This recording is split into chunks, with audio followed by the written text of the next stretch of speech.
Whole Story Quest Audiobooks presents The Murder Mile by Lesley McEvoy, narrated by Anna Cordell. Chapter 1. 3rd of August. I sat up suddenly, not knowing what had woken me. I squinted at the red glow of the digital clock, 6:32 a.m. I tried to slow my breathing, and then jumped when the telephone rang again. "Hello? Joe, it's me." Callum's soft Scottish tones pushed through the fog of half-sleep. "Sorry to call so early." He paused, not sounding the least bit sorry. I could feel what was coming, even before he said it. We found another body. I felt my stomach churn at what that meant, the fallout from a brutal death. Something all too familiar to everyone involved in the events of recent weeks. I swung my feet onto the floor and rubbed my eyes into focus. Same killer. I heard him sigh and could imagine how he looked, tired and weary after weeks of long days and even longer nights trying to track down the man the press had dubbed the Towpath Killer. "I'm not sure. That's why I want you to come and take a look. Do you mind?"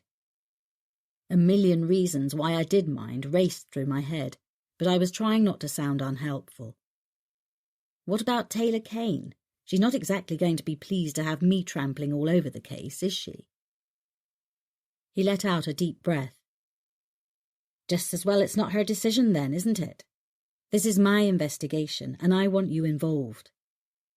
I could imagine him running his fingers through his silver hair, a habit he had when he was losing his patience. "I don't give a rat's arse what Taylor Kane thinks. I've got bigger things to worry about than office politics." I knew he was referring to Chief Superintendent Mike Hoyle. Lizzie Taylor Kane had been his appointment as the resident criminal profiler of West Yorkshire Police's intelligence unit. He wouldn't hear any criticism of her. Whether to justify the role or for other reasons that were muttered about in the police canteen, I was never quite sure. What I did know was that my involvement would seriously piss him off. I stared out at the grey light above the trees in the far distance. The miserable weather seemed to reflect the way my day was already shaping up. "Okay, is this official?" His hesitation spoke volumes. No, a favour to me." "So office politics are a consideration then? Oh, for God's sake, Joe, will you come out or not?" I took a deep breath. "Yes, I'll come. I can be at the station in half an hour. No, not the station. I need you to come to the scene. I want you to see her in situ." My stomach dropped. I'd worked from crime scene photographs on the Linda Baker case, and they had been bad enough. "I don't know, Cal. It's a long time since I've been to a fresh crime scene." "You'll be fine." He sounded certain. "But I need you to see it before the place turns into a circus. That's why I called as soon as I knew what we were dealing with. It's in Shipley. Do you know the canal?" "Yes." I still wasn't sure I wanted to do this. "Behind the petrol station where the canal goes under the bridge. Get that far and you'll see the activity. I'll meet you there." Another canal site, another muddy towpath, and another mutilated young girl. Chapter 2. 3rd of August, Shipley. As I neared the canal, blue flashing lights announced the activity that surrounded an unexpected death.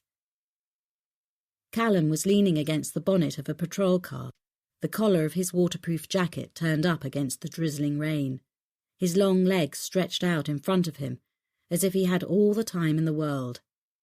But his relaxed posture betrayed what I knew he was feeling. His expression and the tense line of his jaw spoke volumes. This was one event he really didn't need right now. The officers guarding the outer cordon handed us our paper scene suits, gloves, masks and overshoes before signing us into the scene log and escorting us through the inner cordon to the sad little white tent on the canal towpath. We stood together, looking down at the semi-naked body of the girl at our feet. The Home Office pathologist straightened up from examining the body while Callum made the introductions. Dr. Tom Llewellyn, this is Jo Macready, the forensic profiler. She's agreed to take a look. The doctor smiled. Didn't think DCI's got out of bed this early. Not tempted to just send your DS out in the rain, Callum? Not for this one, Tom. He glanced down at the body. What can you tell us? The pathologist slipped his glasses into his case, turning to the business at hand. I think she's been dead for a few hours, but you know I won't be drawn on time of death, especially at an outdoor scene. Difficult to be accurate until we get her to the mortuary. But I can tell you she wasn't killed here.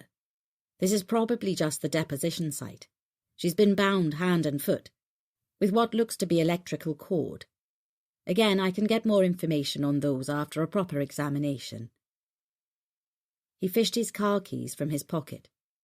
Take your pick of potentially fatal wounds, probably the stab wound to the chest or the throat. We'll know for sure after the post-mortem. Callum nodded slowly.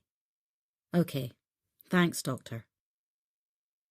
We watched as the older man left, walking carefully over the stepping plates put down to preserve potential evidence. I wasn't in a hurry to turn round and face the object of our discussion. I waited, watching the exit to the tent, listening to the sounds of activity from the forensic team outside, and waiting for Callum to say something. When he didn't, I slowly turned around to find him watching me in that way he had. The way that made me feel there were only the two of us in a crowded place. Was it really only 18 months since I had been called in to advise on our first case together? I felt as though we'd known each other forever. I pushed the images of last Christmas away, a bad decision on my part that had complicated everything. It was difficult enough being in such close proximity to Callum without remembering the warm feel of the chest underneath that shirt. Meant to say, thanks for coming, Jo. Really appreciate it. I took the time to consider him. He was being polite. He didn't know how to behave around me, no more than I did with him right now. I could tell that he wanted to get on, but he was obviously trying to take things slowly for my benefit. Where do you want to start? He asked. I looked down at the body. I guessed the girl was in her late teens with long brown hair. She was slim, and for some reason I decided she had been pretty, though it was difficult to know that now. I forced myself to look at the bloody mass where her face should have been. Her features were all but gone, mutilated in a frenzied attack. What was left was swollen and discoloured. In the muggy August weather, the flies were already starting to gather. It wasn't a pretty sight. Her white blouse had been ripped open down the front, exposing her breasts. Her lower half was completely naked except for white ankle socks with frilly edges. Her shoes were missing. Her arms were pinned behind her back with, as Dr. Llewellyn had said, what looked like electrical flex. Her ankles were crossed and tied the same way. I crouched down and looked up at Callum. Can I touch her? He nodded. Now Socko have finished, she'll be touched by dozens of hands between here and the morgue. I gently took the edge of her blouse between finger and thumb and drew it away from the body. He squatted down beside me. I pointed with a rubber-clad index finger. Can you see her bra? The remains of a white wonder bra could be seen where the straps went across her shoulders. It was trapped beneath the body. And here, I pointed, these light cuts, scratches almost. I think that's where he cut her bra away, but her hands were already tied, so he couldn't remove it completely. And he couldn't untie her to remove it because she was still alive when he cut it away. Possibly. I nodded, beginning to construct things in my mind, trying to see what the killer had seen, to think the way he did. That and the fact that the cuts bled means they may have been inflicted before or just after death, but the post-mortem will tell you that. The body was on the path, curled into a fetal position with her back towards the water. There were brambles at the edge of the path. I pointed to them. Do they come away from the wall if you lift them? Sweeping his arm under the brambles, he pushed them away. I squatted down and peered underneath. There was at least 3 feet of space from the edge of the path to the retaining wall of the canal bank. In my mind, I constructed the events that had brought this young girl here. I tried to picture the scene in the dark, as it had been when the killer had been standing where we stood. I straightened up. I need to go outside. His face was suddenly concerned. You okay? You're not going to throw up or anything? I shook my head, still trying to piece things together. I need to see the scene from outside, get the bigger picture. Callum led the way into the fresh air, which was a blessed relief after the claustrophobic confines of a hot plastic tent that smelled of death. I climbed the grassy bank and looked down on the path and its pitiful white cover. It ran alongside the canal which, a few hundred yards to the left, went beneath a metal footbridge and wound its way along the outskirts of the town. At night, a haven for drug addicts and prostitutes. By day, the province of anglers and dog walkers. To the right, on the opposite side of the canal, was the petrol station on the main road. The killer could have come by car or along the towpath. I could sense Callum beside me. He wasn't renowned for his patience, so I felt compelled to say something just to fill the silence for him. Do we know who she is? He shook his head. Not yet. Doesn't look like a prostitute, though it's difficult to tell these days. She was found about 3 hours before I called you. Who found her? A guy walking his dog. He checks out, walks along here most mornings before his early shift at the bakery. He frowned as his mood darkened. No doubt Taylor Kane will have this one down as a robbery with extras. I walked along the grassy bank, stopping at the metal footbridge as I considered the textbook analysis their resident profiler was fond of making. I turned to face him. I don't suppose the remaining clothes had been found. He shook his head, nodding towards the canal bank where police divers were just setting out their gear. They'll have a quick shufti, but I'll bet my pension they don't find anything in there, especially if Llewellyn's right and she was killed somewhere else and this is a deposition site. She was. You sound sure? I nodded, breathing in the warm air, trying to get the smell of the tent out of my nose. The canal side is a mud bath. I stared at the path, constructing the night as the killer would have seen it. Imagine it's pitch black, just some lights from the petrol station. Not enough to really see by, and you're carrying the dead weight of your victim. It was hammering down last night, I know, because it kept me awake. Should have called me.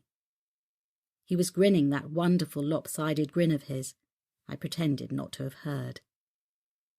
You'd soon discover it's too slippery to scramble down the track from the road, especially carrying your victim, so you'd have to get down here a different way. From the bridge, maybe?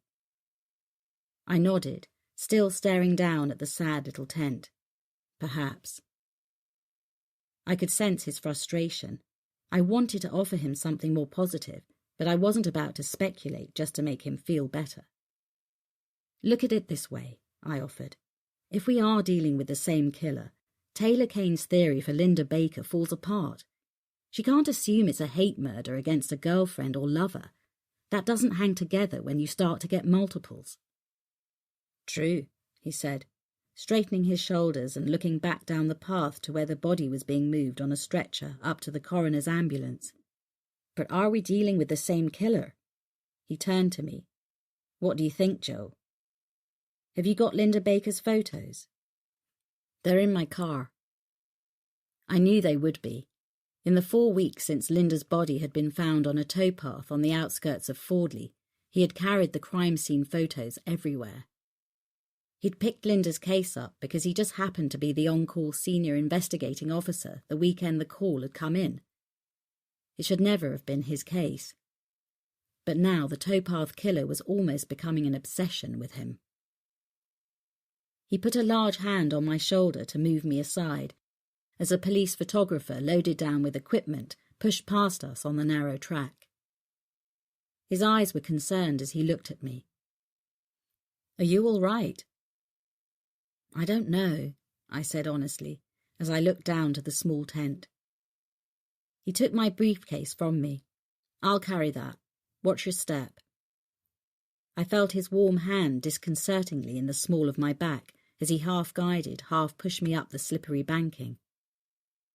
"So what was so interesting about the bushes back there?" he asked. "Nothing, except that the killer could have hidden the body under them if he'd wanted to. She's only small. He could have rolled her against the wall without much effort. It would at least have partially concealed the body." I felt Callum shrug. Perhaps he was disturbed, or didn't have time. Or perhaps he didn't care. As we neared my car, there was a frenzy of activity. A reporter was jabbing a microphone into the face of the man striding purposefully towards us. I heard Callum groan as we both recognised Chief Superintendent Hoyle. A former officer in the military police, he still had an unmistakable bearing, not just in the ramrod straightness of his back, but also in attitude.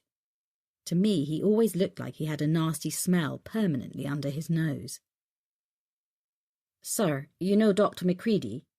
It seemed to be Callum's day for making introductions. Hoyle looked me up and down as though I was on parade. "Yes, we have met." I almost extended my hand, but when he made no move to reciprocate, I decided not to bother. "Didn't know this was your territory, Doctor." His thin smile didn't reach his eyes. "I'm freelance these days," I replied, mirroring his same thin smile. "I don't have a territory." He clasped his hands behind his back and rocked slightly on his heels, looking even more like a sergeant major on parade. "Thought you were the local celebrity nowadays, writing books, appearing on television. Wouldn't have thought you needed to grub around crime scenes anymore." "I'm still a working psychologist, on call if I'm needed." His smile got even tighter. "Well, working implies getting paid, and there's nothing in the budget for external consultants. We have our own profiler in the intelligence unit now." Callum stepped forward before I could open my mouth. "I will be taking input from Lizzie too, sir, but there's no harm in having a second opinion, and Joe has worked with the team in the past." Hoyle didn't look convinced. "Lizzie won't become familiar with the team if she isn't given the opportunity." He stepped out of the way as CSI struggled past with armloads of equipment. "No offence, Doctor, but having a resident criminologist is a trial initiative that we must fully support." A shout from his sergeant made him turn. The press pack was gathering, with at least a dozen photographers and journalists being held back by a few harassed-looking officers. "Seems the media want a word, sir." Callum tried to suppress a grin. "You're becoming a local celebrity yourself these days." Hoyle turned on his heel and strode away without a word. "Asshole," Callum muttered under his breath as he put his arm under mine to lead me to his car. Chapter 3. 3rd of August. 10 minutes later, we were sitting in the car park of the nearest McDonald's, sipping coffee from cardboard cups. Callum's head was nearly touching mine as we both leaned over the photographs, and it occurred to me that to passers-by we probably looked like lovers. I would have preferred to be inside with a table safely between us, but I could only imagine how horrified the public would be if they caught sight of this little lot. One photograph had been taken from a police helicopter and showed the area from above. The path followed the route of a disused railway line, not far from where the Fordley Canal cut its path along the edges of the town. The M62 motorway joining Leeds and Fordley ran along the top of the picture. Linda was found on a footpath 3 miles from the current scene. I looked first at the glossy 8x10 photographs taken by CSI whilst the body was in situ. It showed the blonde 18-year-old student laying on her side, almost beneath the hedge at the side of the towpath. Her polo shirt had been ripped open and her bra pushed up, exposing her breasts. Her jogging bottoms and panties were pulled down to her knees. There had been no sign of sexual intercourse. Her face and upper body were brutalized by stab wounds from a knife that had never been recovered. One training shoe had been found further along the towpath, but the other one and her rucksack had never been found. There was no evidence that the killer had tried to bind her wrists or ankles, but I could see the similarities. "Bad as they are," Cal said quietly, as though reading my mind, "photographs don't smell." In the post-mortem photographs, Linda's body looked like a marble statue, perfect, still and cold, marred only by the gaping rips across her clean white skin. With the blood cleaned away and the wounds washed, it was easier to see what the killer had done to her. I flicked the page to look at the post-mortem report. In addition to the obvious wounds, there had been less noticeable bruising along her jawline and right cheekbone. "So," he broke the silence, "what do you think? Are we dealing with the same killer?" I could smell the mintiness of his breath mingled with his cologne. I shifted uncomfortably in my seat and stared at the pathology report, rather than looking at him. "Yes, I'm certain. If it's the same weapon, that'll clinch it." He took a long breath. "Right. All I have to do then is convince Hoyle that we're dealing with a serial killer."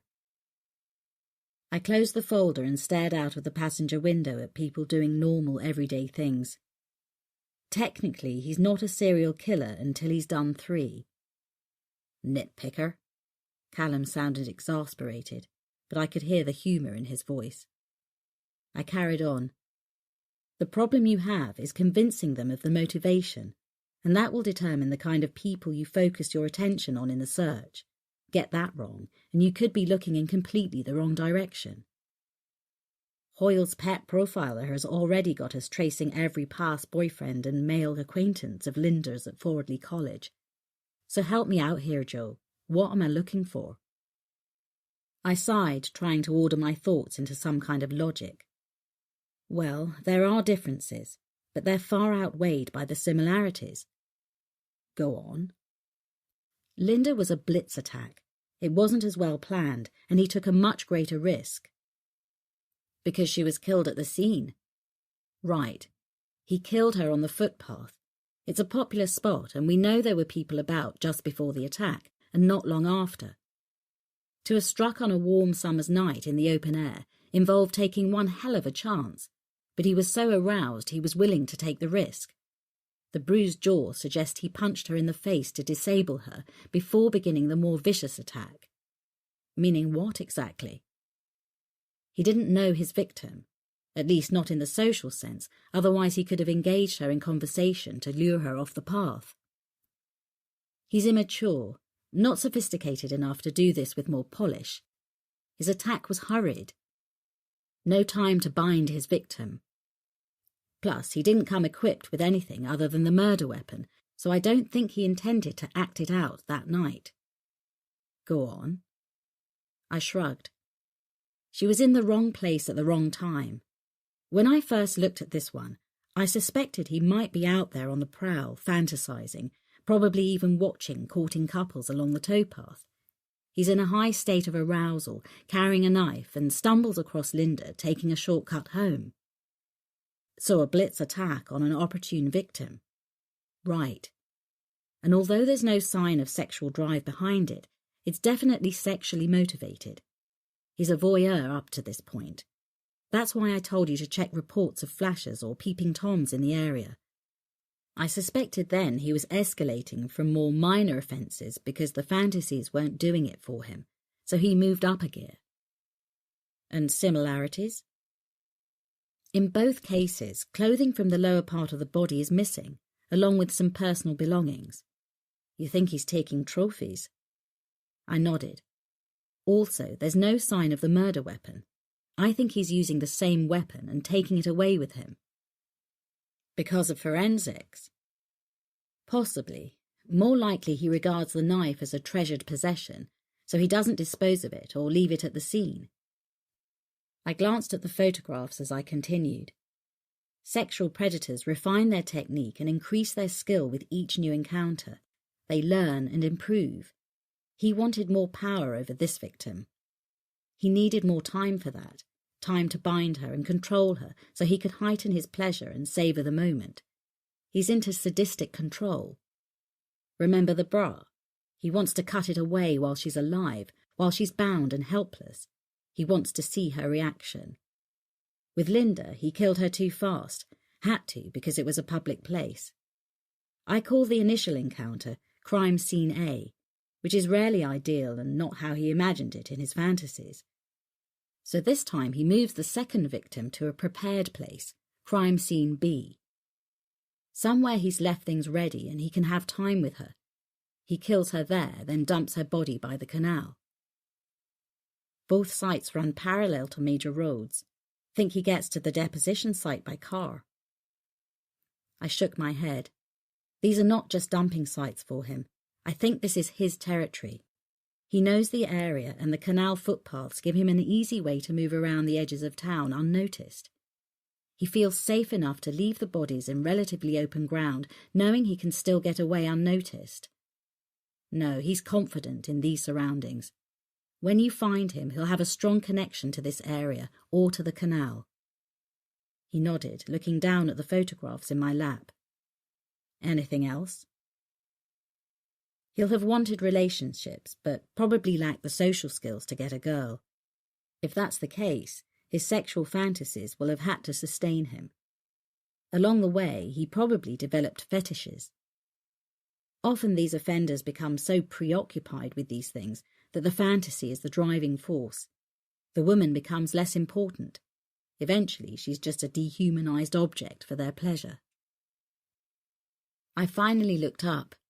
He was studying me carefully, but I had no idea what he was thinking. That's why he obliterates their faces, I added. He doesn't hate them. He just doesn't want to look at them. They're not human to him. He doesn't want to interact with them as people, just wants to use them to act out the fantasy. And you think he was working his way up to this latest one? Linda was a practice run. Not even as well prepared as a practice run, he stumbled on his first victim. Although it wasn't perfect and not how he imagined it, it did give him a taste for domination and killing, and the confidence to go through with it. After all, he got away with that one, and he hadn't even planned it properly. So he plans the next one more carefully. Chooses his victim, kidnaps her, acts out his fantasy, kills her, then dumps the body in the area he knows best. Yes.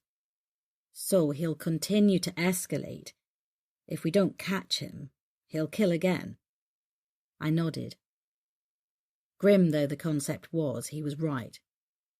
Look for someone in his late teens or early 20s, a loner, sexually immature with few, if any, previous girlfriends.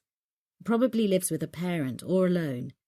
His inability to express himself would make it difficult to hold down an office job, so my guess is he's a manual worker or labourer. From the way he subdues his victims and moves the bodies, I'd say he's in good shape, maybe into sport or the gym, or his job keeps him fit. He's local, knows the area and operates a lot of the time on foot. He may have come to your attention in the past for lesser sex crimes. If you get a suspect who fits all that and get to where he lives, I think you'll find lots of deviant pornography and maybe the murder weapon. But chances are he'll carry that with him, so warn officers to approach with caution. Well, that's not much to go on, is it? I shot him an amazed look, but he was laughing at me. Joke! He held his hands up in mock surrender. Don't suppose you've got his name and address? He grinned. Beats Taylor Kane's textbook bollocks. My profile wasn't vastly at odds with her appraisal, but we did differ in key areas.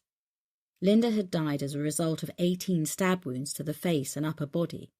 In Taylor Kane's opinion, such savagery indicated a rage, which made this a personal killing. I disagreed at the time and said so, which went down like a lead balloon with her and Hoyle. This killing only made me more certain I was right. I'll need your profile writing up, Callum said. Okay, but how can you use it if I'm not supposed to be contributing? He scooped the files off my knee, and I almost jumped as his hand touched mine. You're not contributing officially, but Hoyle saw you this morning. Even he can't think I won't use what you give me." He rested his arm across the back of my seat, leaning even closer. "And when the post-mortem proves the connection between the two killings, he's going to have to look at your profile." I nodded. "Any chance of a lift back to my car?" He grinned. "You think I'm going to make you walk?" Chapter 4. 3rd of August, 8 a.m. 2 police officers stood guard at the scene in Shipley, keeping the press away from the police divers and the small rubber dinghy bobbing alongside the canal bank. Callum pulled his car alongside mine. "Any chance of a drink later?" "Suppose so."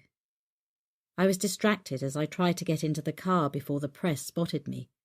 I loved my roadster, but it was definitely not a practical car. "Don't sound so bloody enthusiastic." "Sorry, it's just that I'm in for a heavy day. Jen's held the fort for ages, so there'll be loads waiting when I get in. Not sure I can be bothered going out. I'll just want to flake out in front of the fire with a glass of something chilled." "Sounds good to me." His eyes didn't leave mine. "How about I come round to the farm, say 8, takeaway and wine?" As I got behind the wheel, I could see a photographer's telescopic lens aimed in our direction. "I'm not sure that's a good idea, Cal."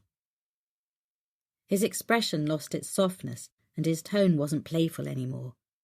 "Oh, for God's sake, Joe, what's wrong?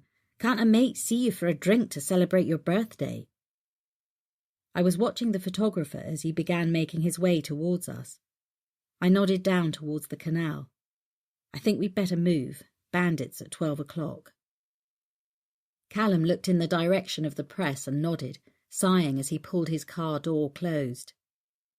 By the time the press reached the path, I was already pulling onto the ring road into rush hour traffic. The clock on the dashboard said 8 a.m. as I called Jen's mobile. "Hi, Jen. You on your way in?" "Yep," came her ever-cheerful reply. "Just fighting traffic. Should be at the office in 10 minutes. I'll get the kettle on. I take it you haven't had breakfast?" "No, I left the house at Sparrow's Fart this morning. Callum called me out. They found another body." "Oh, God." "He wanted me at the scene before the circus came to town." "Before Lizzie Taylor Kane found out?" She huffed down the phone. "Why does she have to be such a bitch?" "Perhaps," I said, distractedly manoeuvring through traffic, "she feels threatened. She is new to the job." "Crap at what she does, you mean?" "Yes, well, she lacks hands-on experience, that's all." I could hear myself trying to sound generous. "It's academic anyway. It's not official. Callum just wanted me to take a look and tell him what I thought." "Well, rather you than me." I smiled. How could I ever manage without her? Jen had been admin manager of the clinical psychology department at Fordley Hospital when I was a junior psychologist. 10 years my senior, she decided I needed looking after and somehow adopted me. "Anything I need to know?" I asked. "Did you call your mother? She rang twice yesterday." She paused, and when I didn't reply as expected, she added, "Callum called yesterday too." In her silence, I knew I was supposed to come up with a reason why I hadn't returned their calls. I groaned inwardly. "I don't know what all the fuss is about, Jen. Why can't people just let it pass?" "You can't expect people who care about you to ignore the fact that it's your birthday tomorrow." "Why not?" I said irritably. "I never have a problem ignoring it." I heard her sigh, and I could picture her pursing her lips in that way she did when she was getting annoyed with me. "I take it you haven't heard from Alex?" My stomach felt hollow as I thought about my son, 22 years old and just out of university. He was backpacking around India for a year while he decided what to do with the rest of his life. When he left, I'd given strict instructions for him to call once a week, as by then I would have images of his murdered and mutilated body invading my dreams. It had been almost 2 weeks since his last call. "What's that got to do with it?" "Just thought you might be getting grumpy as it's tomorrow and he hasn't called." For the last time, Jen, birthdays do not and never have been important to me, even when Alex was here. I'm never sure exactly what I'm supposed to be celebrating. Getting 1 year older? Whoopee-doo. Anyway, I have spoken to Callum this morning. And? He's coming up to the farm tonight. Is he now? I could hear the undisguised pleasure in her voice. Only because he wants the profile writing up. I was trying to play it down, but the tactic was lost on this woman who knew me better than my mother. He doesn't need to visit the farm for that, she observed smugly. Even a technophobe like you can use email. Okay, he's bringing wine, so I think it will do you the world of good. I could hear the grin in her voice. You've been on your own long enough. Stop matchmaking, Jen, I warned. He's coming over for a takeaway, not to plan a wedding. It was time for a quick change of topic. Look, it's going to take me too long to get into the office. I'm going to work from home. Some calls came in overnight. I could almost see her pushing her reading glasses up her nose as she peered at the call list. Senior clinical psychologist at Westwood Park, Dr. Lister. Apparently they've tried hypnosis to regress a patient back to a point of trauma, but her abreaction is so severe they can't get past it. Thought you might be able to help. I knew why they would want to avoid an abreaction, the intense psychological response from a patient who didn't just go back to retrieve the memory of an event, but actually relived it on every level. The horror of experiencing a suppressed trauma all over again could delay a patient's recovery by months or even years. But before you go dashing over there, Jen continued, don't forget you've got those revisions to do for Marissa. Don't miss this deadline. Marissa was my publisher. I was intending to do those first thing, before a corpse got in the way. The irritation in my tone surprised even me. I was strung out, tired, and more than a little rattled by being so close to Callum all morning. Every nerve ending was raw and as tight as piano wire, singing at the slightest touch. Well, you'll have no distractions at the farm, so you should be able to catch up. I'll hold the fort. For the 1000th time, I silently acknowledged that I was blessed to have Jen organising my life. But before you get too immersed, call your mother. I couldn't miss the judgmental tone in her voice as she hung up. Jen was one of the few people who was fond of Mama, despite knowing how difficult she could be. The eccentric Italian wife of my Irish-born father, who had died just 6 months before, leaving me alone to struggle with a mother we had always tackled as a team. I made a mental note to call Mama later. I didn't have the energy or the headspace for her yet. Chapter 5.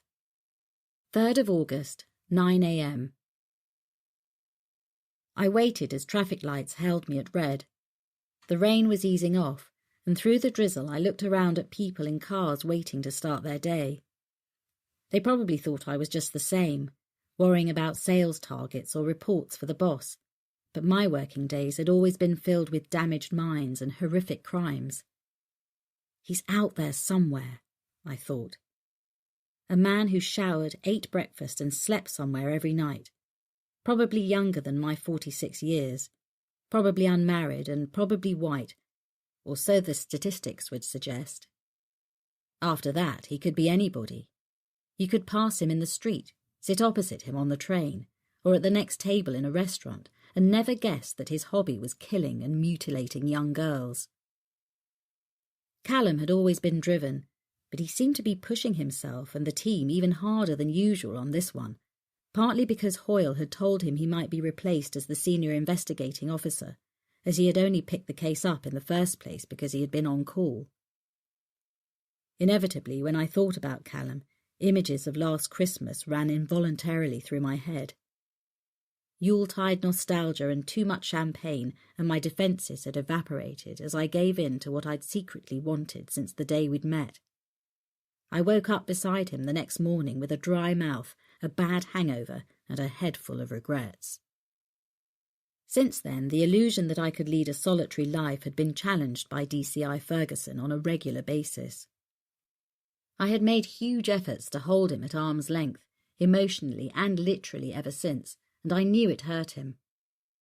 He thought he'd done something wrong, but didn't know what. He'd actually done everything right. That's what made this all so difficult. And now he was coming over with a takeaway and wine. Tonight. I groaned audibly as I thought of the complications I was creating for myself. Did I want it or not? Damned if I knew.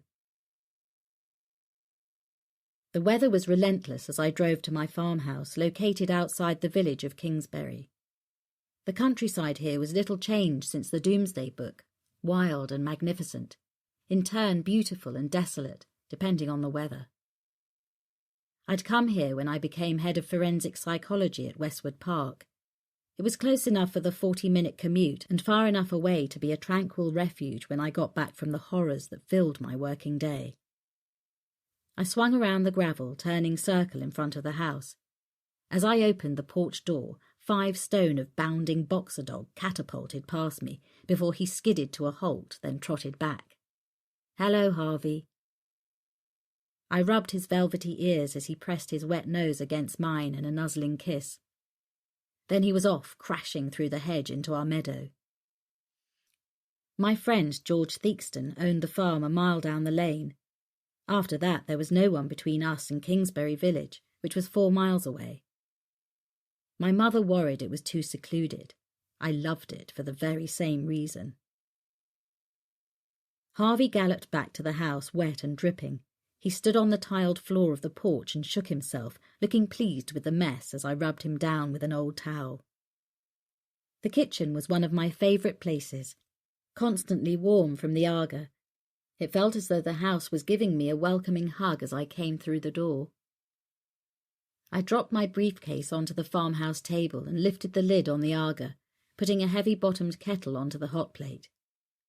By the time Harvey settled down, there was a large teapot freshly brewing on the counter. I kicked a ball for Harvey down the glass corridor that connected the main house to a barn conversion that was now my office. After the kitchen, probably the place I spent most time. Harvey settled himself on the Chinese rug in front of the desk. As he snored contentedly, I spent the next hour writing up my profile for Callum and then turned to Marissa's edits. My eyes were gritty, reminding me of my early morning start. I stared at the screen but wasn't seeing what was there. I was thinking about Callum, debating whether to chicken out and cancel our cosy evening in. I jumped when the phone rang. "Is that Dr. Macready?" "Yes," I answered automatically. "Who's this?" "John," came the blunt reply. "I'm sorry to call, but I'm desperate." I felt a twist of discomfort at the implications of a stranger having my private number. "How did you get this number?" "That doesn't matter." I closed my eyes and concentrated on the non-visual signals I was getting down the phone. For some reason, this call was trouble. I could feel it. "Listen to me." His tone was aggressive. "I need you to see Mattie. She's in Westwood Park. I can't do any more for her. I had to leave her."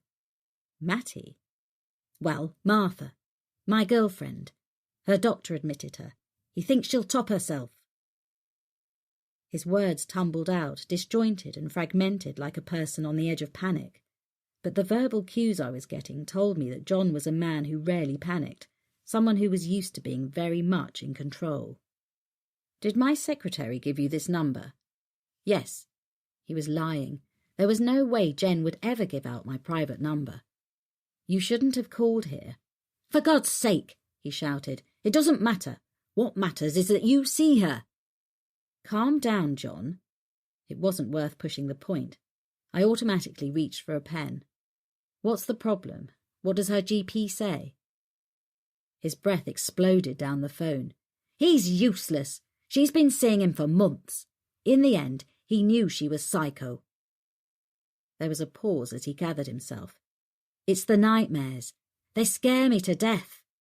She turns into another person." The last word was quiet, almost breathed rather than spoken. "Just like, possessed. You've got to see her. The devil lives inside her, I swear to God." Sometimes I can see him looking at me through her eyes, and her voice changes. I felt irritation turning to anger. I need to know why you think I should deal with this. One night I woke up and she was looking down at me, but it wasn't her. It was him. I could see him in her eyes, murderous eyes. I didn't sleep for 2 nights. Daren't sleep in case she killed me, stabbed me, like the others. Which others? The hair along my arms was standing on end as I scribbled his words onto my pad. I stared at the phone as the line went dead, and John left my life as explosively as he had entered it. Chapter 6. 3rd of August, 2 p.m. I drove through the imposing stone gateway of Westwood Park Psychiatric Hospital. The sprawling collection of Edwardian buildings had been a dominating feature of the landscape ever since it was built at the beginning of the 20th century. In those days it was called Fordley Lunatic Asylum, a name that conjured up terrifying images of bedlam and cruelty. By the Second World War, the name had been changed, but for locals it was still a place of myth and misunderstanding. Contrary to popular belief, the criminally insane were not housed here. There was a secure unit for those deemed a danger to themselves or others, and there were patients who would probably never be released into the community. They needed medical treatment, not prison, but it was a fine distinction that many in the local community struggled with. I passed the gatehouse, which no longer had a gatekeeper or a security barrier, both reassuring features in my time.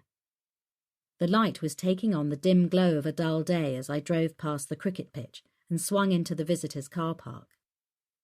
I walked into the building, up the steps and into reception as the receptionist slid back the glass partition and smiled helpfully. "I'm here to see Dr. Lister. Have you an appointment?" "Not exactly. He called my office and requested my help. There wasn't time to phone ahead," I lied. "Thought I'd call in passing." I didn't explain that John had seriously pissed me off, and I wasn't about to waste time dealing with the endless bureaucracy involved in getting to see his girlfriend. I'd help Lister with his patient request and then use that as leverage to bypass the formalities to get to see Martha. I hadn't called as I risked being told no, a word I'd never been fond of. Better to proceed until apprehended. The receptionist's helpful smile melted like snow under a heat lamp. "Well, I'm not sure he'll see you," she said with the tone of someone used to saying no and being unpopular for it. "Could you call him and ask?" I said, trying to hide my irritation. "Tell him it's Dr. Macready. I'm sure he'll see me." The glass partition slid shut, her way of dismissing me into the waiting room while she made the call. Resisting the temptation to glare at her through the glass, I turned and rested my back against the counter.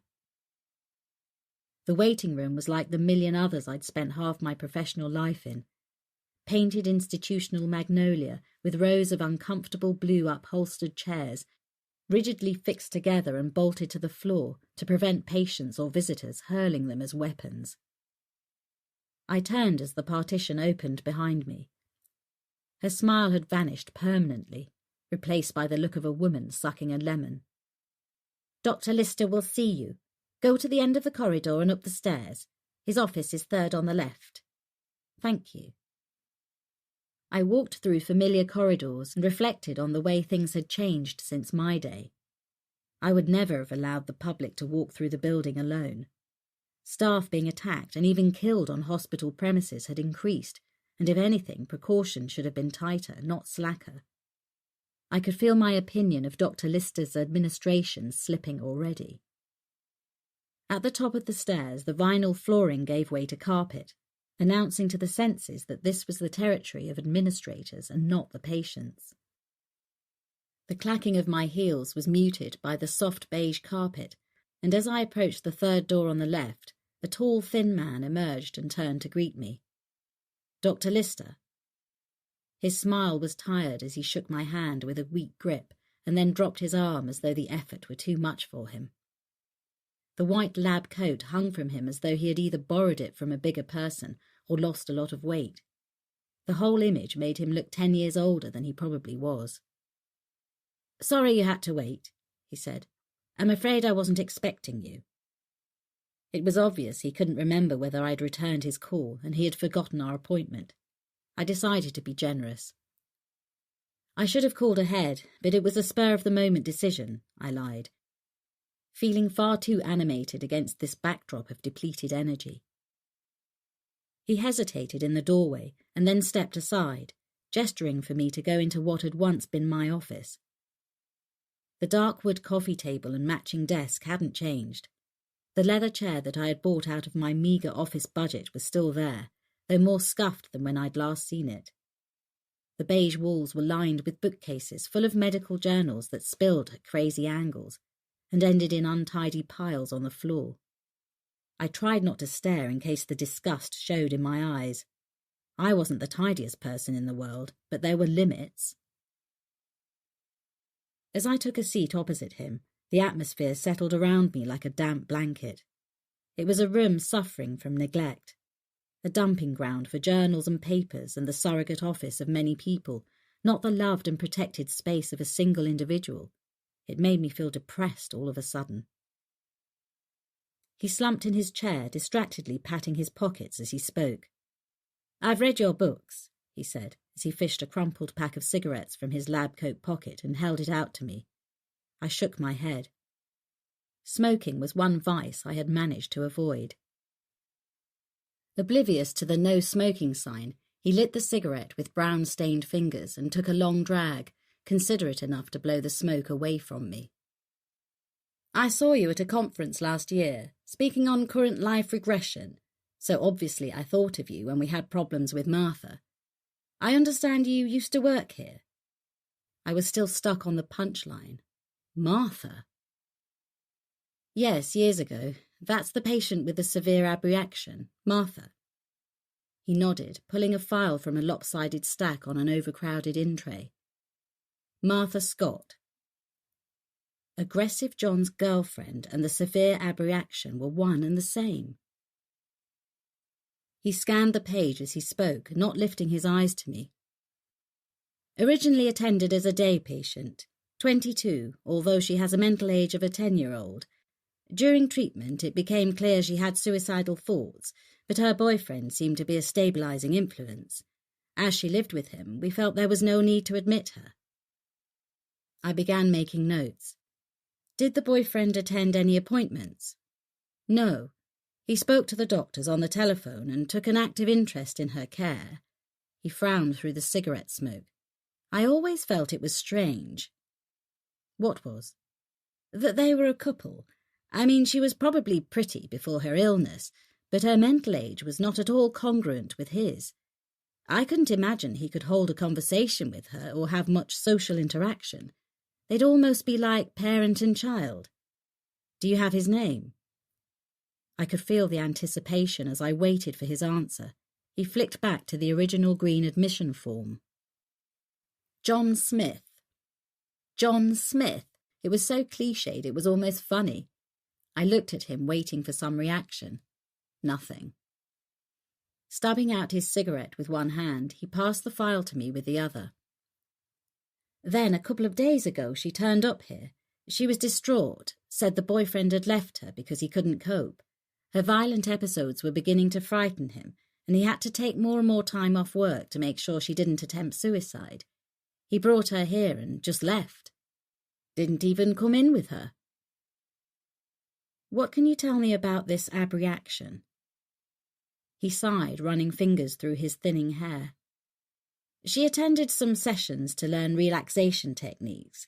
She said her boyfriend had learned the techniques from her so he could support her at home. Light stages of self-induced hypnosis to help her relax at night, or when she felt panicky. She was a very good hypnotic subject and went under very easily, especially if it was facilitated by the boyfriend." I was reassessing my opinion of the aggressive John. He obviously cared, but her condition had become too much for him, not uncommon when loved ones become carers. His smile was apologetic. I'm sure you're aware hypnosis is not something we use a lot, but it was something Martha felt comfortable with. She requested it to try to recover a memory from her past. He referred back to the notes. Abused by her father from the age of 7 until she left home at 15. She went to Manchester, earning her living as a prostitute. The man she rented a bedsit from became her pimp, raping and beating her regularly, introducing her to heroin. He recited the horrific litany of abuse and life on the streets, with the jaded tone of someone who'd heard such stories regularly. As someone who heard the unbearable on a daily basis, it occurred to me that I was probably guilty of the same emotional detachment in case reviews. She was tormented by memories of a period when she believed she'd committed serious crimes. She was having nightmares and believed they were flashbacks to real events.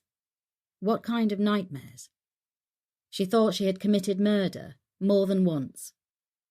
I raised my eyes to look at him, my pen poised in mid-air. How?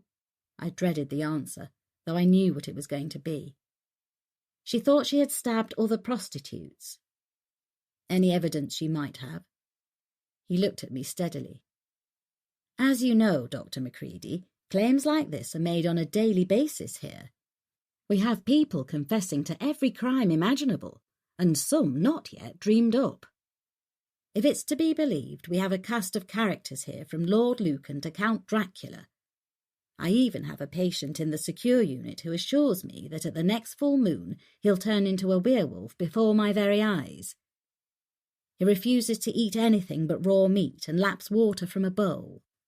Until we can establish a little more, I'm hardly going to alert the police to the possibility of multiple murders, area unknown, victims unknown, and time period unspecific.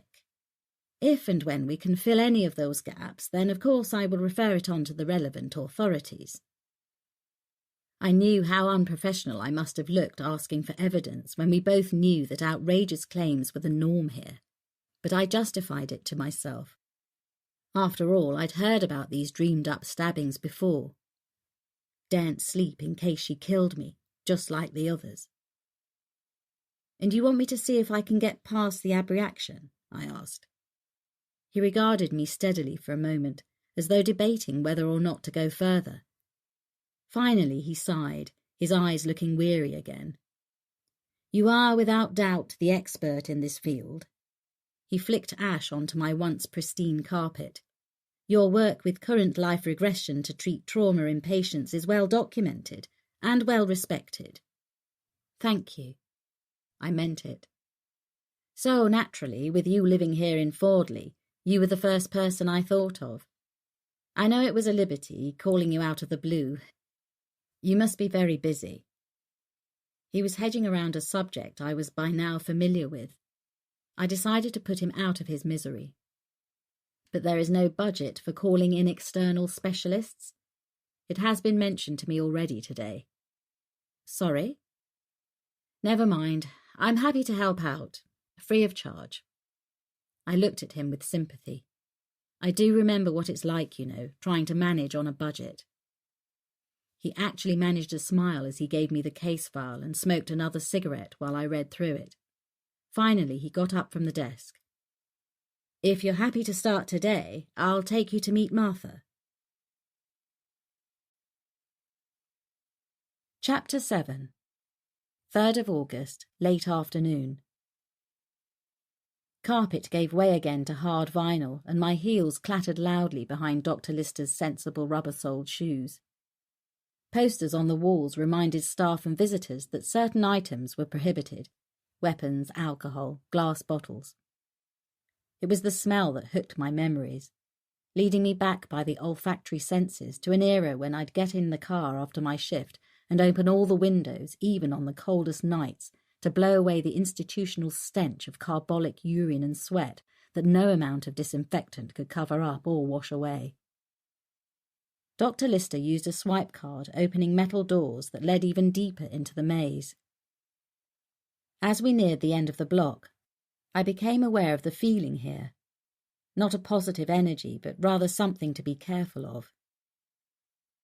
The patients' rooms were not locked here. These patients were a danger to themselves, but to no one else. I knew from experience that there were no doors on the showers or the toilets. Nowhere a patient could lock themselves away from sight or help, but that meant no privacy either. Martha was sitting on the edge of the bed with her back to the door, her stiff off-white hospital gown almost swamping her slight frame. I stayed by the door as Lister walked quietly around the bed and squatted down beside Martha so he could look up into her downturned face. "I brought someone to see you, Martha," he said in a gentle tone that for some reason surprised me. He gestured with his right hand for me to come closer, like a nature warden beckoning me to approach some timid animal. "This is Dr. Macready. She's here to help you, remember." I hunkered down beside the bed, getting my first look at Martha. She had the complexion of someone who'd abused substances. The white skin across her sharp cheekbones was papery thin, almost translucent. "Hello, Martha," I said quietly. She was nervously plucking at some unseen thread on her hospital gown. I glanced at Lister. "Okay to leave us for a while?" "I'll be just outside if you need anything." I waited until he left the room, the door softly closing behind him. Behind me was a high-backed hospital chair. I moved it closer to the edge of the bed, controlling and owning the space. I sat silently watching her, waiting for her to speak. I absently noticed the bright red strip of metal that ran around the room at waist height, the panic button that I felt sure I wouldn't need. Noises from the ward outside were muted and soft as nurses began the routine of settling patients down for the evening. The rumble of the drugs trolley made Martha look up. Her eyes met mine. I held her gaze, still waiting, allowing my sensory acuity to notice the rise and fall of her chest as I calibrated her breathing rate. She was nervous, but not afraid. She took a shaky breath, still watching me from beneath her long brown fringe. "I know you," she said quietly. "Don't I know you?" She had a local accent, blunt and uneducated. "I've seen you. Could I have seen pictures of you?" "Possibly." I couldn't help smiling at her childlike way. "I've been on local TV." She put her hands behind her on the bed, palms down, and tilted her head back in thought. "It's Matty." "Sorry?" "I don't like Martha. I like Matty better." "Okay, Matty." I watched her for a moment, and she managed a slight smile. I watch lots of TV. It wasn't true, but the law of reciprocation was a social interaction we were programmed to respond to from birth. Give some information to receive some. "Do you watch TV, Matty?" "Sometimes," she said quietly, almost a whisper I had to strain to hear. She was still looking down. "I let John pick." "Your boyfriend?" She looked up then. "Do you know him?" "Sort of," I hedged. "We've spoken about you." I waited, looking for an emotion I could label. Love, fear, hate. Her reaction wasn't clear, and I warned myself not to second-guess it. She continued to pluck at her gown, studying her fingers with intense concentration. "He's left me." Her words trailed off and a large tear plopped down onto the gown. "Only for a while, until you get better." She shook her head and another tear fell, turning the starched linen gown grey. "He's gone back home for good." "Where's home?" "London." "Did you meet him in London?" She looked up, her tear-stained cheeks red and drawn in as she pursed her lips, trying not to cry. "No. Manchester." "You lived in Manchester?" She looked at me steadily as though trying to decide whether I could handle her story. I worked, you know." She looked embarrassed. "Yes," I said gently. "Dr. Lister told me all about it. Did John help you in your work?" "He wasn't my pimp or nothing." She was suddenly animated, her eyes darting around my face, her tone stronger as she defended him. "I know. He cares about you." She nodded vigorously. "He met me one night, down Canal Street in a bar." I nodded, not wanting to disturb this sudden flow with questions. "He was nice to me. We met for business, but he weren't like the others. He just talked to me." She suddenly smiled sheepishly, and I got a fleeting glimpse of the pretty girl she once was. "So how did you come to be in Fordley?" "He didn't like drugs, didn't want me on heroin, said it affected my brain, so he sorted Jerry out and we had to move away." "Jerry?" "He was my minder." "John got you away from him?" "Yeah.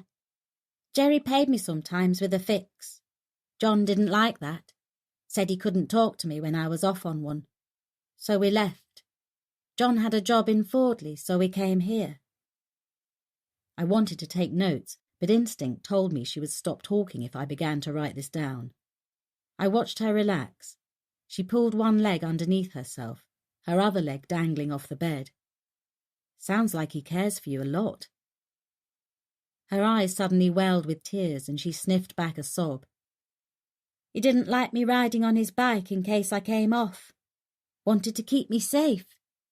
But he wasn't bothered about me getting on it when we came here, was he? If he cared so much, how could he leave me?" "He left you here so I could see you, Matty, because he thinks if you talk to me, you can get better quicker." Her head lifted quickly and her tear-filled eyes looked into mine. "Really?" I nodded. "That's why I'm here today." She sniffed. "You don't work here?" I shook my head, offering her a thin smile. "No, I used to, but now I only see very special patients, like you." Sudden panic flashed across her face as she rubbed her nose with the sleeve of her gown. "I can't pay you." "That's okay. It's taken care of." She smiled. "That's John," she sighed. "He takes care of everything." She seemed to suddenly relax, to become calm. "He paid someone to see me before. Took me down to London, specially to see a lady like you, to help." "That's not in your notes. Do you remember the lady's name?" She shook her head, sniffing again. "Did it help?" She shrugged, turning her face away from me. She looked worried, as though she'd revealed too much. I had to tread carefully. Cutting to the heart of the problem too quickly could send her mind fluttering away from me like a startled bird. I shifted so that I could see Martha's whole face in the glare of the unflattering overhead light. "When you were in Manchester, you said John didn't like you being on drugs. You're not taking anything now, not even methadone. That's very good." She smiled and looked up at me like a child being praised for a nice painting at school. "John did it. He had to repress me and everything, but it worked. He said he could, and he did. I don't take nothing no more." "How did he help you to stop, Martha?" "He stroked me," she said simply. Chapter 8. 3rd of August, Westwood Park. I'd heard almost every method of getting clean, but stroking, that was a new one to me. I struggled to keep my face expressionless. "Tell me about that, Matty." "He would lay me on the bed and pull the covers up so I didn't shiver. When you're rattling, you get the shivers." She paused with a half smile. I almost held my breath to preserve the moment. "He would kneel down beside the bed and hold my hand under the covers. Then he'd stroke my head and talk to me." She closed her eyes, a calmness descending on her. I was concentrating on her so intently I jumped when an audible click, the harsh overhead light went out, plunging the room into the eerie amber glow of lights out on the ward. Martha didn't seem to notice. I watched, spellbound, as she slowly drew her legs up and in one fluid movement that reminded me of a cat, laid on the bed. I watched the rise and fall of her chest as her breathing slowed and became rhythmical. I eased myself out of the chair and went to kneel beside her, hesitantly touching her fingers. Her palm opened and I held her hand, gently applying a little pressure whilst carefully watching her eyes. I waited for her to exhale and then began a hypnotic induction, instructing her with each breath to relax the muscles in her arms, her legs, her shoulders, keeping my voice low and even. I saw the imperceptible drop of her shoulders against the pillows as the tension left her neck. Her level of relaxation was already quite deep. After 5 more minutes of induction, Martha was at a deep level of hypnosis. You can answer my questions and still remain completely relaxed. I watched her carefully. If you understand, just nod your head. She nodded slowly, her eyes remaining closed, her breathing deep and steady. What did John say to you, Matty? He said he was taking me back. We went back together, to my safe place. To your safe place? That's right. Are you there now? She nodded slowly. Describe it to me. She let her breath out in a gentle sigh. It's my bed. When I was little. I've got a big duvet and I can crawl inside. It's dark and safe. As long as I'm on my own, it's safe. Still watching her, I reached inside my bag and pulled out the digital recorder. I didn't want the distraction of taking notes. Her safe place was going to be our escape plan in the event of my tripping the abreaction. At my instruction, she could leave whatever scene she was experiencing and go there. I focused on her breathing, matching my instructions with each of her out-breaths. I glanced at the wall clock above the bed, slowly counting backward, instructing her to go back at each count to where we needed to be. And when you get to the place in time when you were afraid, I want you to nod your head. I waited, listening to the sound of her breathing. After half a minute, she nodded. How old are you? 20. Where are you? In Manchester. What are you doing? I'm... She began to roll her head slowly from side to side, her brow furrowed and her breathing quickened. I knew she was slipping into the trauma. This was the beginning of her abreaction. Okay, Matty, listen to me. I'm going to touch your forehead, and when I do, you'll go back to your safe place. Now. I stroked her forehead, mimicking the action John had used. She relaxed into the pillows immediately, her brows smoothing out. She looked like a sleeping child. I needed a different approach. From your safe place, you can see over the top of your warm, snuggly duvet. Can you see the scene in Manchester that used to scare you? She nodded slowly. But you're looking at it like it's on TV. The act of seeing herself on screen would disassociate her from the trauma, so she wouldn't relive it through her own eyes and drop into it again. Now, tell me what you can see. I'm standing over a whore. She's... Her eyes squeezed tighter and her jaw clenched. She was struggling with what she saw, but she wasn't going into abreaction, so I let it run. She's dying! I jumped as she screamed. She was panting as beads of perspiration glistened on her forehead. Her voice was eerily calm now, almost too calm. I'm holding a knife so she can see it as she's dying. A thin smile played at the corner of her mouth. Did you find her like that? I sensed a change. Gone was the childlike 10-year-old. Even her speech was different. A deeper voice tore from her. I did it! I wasn't even sure where my next question came from, but I felt I was seeing another person emerging from this gentle, damaged child woman, so I asked it anyway. Who are you? I could feel a thin trickle of sweat run down my neck.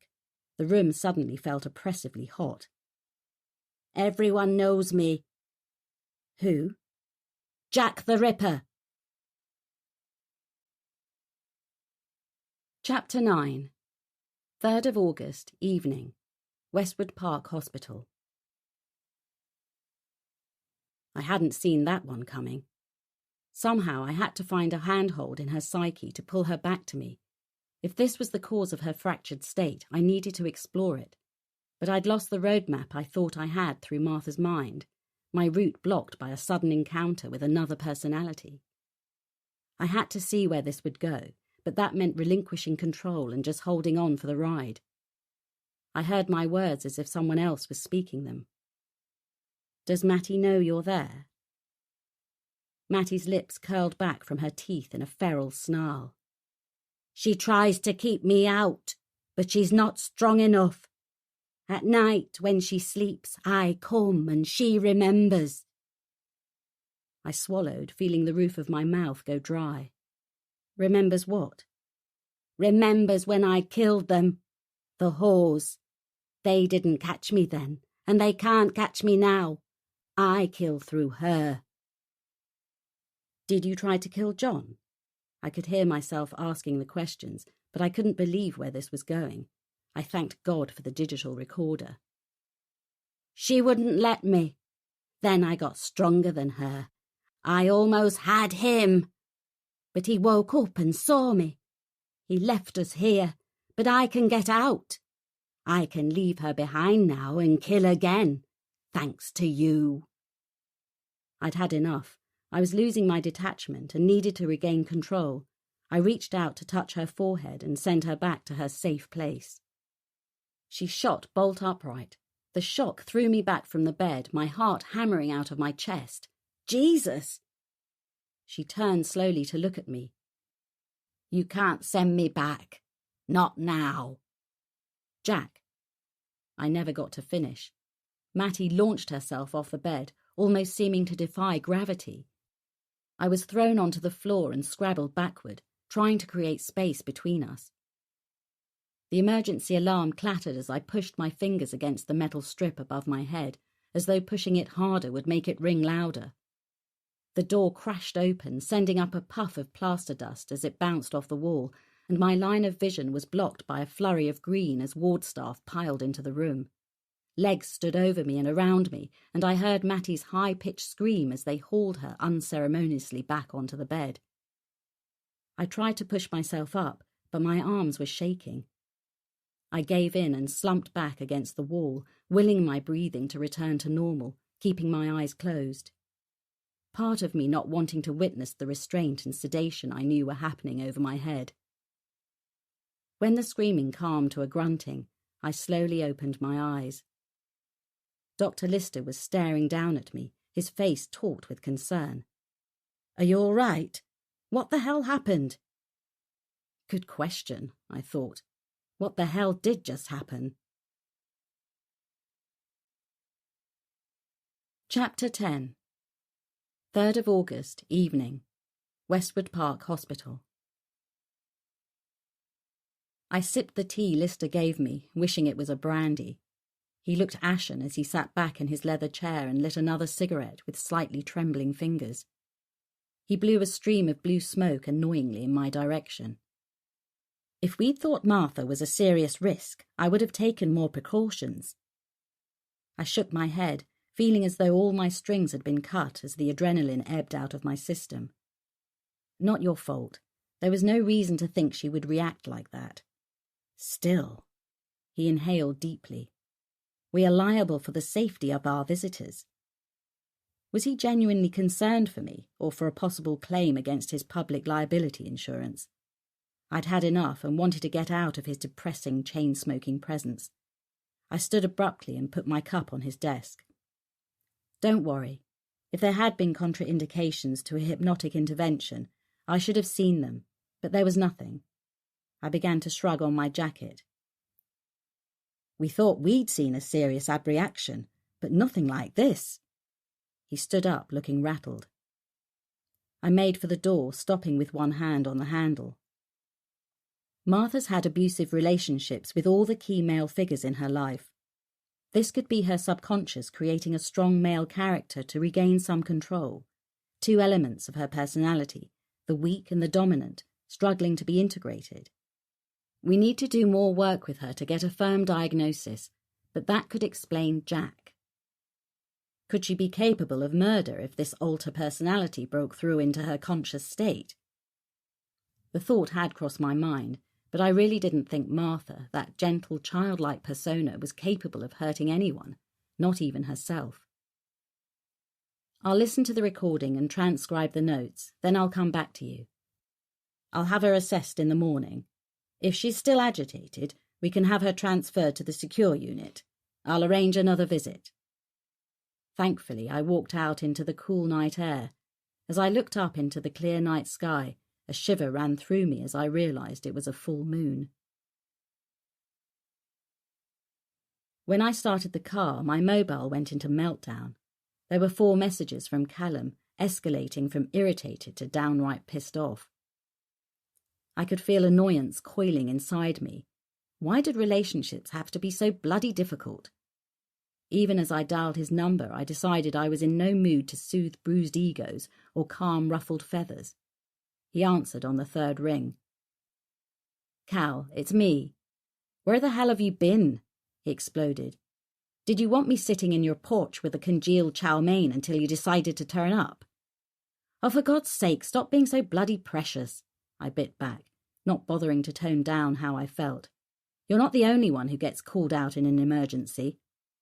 And if I'm running late, just remember who screwed up my day this morning with an unplanned call-out to a corpse." I heard him exhale loudly down the phone. "All right, I'm sorry. I was worried about you, okay?" I called the farm and kept getting the machine. Same on the mobile. It's not like you to drop off the planet. I was getting concerned. His tone gentled. "You okay?" "No, if you must know. I had a call from some guy insisting I saw his girlfriend at the psychiatric unit. I'm only just leaving there now." "What's so unusual about that?" "Well, for a start, he called my home number." "That number's not listed." "Exactly. He said Jen gave it to him, but he's lying. She'd never do that." My eyes hurt and I could feel a headache lurking. I was running on empty. "Look, Cal, it's complicated. There's lots I want to tell you. Even I can't believe what just happened, and I thought I'd seen it all. Can you still come to the farm?" "Sure. You still want chow mein?" I smiled a tired smile. "Yes, but preferably not congealed." Chapter 11. 3rd of August, evening. The rain stopped, and as I drove across the moorland road, I left the streetlights behind. Through the skeletal branches of ominous swaying trees, I caught occasional glimpses of the full moon and thought about Dr. Lister's resident werewolf. Something about this night made the thought of supernatural monsters almost plausible. A shiver tickled across the back of my neck, and I flicked the radio on to break up my creepy thoughts. Radio 4. Alex always teased me that listening to talk radio meant I was getting old, but sometimes my mind was too full for music. I heard the news but didn't really listen. If I'd been asked what it was about, I couldn't have said, but it was a human voice, reaching out in the dark, reminding me I lived in a real world, not one populated by werewolves and demons. As I turned into the farm, I could see Callum's car. The security light above my porch illuminated the yard, and I could make out the head of silver hair in his car as he read a file resting on his knee. As I slammed my car door, he looked up, the grin suddenly transforming his usually serious features into that boyish look that made me smile back. He had the kind of looks that would suddenly strike me, creeping up on my senses to take me by surprise when he grinned unexpectedly, or turned his face a certain way that would make me see him, as if for the first time, with a fresh appreciation. He opened his driver's door, and when I heard what he was listening to, I laughed. "What?" "Radio 4, I replied enigmatically, shaking my head when he raised a questioning eyebrow. "Never mind, but you suddenly made me feel okay about getting older." He shook his head, hauling a carrier bag out of the car. "I'll never understand how your mind works, but perhaps given what you do for a living, that's no bad thing." I put my key in the lock. "Stand back." Harvey thundered out of the house before turning back to launch at us in a tangle of velvet fur and pent-up muscle. Callum hoisted the carrier bag out of his way. My God, he's like an express train. Does he ever walk anywhere? Not often. We worked in domestic silence in the kitchen, pouring chilled wine, setting the table and dishing up the food. Harvey padded back into the kitchen and curled up on his bed by the Aga, resting his chin on his paws. Callum raised his glass. To you, happy birthday for tomorrow. His gentle expression did something to my insides that I couldn't quite describe. He could always make me smile, even when I was angry with him, which could be often. Jen said it was because we were alike, unlike Pete. My late husband was very different. Looking back, if his job hadn't kept us apart most of the time, I questioned just how long we would have lasted. Callum's soft voice brought my attention back to him. Where do you go? What? Sometimes when I'm with you, I see you go away somewhere in your head, and I know you're not with me, not really. Sorry, I took a sip of wine. This looks good. I began to eat, but I could feel him watching me. He reached across and put his hand on my wrist, holding it gently, his thumb absently rubbing mine.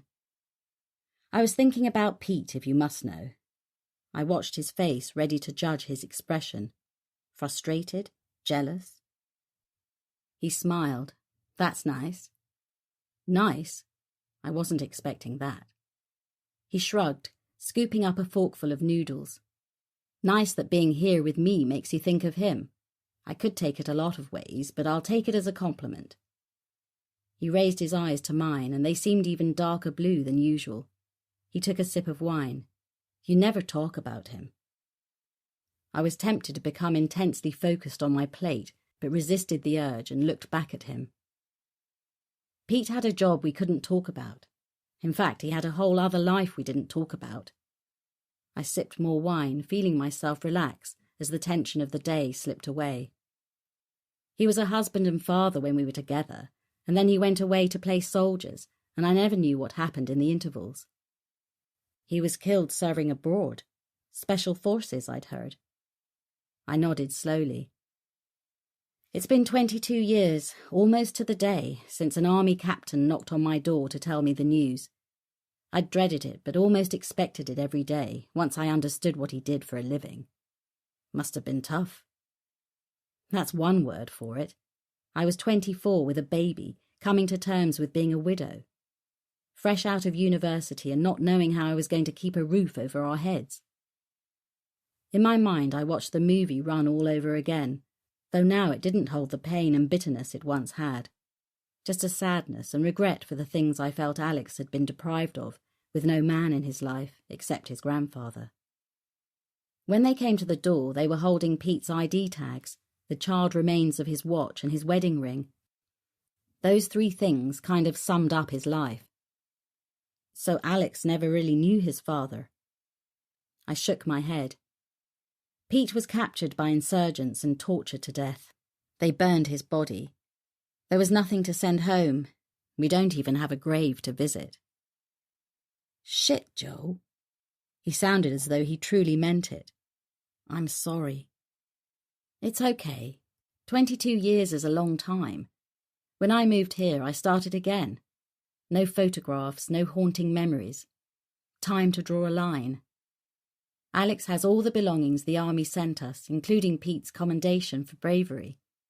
I never really saw the point of being proud of the thing that took him away from us, but I'm happy for Alex to preserve the memory of his father, the hero. I suppose this house is my lasting tribute to what we shared. The house? I could never afford this place on my salary, let alone the conversion, but I finally dipped into the financial award the army paid out. It felt like an insult at the time, a sum of money to compensate for a life. But that and the life insurance Pete took out when Alex was born was enough to pay for all the work this place needed. He looked around my kitchen. It is a fantastic place.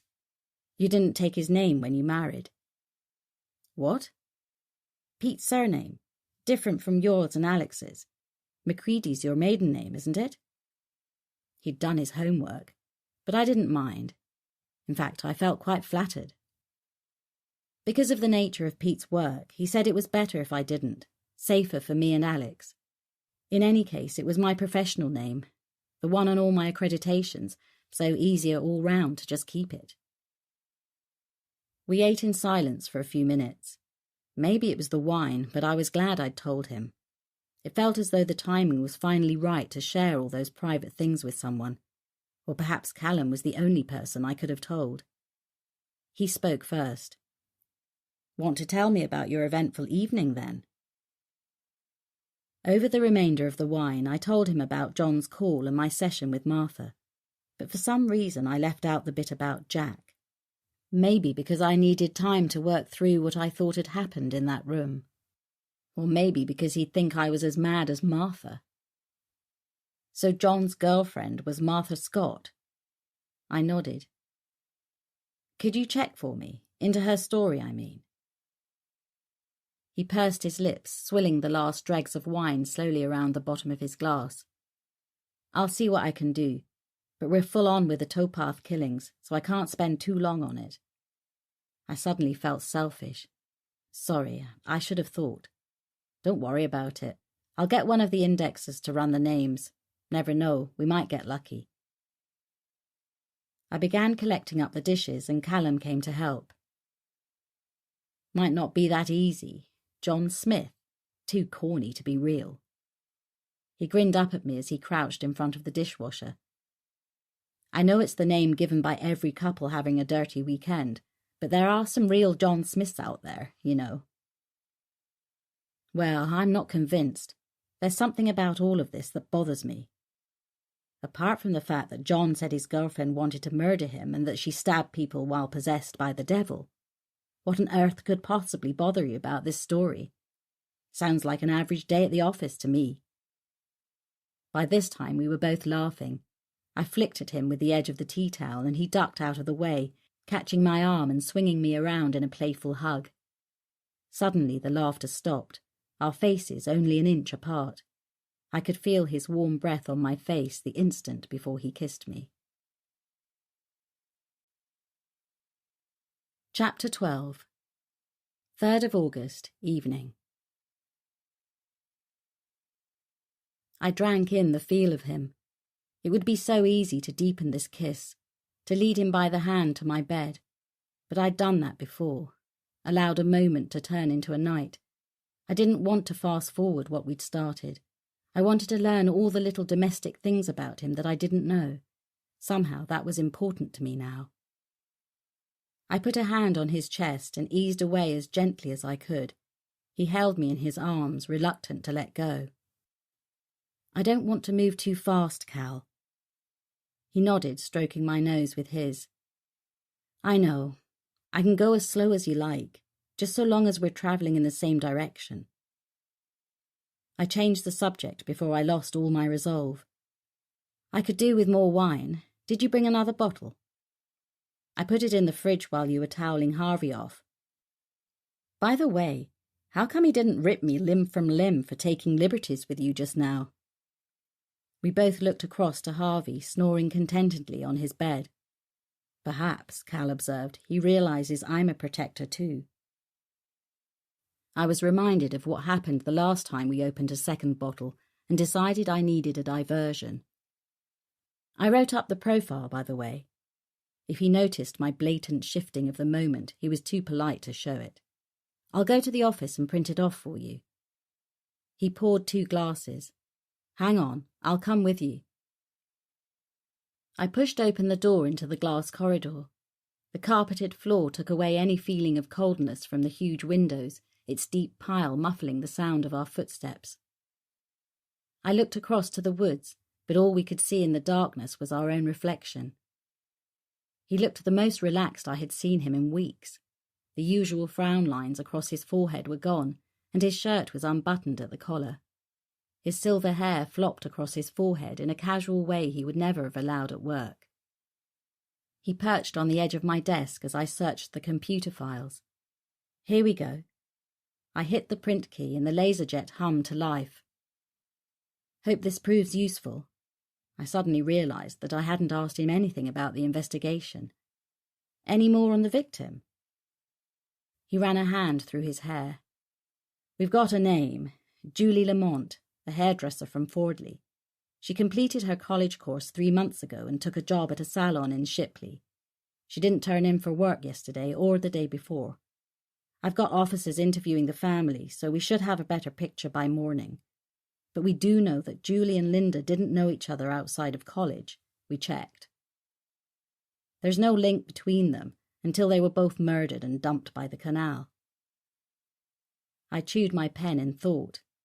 The canal's your link, I said finally. That's his hunting ground. That's where he served his apprenticeship. He feels able to take chances there. As I said it, I became more convinced. I took another sip of wine.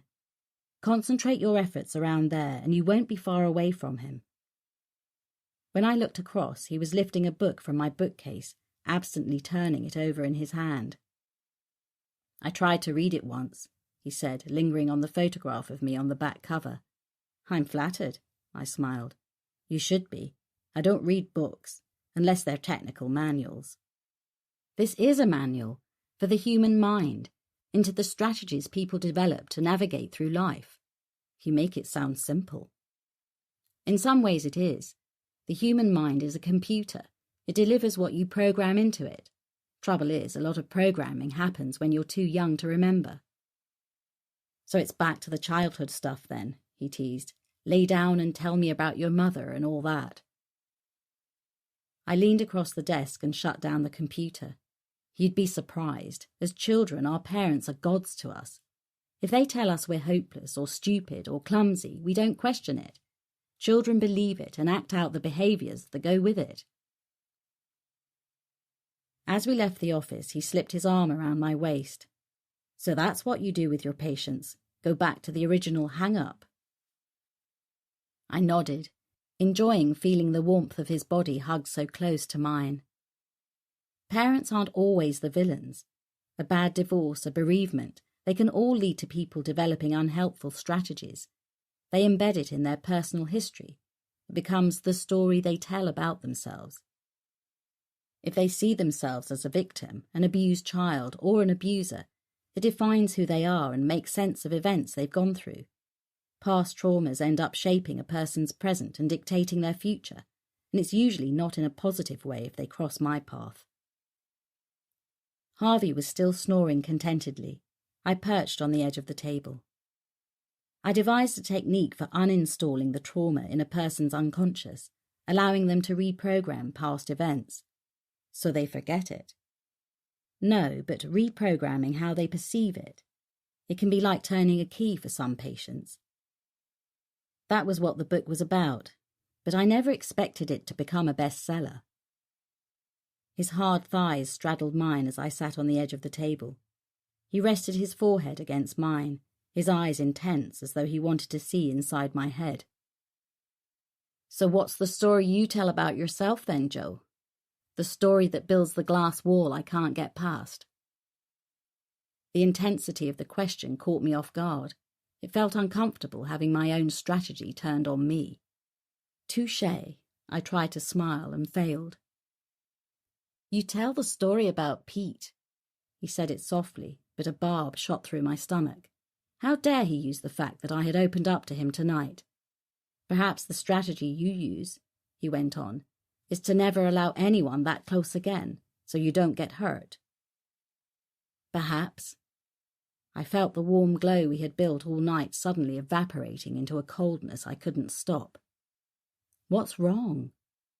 He lifted his head slightly, watching me with a confused frown on his face. My mind screamed a million things I could say, none of which he would have understood right now. I wasn't even sure I understood them myself. I made a mental note to stay away from the booze the next time I was with him alone. If there was ever to be a next time. Nothing. I pushed off the edge of the table, making him let me go and take a step back. Nothing. His breath was released in exasperation. You mean everything, right? Come on, Joe. What now? I'm tired, that's all. It's been a long day. Think it's time we called it a night, if that's okay." "No, it's not okay." He ran his hand through his hair as he squared up to me. There was a row coming, and I simply didn't have the energy for it. "I thought we were getting somewhere, but the minute I touch near the heart of you, the shutters come down." My frustration suddenly boiled up to meet his. The rational part of me knew he was right. He had touched a raw nerve that I should have dealt with years ago, but it had been easier to leave it alone. He'd turned therapist on me and hit the bullseye, and I didn't like it. "Oh, for God's sake," I snapped, causing Harvey to abruptly stop snoring and lift his head to watch us both. "Stop playing at therapist and stick to being a policeman." "Okay then, I'll be a copper." He was getting angry. "All the evidence points to the fact that I'm trying to compete with a dead man." He couldn't have winded me more if he'd punched me in the stomach. "What?"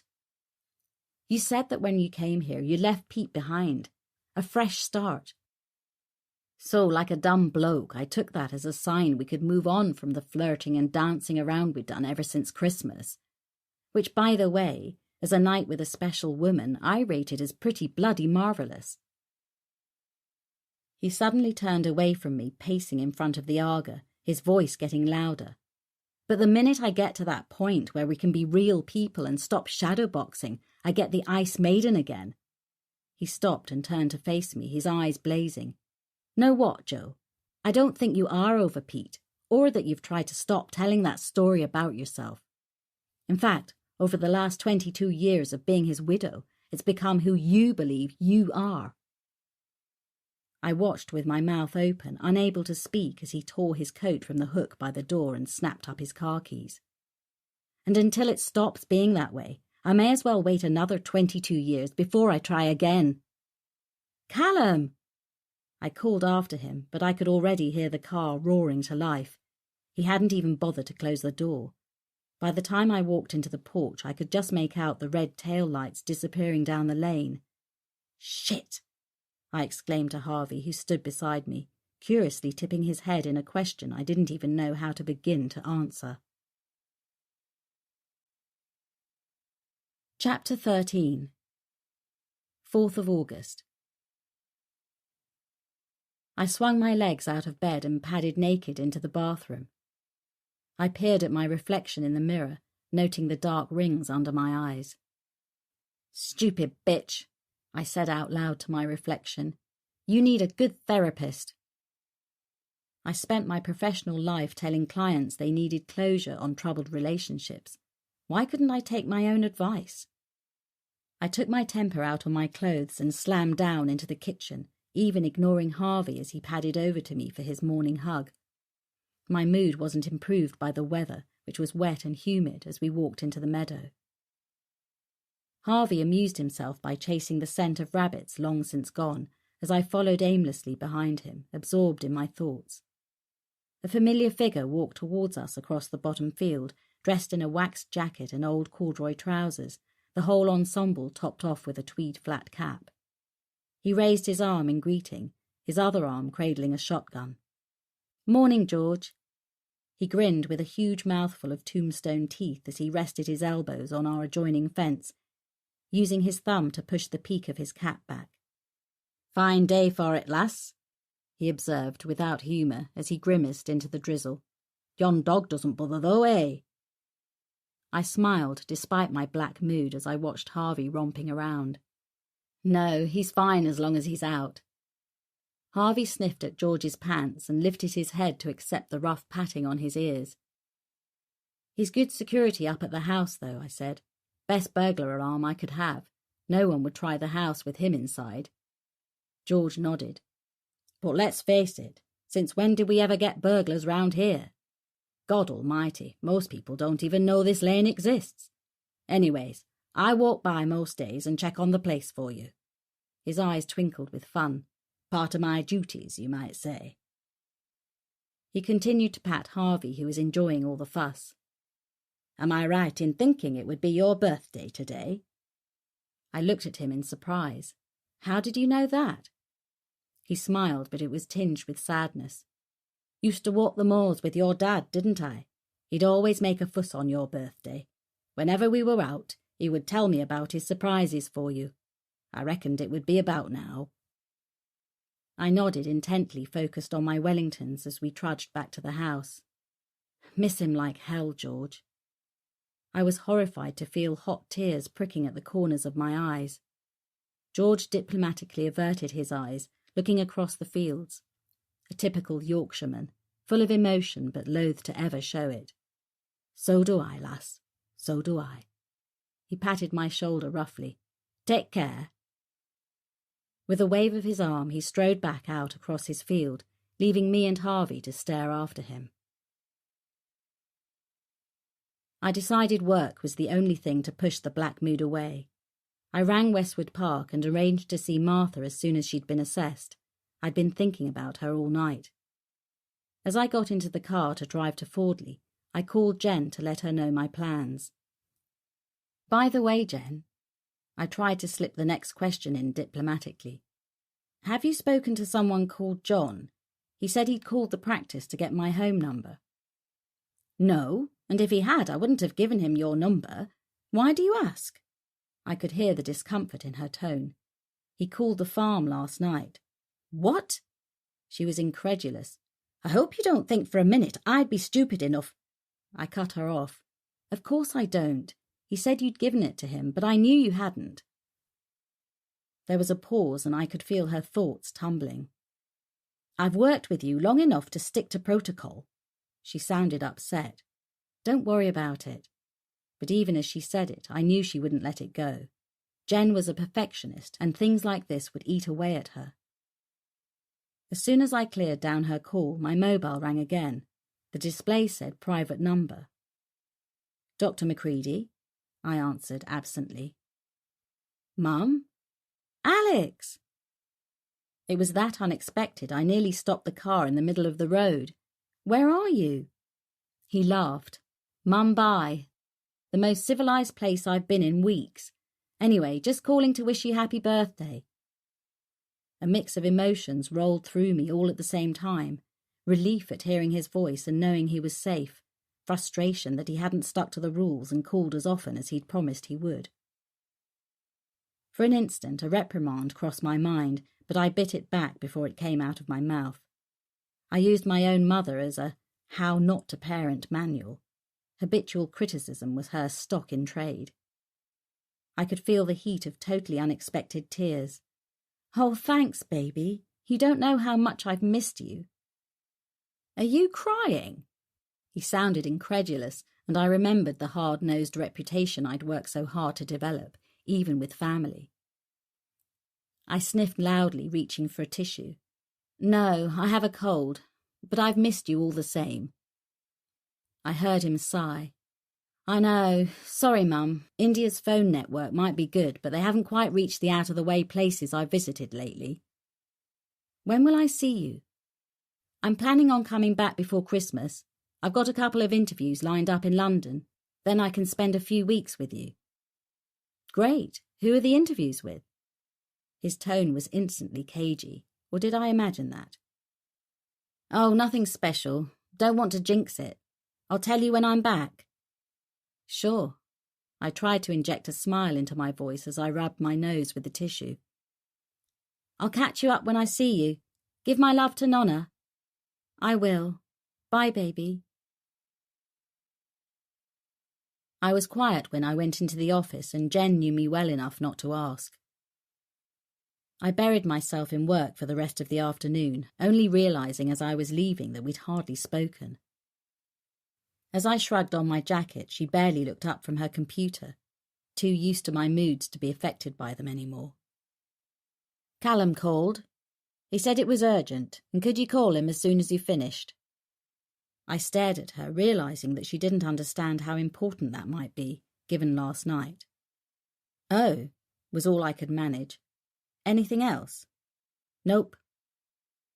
She didn't look at me as she flicked through the notes I'd just dropped on her. I put the digital recorder down on the desk and headed for the door. "If you can transcribe that first thing, please. I need it for Martha's assessment up at Westwood. See you in the morning." "Not unless you pay me double time, you won't." I stared at her, puzzled, until she finally turned to look at me, chewing the end of her pencil. "It's Saturday tomorrow, stupid." "Oh, God," I laughed. "Sorry, Jen, I'm losing the plot." Well, I won't be in on Monday either. I booked it off for my granddaughter's birthday. Family party at mine for all the brood." She raised her eyebrows like a parent with a hopeless child. "I suppose you forgot that too?" I had. She called after me as I went down the steps to the car. "Remember what all work and no play did? Don't forget to call Callum." Chapter 14. 4th of August. Everything happened at once. Callum's voice came over the Bluetooth as I drove back up to the farm. We got the post-mortem report back on Julie Lamont, and at the same time forensics gave us a lead on the electrical flex used to tie her up. It had traces of marine oil. "Marine?" I echoed back. "There's your link to the canal. Could our killer own a boat?" He had launched into the facts as soon as I'd called. No reference to last night at all. I wasn't sure whether I was relieved or upset. I dragged my mind back to the matter in hand. It's possible he lives on a boat, but my original assessment still stands. You're not looking at someone high on the socio-economic ladder. I'd say more likely he works around boats or the boating community. A labourer, maybe. That fits with his physical strength and fitness. Post-mortem confirmed it's the same weapon as Linda. They also found traces of duct tape adhesive in strands of her hair and around her mouth, which suggests she'd been gagged. That's consistent with your theory that he held her for a while before killing her. I could imagine the dizzy exhilaration he would feel at finally capturing a victim and having the opportunity to act out fantasies that he'd probably played out 1,000 times. Until the fantasy didn't help him reach climax anymore and he had to take more chances, go out and look for a victim to play with for real. Then reality would hit home. She could identify him and there was no option but to kill her. I'd built up a psychological profile of this faceless killer, to the point where I could almost hear the pleasure in his voice as he told Julie what he was going to do with her. He would enjoy the power he had over another human being, the power of life and death, the feeling of total authority and domination he would have in his closeted fantasy world where he made all the rules, unlike the polar opposite of his real existence, where he was a loser and a failure in society and in relationships. The fear and horror she would have experienced in those hours was unimaginable. I felt a tightening in the pit of my stomach at the very thought of what she must have gone through. "It certainly wasn't a quick death," I said quietly, still trying to switch off the images that unfortunately went with the job. "She was punched in the face prior to the attack, just like Linda," Callum continued. "He broke her cheekbone when he hit her. Interestingly, there are also traces of concrete dust in some of her wounds and on her clothing," Callum added, obviously still reading the post-mortem report. "Concrete? Probably from the murder scene, when we eventually find it." I could hear the shuffling of paper as he consulted his notes. "The pathologist thinks the killer is left-handed." He sighed, and I could almost see him raking his hands through his hair as he frowned in concentration. "So, together with your profile, we know just about everything there is to know about this guy, except his name and address." "Anything from the boating community?" "Some of the boats there that day have moved on, but we're chasing as many as we can. One interesting report came in from a local fisherman. He'd packed up and was walking along the towpath by the boatyard just after 6 when he saw a young couple cuddling on the path. The timing means they must have seen Julie if that's the route she took. The gap between the fisherman taking the same route and the courting couple is a minute or less, so either they saw something we need to know about, or Julie was lured off that route by the killer. Either way, we need to speak to them. We've put out appeals on the radio and local TV for them to come forward, but so far no luck." "That's unusual." "Maybe not." He sighed heavily down the phone. "I don't think they're boat owners. More likely local kids. I just think it's strange they haven't heard the appeal. You'd have to live in a damned cave round here not to know about the murder. And, oh yes, you'll be seeing Hoyle on TV. He's holding a press conference to appeal for information. Can't wait, I said sarcastically. How did he take the fact that you used my profile, by the way? Callum snorted in disgust. Didn't say anything, but he and Taylor Kane were closeted away for a couple of hours after he saw it. I think they had some damage limitation to do to cover their arses, now that it looks as though your profile was more accurate than theirs. Hoyle might have to field some embarrassing questions regarding his choice of analyst on this one. He hesitated as though he wanted to say something else.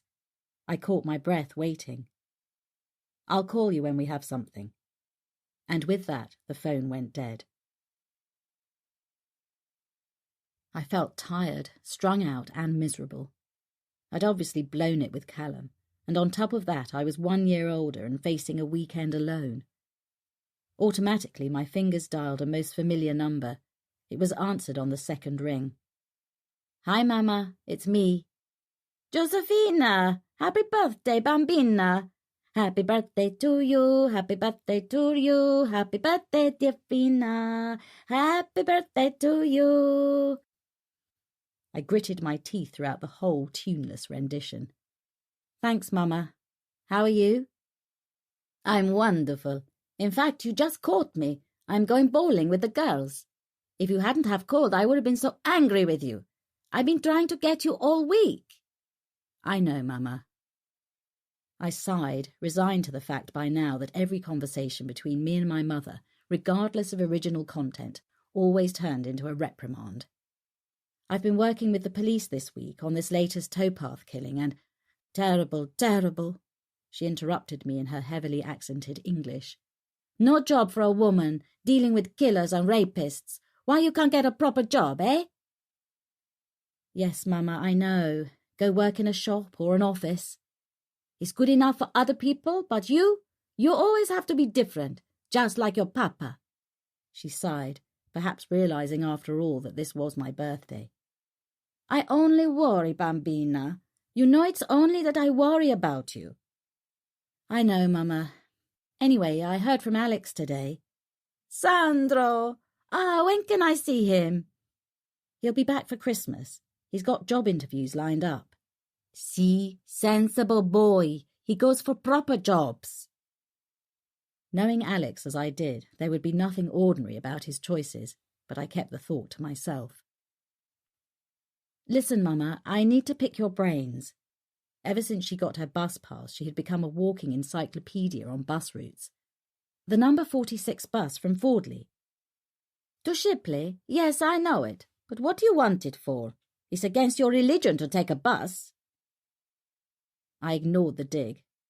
If a person got the bus to Shipley and was heading for the salon on Ryan Street, where would the nearest stop be? Well, the 46 ends at the interchange. If you didn't mind a long walk, you could get off there and then walk all through the centre of town. That would take me about half an hour, with my feet. I carried on quickly before we got into a long discussion about her feet. And if you didn't want a long walk? Well, if you were stupid enough to risk it in the dark, you could walk along the towpath for about 10 minutes, then cross the iron bridge over the canal and come up by the petrol station on the other side. That's at the end of Ryan Street. Nice salon. You going there, Fina? You have such beautiful hair, blonde like your papa, but always too busy to take care of it now. I put coconut oil on it when you were a little girl.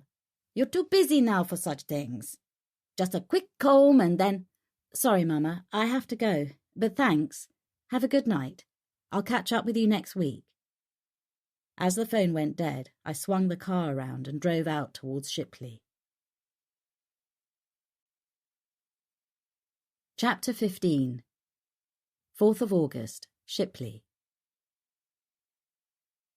At almost 9 p.m. on a Friday night, the streets were almost deserted. The commercial district was already empty as people hurried away to begin their weekend. There were a few cars on the petrol station forecourt as I parked my car. Everyone ignored me as I plunged my hands deeper into my coat pockets, crossing the road to the short flight of stone steps that ran down to the metal footbridge. It seemed a lot longer than 24 hours since Callum and I had been in the shadow of this same bridge, witnessing the brutal handiwork of Julie's killer. I stopped and looked across the water to where her body had been. A man with a little dog walked past Julie's last resting place. The dog stopped and sniffed, then cocked its leg and peed on the spot until his owner impatiently jerked the lead to move him along. So much for dignity in death.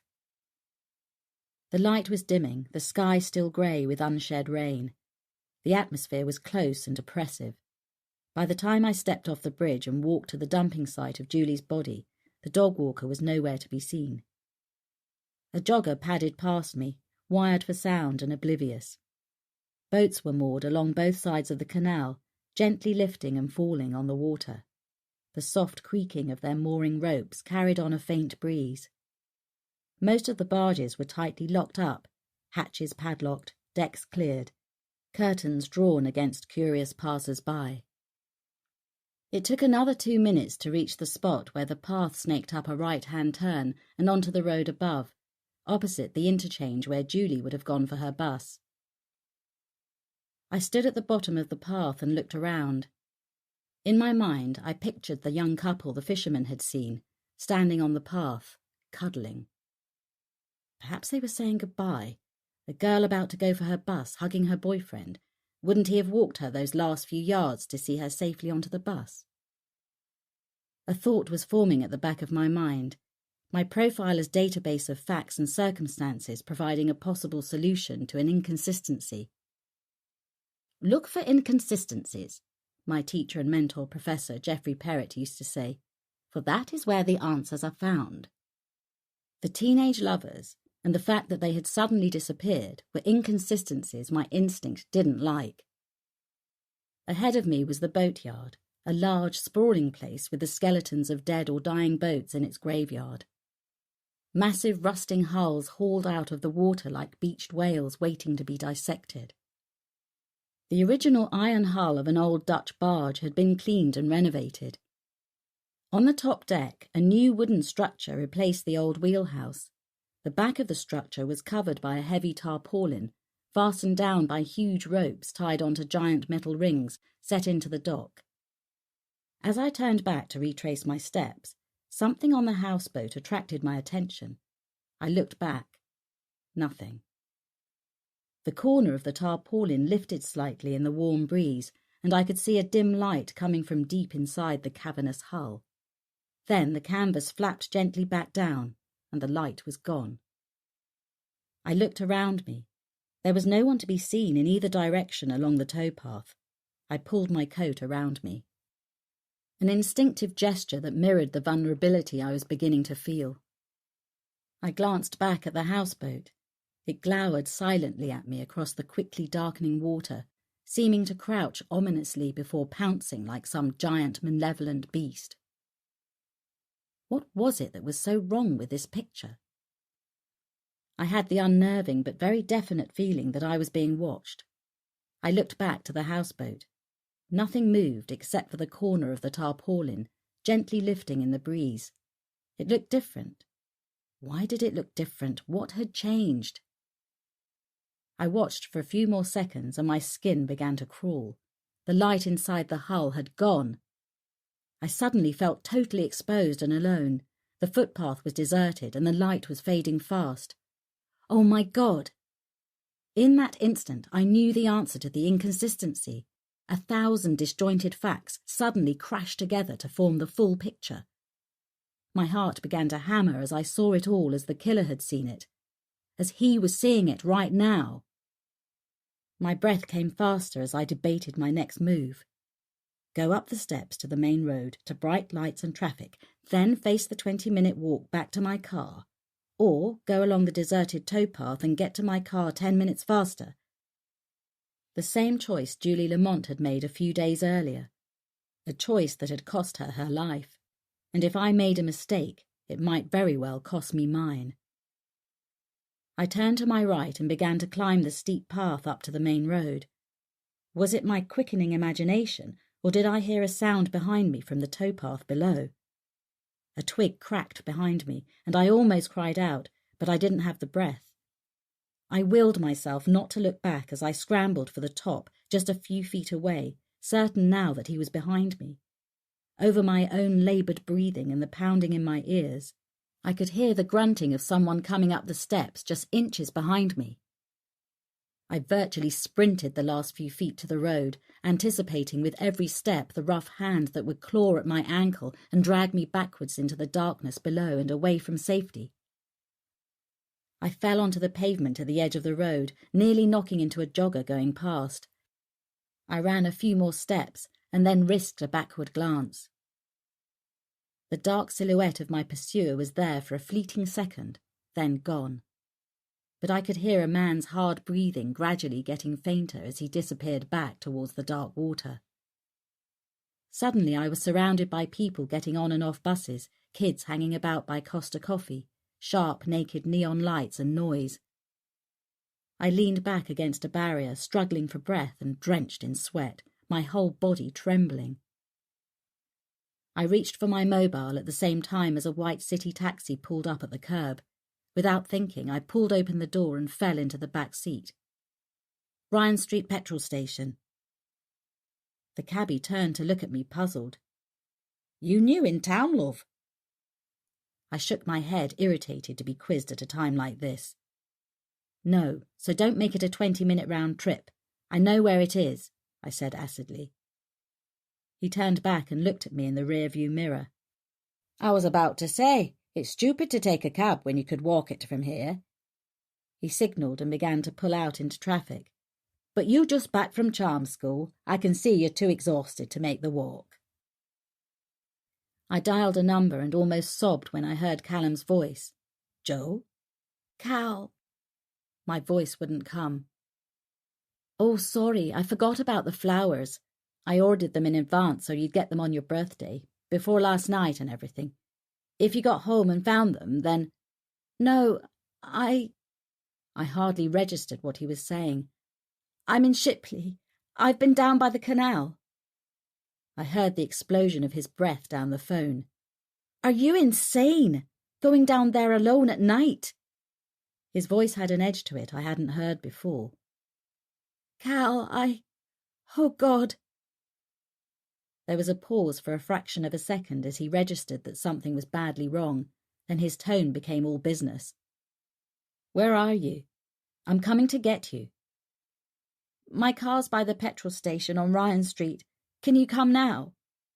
Lock the doors and stay put. I'll be there in 5 minutes. His tone softened. Tell me you're all right. I'm fine. But my voice didn't sound convincing, even to me. I know how he did it, Cal. I know where he is. Tell me when I get there. Just keep the doors locked, okay? Chapter 16. 4th of August, petrol station forecourt, Shipley. Callum was staring out of the partially opened passenger window of my car as he listened to what I had to say. I could see the muscles bunching in his jaw, as if he were going to explode at me at any moment. The whole story poured out like a torrent I couldn't stop, how I couldn't face the weekend alone just thinking about Alex and my birthday. I left out the bit about thinking of him and how much of a mess my non-existent love life was. I told him instead that I decided to spend the weekend working on the towpath killings. It was when I got to the part about seeing the light on the houseboat that he finally turned to look at me. His blue eyes were dark with anger, and I could see he was having difficulty controlling his temper. It didn't occur to you to call me before going off half-cocked playing bloody detective. He half-turned, putting his arm across the back of my seat. I didn't have time. I was still shaking inside, but trying hard not to show it. Besides, I had nothing to tell you, just half-formed theories. Mama talking about different routes from the bus got me thinking. I couldn't stand the scrutiny of those dark eyes and still concentrate on what I was saying. It was my turn to face away and look out at the passing traffic as I continued. We needed to know where Julie met her killer. She didn't know him, I was sure of that. I was fairly certain he knew of her. That he'd seen her before or knew her route and had stalked her before. I watched my reflection in the glass. I knew the canal was his hunting ground and the route to the bus was the perfect connection between the two of them. So you decided to go down there, where you suspected he stalked his victims, alone when the place was deserted. Are you mad? I turned to face him, still feeling the adrenaline surging, my eyes flashing a warning I knew he would see. For God's sake, Callum, I snapped. That's my job. To get yourself killed. He spat. No, I snapped back with equal venom. To walk through the murder, literally. To see events unfold through the killer's eyes. To imagine his drives and impulses. To work out his motivation to pick the victim he did. I was raising my voice and I could see people filling their cars looking over at us in curiosity, probably thinking we were having a lover's tiff. The thought made me even more irritated. I breathe the same air he does, see the things he sees, and God help me, I think the thoughts he thinks. Suddenly his expression softened and his hand slid down to touch my shoulder. Don't, I snapped, shrugging my shoulder away from his hand. You involved me, I reminded him unfairly. You took me to stand over her. You made me look at her faceless corpse and smell the stench of her death and asked me to get inside this killer's head. And once that process starts, I can't switch it off. God knows there are times I wish I could. Joe. I wasn't in the mood to listen. Besides, I had to tell him everything, and I had to do it fast. The clock was ticking if they were going to stop him before it was too late. It's usual for me to visit the scene. Joe, So there would have been no harm in doing that, I persevered, ignoring his interruptions, because usually the killer isn't still there. What? The boatyard, I said simply, as if that should explain everything. He's in the shell of the houseboat. Callum was staring at me, his face as still and hard as carved marble. I think that's where he took Julie. That's where he held her, tortured her, and killed her before dumping her body on the towpath. I waited for him to say something. His jaw tightened again, and he breathed out slowly, cranking the window down another inch and taking a deep breath of warm, sultry air, as if we had all the time in the world. I was exasperated. Didn't you hear what I just said? I think he's still there. We searched the boatyard already, and the houseboat, he said quietly, his tone disappointed. I thought when you said he was still there that you'd seen him. I did. He turned back to look at me. What?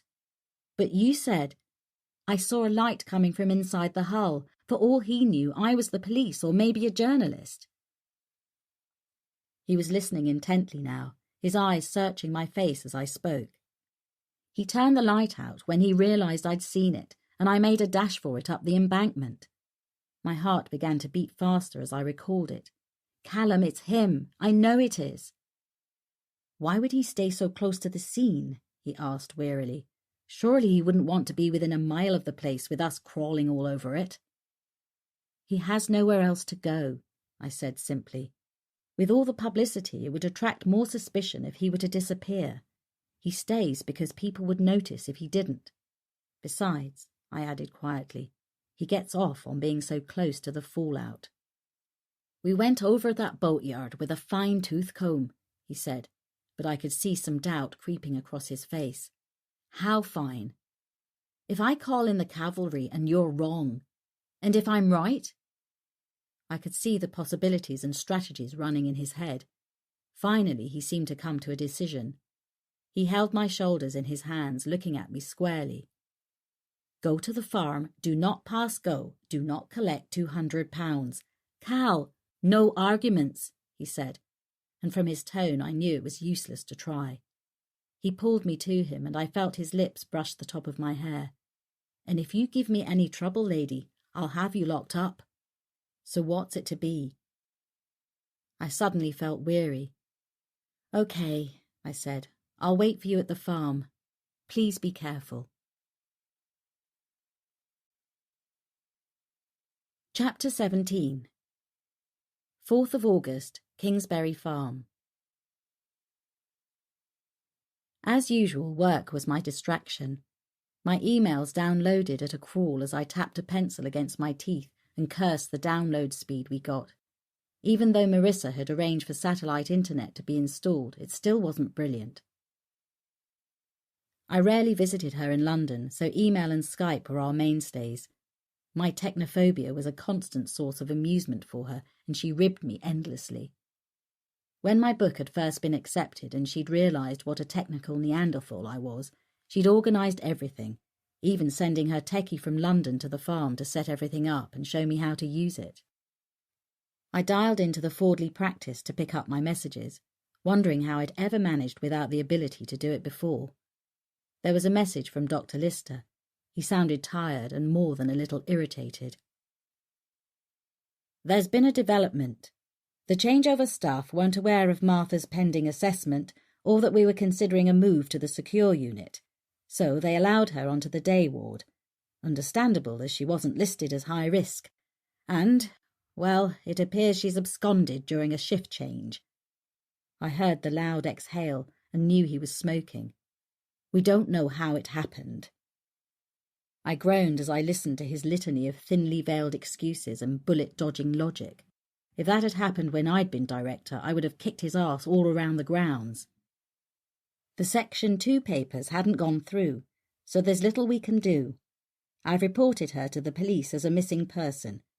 We can only hope she turns up. I was barely listening to his feeble promise to call me if he heard any news, and made a note to speak to someone at Fordley Nick about it. Perhaps if I stressed that Martha was vulnerable and there was a safeguarding issue, I might get some help finding her.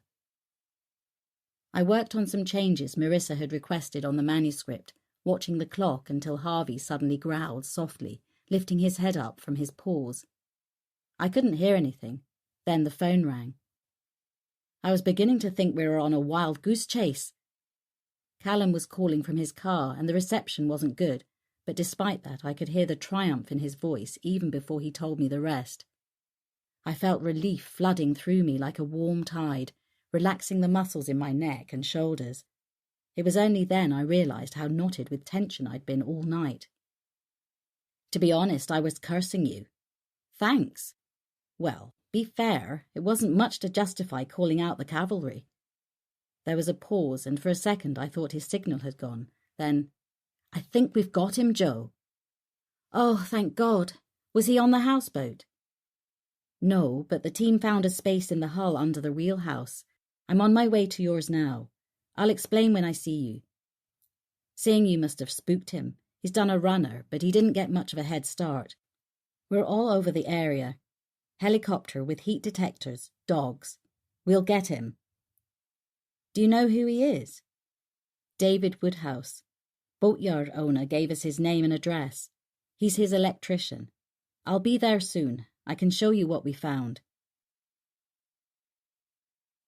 I sat on the living room floor with Callum. His laptop was between us so we could both see the video taken from the body cams of the search team. The interior was still under construction and there were tools and debris lying about. The team moved through the main room and headed towards the stern. No more work was scheduled until next spring, so if you hadn't sent us back there, God knows how long this would have stayed hidden.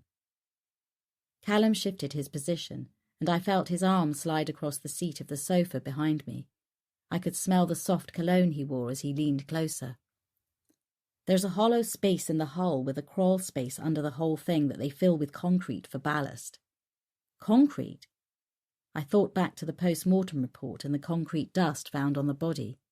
He nodded. They poured it 6 weeks ago and laid the suspended floor over the space. Once Woodhouse had finished the electrics, that part of the hull should have been sealed. Harvey nuzzled up against me and lay down by my side. I ruffled his ears as I thought it through. Work stopped on the boat just when Linda Baker was killed. He didn't have his little hidey hole then, so she was a rush job on the towpath. He knew he couldn't act this out on one of the holiday boats, too messy. Anyway, he wanted time with his next victim to savour the moment, so that's probably when he constructed this. No one would be working on it, and he could hold Julie there and go back to her every night. He fast-forwarded the video. The camera illuminated an iron-walled room about 5 feet high, that sloped down at the sides and was rounded at the stern of the barge. The suspended ceiling was held up by huge square wooden posts sunk into the concrete floor. "They found a digital camera," Callum said. "These were taken off it." Obscene photographs of Julie Lamont in various stages of nakedness and distress. In most of them she was alive, her eyes wide and petrified. I imagined her terror and the utter horror of realizing just how she was going to die. In all of them she was bound with white electrical flex and gagged with wide strips of duct tape, her eyes giving a hint to the horrific scene being played out in front of her. The last few images were so horrific I had to turn away. "Oh my God," I breathed quietly. "He's butchering her alive." Callum switched back to the body cam video. I could make out a pair of Reebok trainers. There was a bundle of clothing and a rucksack neatly stacked beside the trainers. The rest of Julie's clothes, and we think the rucksack will turn out to be Linda Baker's. There was a small wooden platform against one wall, and the cameraman concentrated on it. Callum breathed softly. "Bloody unbelievable. It's like a shrine." There in the centre of the short wooden table was a serrated hunting knife. Beneath the table was a coil of electrical flex and a roll of duct tape. Callum reached across and switched the video off. We sat on the floor in silence. That could have been me. A shudder ran down my spine. I remembered the sound of his grunting as he chased me up the embankment. If he'd caught me tonight, I would have died in that torture chamber. So close to safety that I would have been able to hear the traffic outside as he cut me to pieces. I felt Callum's arm around my shoulder as he squeezed gently. "Need a drink?" I nodded numbly and felt him get up and go into the kitchen. A minute later he was back, but not with the wine I'd expected. He held the brandy glass out for me. "Thought you might want something a bit stronger." I took it gratefully, suddenly looking up as I realized he didn't have a glass. "I can't," he said, reading my thoughts. "I've got to get back. I have to be at the incident room." As soon as we got a name, I woke up a magistrate to get a search warrant for his bedsit in Shipley. "The team are over there now. I just wanted to show you the footage. Tonight was down to you, Joe." I sipped the brandy, feeling the welcome burn in my throat as it worked its way down. How come he wasn't questioned with everyone else at the yard?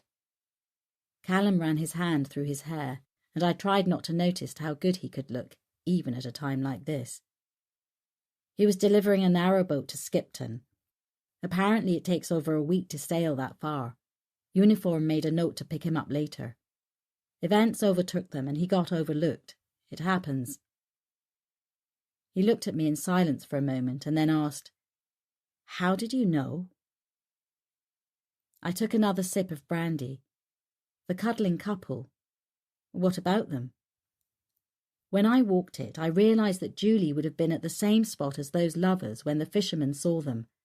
And if she had been there at the same time, she'd be alive, because she'd have walked up those steps to the interchange and caught her bus. But she never made the bus. The fisherman didn't see her. Why not? It didn't fit. He raised his eyebrows in a silent question. The lovers had to be Julie and her killer. Callum sat on the sofa, his thigh brushing my shoulder. "Lovers?" he said in disbelief. I don't think they even spoke at all before he punched her in the face and broke her cheekbone.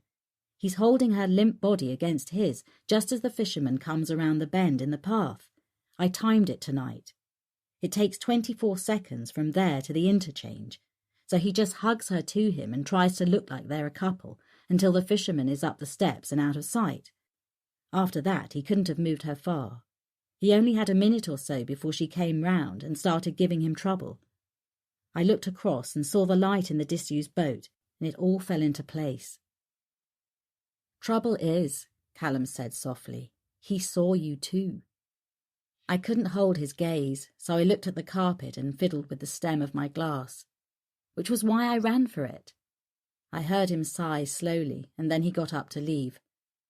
"I'll have Uniform outside the farm tonight, until we track him down. I'm not happy about you being here alone." Is that really necessary? He saw you tonight, Joe. He came after you because he couldn't risk you getting away and blowing the whistle. But I did get away. Precisely. His tone was exasperated. That's why he'd shoved off by the time we got to the boat. He knows it's over and he's on the run, but he's going to be pissed off with you, isn't he? I stood to face him, still having to look up at him, but feeling less like a scolded child than I had when sitting on the floor at his feet. He doesn't know where I live, or even who I am, for that matter. He raked his hand through his hair and shrugged. I don't care what the hell he knows. People do know you from the TV and the press. Perhaps he did recognize you. Perhaps he does have transport. He might know where to find you, I don't know. But what I do know is that at this late stage of the game, I'm not taking any chances. So whether you like it or not, I'm going to have a car up here tonight. I opened my mouth to reply, but I was already looking at his back as he walked out of the room, calling over his shoulder. Lock the door and pull the curtains. Don't go outside. If Harvey needs a pee, get one of the officers to take him out. Chapter 18. 5th of August, Kingsbury Farm. I woke up and winced. Turning my head was agony. I slowly slid my legs off the sofa and put my feet on the floor. The crick in my neck felt like it was going to be permanent. My foot knocked over the empty brandy glass, and Harvey lifted his head to watch me curiously as I sat forward and held my head. After Callum left, I knew there was no chance of sleep. I heard the police arrive and the officer knocked on the door and introduced himself. I paced up and down and poured another brandy, then another. Funny how after the first one the others went down so easily. I must have dozed in the early hours, waiting for Callum to call with some news. I slowly parted the living room curtains and sharp sunlight jagged at the back of my eyes, sharpening the dull headache. I groaned and turned as Harvey brushed against my leg, jumping up to rest his massive paws on the windowsill and look outside with me. The patrol car was still there, the PC leaning against the open door. He glanced up and raised his hand in a half wave. I nodded gingerly and let the curtain fall back. The clock on the wall said 7 a.m. It had been a long day already.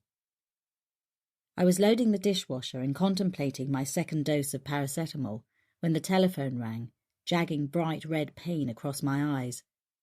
I dived for the receiver to stop the pain. Yes? Joe, it's me. Callum's voice banged like a drum, using economy of effort. News? Was all I could manage. We've got him. Early hours of this morning.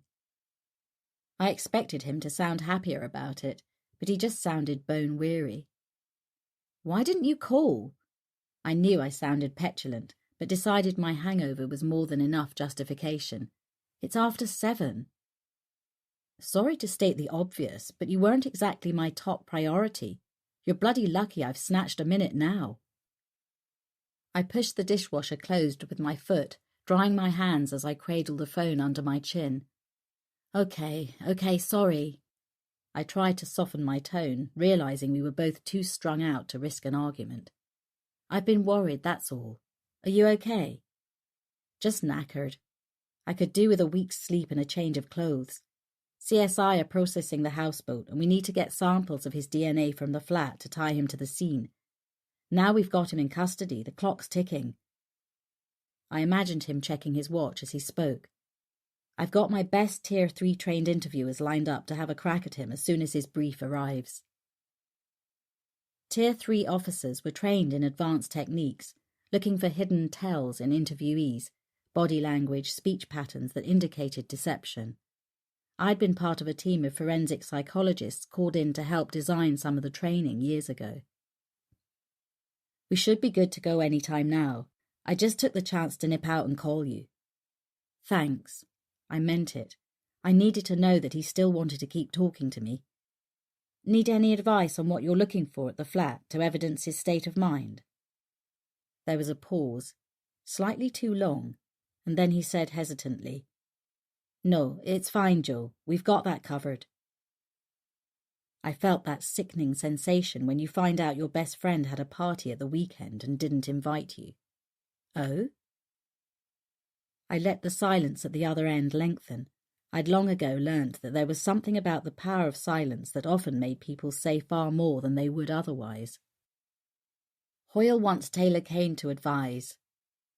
The knot in my stomach tightened and the bile of outrage rose in my throat, along with the words that spilled out before I could stop them.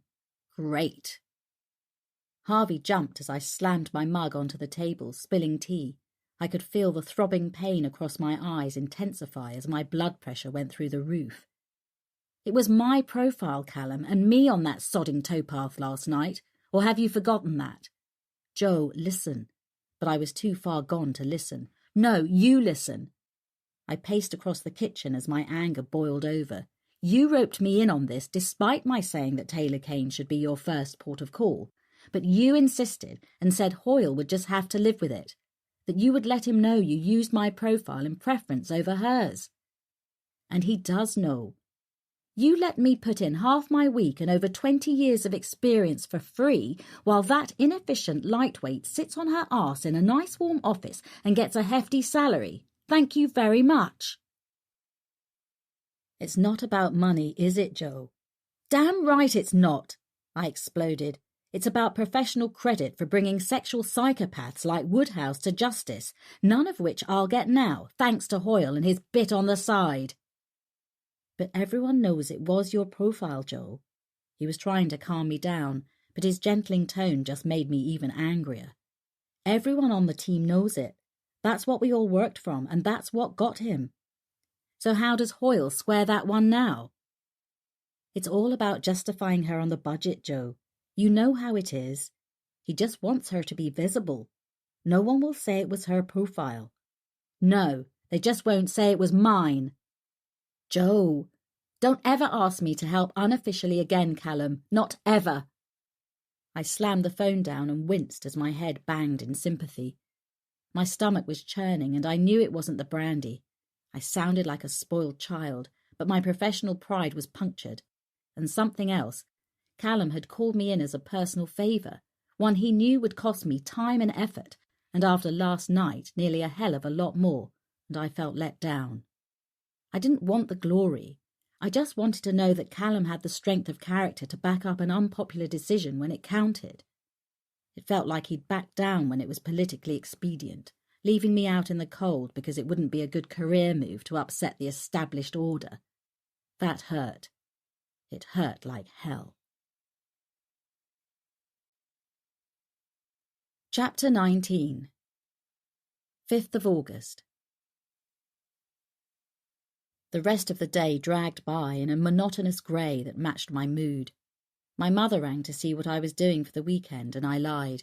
I just couldn't face the play acting I always had to do around her as she dropped very unsubtle hints about my being unattached. The fact that I had a job she couldn't understand anyone wanting to do, least of all a woman, and that I didn't see enough of Alex. I pottered around the garden, making a half-hearted attempt to clear some of the paths, and finally gave up and decided to walk Harvey across the fields.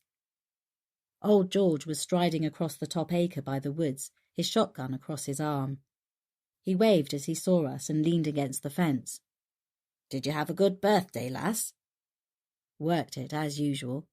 He frowned, absently patting Harvey's head. "All work and no play," he tutted. I laughed.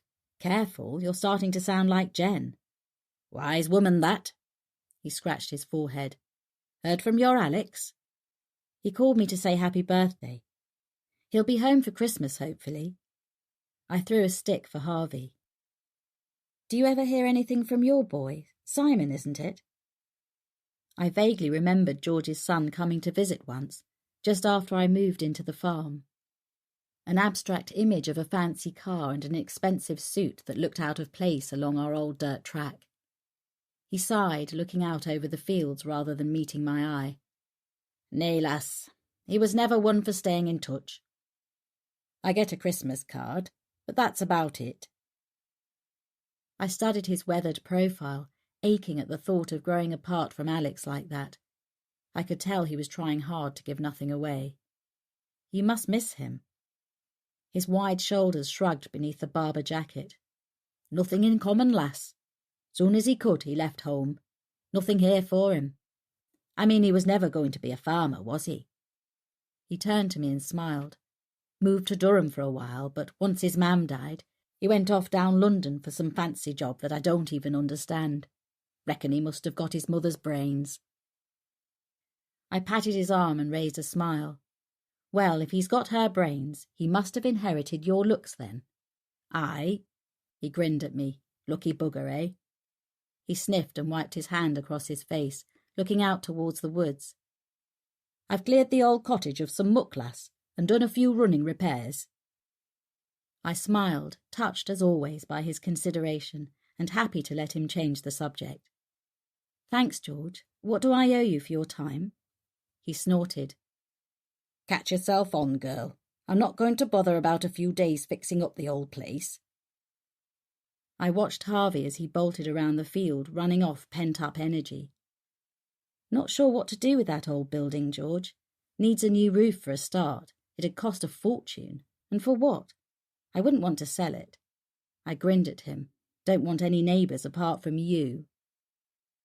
He looked across to the edge of the woods at the small white building that was more of a one-roomed bothy than a cottage. He pushed his cap up with his thumb. "Could always rent it out, you know, holiday cottage-like." I frowned as I thought about it. No, couldn't be bothered with all the hassle. Anyway, can you imagine a family with a couple of screaming kids descending on us? He grinned. "On second thoughts, let's just leave the old place as it is, eh? Anyways, what would the foxes do if we rented it out?" "Are they still in there?" He puckered his lips. "Not sure. There's been something in there all right. Could be foxes or the old badger maybe. Probably should put a door on it if that's okay with you. I've got an old one up at the farm." "Okay, do whatever you think. But don't be out of pocket, George. If you have to spend anything on it, let me know and we'll square up." He grinned and with a casual wave went on his way. I knew he'd never ask me for a penny. I lost the day in my study, answered emails and put in a call to Westwood Park. Martha hadn't surfaced, and in the absence of a Section 2 order, there was little we could do beyond reporting her as a missing person. As I got up to leave, the phone rang. It was my mother. "Have you seen the TV?" "No, why?" I reached for the remote. "Go to BBC News," she said. "It's about this towpath killer." As the image flickered on, I could see a room set out for a police press conference. Hoyle sat at the centre of the table, beaming proudly. Beside him, the bird-like figure of Lizzie Taylor-Kane, looking professional in a dark skirt suit and white blouse. Her pixie-cut blonde hair making her look more manly than she probably intended. As usual, she wore no makeup and no smile. She shuffled papers in front of her, looking at her notes as Hoyle addressed the press. "In the early hours of this morning, a 22-year-old man was arrested in connection with the towpath killings. Teams also searched several locations in Shipley. Vital evidence was recovered and forensic examinations are underway." There was a barrage of questions from the floor as the press demanded answers. Hoyle held up his hand to stem the flow. "All I can say at the moment is that we are keen to question this man in relation to these events." The press pack bayed for more, directing questions at Taylor-Kane. Hoyle answered first. "Psychological profiling was used in this case, and I cannot emphasize enough the vital part it played, which means that at this time we're not looking for anyone else in connection with this offence." He glanced across at Taylor-Kane, who still continued to look down at her notes. I wanted to think it was because she was ashamed at the bare-faced implication that the work had been hers. But somehow I couldn't imagine her having that much of a conscience. One of the press pack shouted out, "Isn't it true, Chief Superintendent, that there were conflicting profiles initially? And could this have hampered the inquiry?" Hoyle cleared his throat and ran a finger along the inside of his collar in a classic gesture of discomfort. "That is true to an extent. We had the input of an external forensic psychologist, and that person's profile did differ from our own. These things do occur, but thankfully we followed the advice we felt most appropriate, and it has resulted in a successful arrest. More questions came, but I wasn't listening. I felt sick. I stared at the TV screen in disbelief. The misdirection was so blatant. I was stunned. My mother's voice was buzzing in my ear. "Is it you he's talking about? Fina?" "I'll call you back, Mama," was all I could manage before I hung up the phone. Harvey came and nuzzled my hand, resting his chin on my knee as I sat on the edge of my coffee table, watching the end of the press conference. My mind tumbled through endless possibilities. The phone rang. It was Jen. "The bastards!" she exploded down the phone. "Did you just see that utter crap?" "How much damage can it do me? I'm not officially involved in the case," I reasoned. "My name doesn't appear anywhere. Who's to know I was the other psychologist? It's only if I'm named that the implication is damaging." "I don't care," Jen ranted in outrage. "You did this as a favour to Callum." I winced at the reminder. Where does he get off allowing them to even hint at such a thing? He should challenge that. It's not fair. But if we challenge it, we're telling everyone I was the other profiler. I tried to keep my tone calm, even though I was as outraged as she was. We'd shoot ourselves in the foot. At the moment, we're not implicated directly. All the investigating officers know my profile was spot on. As long as it stays like that, why should we care? We should just let it lie. "Maybe," she said huffily, "but Callum deserves a flea in his ear, and you should tell him to get stuffed if he ever wants another favour." I did that already. Good. If they think Taylor Kane is so bloody good, let them use her crappy profiles in future and see where that gets them.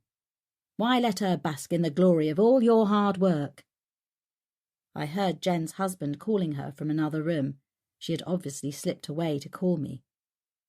"Better get back to your weekend, Jen," I said. "I'll see you on Tuesday." I sat and watched the news unfold for the rest of the day. Hourly bulletins came round and more details about Woodhouse unfolded under the bright red banner of breaking news. All the details fit my profile. 6 feet tall and weighing in at 15 stone, Woodhouse was muscular and fit. He had a fascination for martial arts and worked out at a gym 3 times a week, although people there said he was a loner. Originally from Blackburn, he'd moved to take up his job in Fordley. He didn't have a girlfriend, but the local prostitutes in Fordley were giving interviews to journalists, saying they'd done business with him around payday at the boatyard. When he got a reputation for violence, they'd stopped seeing him. I half expected Callum to call.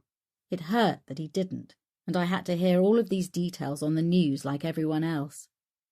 I wasn't sure how I felt. Used, certainly. Humiliated, definitely. Alone, absolutely. Chapter 20. 6th of August. Saturday drifted into Sunday, which was as grey and depressing as my mood. I finally decided to walk Harvey for miles in companionable but grumpy silence across the moors, with my mobile phone switched off. At 4 o'clock I got back to the farm to find my answer machine on meltdown. 3 calls from my mother and 2 from Jen, all asking whether I had seen the Sunday papers. The office machine had 1 call from Marissa asking the same thing, and at least a dozen calls from journalists on newspapers across the country asking for my opinion on a story that had been run by Fordley Express.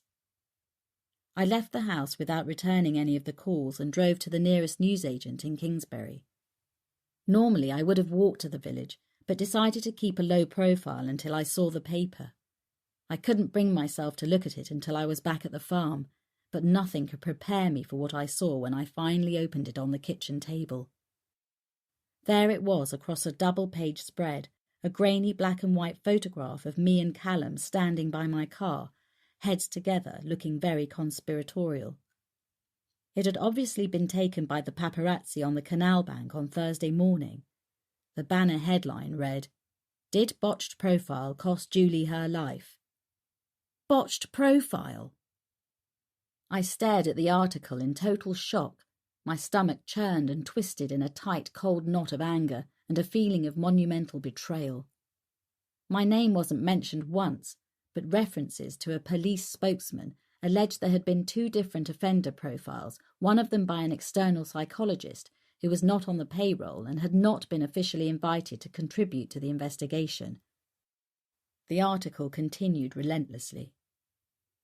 One of the offender profiles was so wide off the mark that it took detectives down a completely false line of inquiry, undoubtedly meaning the offender was at large for longer. Did that fatal delay cost Julie Lamont her life at the hands of this brutal killer? Something that a review into the way this investigation was handled needs to address. With hindsight, we ask, in these most serious criminal cases, should investigators rely so heavily on a branch of science that many feel is unproven and, at worst, can cost an innocent woman her life? It ground on and on. I sat riveted to the spot, not wanting to read any more, but compelled to take in each painful, miserable detail which seemed to crucify me with every inference. As I reached the end of the article, the phone rang. "Fina, it's me!" I groaned. "Before you ask, Mama, yes, I got the paper." "Is it true, Fina, that your profile got that little girl murdered?" "No, it's not true." My mother always saw the negative side of everything, especially my career, which she had never understood, and like most people who read the article, she would think there was no smoke without fire. "They don't mention my name. It's not me they're talking about." "But your picture is there, Fina. Why would they put your picture there if they're not meaning you?" I rubbed my temple, willing the throbbing in my brain to give me a break. "Don't worry, I'll take care of it." "What can you do?" She ground on as relentless as the article. "It's out there now. Everyone has read it." I could hear the panic as her voice went up an octave. "What do I tell the girls at the bowling club?" And there it was. She talked to her friends about my daughter the doctor, never actually saying what type of doctor, never having to explain my world to those with sensitive dispositions who would be horrified to know I worked in psychiatric hospitals and prisons with some of the country's most criminally insane. Tell them they should be ashamed to read a crappy tabloid like The Express. "Fina, be serious. This means you can't work. You'll have to give it up now. And what about Jen?" She rolled on with her endless stream of disjointed non-logic which for years had driven my father to despair. "I can prove my profile was right. In the meantime, I'll get a solicitor. By next Sunday, you'll have a more positive article to show the girls at the club." Her tone was hurt now. "It's not about what I showed the girls at the club. It's you I'm worried about. I never liked you doing this job, and this just goes to show you." She never elaborated on what it exactly showed me, but it was one of her favourite ways of ending a conversation on what felt like a victorious note. As I hung up, the phone rang again. "Joe, it's me." Jen's voice was a welcome relief. "I hope you're going to sue." "You were going to be my next call." I sighed as I imagined her family cursing me as I robbed them of a normal weekend. "I'll make it up to you." "Forget it," she huffed, and I could hear the anger in her tone. "I'm going to call Foster's tomorrow." They were top-flight litigators in London. Marissa had put me in touch with them when we'd needed representation in a case a few years before. They had called me occasionally since then to be an expert witness. "They'll have that editor swinging by his balls." I couldn't help but laugh. Jen was usually so calm and composed. This was so unlike her. "Shame Taylor Kane hasn't got any," she ranted protectively, "or I'd have them for earrings. What a bitch! We've got to go after her for this, Joe." "You're supposed to be taking the day off tomorrow, remember?" "I can still do the family party around making a phone call. This is more important, Joe." "Maybe we can release our original transcript through Foster's. They'll sort it. I'm sure this'll be tomorrow's fish and chip wrappers." "Well," she said slowly, "I hope Marissa thinks so. She's already called my mobile. She's worried about the book." Marissa had persuaded me to write my latest book, after realising that over the years some of the most infamous murderers in the country were behind bars as a result of my profiles or testimony as an expert witness at their trials. In the Minds of Monsters, not a title I was wholly in favour of, was due out at the end of the year. This journalistic silver bullet could end my monster's premature life. Has Callum called? No, he probably got it in the neck from Hoyle for using me in the first place. Was he just keeping his head down? I wasn't sure how that thought made me feel. Disappointed, I supposed. I thought he was different, Jen, I said quietly, feeling the unexpected sting of hot tears. Some expert profiler I am. Well, it's not your fault if he turns out to be a bastard like the rest of them, she said stiffly. But if it's any consolation, I thought he was different too. I put the phone down. I really couldn't bear any more of this. Before I wearily went upstairs for a bath and an early night, I switched off the office phone and my mobile. Let the journalist sweat until tomorrow. Chapter 21. 7th of August.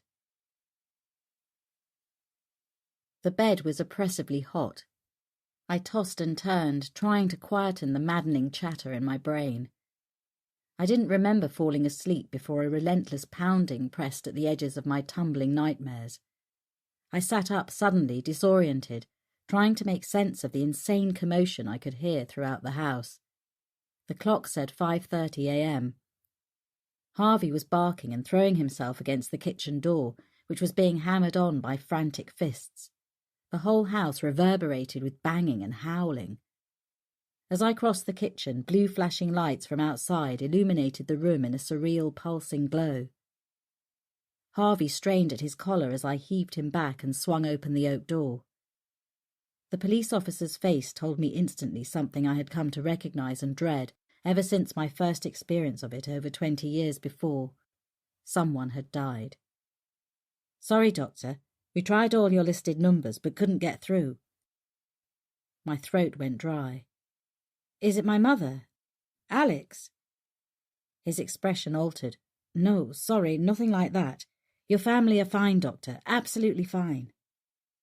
I looked behind him to his colleague sitting in the car. The window was down and radio chatter crackled through the still and humid early morning air. The blue light painted his face a garish colour. The feeling they were bringing me death wouldn't go away. My pulse raced. Then what, for God's sake? Martha Scott. My brain froze momentarily as I processed what he had just said. I stepped aside as he followed me into the kitchen. Harvey growled suspiciously. Harvey, stand. He took his cue and came to stand beside me, his posture defensive, his gaze never leaving the officer. I felt shaky as my body realised it didn't need the sudden surge of adrenaline for fight or flight. I don't understand. What about Martha? She's dead, he said simply.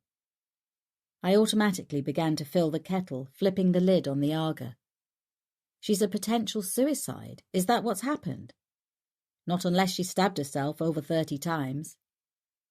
I stared at him for a moment as his words sank in. He nodded, gesturing towards the humming kettle. So if it's okay with you, I don't think we've got time for a brew, Doctor. CID want you down at the station. I'd made the journey to Central Police Headquarters in Fordley more times than I cared to count, but never in the back of a police car. It gave me a different view, a view a lot of my clientele were familiar with, and one I never wanted to get used to. As we pulled into the high-walled courtyard at the rear of the building, I couldn't remember the journey through the deserted roads on this early Monday morning. My mind was too busy running all the possibilities for Martha's murder. What were the chances of her being murdered the same way as the women in her nightmares? Slim to none. Or was she just monumentally unlucky to cross the path of a vicious killer by chance? Then there was the haunting recording of my last interview with Martha, or with Jack. I still hadn't decided what to think about that. Had Martha committed murder as she believed? I didn't think she was capable of it. If that were true, then any fragmented personality her mind may have created would also be incapable of it. That's what all the research concluded. Was it an elaborate faking by Martha? Unlikely. I didn't think she had the intellect for such a deception. Then what was I left with? My thoughts were interrupted as we stopped. The air was humid and sticky, but at least it wasn't raining. We walked in silence around puddles and across the high-walled courtyard to the rear door of the station. What's wrong with using the front? Or am I being treated like a criminal? I was half joking, but I couldn't raise a smile as I said it. Press, he said simply, swarming around the front, hoping to doorstep an investigating officer. This is the only place they can't get access. It hadn't occurred to me before, but in light of the towpath killer, another killing just a few days later meant the press would be having a field day. The interview room was stark and depressing. Bright strip lights illuminated the small white-walled, windowless room that smelled faintly of sweat and stale coffee. The PC left to get me a cup of tea. I had seen countless video recordings of police interviews, and in my time had listened to thousands of recordings of suspect interviews, but this was the first time I had experienced it from their side of the house, and I didn't like it. There was a definite shift in the way I was being treated. The police were no doubt having to fend off unwanted scrutiny into the way the David Woodhouse case had been handled, and maybe they didn't want me making any waves over the press article in yesterday's paper. The door opened and an officer entered the room. "Thanks for coming down, Dr. Macready. Appreciate your time." He smiled and seemed pleasant enough, but my guard was up and I wasn't inclined to lower it. A knock came at the door and my tea arrived. "Station tea is never the best," he said brightly, "but at least it's warm and wet." He settled himself opposite me and made the introductions. "I'm D.C. Hanson, one of the investigating officers on the Martha Scott case. Sorry this seems so formal, but we need to record your statement for the official record as you're a material witness to a murder inquiry." I simply nodded. He stated his name and mine for the record and confirmed the date and time. I was beginning to feel more like a criminal with each passing second. "We understand you were the last person to assess Martha and the interview was recorded." He twisted a ballpoint pen in between his fingers as he spoke, his eyes never leaving mine.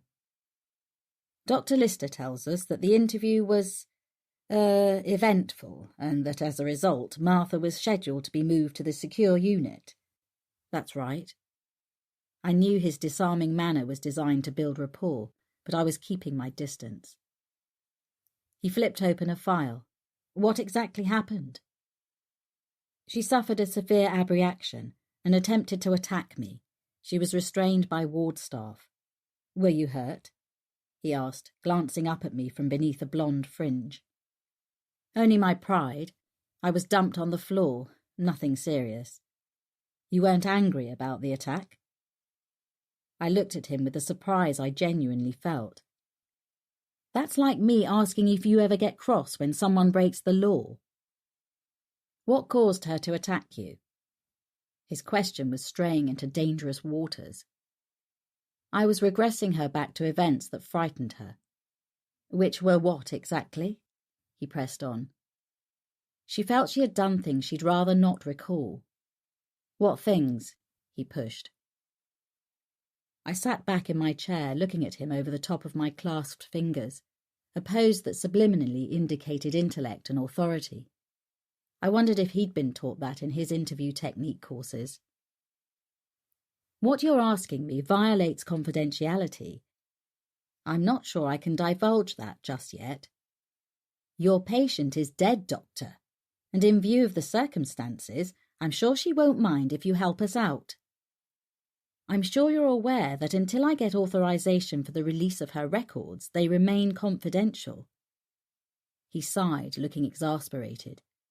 "She was cared for by Dr. Lister, not you.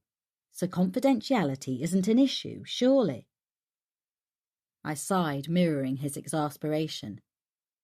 "Detective, I'm sure you already know, but I'll tell you anyway. Although I was advising Lister's team, My session with Martha is still confidential, as are any transcripts or recordings, and if they're going to become evidence in a murder trial, I'm going to do this by the book, so I want the relevant releases signed first. Hanson sat back, looking at me curiously. Surely you want to help us, Doctor. You have the discretion to divulge what was said in that room without the relevant paperwork. I sat back in my chair, mirroring his use of space. But I'm choosing not to, for all the reasons I've explained. As Martha has no living relative, you can apply to the NHS Trust for the release of her records. Once they've done that, you can have all my notes. Doctor, this is a murder investigation, he said tightly. I can get a court order to force you to release them if I have to. Yes, you can. Or you can have release forms signed by Martha's GP in Westwood Park, all of which will take far less time than getting a court order. I leaned forward in my chair and looked him in the eye. I've been there before, Detective. I know how it works. He stared at me for a moment, and I could read the emotions in his eyes swing from annoyance to frustration before he abruptly stood, the chair scraping back as he reached for the recorder. Interview suspended, he said tightly, then turned on his heel and left. I sat listening to the silence in the room, imagining the expletives as he complained to his boss that I was being a hard-assed bitch. I was still bitter about the way I'd been treated over the weekend, left swinging in the harsh wind of press annihilation. One word from the police press office could have cut me down in an instant, but they'd left me hanging. I was so deep in thought I almost jumped when the door swung abruptly open and D.C. Hanson walked in, followed by another man I didn't recognise. This is D.S. Heslop. Heslop had a large belly that hung over the waistband of his shiny black trousers. His tie was pulled down and his top shirt button was undone. He slung his jacket across the back of the chair and took the seat opposite. Hanson sat on the edge of the table, one leg swinging like a pendulum. I looked steadily at Heslop. So, we've gone up a rank. Am I supposed to be flattered or intimidated? Heslop pressed the record button on the machine before launching straight into it. Where were you last night, Dr. Macready? At home. Alone? I am old enough to be home alone. I couldn't ignore the churning in my stomach and the feeling that something nasty was coming. What time did you get back home? I didn't miss the word back, which implied I had been out. As interview techniques went, it was pretty blunt. I hadn't been out to come back from anywhere, I said pointedly. Finally, my patience came to an end. It's beginning to sound like I'm a suspect. My stomach fell into my boots as he simply stared back at me. We have to follow every line of inquiry, Doctor. One of your patients has been murdered. You were the last person to interview her, and she tried to attack you. We wouldn't be doing our job if we didn't ask you where you were at the time she was killed. I dealt with violent offenders every day of my working life. To think they even considered this a legitimate line of inquiry was ludicrous. I told him so. He sat back in his chair and regarded me silently for a moment, before leaning forward again, assaulting me with tobacco-tainted breath. Are you refusing to answer the question, Doctor? Am I being charged with anything? Not yet. We simply want to eliminate the possibility that you could have seen Martha after she left Westwood Park and before she was murdered. My mind was racing 1,000,000 miles an hour. Both men sat silently, waiting for me to say something. I decided to pull down the shutters. If I had to play the game, I'd be clinical about it. You had police officers stationed outside my house Friday night and into Saturday morning. I'm sure if you check, they'll tell you I didn't leave. We will. I walked my dog across the fields during Saturday and spoke to my neighbour, George Theakston. I worked in my office and took calls from family and my secretary telling me that the news on David Woodhouse was breaking. I watched that for most of the day and went to bed. That was Saturday night? Heslop asked. Yes. Then Sunday I was alone at the farm. Some office work, then walked the dog. I got back around 4 o'clock. I had calls from various people telling me about the press article, so I went to the newsagent to get a paper. Which newsagent? Hanson asked. Kingsbury Main Street. Then what?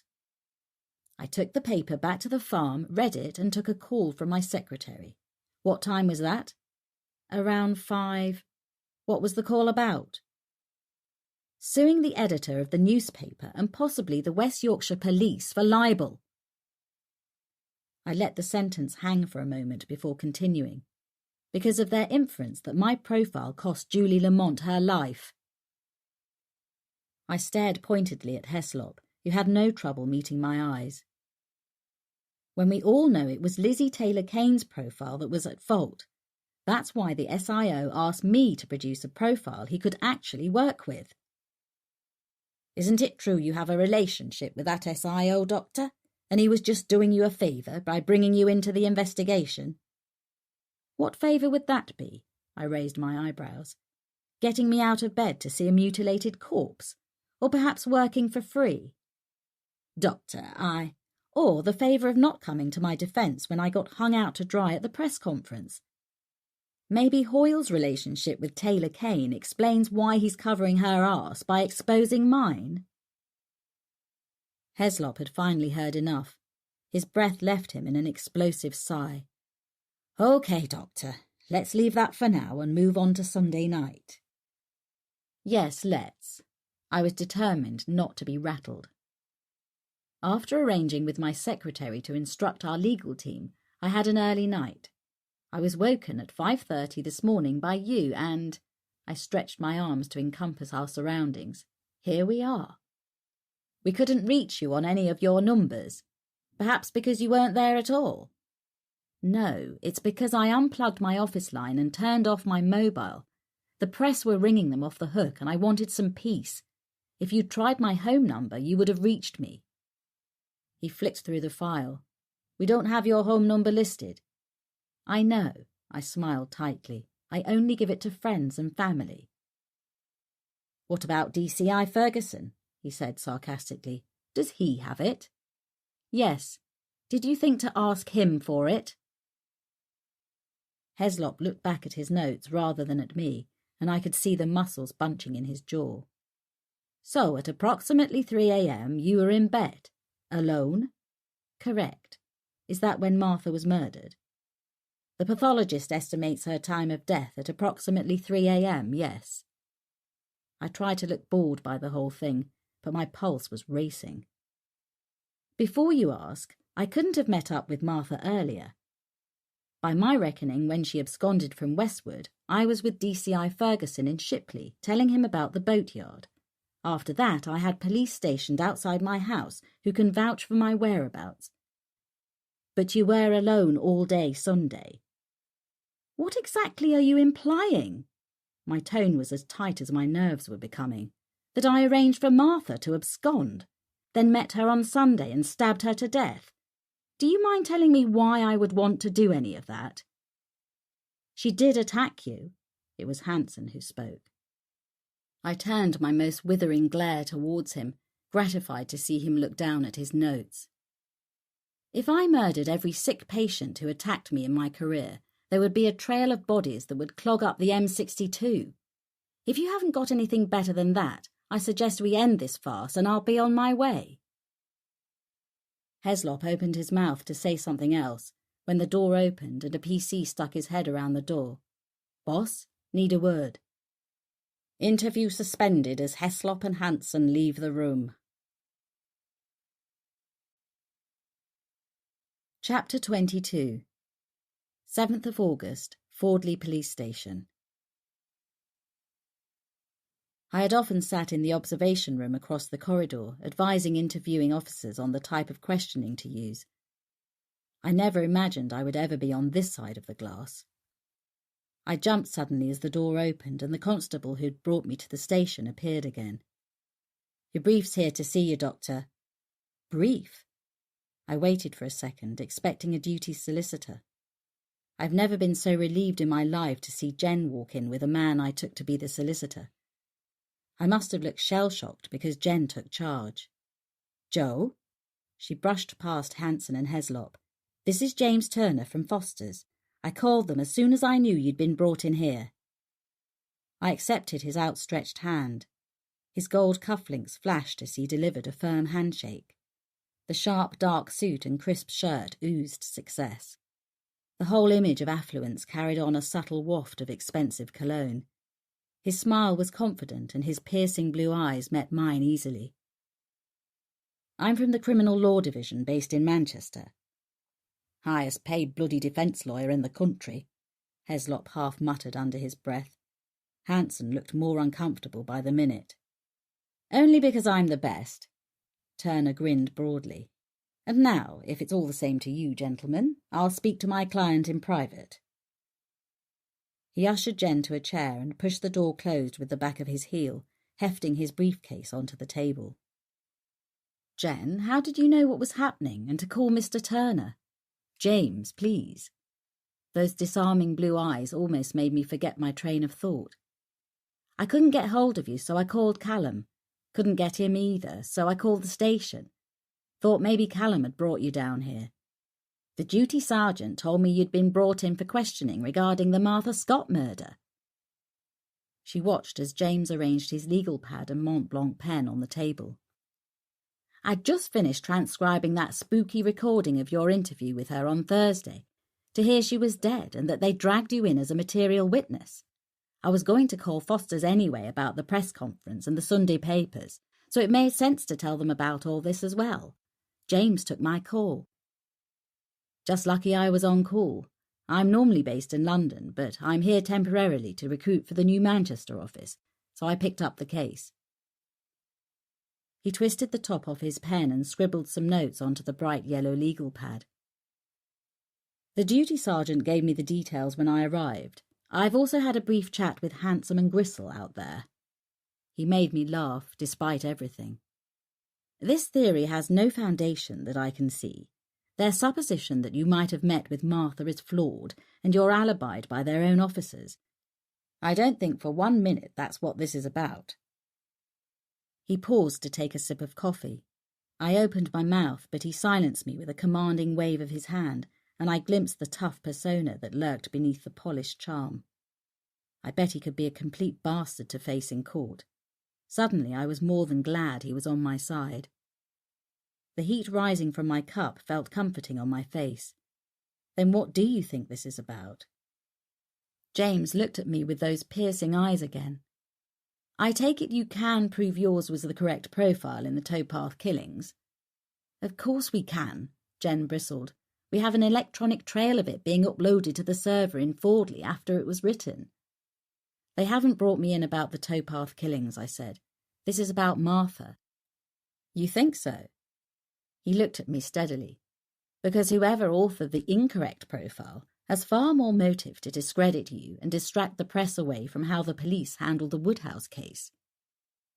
The theory rattled around the room as we all absorbed it. Finally, I shook my head. Lizzie Taylor Kane authored the other profile, and much as I despise the woman, I can't believe for one moment that she'd play these games. He smiled. But she's certainly capable of constructing a scenario around Martha's death to rattle you, and at the same time demonstrate to the press and the public that you are definitely not part of the investigation team and not getting any special treatment. Jen and I looked at each other in shocked silence. You can't be serious. Jen was incredulous. James grinned. Maybe I'm just cynical. Shocking, I know, but I have been accused of it before. Makes for a good defence counsel. He sipped his coffee before continuing. This weekend the press got out of hand. Hoyle would have kept quiet about the two conflicting profiles, but you'd been photographed at the scene and the picture splashed all over the papers. The police are being criticised for overspending on the budget whilst not achieving their targets.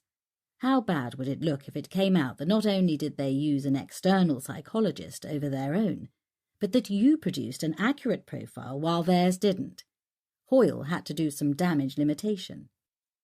It might even be asked whether they could justify keeping Taylor Kane on the payroll, Jen murmured, almost to herself. So, James continued, maybe they could pressure you enough into not kicking up a stink about being blamed in the media and not handing your profile to the papers. And they dragged me down here to achieve that. I was still struggling to grasp that it could be a possibility. Well, it is reasonable for them to question you about Martha, as you were one of the last people to see her alive, James pointed out with annoying logic. But no harm in freaking you out at the same time as painting you as a witness rather than an advisor for the benefit of the press. Plus, once they'd kept you here long enough over this line of questioning, Hoyle may have hoped you'd be rattled enough that you'd just agree to suppress your original profile, which I'm sure would have come up at some point later today. That would solve Hoyle's problem. He raised an eyebrow with the same handsome precision with which he seemed to do everything else. Wouldn't you agree? I suppose so. Even to myself I sounded less than convinced. Word on the grapevine, he said, clipping the top back into his pen, is that DCI Ferguson is in hot water for bringing you in without authorization from Hoyle. Not to mention the fact that you were almost suicidal in putting yourself in the killer's way without police backup, and Hoyle only found out about that after the fact. If this gets any messier, it'll look like Left Hand doesn't know what Right Hand is doing, and Hoyle, in my estimation, will do anything to prevent the force looking so fragmented on his watch. I rested my chin on my fist and watched as he packed his expensive-looking briefcase. What grapevine do you use that can tell you what's going on around here? He grinned and winked at me as he hefted his case from the table.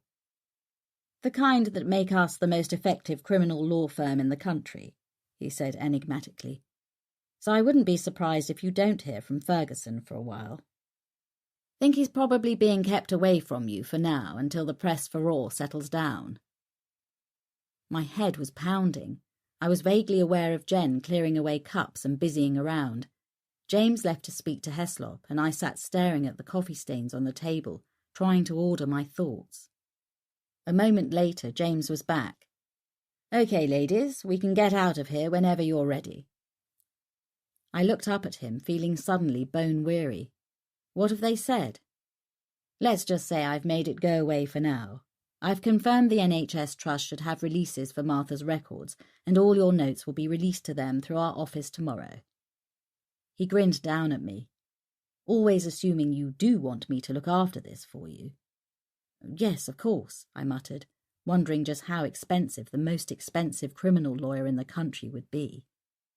I'll draft a statement to the media for a retraction. It's written in the same vague terms that Hoyle's statement was at the press conference, so all faces should be saved. Hang on a minute, I said, suddenly irritated. What if I don't want to let them off the hook over the Woodhouse profile? His strong hand was in the small of my back, confidently steering me towards the door. Believe me, you're not letting them off the hook. You're getting the retraction you deserve and restoring your reputation. And if I want to hand my profile to the press to show how accurate it was, what then?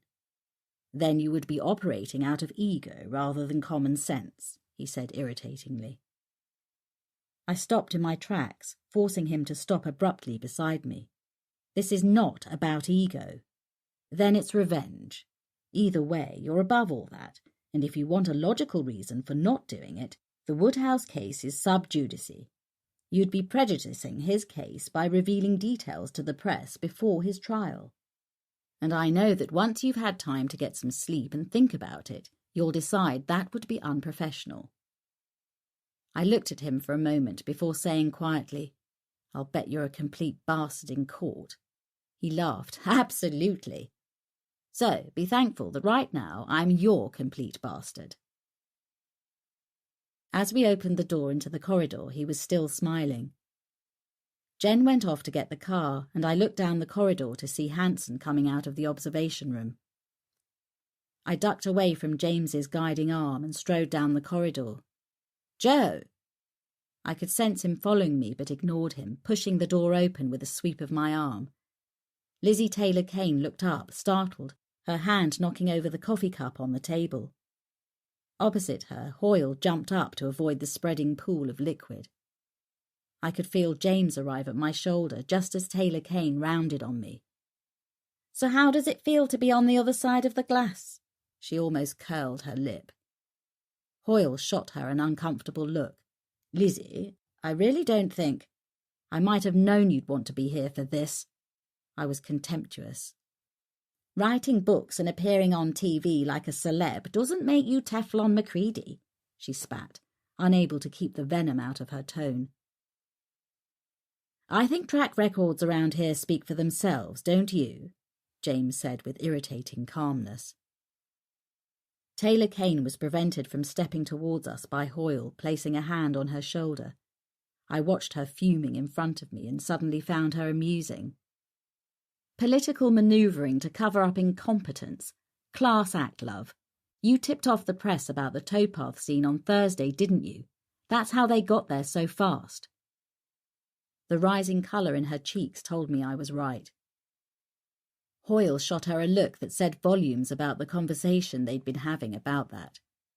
You were expecting to be photographed there, weren't you? But Callum spoiled all the fun by getting me out there first. I looked at Hoyle, and you were pissed off because you wanted to justify her role in your pet project. He opened his mouth, then closed it. Taylor Kane had no such restraint. Screw you! She spat the words at me. You're not up to the job, I bit back. Heslop barely suppressed his laughter. Hoyle looked furiously at her. Intellectual lightweight, was my parting shot as I turned on my heel and walked out. James laughed quietly as we walked down the corridor. Intellectual lightweight. I like it. Might steal that to use in court sometime. Be my guest. I said it through gritted teeth, not quite feeling the humour. Chapter 23. 7th of August, Kingsbury Farm. The clock above the Arga read 11 a.m. Jen had refused to leave me, and we were on our 4th cup of tea as we sat in war council around my kitchen table. Now that Fosters are onto this, I think we should leave it to them. She sounded tired. Okay by me, I'm shattered. Feels like I haven't slept for days. You probably haven't. She squeezed my hand across the table. Why don't you go up and try to sleep? Do you think that's the last I'll hear from Callum? I wanted her to be honest, but dreaded the answer if she was. Why was it that now I thought it was probably over, I realised how much I didn't want it to be? She shrugged. Who knows? She squeezed my hand again. But if he's put off by Hoyle warning him away, then he doesn't deserve to have you. Careful, Jen. I gave her a weak smile. You're starting to sound like Mama. Thanks, she grinned. Believe me, that's not a compliment. I stretched. Look, I appreciate everything, but there's still some of your day off left. Feel bad keeping you away from family. I'll be fine if you want to get back. Sure. I'm sure. I tried to stifle a yawn. I'm going to bed. I'll see you tomorrow at the office, okay? I waved her off on the drive and locked up the house. Harvey was snoring on his bed by the Arga, not having had much sleep himself with all the excitement. The house was quiet as I settled down in bed. I stared at the shadows created by slim fingers of sunlight that sneaked around the edges of my blind to play across the ceiling. Eventually my eyes felt gritty, and I closed them. Nightmares flickered bloody images across my mind. Faceless women with gaping stab wounds, screaming and writhing, reaching out to drag me down into swirling black depths of a horror I couldn't see or name. I pulled my legs away, trying to escape their clawing hands, and suddenly sat bolt upright in bed with tangled bedsheets wrapped around my legs. Sweat trickled down my neck and shoulders, matting my hair into a tangled mess. The room was in half darkness, and the clock read 4 p.m. I pulled up the blind to watch dark, brooding clouds which, in the half-light, had the purple tinge of bruises as they scudded across a bleak skyline, announcing another thunderstorm on the way. I was grateful for the cool water on my skin as I stepped into the shower. The events of the morning seemed a million miles away. I tried to order my thoughts, standing motionless under the powerful jets. The house was unbearably hot, and after the cool shower I couldn't face getting dressed. I pulled on my silk robe and went into the kitchen. I let Harvey out into the damp afternoon to roam where he wanted, while I made the obligatory mug of tea to take into the office. The computer hummed into life behind me as I looked across the fields at the glowering thunderstorm approaching across the treetops. I turned and entered my password. Ice ran through my body as I watched the screen in total horror. Instead of the familiar wallpaper, an image of red fluid dripped in rivulets down the screen, looking for all the world as though someone had just poured a can of red paint over it. As I stared in frozen shock, black script scrolled across the dripping red background. Jack's back. Jack's back. Jack's back. The red gore gradually receded, pushed up by the appearance of a photograph, revealing itself one grainy line at a time, a harbinger of horror unfolding itself before my eyes. A pair of booted feet, pale white calves, a heavy skirt pushed up over white bruised thighs. The picture continued its progress, saving the gruesome best for last. Torn flesh, gaping abdomen, exposed breasts slashed and barely recognizable as the body of a woman. A slender white neck splashed with dark red blood, and then her face. Finally, her face. Pale and still in death, like cold marble with wide, startled dead eyes staring at me. The face of Martha Scott. For an endless moment I stared in shock at the screen. The implications that someone knew enough to send this to my personal computer clanged around my brain like a large warning bell. The voice of Jack coming from Martha echoed from the grave to haunt me in my own home. I can get out. I can leave her behind now. My mind struggled to comprehend what I was seeing. If Jack was just a construct of Martha's damaged mind, who had killed her? And who was sending me these images, claiming to be him? A freezing sliver ran down my back as another, more chilling fact bubbled to the surface. There had been no one in that room except Martha and me. No one even knew about the existence of Jack except the two of us, and now Martha was dead and Jack was sending me photographs of her mutilated corpse. Without conscious thought, my hand reached for the phone. I stared at it, realizing I had picked it up with no idea who I was going to call. 999? Jen? My mother? Everyone I knew had people they could call on in a crisis. Armies of friends, legions of helpful acquaintances. It shocked me to suddenly realize how limited my options were. Who could I tell about this? Automatically, my fingers began to punch out Callum's mobile number. Then I stopped. He had always been my go-to, the one person I could always trust, but he'd abandoned me. So now who? My eyes scanned the desk, seeing the business card I had dropped there earlier. I dialed the number, not sure how to even begin to explain. James? I said. Joe? I was still staring at the computer screen, terrified that if I looked away the image would disappear and no one would believe me. Joe, what's the matter? His tone was concerned now. The worry in his voice shattered my numbness. Are you back in Manchester? No, I'm still in Fordley. Thank God. I need you at the farm. Something's happened. Can you come? Now. Are you all right? I'm okay. It's Martha. I can't explain over the phone. You need to see this. Give me directions. I'm on my way. Chapter 24. 7th of August, Kingsbury Farm. 20 minutes later I opened the door to let James into my kitchen. He'd left his suit jacket hanging in the back of the car, removed his expensive silk tie and opened the top button of his collar. He looked more relaxed, but somehow just as capable and professional as he had looked at Fordley Police Station. His eyes conducted a quick swoop over my figure, and it was only then that I realised I was still in my dressing gown. If he thought anything of it, he was too polite to say. The sight of Harvey made him stop in his tracks, but after I made the usual introductions, Harvey finally allowed him into the house. Sorry, I'm not very good with dogs. They don't seem to like me. James skirted warily around Harvey and followed me to the office. Our footsteps muffled on the thick carpet as we walked down the glass corridor. Neither of us spoke. It felt weird having a man who was almost a complete stranger with me in what seemed such an intimate way, but not for any of the pleasant reasons. I indicated the computer. This was one slideshow that needed no introduction. He sat in my chair, staring at the screen for a long moment, then shot a look across at me that asked the million questions I knew were racing through his head, the same ones that had raced through mine. I sat on the corner of the desk, pulling the silk gown across my knees, and ran a hand through my hair, trying to smooth out my tangled thoughts. I logged on, and this just appeared. I called you straight away. He nodded and looked back at the screen. So this wasn't an attachment, it just appeared. Yes. And you're sure this is Martha Scott?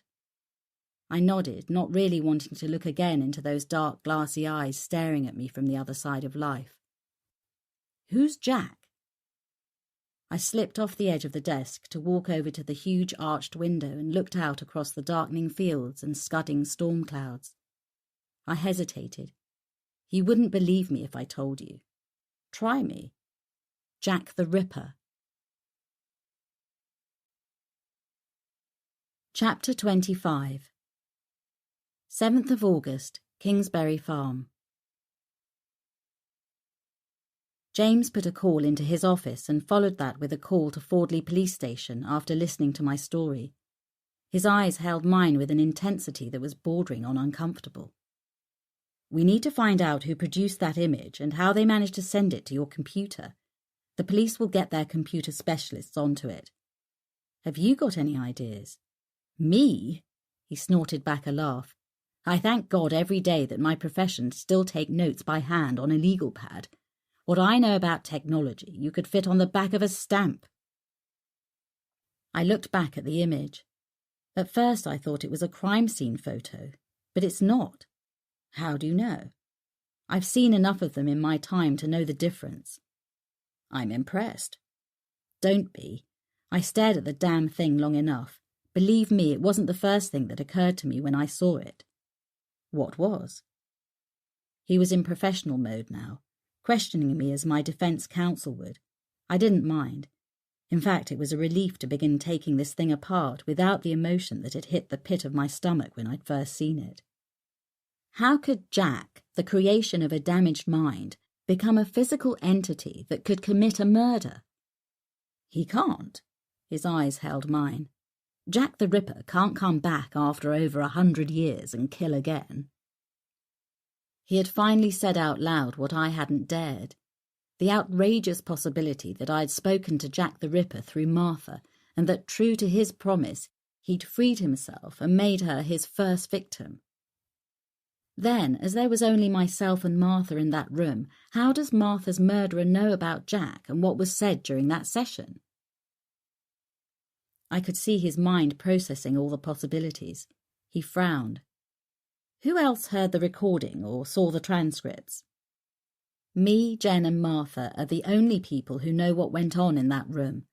And if Fordley CID's performance this morning is anything to go by, I'll give you 3 guesses who's the most likely to pique their interest.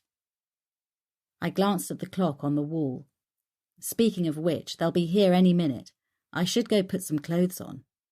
He grinned. Not on my account. Surprisingly, I felt myself begin to blush.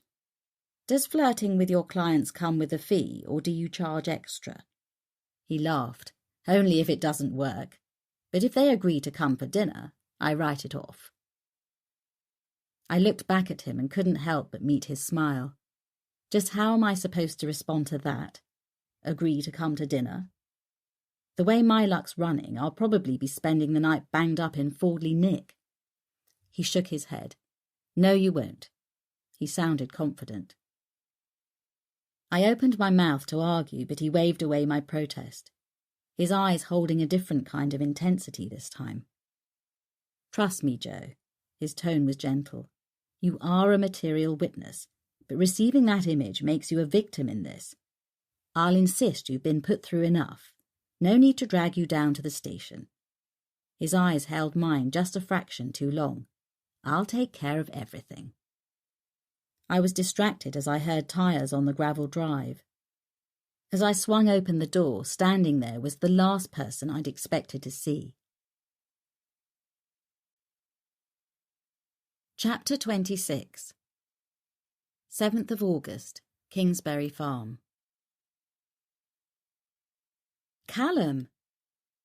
He was leaning against the doorframe, his face weary and drawn as though he hadn't slept much. Somewhere in the back of my mind it registered that he was wearing the same clothes as when I'd last seen him. He nodded his head towards James's car and then stared pointedly at my dressing gown. Seems like I've come at a bad time. Got company. His assumption infuriated me, but I bit back the denial and decided to let him think the worst. Without a word, I gestured him inside. As he crossed the porch, I could almost smell the testosterone firing between him and James. I couldn't decide whether it was embarrassing or flattering. I stood between the two of them, feeling like a referee at a stag rutting. Callum, this is James Turner from Foster's Solicitors. James, this is DCI Ferguson. We've met in court. He extended his hand to Callum, who took it somewhat reluctantly, I thought. It was a while ago. Maybe you don't remember. I remember. I was surprised at the venom in his voice. Renowned for keeping his personal feelings to himself, it was unusual. 3 months' work to nail a bastard that took you 30 minutes to get off. James sat down, shrugging his shoulders. If it's any consolation, he only walked because of a technicality.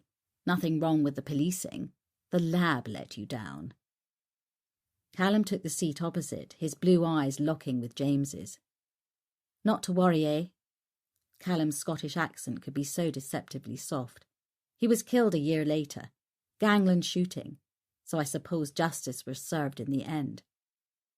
I couldn't stand this any longer. If you don't mind, do you think we could deal with the situation at hand? Callum looked up. Sorry, Joe. I suppose I owe you an explanation. Damn right, I exclaimed, unconcerned by James's presence. Don't tell me you didn't know about the press conference Hoyle gave. I heard about it. I wasn't in the mood to listen. He hung me out to dry, and the Sunday papers had a field day with the photo they took of you and me at the scene. I know, Joe. Listen. I wasn't about to listen, not for a minute. So where were you, Callum, when Hoyle paraded Taylor Kane at the press conference and admitted there were 2 profiles? 2 and 2 made 5. The tabloids crucified me, for God's sake. Callum held up his hand, and only because I needed to draw breath, I let him get a word in. I know how it looks, but it wasn't like that. Then how was it exactly? My tone cauterized as it cut. Callum sighed, raking his hand through his hair. He looked down at the table. I wasn't sure whether it was a device to help him order his thoughts, or discomfort at having to do this in front of James Turner. After I left you, I didn't see daylight for 48 hours. As soon as I got a break, Hoyle collared me. To say he roasted me would be an understatement. About bringing me in to run a profile. That and more. Taking you down to the scene really pissed him off. The fact that you did it for free almost made it worse. Me calling in personal favours instead of sticking to protocol. So you decided to leave me in the lurch? He opened his mouth to protest, but I cut across him. What's wrong, Callum? Bad career move to be associated with me, was it? He stood abruptly, his chair scraping back across the tiled floor. Okay, he shouted. Either you listen, or I may as well just walk out now. A tiredness flitted across his face, and he suddenly looked bone-weary. When he spoke again, his voice was quiet. For God's sake, do you really believe that? My eyes settled on his, and I fell deeper into them, as though if I tried hard enough I could see inside his head. Another chair scraped as James rose to his feet. Without looking at us, he began to gather cups off the table and walked over to the sink, putting his back to us to take himself out of this intimate arena. I turned and walked into the living room. I felt the warmth of him a fraction before his hands rested on my shoulders, and he slowly turned me around. I had to look up to meet his eyes. His breath was warm on my face. Hoyle was totally pissed off, but there wasn't much he could do. Everyone knew that your profile was the one that got us the result. I could make that public knowledge, and if I'd been there, Joe, I would have. But Hoyle made sure I didn't have advanced knowledge about the press conference. He made sure I didn't see daylight over the weekend. I had to go to Blackburn to coordinate things with the team there. I've been buried in the back of bloody beyond, trawling through Woodhouse's life. Haven't even had a chance to change my clothes. It's a wonder Harvey can't smell me from here. So they don't have phones in Blackburn, then? I tried. Your mobile was off and the office phone wasn't answered. I called the house, but that must have been while you were at the station. His eyes held mine as tightly as he held my hands. Please, Joe, give me a break. You know I would never drop you in it for career reasons, for Christ's sake. It was only when I let my breath out that I realized I had been holding it. Suddenly I couldn't hold his gaze any longer. I looked down at the carpet. This weekend I felt so alone with it all. He held my hands tighter. I know, I'm sorry. Tea? It was James poking his head round the door. I took the chance to pull back from Callum. Please. Callum turned back to me when James had gone. You know I only got the towpath killings because I was the SIO on call. I nodded. Well, Hoyle took the chance to replace me over the weekend. He can't do that at the 11th hour when you've done all the work. Callum shrugged. He can and he has. His way of rapping my knuckles, not letting me get the public recognition for the collar. He went to stand and look out of the window as he spoke to me. Shot him in the foot now, though, hasn't it? How do you mean? He turned to look at me. Because when the shout came in about Martha's killing, I was the SIO to pick it up. And he let you. Callum shrugged. It's legitimately mine this time. He could reassign it, but he'd have to explain that to the hierarchy. In any case, I told him I'd already set some inquiries in motion about her time in Manchester and the stabbing she talked to you about, so I was already involved. That simple? I sounded sceptical.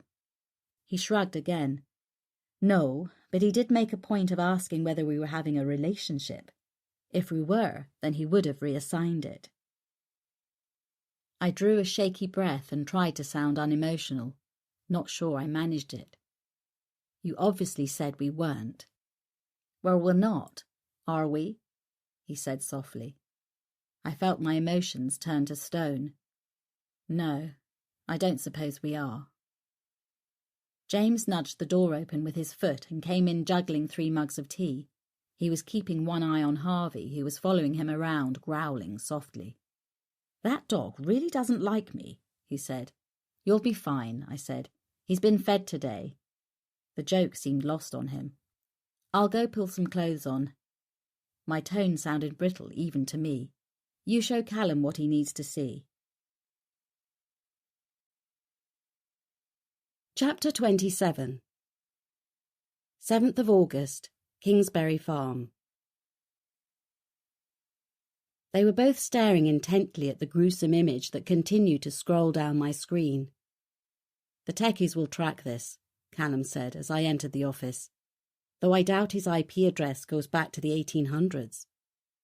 So how did he get my personal email address here? I said to no one in particular. You don't give this address out, then? It was James's turn to ask. I shook my head. The office in Fordley, but not here. Who has this address? It wasn't a very long list. Jen, of course, my publisher, Marissa, in London. Anyone else? You and Callum, of course, and Alex. Who's Alex? James asked. My son. He's a student and he travels a lot. I have to make it easy for him to get hold of me. James snorted. So this one's in the public domain as well, then? I bridled at the inference that Alex would be stupid enough to give out my private details. Come on, Joe. He spread his hands in a gesture of appeal. A student?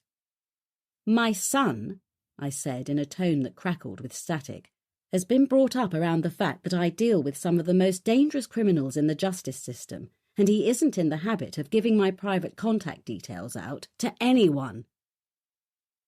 Callum shot James a conspiratorial look. "Careful, counsellor. Dangerous ground." I glared at Callum, who simply grinned and looked back at the computer screen. "This isn't a police crime scene photo. Not sure we've even got those pinned up in the incident room yet." "So, taken by the killer then?" James asked. "Or someone with him," I added, without being asked. Callum shot me a look. "Is an accomplice likely?" I hesitated, trying to stay objective, though it wasn't easy when the killer had brought his crime right into my home. "Too early to say. I need more information. You know the form, Callum." He sat back, stretching his long legs under the desk, his hands easing a knot in the nape of his neck. "I can give you what we've got so far." He got up from the desk and walked over to the arched window, staring out at dark trees and the outline of the woods against a purple-blue sky. "She was found at 3:30 this morning by a taxi driver picking up a fare from George House," Callum said to his own reflection in the now darkening glass. "That's a block of council flats. He waited 5 minutes, but when no one came, he went in. The lift was out of order, so he took the stairs." Callum turned from the window and looked again at the image on the computer.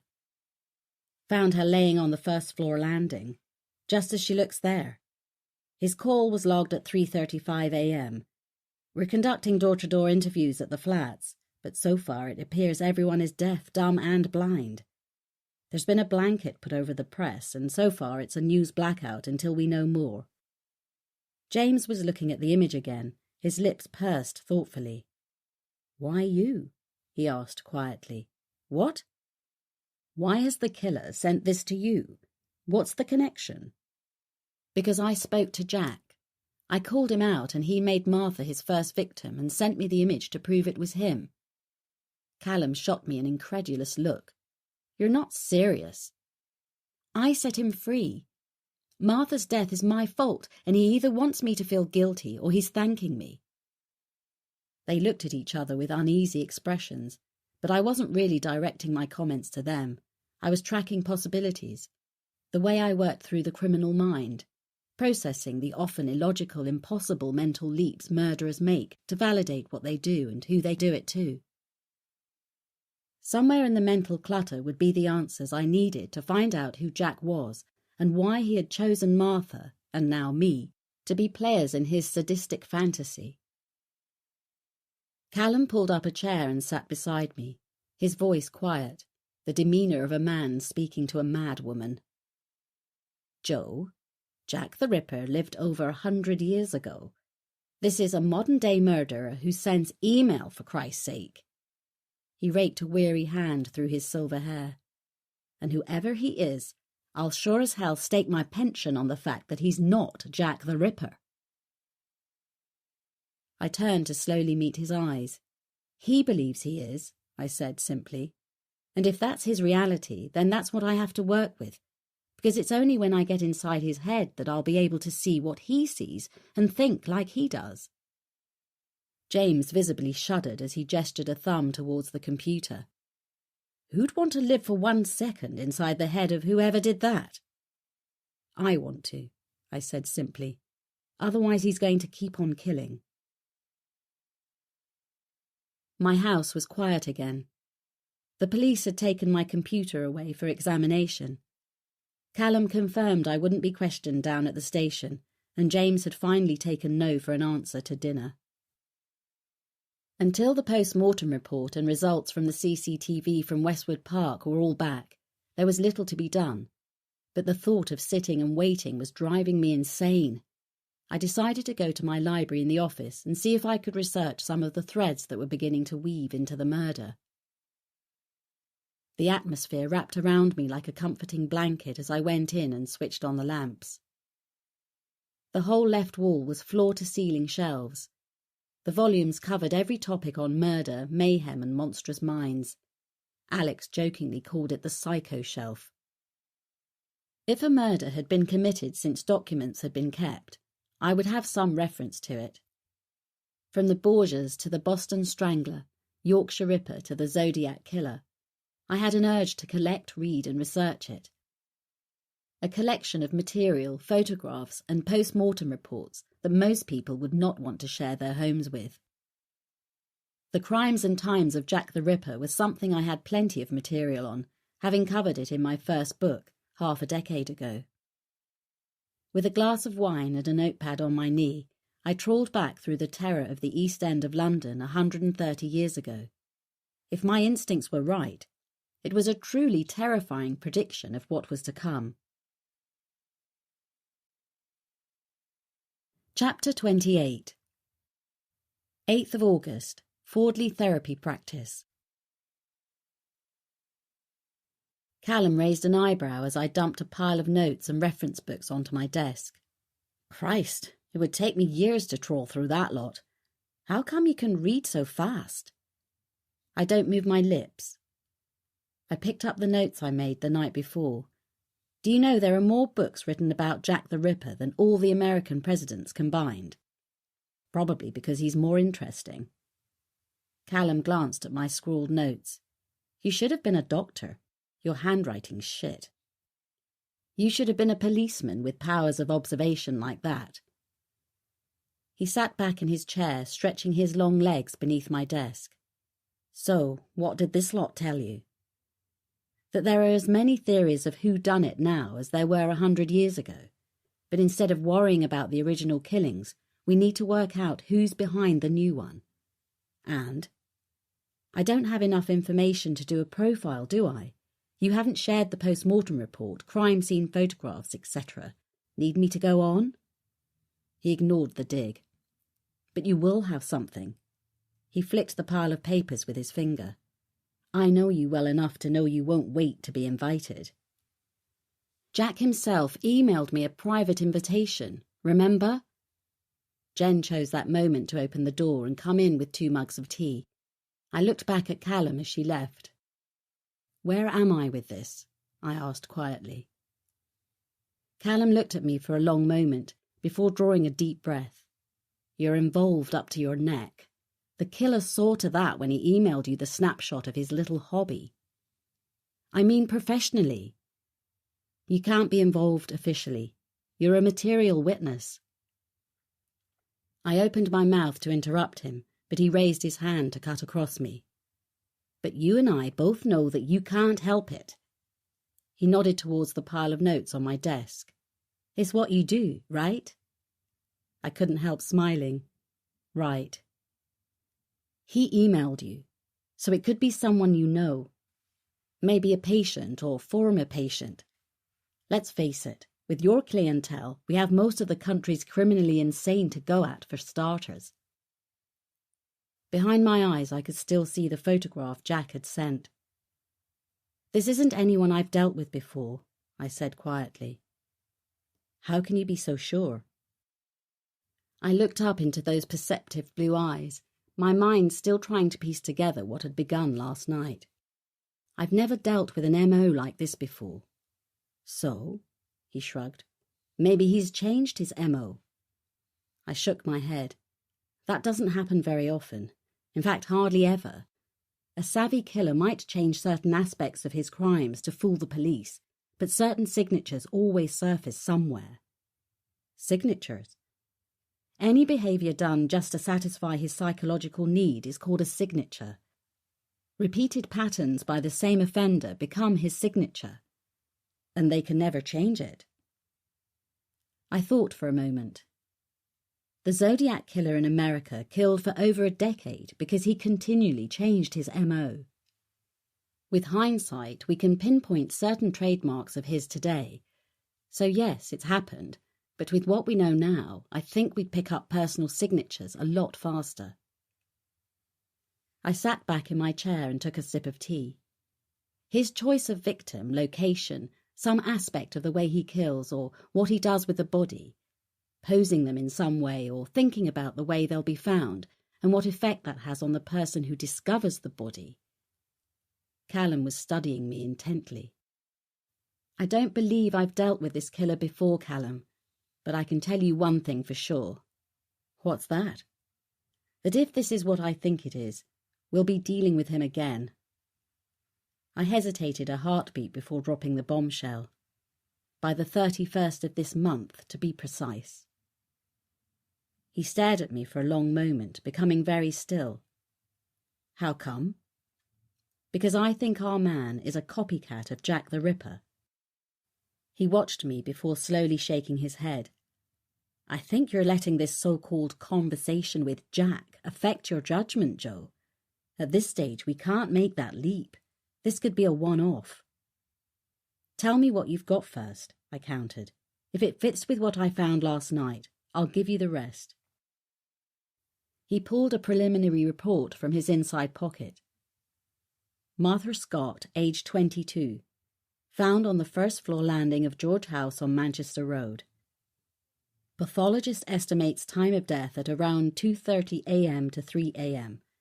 Body found by a taxi driver at 3:30, who said she still felt warm, so that fits with the pathologist's estimate. Cause of death, probably multiple stab wounds. At the moment, he's unsure which was the fatal blow, but you can pretty much take your pick. Out of the 39 stab wounds, her left lung was penetrated 5 times, her right lung in 2 places. There was 1 stab wound to the heart and 5 to her liver. Her spleen was severed in 2 places, and she had been stabbed in the stomach 6 times. Type of weapon? 2 weapons involved. Looks like a thin, short-bladed knife inflicted most of the wounds, but a strong, longer-bladed knife was also used. Anything about the killer? So far, blood splatters on the walls are in an upward direction, indicating the wounds were inflicted while she was on the ground. He also thinks the killer sat over her to inflict the wounds, and the shape and direction of the blows would indicate a right-handed killer. I thought for a moment. You said cause of death was probably multiple stab wounds. He glanced back at his notes. Probably because there was extensive bruising to the face and some on the neck, plus no sign of defense wounds. Doubt she just laid down and waited for him to stab her. He pulled out another sheet of notes. I asked Frank to get some info on the original Ripper murders. Frank? I asked. Frank Heslop? I believe you've met. Oh, the obnoxious, foul-smelling misogynist. You obviously caught him on a good day, Callum grinned. I asked him to look at the original murders of 1888 and tell me about the first one. I had a feeling you'd be looking at similarities, so thought I'd preempt you. Really? I raised an eyebrow. I love it when you try to outwit me, Chief Inspector. He grinned. If you think this killer is replicating the Victorian murders, how closely would he stick to the originals? As closely as possible. Well, I can tell you he hasn't. You're barking up the wrong tree, Joe. I smiled. You'd better put me straight, then. He leaned back in a gesture of cocksure confidence. I savoured the moment and the pose. It would make my counter-thrust all the more delicious when it came. Jack the Ripper's first victim was Polly Nichols. She was found in Bucks Row in Whitechapel at 3:40 a.m. on the 31st of August. She had a circular bruise on the left side of the face caused by pressure of fingers. On the left side was a circular incision which completely severed all the tissue down to the vertebrae, almost decapitating her. Jagged wounds to the abdomen which opened her up. 3 or 4 similar cuts running downwards on the right side, all of which were caused by a knife that had been used violently and downwards. He looked across to me as he finished. Martha's throat wasn't cut. She wasn't killed on the same date or in a similar location. She had far more injuries than Polly, and although she was stabbed in the stomach, it wasn't ripped open in what became his classic style and gave him his name. Most of Martha's injuries were to her chest and upper body rather than lower body. The night before I had written out a list in 2 columns. On the left were details of the original Ripper murder in Whitechapel. On the right, corresponding details of Martha's murder. I looked at my notes. Pick up any book on Jack the Ripper, and most will cite Polly Nichols as the first victim of his series. What became known as the Canonical Five. However, recent studies allow us to go back and look at other unsolved murders in the same area at the time. It's generally accepted by researchers today that it's more likely to be 6. Search hard enough, and some say he could have done 9 or even 15. So think of a number and double it, right? Where does that leave us then? I've always agreed with other experts that it's 6. I looked across at Callum, who was watching me in anticipation. And if you go with the 6, Polly Nichols is number 2. Then who's number 1? I pushed the sheet of paper over to him. He glanced down at it without picking it up. Victim, Martha Tabram. Date, 7th of August, 1888. Time of death, 2:30 a.m. Body found, first floor landing of George Yard Buildings. Discovered by Alfred Crowe, licensed cab driver. Cause of death.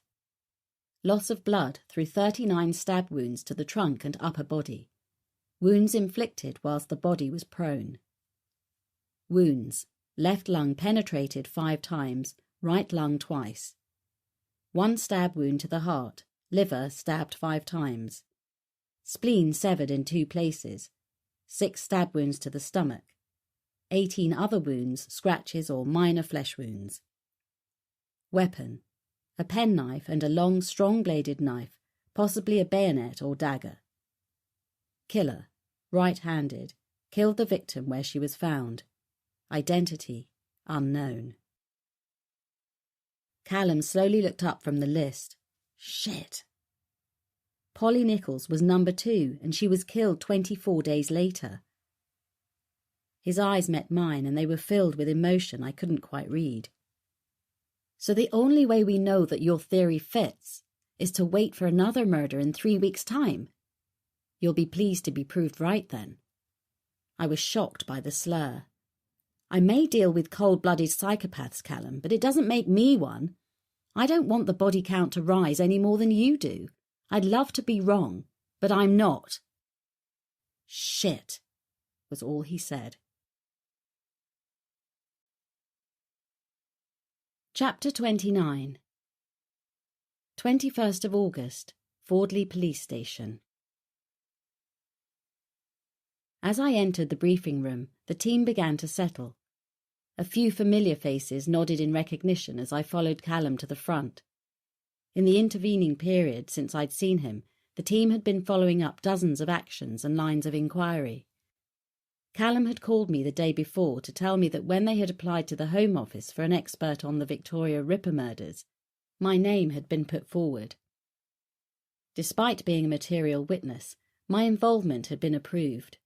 It was unusual, but nothing about this case was usual or straightforward, and the irony wasn't lost on anyone, least of all me. Callum made the introductions. Most of you know Dr. McCready. She's helped us out before. She's here to explain the connections and similarities between Martha's murder and the original Jack the Ripper killings. Joe? I took my cue and stood at the front, looking out at a dozen or so receptive faces. I couldn't help but notice Heslop in the front row. He slouched with his legs stretched out in front of him, his belly straining at the buttons of his shirt. Surprisingly, he smiled at me, nodding slightly. This is the photo that was sent to me. I tapped the picture of Martha taken in the stairwell, presumably by the killer who calls himself Jack. I noticed everyone had a folder and a few started flicking through the paperwork, until they came to what I recognised as Jen's transcript of Martha's last hypnosis session. If you've read the file, then you know Jack appeared during a hypnosis session with Martha, claiming to be Jack the Ripper. I glanced over to them. I'm sure no one here needs an explanation of who he was. There were polite chuckles around the room. One young officer held up his hand. You're talking about Jack as though he's a real person. Surely this was just Martha talking to you. There was no third person involved here.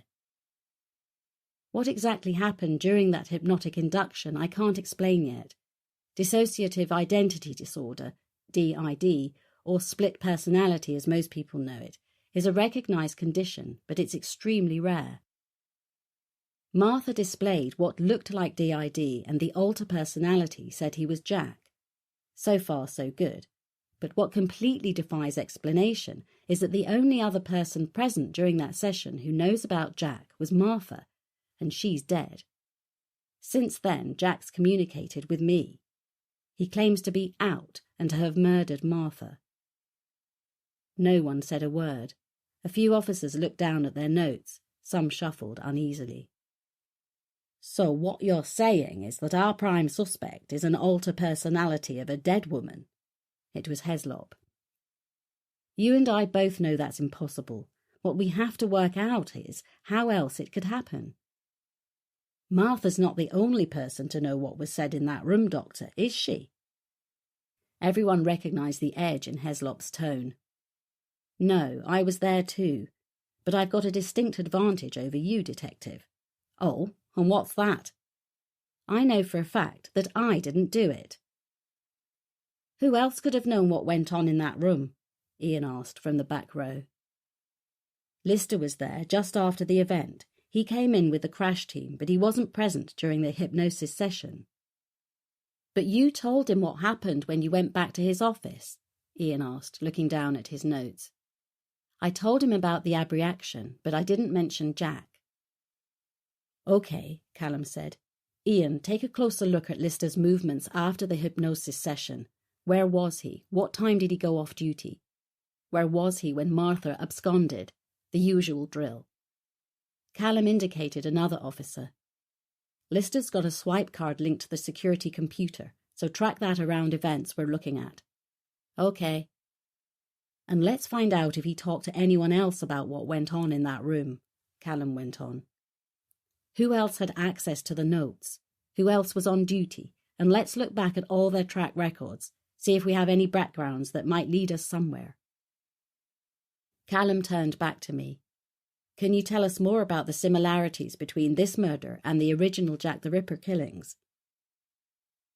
Martha's murder exactly maps the murder of Martha Tabram in 1888.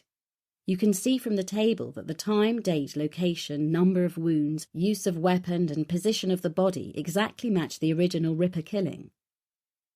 It says Tabram was found by a taxi driver, Ian said, just like our Martha. Is that a coincidence? Callum stood as he spoke.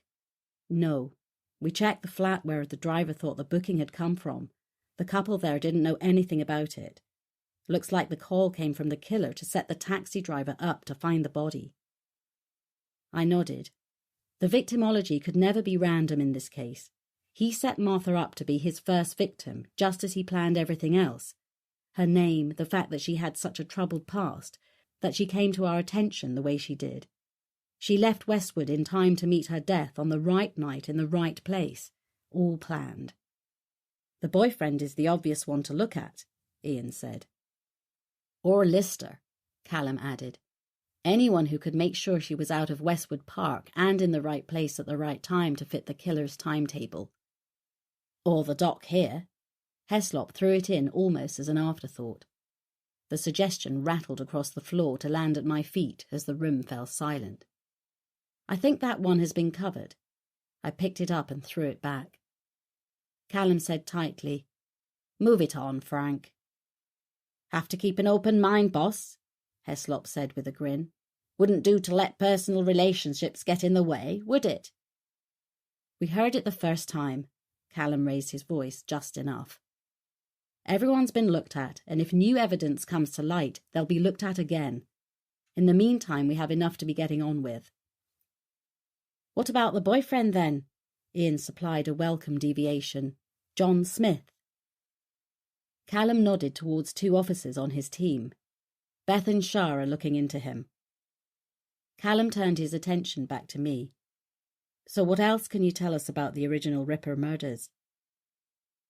Jack the Ripper of 1888 was the first documented serial killer. He killed 6 women in what came to be known as the Autumn of Terror. I turned to look at the sea of faces before me. Certain characteristics made his killing spree become legendary. All the killings took place within a 1-mile radius. That became known as his murder mile.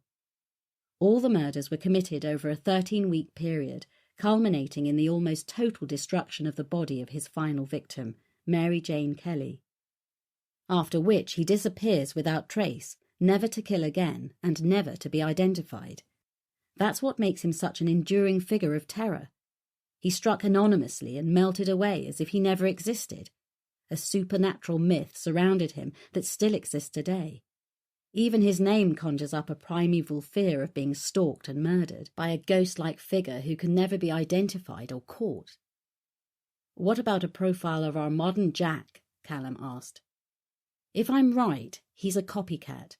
He's chosen to replicate the Victorian Ripper. He announced himself, given us his name and set the scene for us. Martha matched the victimology so closely there could be no missing the similarities. He studied the original killings in detail, so he makes it as perfect as possible when he presents his victim to us. Don't fall into the trap the people of Victorian London did, believing our man is some kind of lunatic. He's highly intelligent, educated, precise, methodical, with a calculating and coldly logical mind, an organised offender. If the Autumn of Terror is his template, then we know when and where he will kill." "We don't know that for sure," Heslop interrupted. "He's done this one, but that doesn't mean he's going to do all the others. How do we know this isn't a one-off?" "We don't," I agreed. "But we don't know that he won't try to replicate all the others either." I sat on the edge of the desk as I thought out loud. If he's picked this series to copy, he's picked it for a reason. If he continues, he recreates the terror of the most infamous serial killer of all time. Why would he go to all this trouble and stop now? "Okay," Callum said. "We prepare for the fact that he might, and we go on the assumption that it will follow the same pattern. If it does, we can't get caught with our pants down. So how does the series run, Joe?" I handed out a sheet showing the chronology. The killings took place at the beginning and end of each month. In 1888, each date fell on a weekend or a bank holiday, which meant the original Ripper probably had a job that prevented him killing during the week. Our man is following the Victorian timetable, not picking his own. But what we do know, if I'm right, is that he will stick to the dates, which were Martha on the 7th of August, Polly Nichols on the 31st of August, Annie Chapman on the 8th of September. The 30th of September he committed 2 murders in less than an hour, in what became known as the double event, Elizabeth Stride first and Catherine Eddowes second. His final and most brutal of all was Mary Kelly, murdered in her own home on the 9th of November, the only victim not to have been killed in the street. I believe he'll stick to those dates as closely as he can. He's confident enough to provide us with his MO and his timetable. All we don't know is who and exactly where he'll kill. "Thank God for that," Ian muttered. "For a minute there, I thought this was going to be a tough one." There was a ripple of uneasy laughter around the room, and then Shah raised his hand. "If our man is copying the original as accurately as possible, then why isn't he doing this in London? I mean, he could go to all the original sites. Why here?" "I'm not sure yet," I said honestly. "Maybe if he was in London, it would be too easy to catch him. All the police would have to do would be to stake out the scenes. Or," Heslop said, "someone or something has drawn him here. After all, he sent the photograph to you. Perhaps you're the reason he's here." Before I could answer, Callum interrupted. "We've already thought it could be an ex-patient of Joe's, or someone she helped convict. And seeing as you mentioned it, Frank, you can be the one to look into the doctor's back catalogue of cases. Should keep you out of mischief for a while." "Cheers, boss," Heslop said sarcastically. Chapter 30. 21st of August, Fordley Police Station. Callum went to the coffee percolator that continuously dripped strong black coffee and poured 2 cups. He still had his back to me when he spoke. "Listen, Joe, I'm sorry about the other day in your office." He turned and put the steaming mug in front of me. What I said was out of order. "That's okay," I said quietly. "You were thinking the same as me. Not another Ripper in Yorkshire on my watch." We'd both been children when the last Ripper terrorised the people of West Yorkshire. Callum's parents had moved down to Fordley from Edinburgh the year before, so like me, he'd lived through those killings and their fallout. I was just 9 years old when the court case began, but I had vivid memories of sitting with Mama and her friends around the TV in our warm kitchen, listening to them talk about it. Dad spreading the newspaper out on the kitchen table every morning to read the latest. Events from that time had a fallout into my teenage years. My parents, like most other parents in West Yorkshire after that, imposed restrictions on my social life they previously might not have. A kind of innocence and a sense of security had been polluted by Peter Sutcliffe and his crimes. Teenagers robbed of what should have been carefree social lives as a legacy of his predatory years. Callum sat back in his chair, looking at me over his cup. It leaves me cold when I think about how it was then. The suspicion that made every woman look a bit more closely at her husband or boyfriend. Can you imagine what would happen if the public think we have another Ripper? Here, now. It doesn't bear thinking about. He shook his head. My first thought about being a copper started as a kid back then. Later, the Yorkshire Ripper had been nothing more for me than a case study in criminology and law at school. But I remembered the emotional reaction from my parents when I'd asked them about their recollections of it at the time. They'd lived through it, and their enduring memories were of the impact it had on the community and on everyone's feelings of vulnerability. Reading about the trial had been the starting point of my interest in psychology. I could trace my ambitions back to studying reports of the proceedings at Dewsbury Crown Court and later at Court No. 1 of the Old Bailey. The jury grappling with the question of whether Sutcliffe was insane or just plain evil. Mad or bad? A question that formed the basis of my whole career ever since. He sipped his coffee, then got to the point. This copycat, how do you get a profile on him? It's not his original work. How much can we learn about him when all the signatures are from the Victorian Ripper? I tipped my head back to ease the tightening muscles in my shoulders. It was a good question, and he was right. It wasn't easy. I'll be honest, I've never worked a profile on a copycat killer, so the short answer is I don't know. But it seems to me that even though he's working to another killer's formula, there are bound to be signatures of his own that'll come out. What are your thoughts on him? He's chosen the Victorian Ripper for a reason. If I can work out why he's picked that particular killer, that might give us something. He's obviously intelligent, computer literate, and can cover his tracks using technology. Perhaps he has a technical background of some sort. The techies say he routed his IP through several proxy servers in universities or companies across the globe. Now you've lost me, I confessed. I'm not much better, Callum said with a smile. I just repeat what the techies tell me. He's chosen Yorkshire over London. As Shah says, there'll be a reason for that, so there's another individual signature. He's injected himself into the investigation, which is typical of psychopaths who think they're clever enough to hide in full view. Injected himself into it? By sending me the photograph. He's communicating with someone involved in the investigation and who was involved with the victim. He's opened a dialogue with me. Callum looked worried. I think Heslop has a point, Joe, that you're somehow connected to him. I think he's chosen Fordley to get close to you. He has your unlisted numbers and email address. Does Lister have your personal numbers? I thought for a moment. No. He frowned. I thought he called you at the farm when Martha absconded from Westwood. He didn't call the farm. He left the message at the practice in Fordley. I used remote access to dial in. He scanned a sheet of paper in front of him. The techies have installed a tracker on your computer. By the looks of it, they can see every keystroke you make, so you'd better not go on any of your usual porn sites for a while.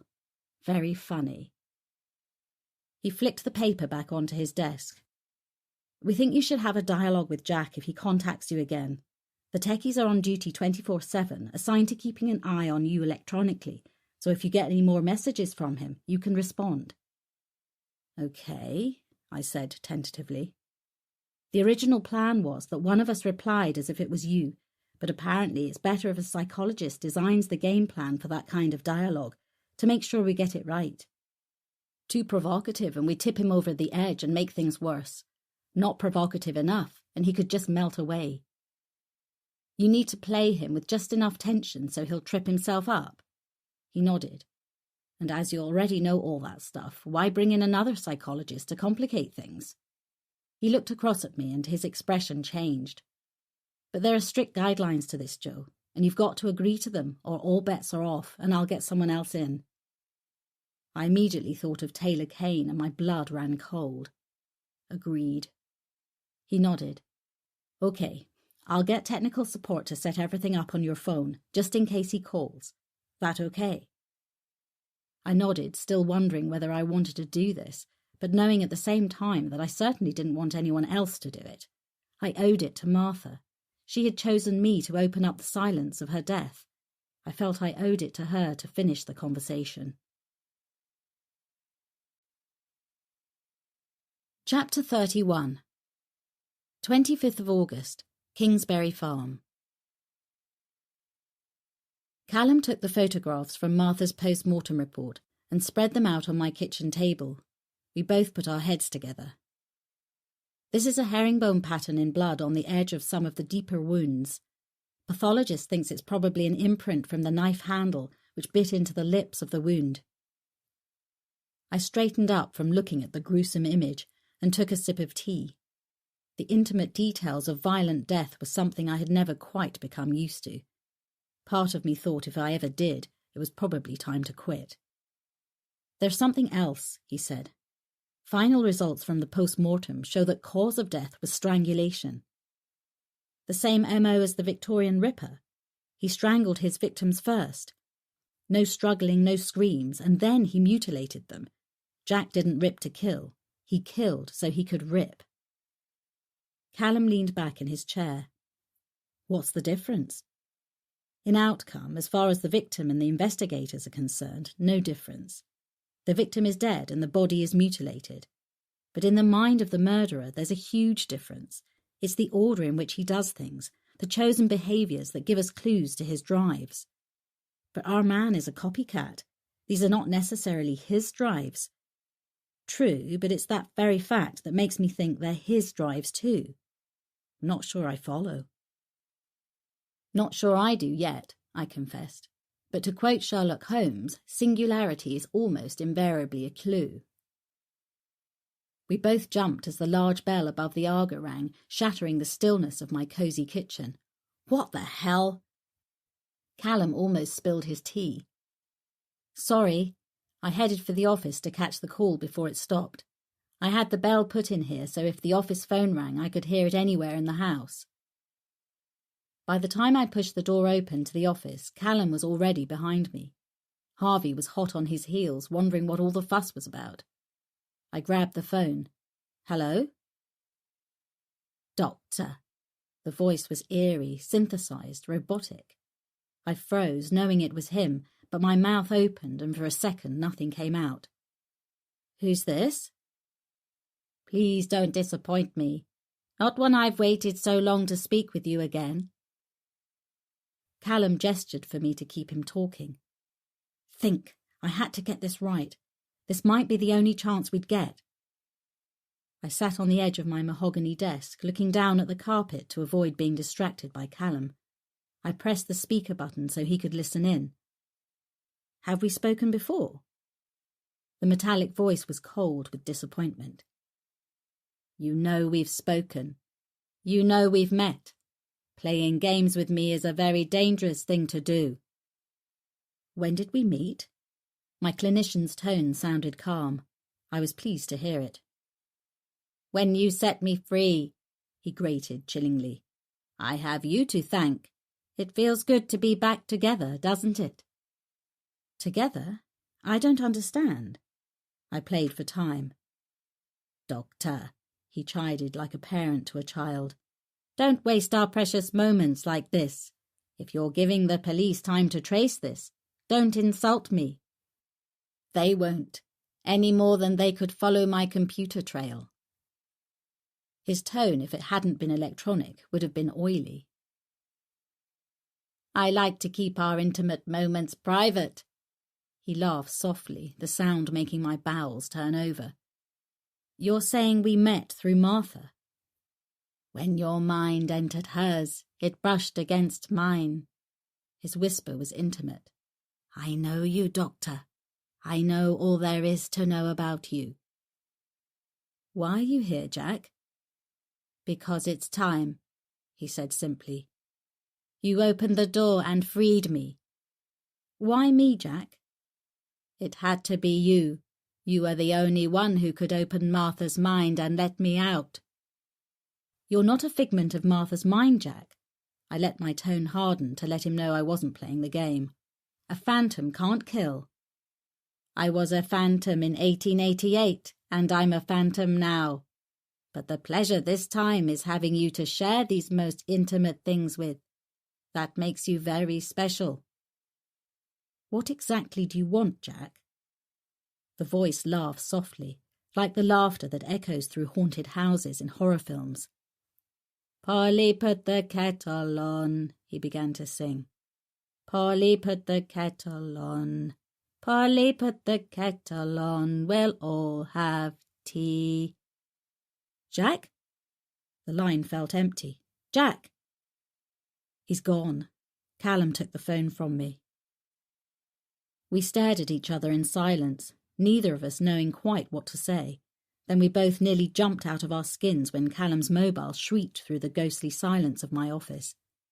He fished it out of his pocket, still looking into my eyes as he took the call. Yes, I know. I was here when he called. I half listened as he talked to the techies, who must have been privy to every chilling word. I walked to the huge arched window and looked out across my fields.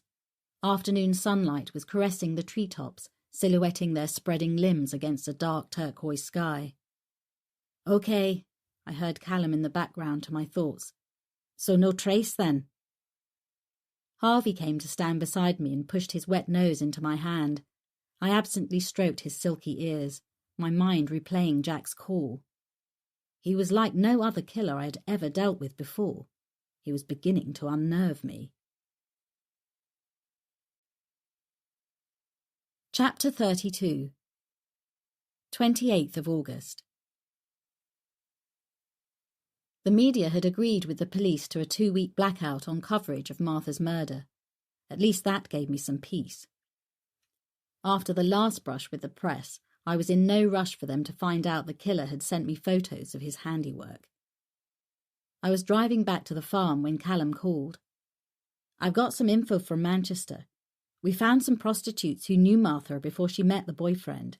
None of them ever saw him, though, so no ID. After she got involved with him, they said she dropped off the scene and they never saw her again. Can't question the pimp she had either, because he died of a drug overdose last year. Also, Martha isn't her real name. It's Susie Scott. Something jarred in my mind. I negotiated a roundabout as I tried to think. So when did she become Martha? No way of knowing. She didn't do it officially, just assumed the name. She didn't like the name, though. That was the bit that jarred. What do you mean? She asked me to call her Mattie. She didn't choose the name, Cal. It was chosen for her. She didn't like it, but she went along with it. So you think the boyfriend made her adopt the name? And why would he choose Martha, an old Victorian name for his 20-something girlfriend, unless it fit his purpose? To have the same name as the Ripper's first victim, he concluded for us both. I ran Susie Scott through the PNC. She had several arrests for soliciting and, interestingly, one for wounding with a knife. What were the details of that? Jerry Ward, her pimp, was the victim. Apparently he didn't take kindly to her new boyfriend, and they had a domestic. She took a kitchen knife and stabbed him in the arm. It wasn't a serious wound. He was discharged from hospital the same day. She was arrested, but once he'd calmed down, he refused to press charges. He had a history of violence towards her, and she claimed self-defense, so it didn't come to anything. After that, she moved to Fordley. We've no idea where they were living. Could be that the boyfriend rented using a different name. All transactions were paid in cash and all signed by Martha. As far as we can see, the boyfriend never showed his face to landlords or signed any paperwork. He spoke to them over the phone. Anything else? Yes, the pathologist called about the murder weapon. He paused for effect. You sitting down? I'm driving, so it's to be hoped so. He says it matches the shape and description of a Victorian amputation knife used in operating theatres in the early to mid-19th century. He sent details of where we can see one that matches. Where? The old Operating Theatre Museum in London. And get this, it's on the site of what used to be Thomas's hospital from Jack's time. I'm going down there tomorrow. Fancy a trip? Anything was better than sitting around waiting for Jack to call again. 29th of August. The curator of the old operating theatre and Herb Garrett Museum ushered us up the tortuous winding staircase and into the galleried operating theatre, discreetly cleared of visitors for our private visit.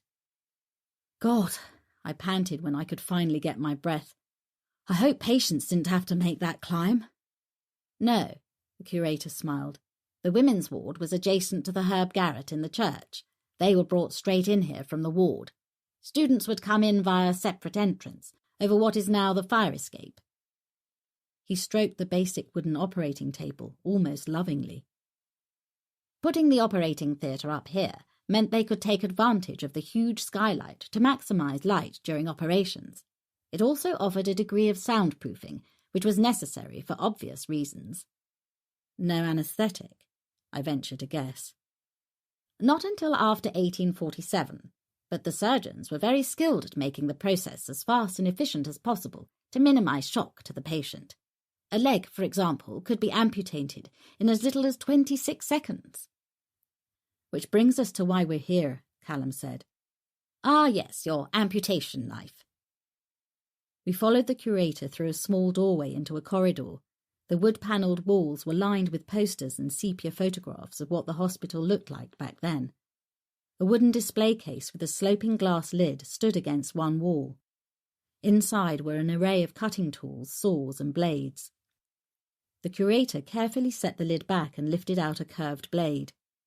A broad-backed amputation knife with checked and grooved ivory handle. From the information you sent through, this matches the pattern on the handle almost exactly. I'd say this is what you're looking for. He handed it to Callum, who turned it over in his hand. It still looked like it could do the business over 100 years on. Where would someone get hold of a knife like this today? Callum asked. The curator pursed his lips.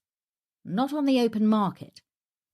All the ones still in existence are owned by museums, maybe a few in private collections. Examples could turn up in people's attics, I suppose. But if the injury you mentioned was inflicted by a well-preserved piece with no chips on the blade, then you're looking for a museum-quality piece. Yours, if it's out there, is very rare. It's a Laundy blade. Laundy? Yes, they were instrument makers with a workshop in St. Thomas's Street, opposite Guy's Hospital, from 1783 to 1819. They used the herringbone pattern on the ivory handle as their trademark. The initials of the workshop can be partially seen on the print you sent me.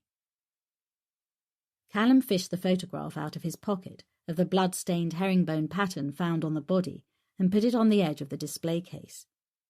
The curator traced the faint imprint of the letter L at the edge, then lined it up with the L on the ivory handle of the knife. It matched. Their knives are rarely seen outside museums today. Only 2 private collectors in Europe have Laundy blades that we're aware of. Could we have their details? Of course. I'll get the printout before you leave. Almost as an afterthought, he went to another case and produced a silk-lined green leather box. They come as a set. He ran his finger along the empty indentation reserved for a much smaller blade. Any collection that has a case as well as both knives would be worth a fortune. You said Laundy stopped making these in 1819. That's right.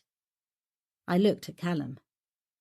That's almost 70 years before Jack the Ripper's killings. The curator's eyebrows shot up. Jack the Ripper? Is he what this is about? He chuckled. Wouldn't the trail have gone cold by now? Callum shot me a look, and I could have bitten my tongue off. Still, it was out now. Could Jack the Ripper have used a knife like this, even though they stopped making them 70 years before? The curator pushed his glasses further up his nose. Yes, these blades would still have been around then. Surgeons in those days could get very attached to an instrument, often had their own collections, much like any other craftsman. He took the knife from Callum and replaced it in its box. Once Lordy stopped making them, Moore and Sons took over as suppliers to most of the prestigious surgeons in London.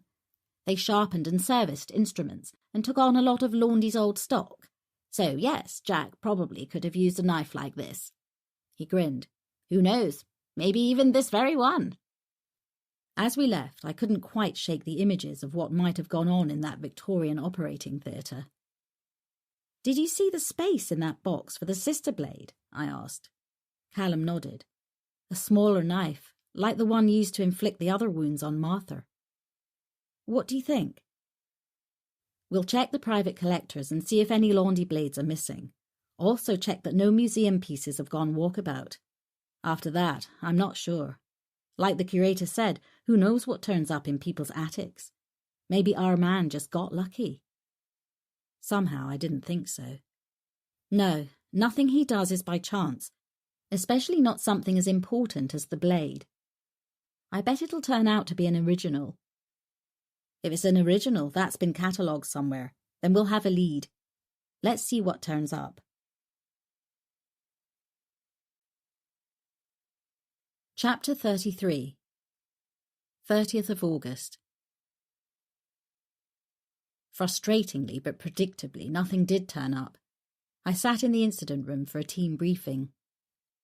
The Laundy blades are all accounted for, Callum was saying, so no joy there.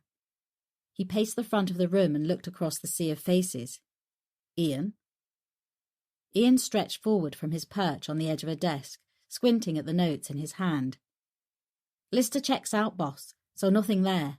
We checked hospital phone records, though. When Martha was in the day room, she took a phone call. It came in through the main switchboard and they put him through. He said he was her boyfriend. The call lasted less than 2 minutes. Telephony say it came from a burner phone. So we can assume that's when he arranged with Martha to get her out, Callum said. Anything on the actual pickup, Tony? Been checking CCTV, boss. We've got a partial from a bad camera angle near the front of the hospital, less than a minute from the time Martha did her Houdini. A grainy image flickered to life and he paused the frame. Everyone shuffled around to get a better look. Don't blink or you miss it. Overgrown trees block most of the frame, but in the right-hand edge you can just make out a bike going down the drive. You won't get a BAFTA for that one, some wit joked from the back row. Hold on, fat lad, he countered. We enlarged the image and captured this bit. Everyone strained to see the grainy grey image and tried to make sense of it. What the hell is it then, Spielberg? Ian joked. Tony took his pen and traced the outline of a shape. It's a close-up of the back end of the bike. They think it's a Yamaha YZF-R1 from the partial bit of clip we got. Beth tried for a match on CCTV around the area at the time. Beth snorted indignantly.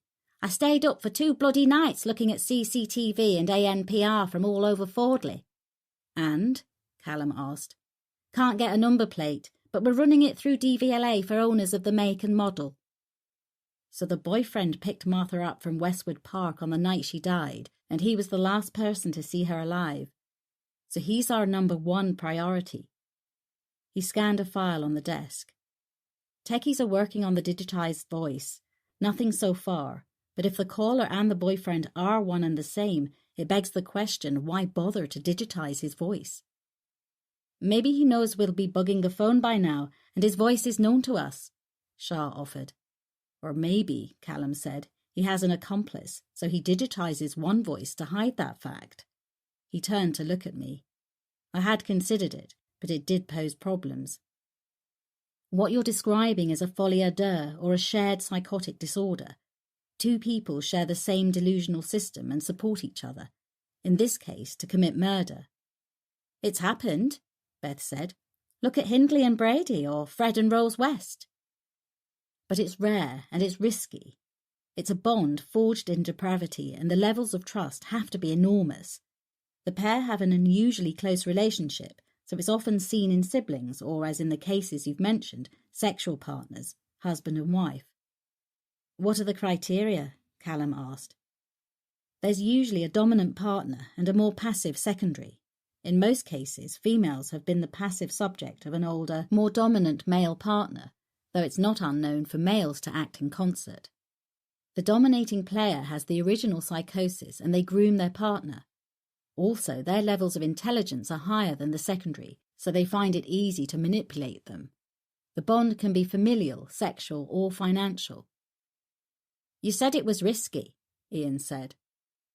A bond is only as strong as its weakest link, so the secondary might not be able to handle the stress, especially if they are separated, which is when their confidence drops and their insecurities surface. It's then that they break under questioning or give themselves away during police inquiries. It's hard work for the primary to keep them sustained all the time. They need a lot of supervision, hand-holding. Their psychosis needs constant feeding, whereas the primary subject is naturally compelled to commit the crimes. Do you think we could be dealing with a pair? Callum asked. Maybe, I hedged. But if he's got an accomplice, it's just for support. I stand by my original premise that he lives alone. I don't think he'll have a wife or long-term sexual partner. I think he's digitizing his voice to hide the fact that Jack and John are the same person. He wants to create a phantom-like image, the ghost of Jack the Ripper, inhabiting Martha's body and set free during my session. If it's just her boyfriend, then he loses that. When it comes to the actual killing, I'm convinced it's a single hand. Our man and no one else is present at the kill site. That's consistent with forensics, Callum said. One pair of boot prints, one set of fibres, one sample of DNA. But we'll stay open to it and look for possible connections. He turned back to the team. Anything on Joe's past yearbooks? Heslop shook his bald head. Everyone accounted for, either banged up or dead. None released. Heslop's smile was humourless. Most of our customers never get out, boss. Either still serving, topped themselves, or died inside. Most are on whole life tariffs. Callum cast me a quick glance. Nice company you keep, Joe, but at least that keeps things simple. He ran his hand over his eyes. You don't need a reminder that tomorrow's the 31st. That's when Jack potentially will kill again. He glanced at the board with its gallery of Martha's torn body. He looked at me. Tell us about the next possible, Joe. I pulled forward a flip chart with the table of facts I'd written up. If our boy's true to form, he'll mimic these details as accurately as possible, I said, quietly, trying not to slip from academic theory into the horror of what that meant. Polly Nichols was found in the early hours of the 31st of August, 1888, so her killer actually began stalking her on the 30th. I shot a glance to my audience. Which is tonight. Thank God for that, muttered Heslop. I thought for a minute there we were on a tight deadline. Her body was discovered at 3:40 a.m, I continued, in Bucks Row. You've all got a copy of the post-mortem report from the time. There was a shuffling of papers. It's with this murder that Jack developed his MO. This is the first one where he opened up the abdomen. Many experts think Martha was a practice run. The wounds to her were all on the upper part of the body. With Polly, he shifted his attention to her abdomen. This was what gave him his name, the start of the Ripper phenomenon, and with each subsequent murder, his ripping and slashing became more violent. Callum turned back to the team. If our man is true to form, he'll try to match the victimology and location. What have we got? Vice don't know of any girls who go by the name Polly or Nichols. Word has gone out to all the girls to be on their guard or not to go out at all. We've looked at the geography and there's nowhere in Fordley that matches Bucks Row, Tony said. So he could strike anywhere and his victim could be anyone, Callum said. What about the media? I asked, almost as an afterthought. It had occurred to me that they wouldn't stay quiet much longer. In fact, I thought the police had done well to keep it quiet this long. Callum turned to me, and for the first time I could see the strain showing on his face. They'll keep a lid on things for now, but if we get another one... His voice trailed off, and he turned to look out of the window. If we've got another one, there would be no stopping the media feeding frenzy, and all hell would be let loose. Chapter 34. 31st of August. A pulsating haze of blue light from the assembled police vehicles jostled with the purple sunrise to illuminate the lay-by along a quiet country lane on the outskirts of Fordley. Callum stood with me, watching the CSI team flitting in and out of the small white tent like worker bees around a hive. Beside the tent, a mobile catering van stood with its front hatch open, ready to serve any passing motorist on their way out of town. I stared at the wooden sign in the shape of a huge teapot above the serving hatch, Polly's Transport Cafe. "Polly put the kettle on," I said, almost under my breath. "The bastard told me." I turned to look at Callum. "He sang it to us, for Christ's sake." "I know." He raked his fingers through his hair in a gesture of frustration. We walked together to stand beside the open serving hatch. It was just after 5 a.m. A man sat on a plastic garden chair, a mug of tea untouched on the table at his elbow. His eyes were glazed as he stared straight ahead, his face hollowed out by shock. We walked over to him as Ian stood up to introduce us. "This is Jim Carter. He found the body when he drove in first thing this morning." I nodded a greeting, but the poor man carried on staring at a vacant spot, probably replaying the horror I knew he'd see for the rest of his life. Callum steered me past him towards an articulated lorry parked at the edge of the lay-by. "Carter drives for a firm on the industrial estate. Passes here every day around 3:30 a.m. on his way into the depot. He loads the truck, then heads back down here and stops for a brew and a bacon butty. Gets here about 4:15 a.m.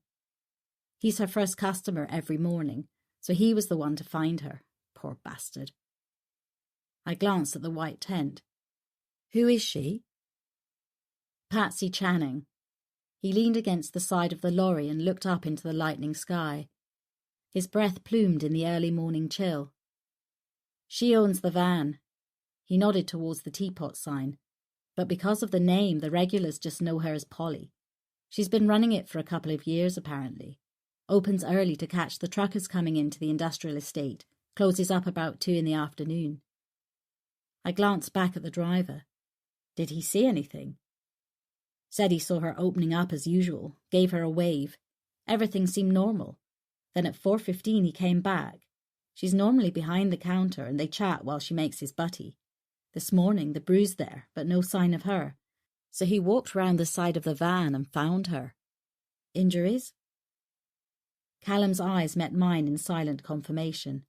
I knew they'd be the same as Polly Nichols. Bastard slashed her open and almost decapitated her. His face was drawn, his eyes weary. We'll learn more after the post-mortem, but we both know what it'll be. I nodded. We did know, and the knowledge was terrifying. 1st of September. The initial post-mortem findings showed injuries consistent with Polly Nichols' murder in 1888, right down to almost decapitating Patsy. The pathologist also found bruising on her jaw and neck, and his initial assessment was that she'd been strangled before being mutilated. Time of death somewhere between 3:30 a.m. and 4:15 a.m. The murder weapon was the same as the one used to kill Martha. I dropped the notes onto Callum's desk. He was silently watching me when I looked up, his expression unreadable. He stood up to pour coffee. According to Jack's chronology, the next one's in 7 days. I took the offered cup, sipping slowly, watching him over the rim. "I want you at the team briefing." He ran his hand through his hair. "They're all familiar with Annie Chapman's murder in 1888, but it'd be useful if you could give us a profile of our copycat." The term copycat killer was coined in Victorian London after people mimicked Jack's murders, I recollected. Callum paused with the cup halfway to his lips. "Every day's a school day." He took a sip. "Think our man knows that?" I shrugged. Wouldn't be surprised if the irony's not lost on him. "Any developments on victims or location?" "We've got a match on location. There's a Hanbury Street in Fordley, right in the middle of the red light district. That's too good for him to ignore. He's got to go for that. I felt certain. Annie Chapman was a prostitute who worked the red light district around Whitechapel. Her body was found in the yard of number 29 Hanbury Street. Well, number 29 isn't a house, it's an Indian takeaway in a row of shops. We've set up surveillance in a flat above the shop opposite, so it's covered like the rest of the area. But, I sensed his reticence. If we put all our resources there and he strikes somewhere else, we'll be caught with our pants down. But what else have you got? I asked, trying not to push in any particular direction, not with accusations of flawed profiles still swirling around. He's replicating 1888 as closely as he can, and you've got a Hanbury Street in the red light district. He rubbed the heels of his palms into his eyes, then focused on a spot over my shoulder, almost talking to himself. I know. That's why we've got the community teams and Vice warning all the working girls to stay off the streets on the 8th. All the agencies in that area are giving out the same warnings. I knew he was referring to the sexual health care nurses, needle exchanges and charities that work to keep the girls safe. But that puts the news out there. He nodded. The media have already got wind of it. They've been contacting the press office, but they haven't made the connection to Martha or linked her with Patsy yet. But they will, I thought, soon, and we both knew it. Surveillance are already in the area, setting up observation points, high windows, buildings overlooking the streets where the girls work, in case he comes in on foot. He sipped his coffee. And we've set up mobile CCTV with live feed to ANPR so we can track any vehicle coming in or out of the area in real time if he drives in. We'll have spotters in the area on the night to pick up and follow any suspects we identify as suspicious. He ran a hand wearily through his hair. Best coverage possible. Isn't Hanbury Street near the university? He nodded. A rabbit warren. That's why the girls like it. Plenty of dark alleys and side streets to take clients, and plenty of passing trade. It was also the centre of student nightlife, curry houses and pubs that stayed open till the small hours. It rarely slept, even on weeknights. Not easy, but I think we've got it pretty much covered. He stood up and shrugged on his jacket. Let's just hope he doesn't pick somewhere else for his next outing. I picked up my notes and followed him to the team briefing. So let's look at our Jack. I wished I had more to give them.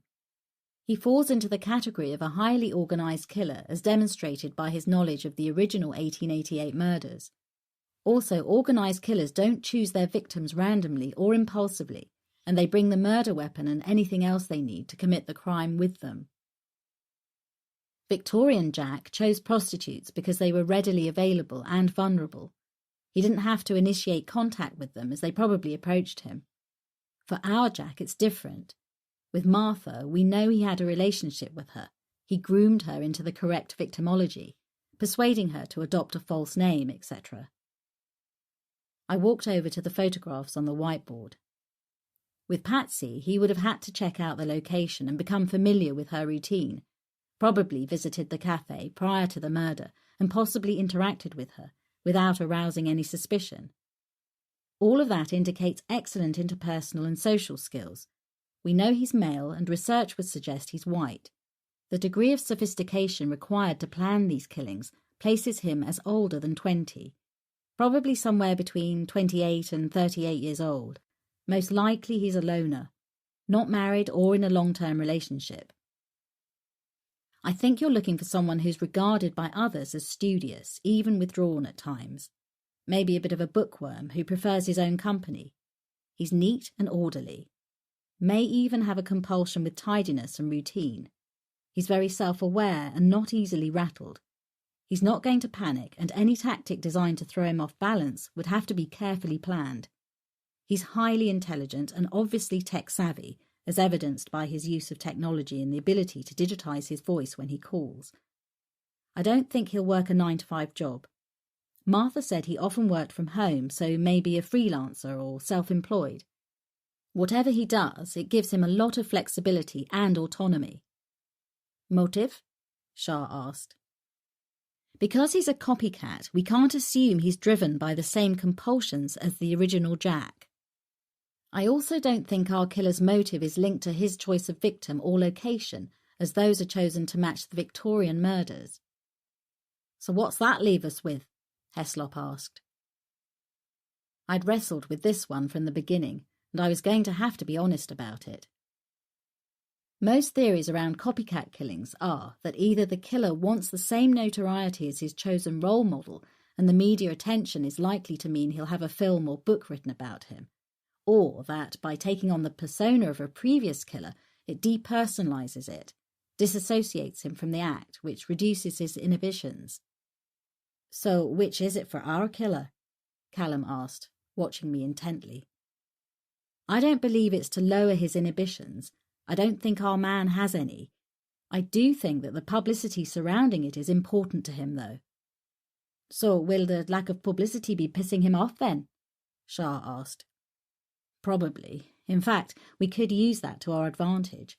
His profile suggests he has grandiose ideas about himself. At some level, the publicity feeds his motivations. If we can get the press to cooperate with us, we could develop a strategy that might make him careless, give us a clue to his motives. But so far, you've no idea what they might be. Heslop didn't even try to disguise his exasperation. I chose my words carefully.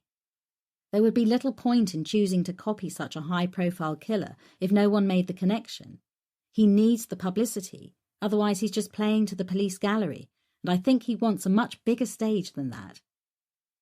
He relates to Victorian Jack, to his crimes, but that doesn't mean he shares his psychopathy. Something fascinates him, perhaps the fact that Victorian Jack was the most infamous serial killer of all time, the one to emulate. He somehow managed to practice the mutilations too, so concentrate on access to bodies, human or animal. He knows how to inflict the same wounds in a short amount of time and with great accuracy. He won't get that from a book. He'll have had hands-on experience somehow. But what about deviations from the original killings? Beth asked. Does that tell us anything more about him? His deviations are in part down to the different era, but yes, they give us some clues. He's not sticking to prostitutes for a start, which means his motivation doesn't revolve around his victim's character or lifestyle. He uses technology. The fact that he can hide his online footprint so that even your techies are struggling to trace him means you're looking for someone with advanced technical ability. Maybe he works in that field. I paused as I came to the part I personally was most uncomfortable with. Also, the fact that he's deviated in one very major way from his role model gives us an important element. What? Callum asked. Yorkshire and not London. That's critical. For him to not act these killings out in the one place made notorious by the original means Yorkshire holds real significance for him.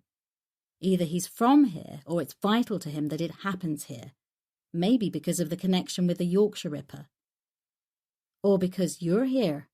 Callum's voice was so quiet it was almost inaudible, and he's chosen to put you in the middle of this with him. Chapter 35. 6th of September. With only 48 hours to the next event, police surveillance teams had been in place around Hanbury Street for several days. Manpower and technical resources had been allocated, and the team was still frantically trying to get any lead they could to our Jack, which was now John's official name. I watched as Callum scanned the CSI report from Patsy Channing's murder. Tyre tracks found around the site are a match for a Yamaha bike. Can't know for sure that it's Jack's, but it's too much of a coincidence to ignore. I've got the team tracing and eliminating owners of bikes of the same make and model through DVLA. He chewed his pen as he scanned down. Got a boot print that CSI believed to be his, size 11. They also got some DNA from Patsy's body, but it doesn't match anything in the database. Not much use unless we get a suspect. His eyes showed his frustration. Not giving us much, is he? There was nothing I could say. He was right. Jack was forensically aware and either too careful to leave anything incriminating or knew his DNA wasn't on the database, so didn't care. I've been thinking about the geography. I walked over to the large wall map of Fordley with pins marking the last 2 murder scenes. Geographic or spatial profiling isn't my specialty, so you might want to consult on it, but it might apply in this case. Callum came to stand next to me, so close I could feel the heat from his body. How? Spatial research says that offenders prefer to operate in a safe zone, an area that's comfortable for them. The killer usually lives centrally to the radius of his crimes. Victorian Jack killed all his victims within a 1-mile radius. His murder mile. Yes, all his sites were within walking distance to each other. Our man has already deviated from that because he's looking for sites that match the original in some way, not because he can freely choose. But the theory might still apply in reverse. I could feel him looking at me. You've lost me. Well, usually the killer lives in a fixed place and radiates out from there, but our man planned the location of his killings in advance. So what if he then chose where he lived so he was central to those murder sites? Then the geographic profiling theory could still work. I traced a circle around the pins with my finger. I think it's unlikely he'll go outside Fordley. But how do we know where the centre of the circle is? Geoprofilers look at the distance between the 2 murders that took place furthest away from one another, then draw a circle between those 2 points. They have computer programs that calculate all the variables, and it's been proven to be 89% accurate. It's more problematic when killers dump their victims elsewhere. But our man, like Victorian Jack, leaves them at the murder scene. Callum tapped Patsy's location. It's only just on the border of Fordley. If you're right and he goes for Hanbury Street in the city centre, then Patsy will be the furthest away to date. He looked down at me. Think it's worth speaking to a specialist? I nodded. It couldn't hurt. Fordley was the largest city in the biggest county in England. With a population in West Yorkshire of 2.2 million, we needed to narrow down the search area, and the clock was ticking. Chapter 36. 7th of September. There was nothing more I could do. Callum and the team were all with the surveillance operation in Fordley, and Hoyle had set up camp in the incident room. Annoyingly, Taylor Kane was with him, no doubt to justify her existence on the payroll. I decided to stay well out of their way. I spent the afternoon back at the farm walking Harvey across the fields. Black fingers of trees at the edge of the woods were silhouetted against the dark blue of the late afternoon sky. Harvey bounded ahead of me, glad to be able to run further afield. I always seemed pressed for time lately, and had confined Harvey to a half-hour circuit of our meadows. Today, though, I needed to decompress, to walk aimlessly without any particular purpose. My mind felt overcrowded. The usual logical processes were cluttered and overloaded. As I followed Harvey on his random sniffing expedition, I pondered the fact that we had far too many unanswered questions. John Smith, a.k.a. Jack. His choice of victims and locations. Which were his signatures and which were elements of his copycatting? One question haunted me. How did Martha's fractured alter ego present himself to me when she was under hypnosis, and then become a flesh and blood killer out here in the real world? There had been just the 2 of us. Now she was dead. How could it happen like that? Absently, I threw Harvey a stick and listened to him crashing through the undergrowth.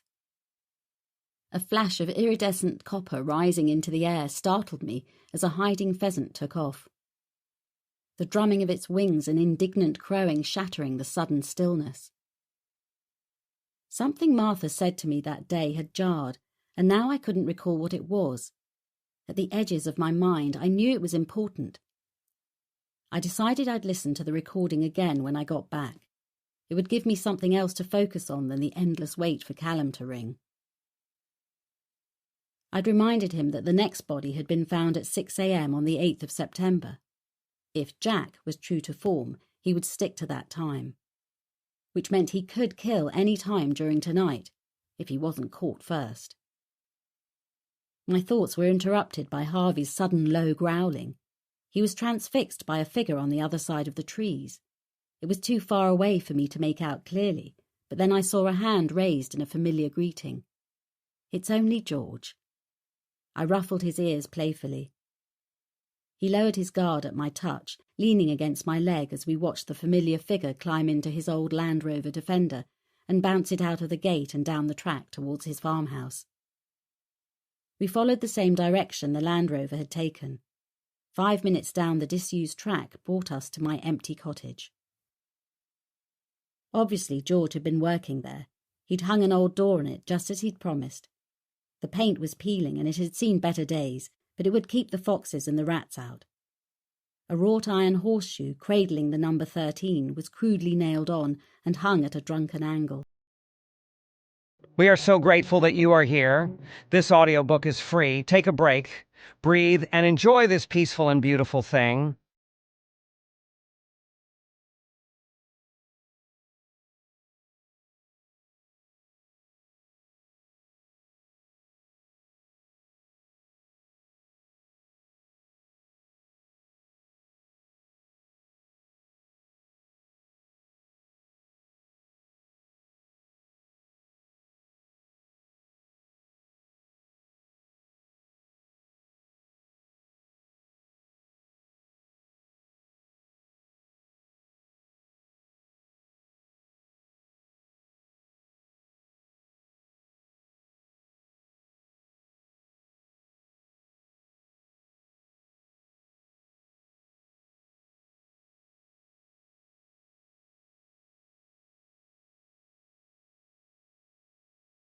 The door creaked in protest as I lifted the latch and nudged it open.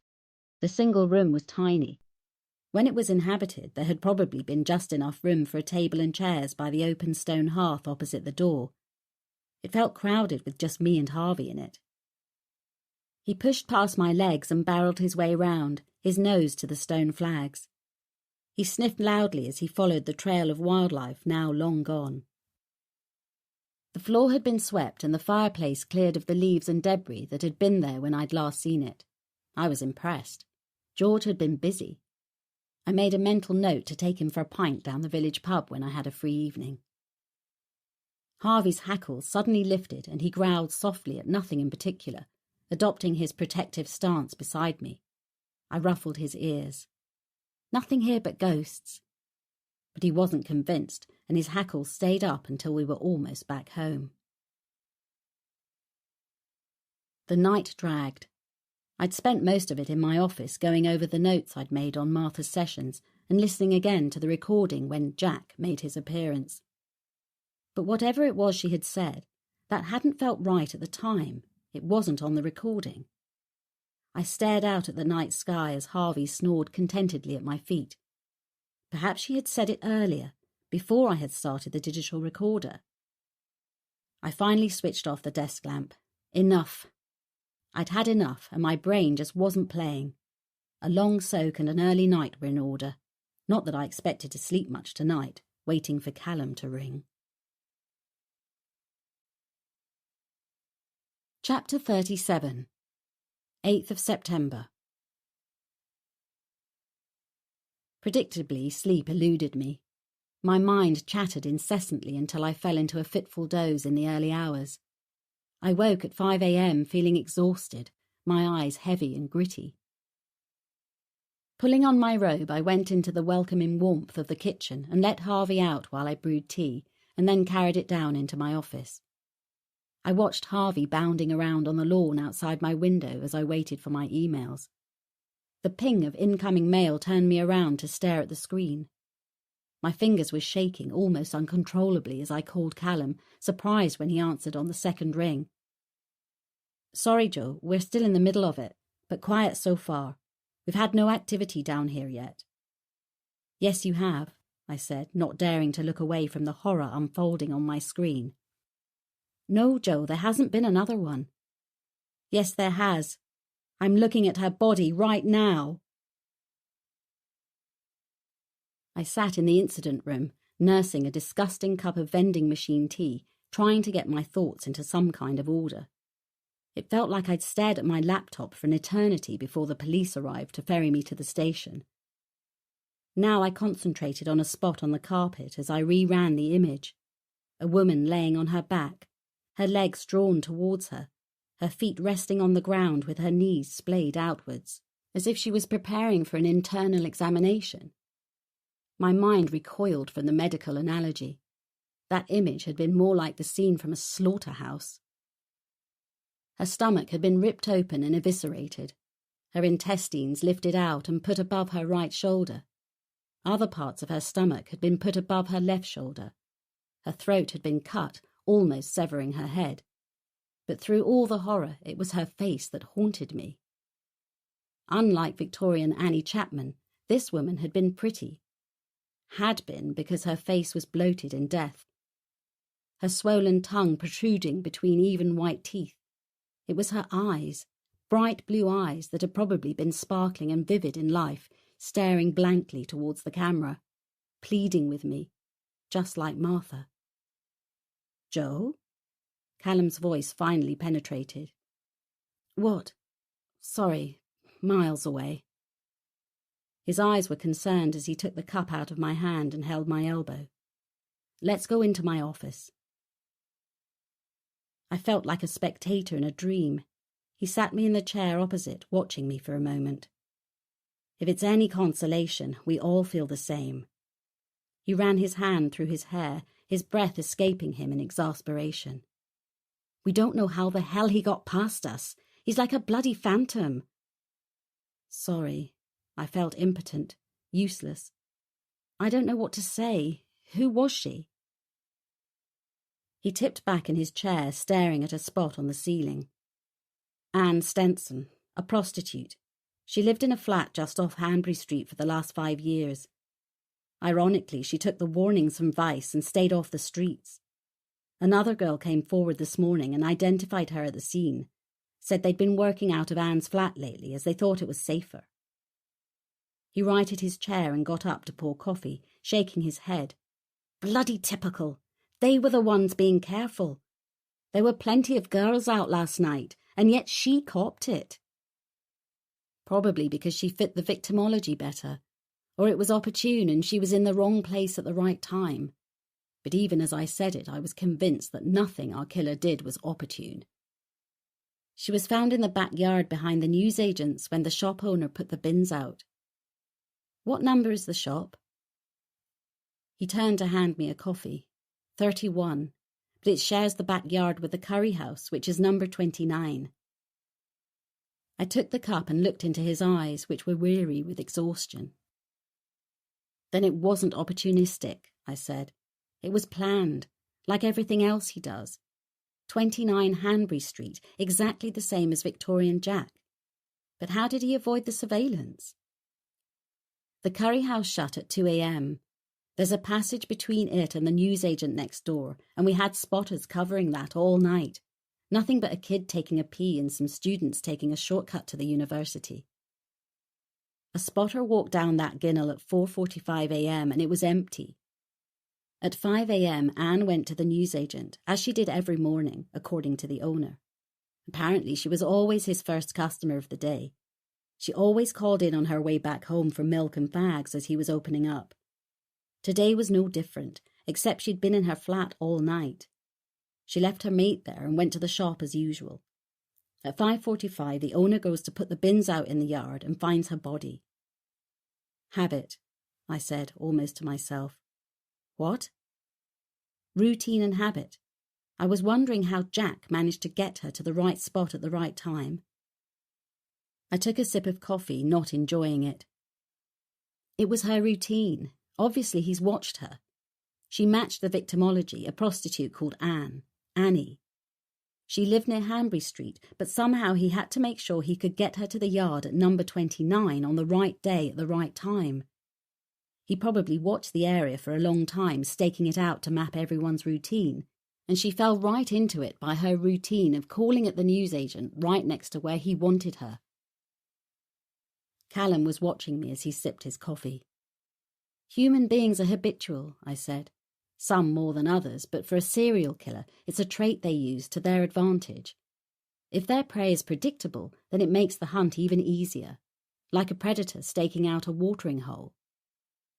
I ran a hand across my tired eyes, feeling suddenly unaccountably depressed by the premeditated cruelty. He probably watched several women over a period of time to see whether any matched his victimology or lived, worked, or frequented the shops near number 29. Anne just made it easy by having a routine that took her to his killing ground every day. I looked up into those blue eyes, studying me in silence. How did he get her into the backyard? He shrugged, slowly shaking his head. The team are checking the CCTV. In addition to the mobile units, there are cameras in the street and around some of the shops, so we'll go through all of those to see how the hell he got down there without being seen. He started to shrug on his jacket. I've got to get back down there. I'll arrange a car to get you back home. I'll let you know what we come up with. What are your plans? Jen's coming to the farm later. I've got a presentation to give up in Newcastle tomorrow. I'll be doing final prep for that. He walked me out into the corridor. Well, keep out of trouble. Let me know if anything occurs to you that might help. He turned almost as an afterthought. Oh, and you might as well know, the media are all over it now. Hoyle's appointed a dedicated press officer to handle all the incoming information requests, so you might get calls. I groaned inwardly. Great, that's all I needed. Chapter 38. 9th of September, Kingsbury Farm. I'd switched off my phones. After what Callum said, I wasn't taking any chances on press intrusion today. On her way up to the farm, Jen had called to say that the reporters were staking out the Fordley practice. She'd been on her way there to pick up my presentation for the conference, but carried on driving when she'd seen the press pack camped outside. By the way, she said, shuffling paperwork, the bill's come in from Foster's in Manchester for James's time at Fordley Police Station. Dare I ask what the damage is? Don't worry, you've got enough in the business to pay for it. Besides, she said, as she looked at me over the top of her glasses, it was money well spent if you ask me. That man is worth his weight in gold. I'm so glad he was on call that day and we got him instead of some junior fee earner. Sent a well-deserved warning shot over Taylor Kane's scrawny bows. I couldn't argue with that one. She dropped my notes onto the kitchen table. Everything you need is there, but I couldn't chance calling at the office, so hope you've got copies of your presentation. I sipped my tea, watching her over the rim of my mug as she organised my notes. When you called, I accessed the server in Fordley and pulled down a copy. I'd only made a couple of changes, so it'll be more or less right. She eyed me impatiently as she clipped my papers together. You should back up everything you do here with the office server. That way everything's current. I rolled my eyes. Give me a break, Jen. A few years ago, until Marissa's techie gave me a crash course, I didn't even know what remote access was. I took a hurried gulp of tea, realising the time as I stuffed the notes into my briefcase with my laptop presentation. If your publisher had been local, we'd never have dragged you into the 21st century. Should thank her techie some day. She was right, I had to admit it. Marissa had been the one to make me embrace remote technology, albeit reluctantly. Which reminds me, she carried on as she handed me my jacket as I headed for the door. Marissa needs confirmation of the date for the new book signing. Can you call her today? Yep. I leaned in to give her a peck on the cheek. Sure you'll be okay here with Harvey till I get back? She pushed Harvey behind her with her foot as she ushered me out the door. We'll be fine. Babysitting Harvey is a breeze after my grandchildren. He's better house-trained for a start. She waved me off in the rear-view mirror as I crunched down the gravel driveway, already dialing Marissa before I lost the signal across the moors. So you're okay for the date in December, then? She was saying, as I navigated my way around a flock of sheep. No problem. Oh, by the way, Jen said to thank your techie guy for dragging me into the technological age. She laughed. Don't have Paul anymore. He's left me to set up on his own. Shame. I meant it. He'd had the patience of a saint. Anyway, good luck in Newcastle. Not that you'll need it. I've given access to the Newcastle Herald, by the way. They're sending a reporter to cover the event. I groaned. The press have hardly been friendly lately. I know, but this one's tame, I promise. The journalist's a friend of mine, and they've promised not to mention the towpath fiasco.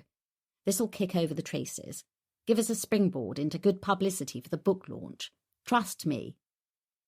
Why did my heart sink every time anyone said, trust me? The speaking engagement at St James's Park Stadium in Newcastle had been booked for over a year, and it was an annual event I looked forward to. The audience comprised mainly of criminology graduates and students, with a smattering of interested parties from police forces around the country. I'd been booked to lecture on victim selection, the non-verbal signals people inadvertently sent to a predator that marked them out as vulnerable. I enjoyed mixing with like-minded people, so it was shaping up to be a good day.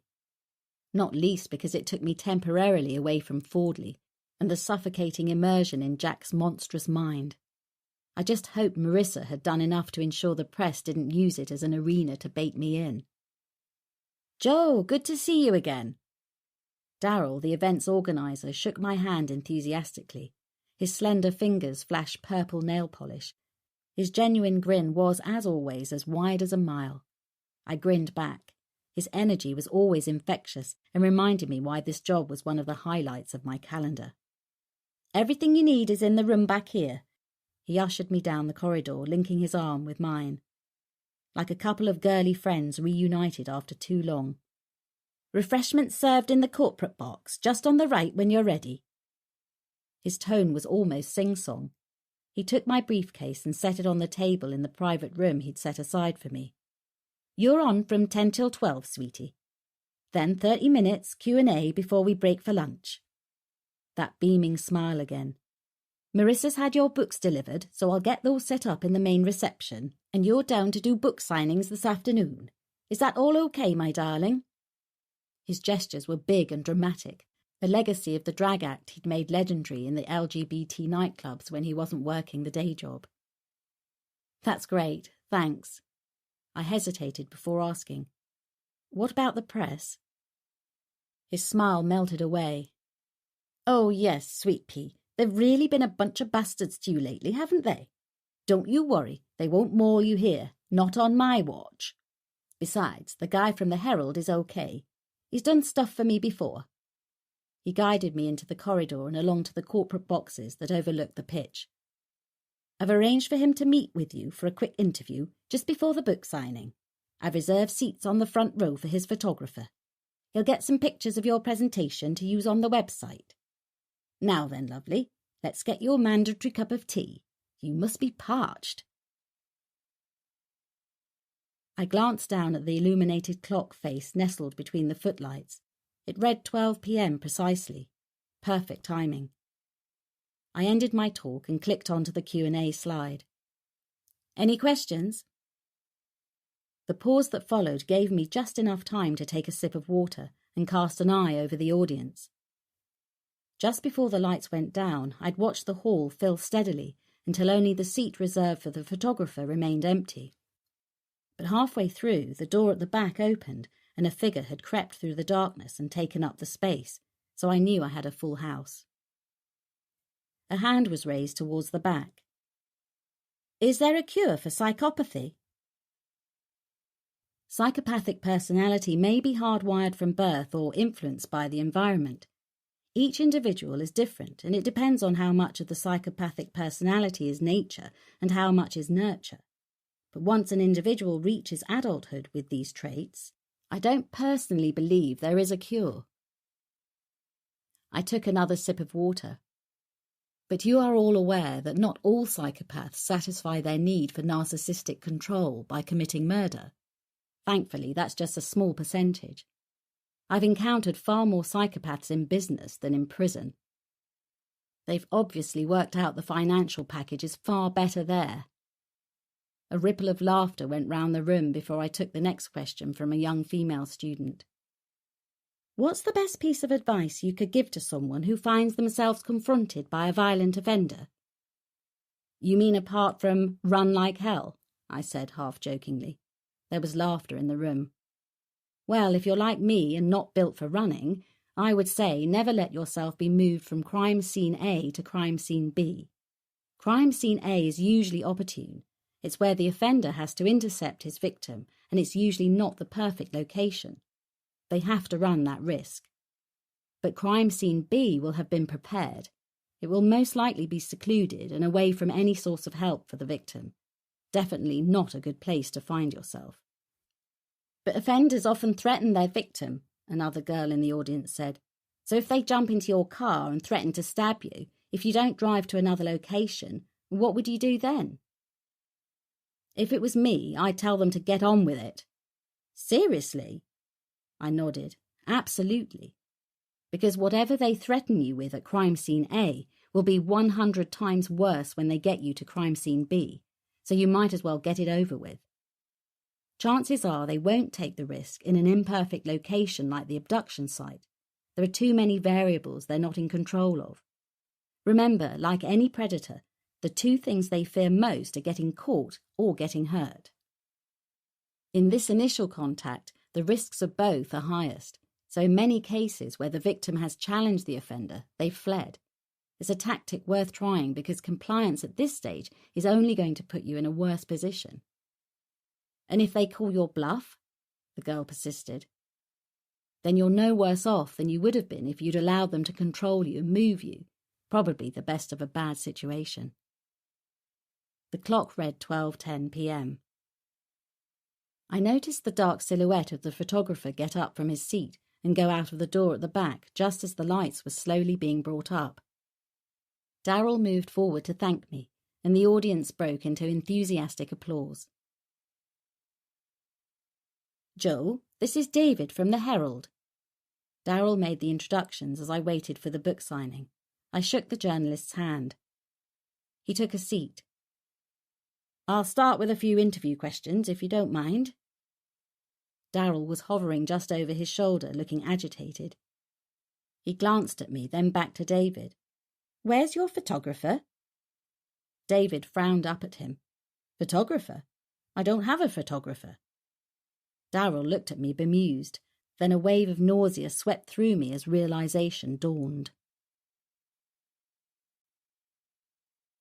Chapter 39. 9th of September, A1 southbound. It's not a crime to blag a seat at an event by posing as a photographer, Callum said down the phone. But I take your point. My point had been that someone had gone to the trouble of ringing Darryl posing as a photographer. Someone who knew the journalist would be there unaccompanied. He'd arrived after the lights had gone down and left before they came back up again, making sure no one got a look at him. Why would anyone do that? Did Darryl get a look at him? Callum asked as I negotiated traffic along the A1 South. No, they only spoke over the phone. I talked to the receptionist, but she was on her break once the session started, so there was no one in the foyer when he came in. I'll get Northumbria Police to check the CCTV and see if we can get a look at him. I could feel his hesitation as the pause lengthened. It's really shaken you, hasn't it? My turn to hesitate as I checked in with myself. Had it shaken me? Unnerved me, maybe. Why? His tone was curious. It could be just someone wanting a free seat in a seminar. You're right, I sighed wearily, even though I knew I didn't believe that. But I can't shake the feeling it was him. There, I'd said it out loud. Somehow hearing it made me feel worse, not better. So let's say you're right, he said. Why would he risk it? He didn't confront you. There were no threats. I know, I interrupted, feeling foolish but unconvinced. It's just a feeling. But if I'm right, there's a chance he's been caught on camera. Okay, I'll look into it. He paused and I could feel a shift away from the subject of my shadowy audience member. Just to let you know, Hoyle's briefing the Assistant Chief Constable every day, and the team's working round the clock. Any developments? I took your advice about him staking out Hanbury Street on the run-up to the murder. He'd have to watch the comings and goings to select his next victim. So I've had a team checking CCTV to see if we can spot him in the area. Nothing. But we got a break with CCTV from one of the rented houses overlooking the back of the shop on the night. When we piece it together, our man appears to come from the direction of the university. It shows Anne going down the passageway after leaving the shop, and he pulls her backwards into the yard from the alley. So you've got him on camera? I could hear the hope in my voice. Of sorts, he said. It's not the best quality. Plus he's wearing a hoodie and his face is covered, so not great. The techies are trying to enhance it. Well, if he's on camera at the stadium today, I said, that plus your footage might be enough. If it was him today. If it was, I conceded, certain now that it had been. The A1 was quiet and my mind was drifting as I did 80 on the empty dual carriageway. To my left, the lights from Catterick Garrison lit up a pale crimson sky in an otherwise dark landscape. I'd be back home in the small hours. Suddenly, a call coming through on my mobile cut off the radio, making me jump. "Macready," I answered automatically. "Doctor." The familiar robotic voice made my stomach lurch and sent prickles across my scalp. Jack. The pseudonym was out before I could check myself. Or is it John? I added quickly. The robotic chuckle was eerie in the dark, isolated interior of my car. "Telling you that would take the fun out of the game now, wouldn't it?" I had to keep him talking. I was still doing 80 along a mercifully empty road. I made myself slow down, scanning the roadside for a pull-in point as I tried to think. "Are you enjoying my work?" Enjoy wouldn't be the word I'd use. I finally pulled into a dark lay-by. "But you're an interesting study," I said, deciding to use the strategy I'd planned if he called again. "You'll have a lot more material to study as we play our game. I'm so glad I have you to share it with this time," he whispered intimately. "It was you at the stadium today, wasn't it?" I chanced. "You should have introduced yourself instead of skulking about in the shadows." "I hope you liked the picture of Annie." He pointedly ignored my question. "About that," I decided to go along. "Why did you choose her?" He laughed, a metallic, harsh sound that grated. "She chose me." He sounded triumphant. "Like they all do. They're born to be prey. Cattle for slaughter." "Is that how you see them, John?" I chose the name deliberately. "Jack!" He almost spat the word, raising his voice, irritated as I'd hoped he would be. "I'm sorry," I said insincerely. "I'm forgetting. There are two of you, aren't there?" There was a long pause. I let it ride to see what happened. He didn't speak, so I pressed the advantage I felt I had. "That's why you have to disguise your voice, isn't it? You're not Martha's fractured alter ego, are you, John?" His laugh was unamused. There was an unmistakable undercurrent of anger, as I'd intended. "John is weak," he spat. "I'm Jack. We're not one and the same, not at all. Two very different animals, Doctor, and believing otherwise is a dangerous assumption." I decided to change tack, keep him off balance if I could. "Why do you identify with Jack?" I needled. "What is it about him you admire so much that you have to copy him? Aren't you creative enough to be an original?" He laughed, his tone soft, almost gentle. "Don't demean yourself, or me, with such obvious tactics. I'm not emulating him. I am him. Have always been him." I closed my eyes, forcing myself to concentrate on his vocal patterns. The digitized voice robbed me of the fine nuances of tone that often gave clues to a person's true feelings. But I still had tempo, pitch, and some inflection in there if I listened hard enough. "When we last spoke, you said it had to be me, John. I deliberately didn't call him Jack. Why me? It has to be you who unlocks my story. The words were said almost lovingly. Tell me your story then. I'm listening. That would be too easy, wouldn't it? I want you to work for it this time. This time? Have you spoken to me before? A brief hesitation said I was right. You have to share it with me this time. He made it sound almost sexual.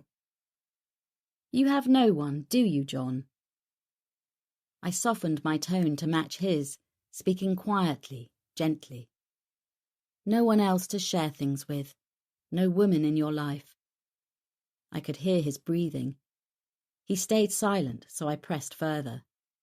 You've always been lonely, haven't you? Feeling out of step with everyone else. Even as a child, John, you never fit in, did you? I concentrated harder and could sense his breathing quicken a little. But I have you now, he said quietly, confirming I was right.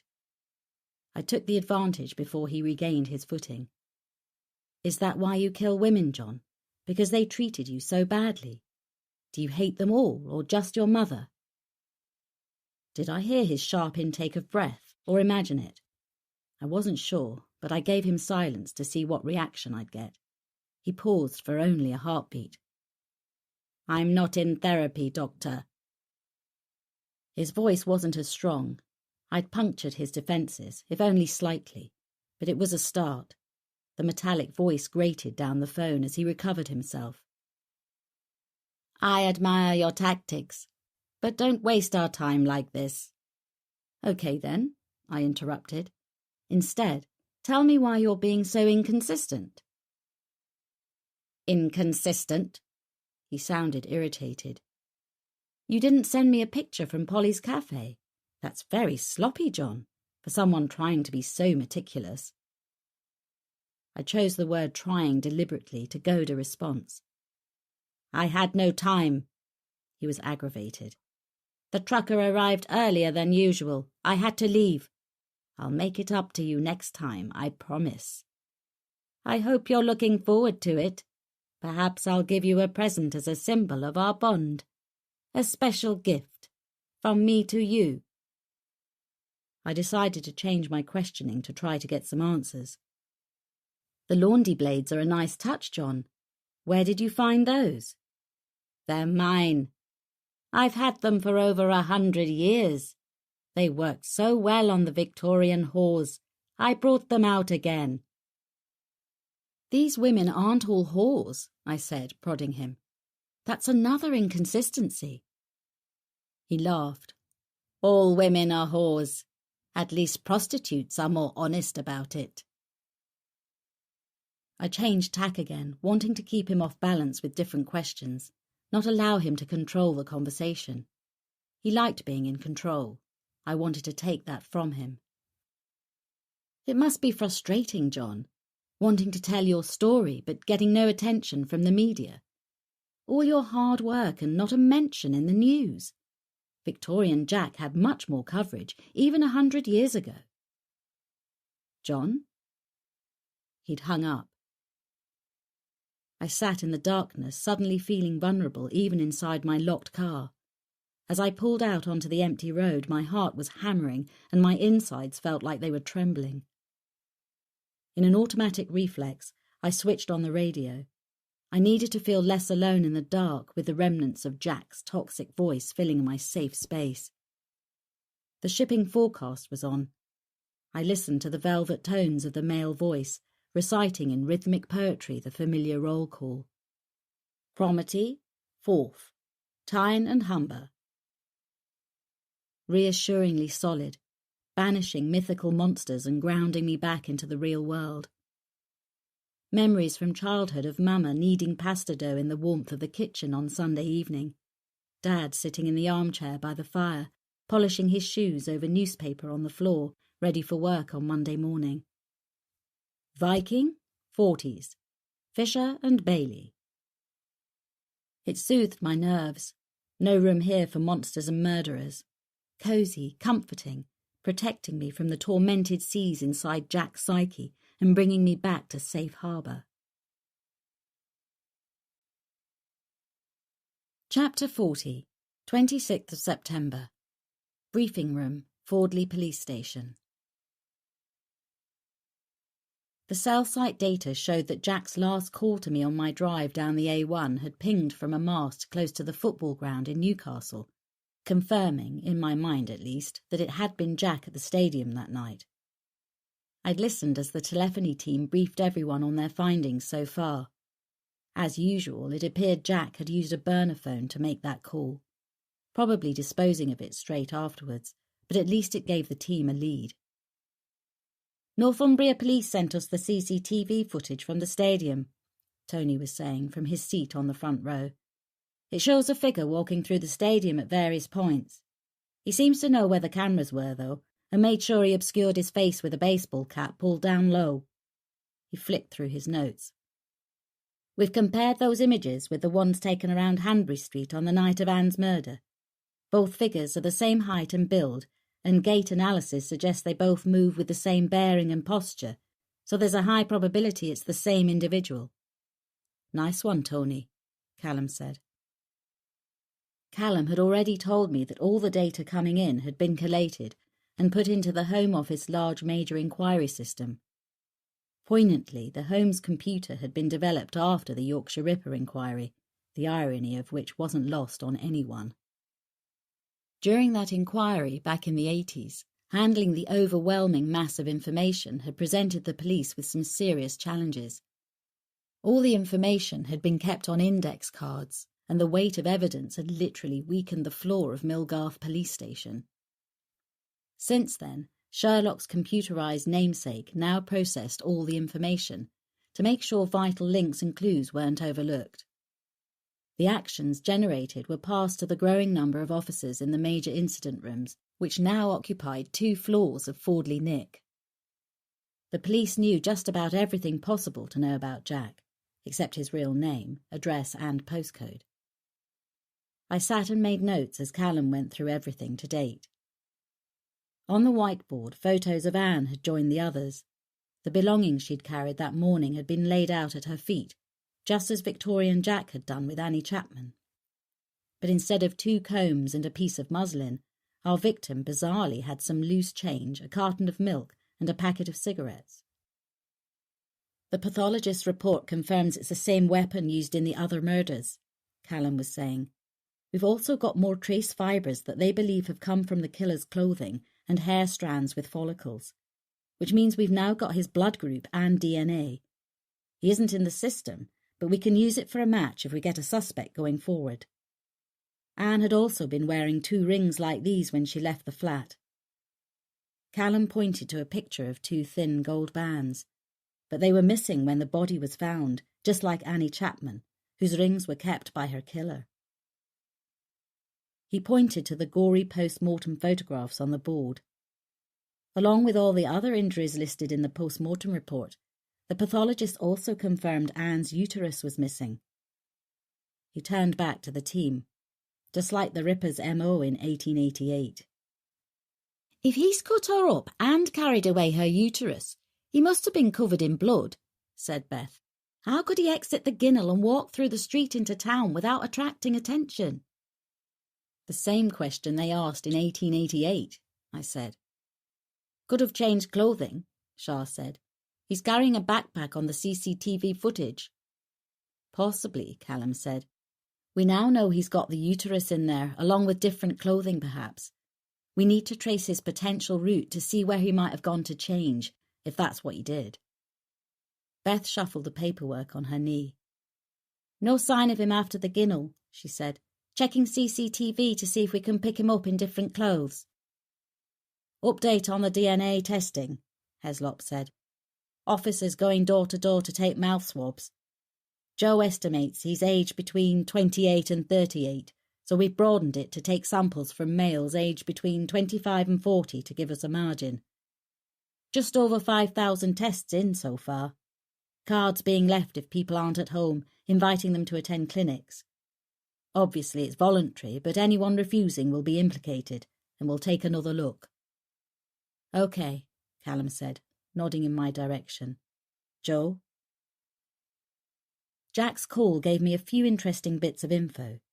He says he wants his story told, and he seems to think I should be the one to tell it, so that's why he's involving me. He also implied he's tried to speak to me before, but I'm pretty sure I've not seen him as a patient, at least not in a criminal context. So what then? Ian asked. Maybe a witness I've interviewed, or a patient who at the time had nothing to do with a criminal case at all, I said. In a ward or clinical setting. I'll keep working through it, see if I can come up with a name. He also told Joel that he owned the laundry blades, Callum added. So although we didn't find any leads with those first time round, we need to go back to the drawing board. Antique shops, auction sites, collectors, anywhere someone might pick them up. Also look back at robberies where anything like that might be listed as unrecovered. He raked his hand through his hair again. The next event is set for the 30th, 4 days from now. He turned to me. What can you tell us about the next one, Joe? 30th of September, 1888. Prostitutes Elizabeth Stride and Catherine Eddowes are murdered 45 minutes apart in what's become known as the double event. Stride's body was found at 1 a.m. in Dutfield's yard along Berner Street behind the International Working Men's Club, which was frequented by Polish and Russian immigrants. Her throat was cut, but no other injuries sustained, and the theory is the Ripper was disturbed and couldn't carry out the usual mutilations. I walked over to the flip chart where I'd written up the main facts. During the chaos surrounding that discovery, the murderer slipped away unnoticed and went to Mitre Square, about 12 minutes' walk away. Here he murdered Catherine Eddowes, whose body was discovered at 1:45 a.m. It's believed she was killed at about 1:30 a.m. Her body was extensively mutilated. I held up the printed sheets that had been handed out. You've all got copies of the post-mortem reports from the time and photographs of the bodies. But to summarise, Catherine Eddowes was eviscerated.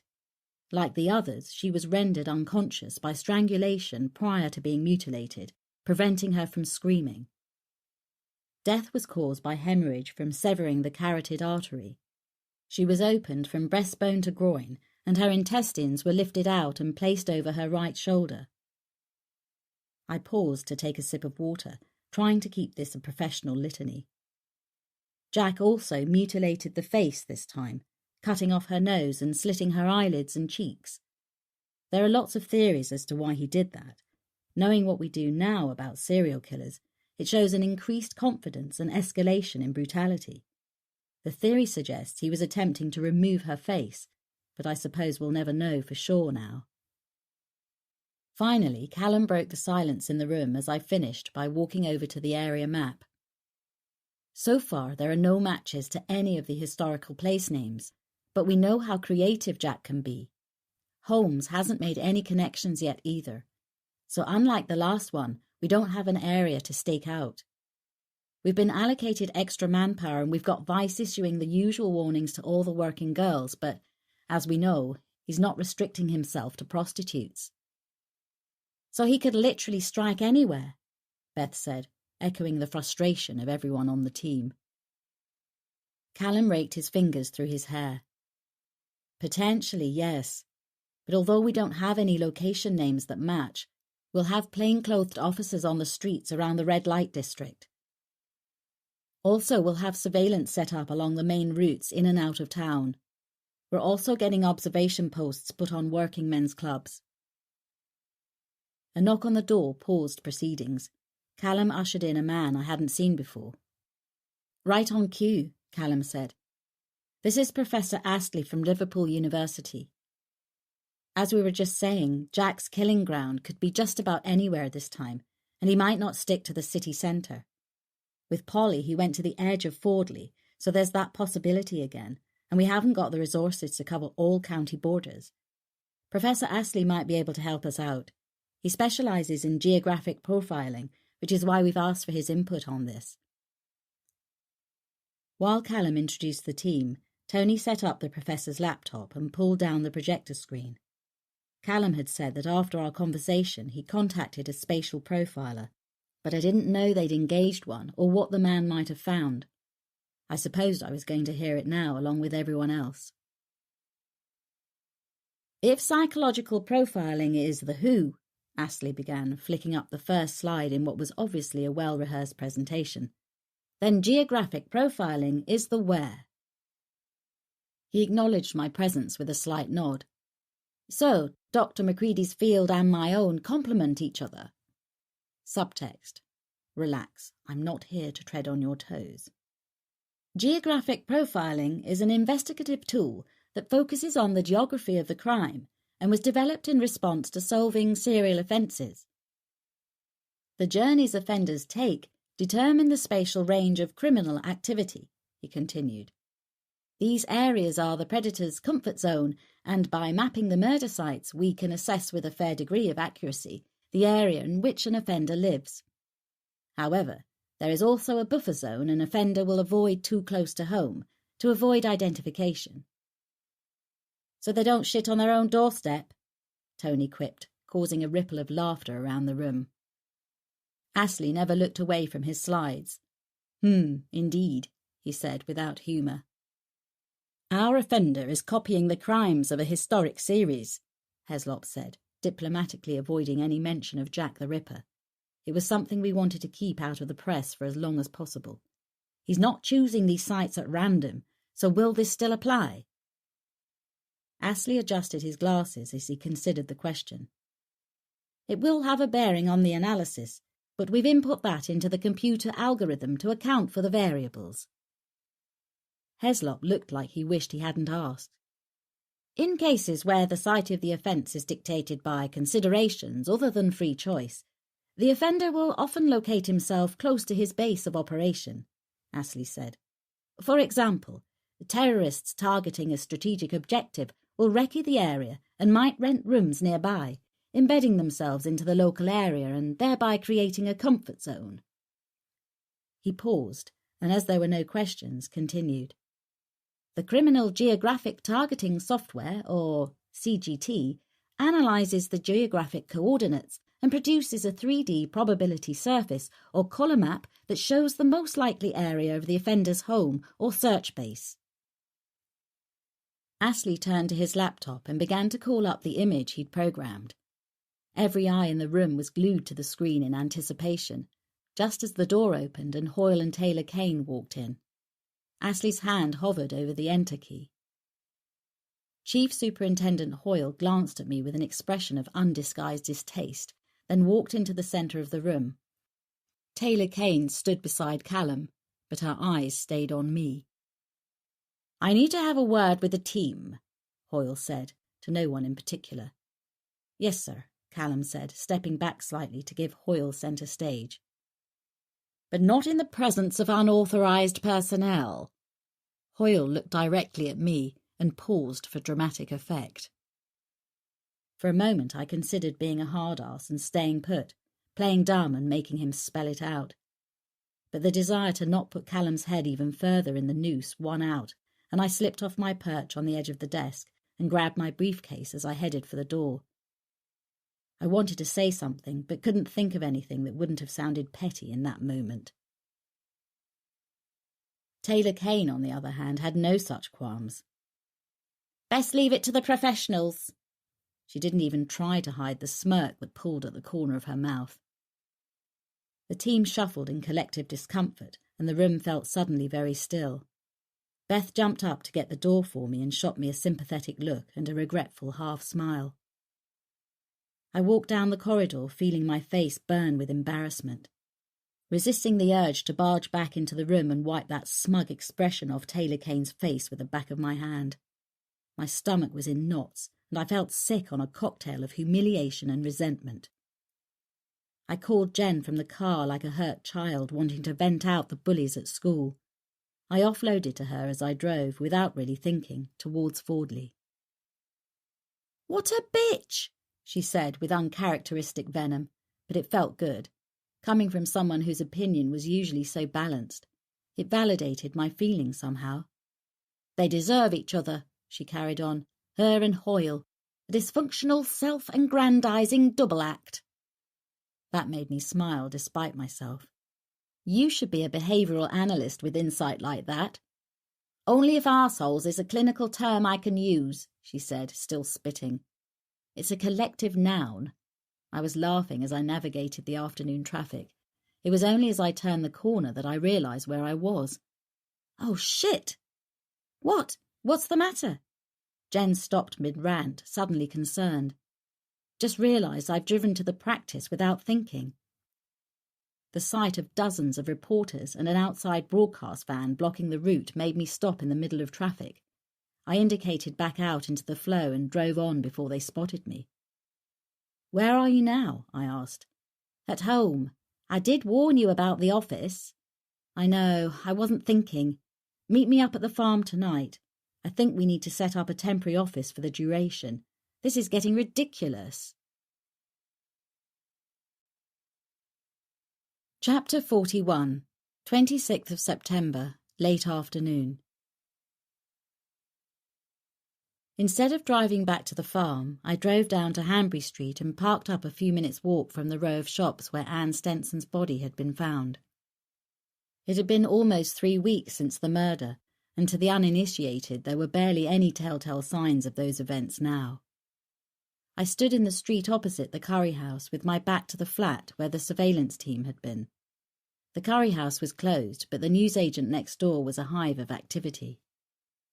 I stood for a while observing the people coming and going. Students walked down the street. Some took the shortcut through the ginnel between the newsagent and the adjacent houses. Shoppers and school kids made their way home. People got off the bus at the stop down the street and went on their way. I'd learnt long ago from walking crime scenes that if I watched an area long enough, I could see patterns emerging. Routes people took, shortcuts they made. The areas most frequented and those that people seemed to avoid. The ebb and flow of the population as they interacted with their geography. After a few minutes, I crossed the street and entered the ginnel that ran down the side of the newsagent. I tried to picture it as the killer had seen it that early morning, 3 weeks before. The dark stone walls towered 3 floors above my head. The roofs of the building on either side almost meeting in the middle, creating a long, dark and damp corridor that opened out about 60 yards ahead of me into the bright sunlight of an autumn day. To my right was a 10-foot-high wooden fence surrounding the yard behind the shops. I stopped and considered it for a moment, turning to look back the way I'd just come. I was alone in the ginnel. The high, thick stone walls muffled the sound coming from the busy street I'd just left, and the light from above barely penetrated down here. As I pushed the creaky wooden gate open, I noticed the remnants of the blue and white police tape still attached to the posts, and the dark silver-grey smudges from the aluminium fingerprint powder that had been dusted everywhere. The yard was a bit brighter, but not much, still towered over by the high buildings around it. I began to put myself in the killer's mind.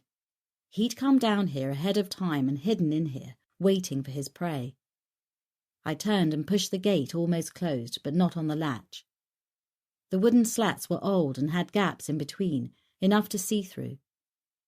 I looked through the gap into the ginnel and imagined him watching, waiting for Anne to come past this spot as she did every morning.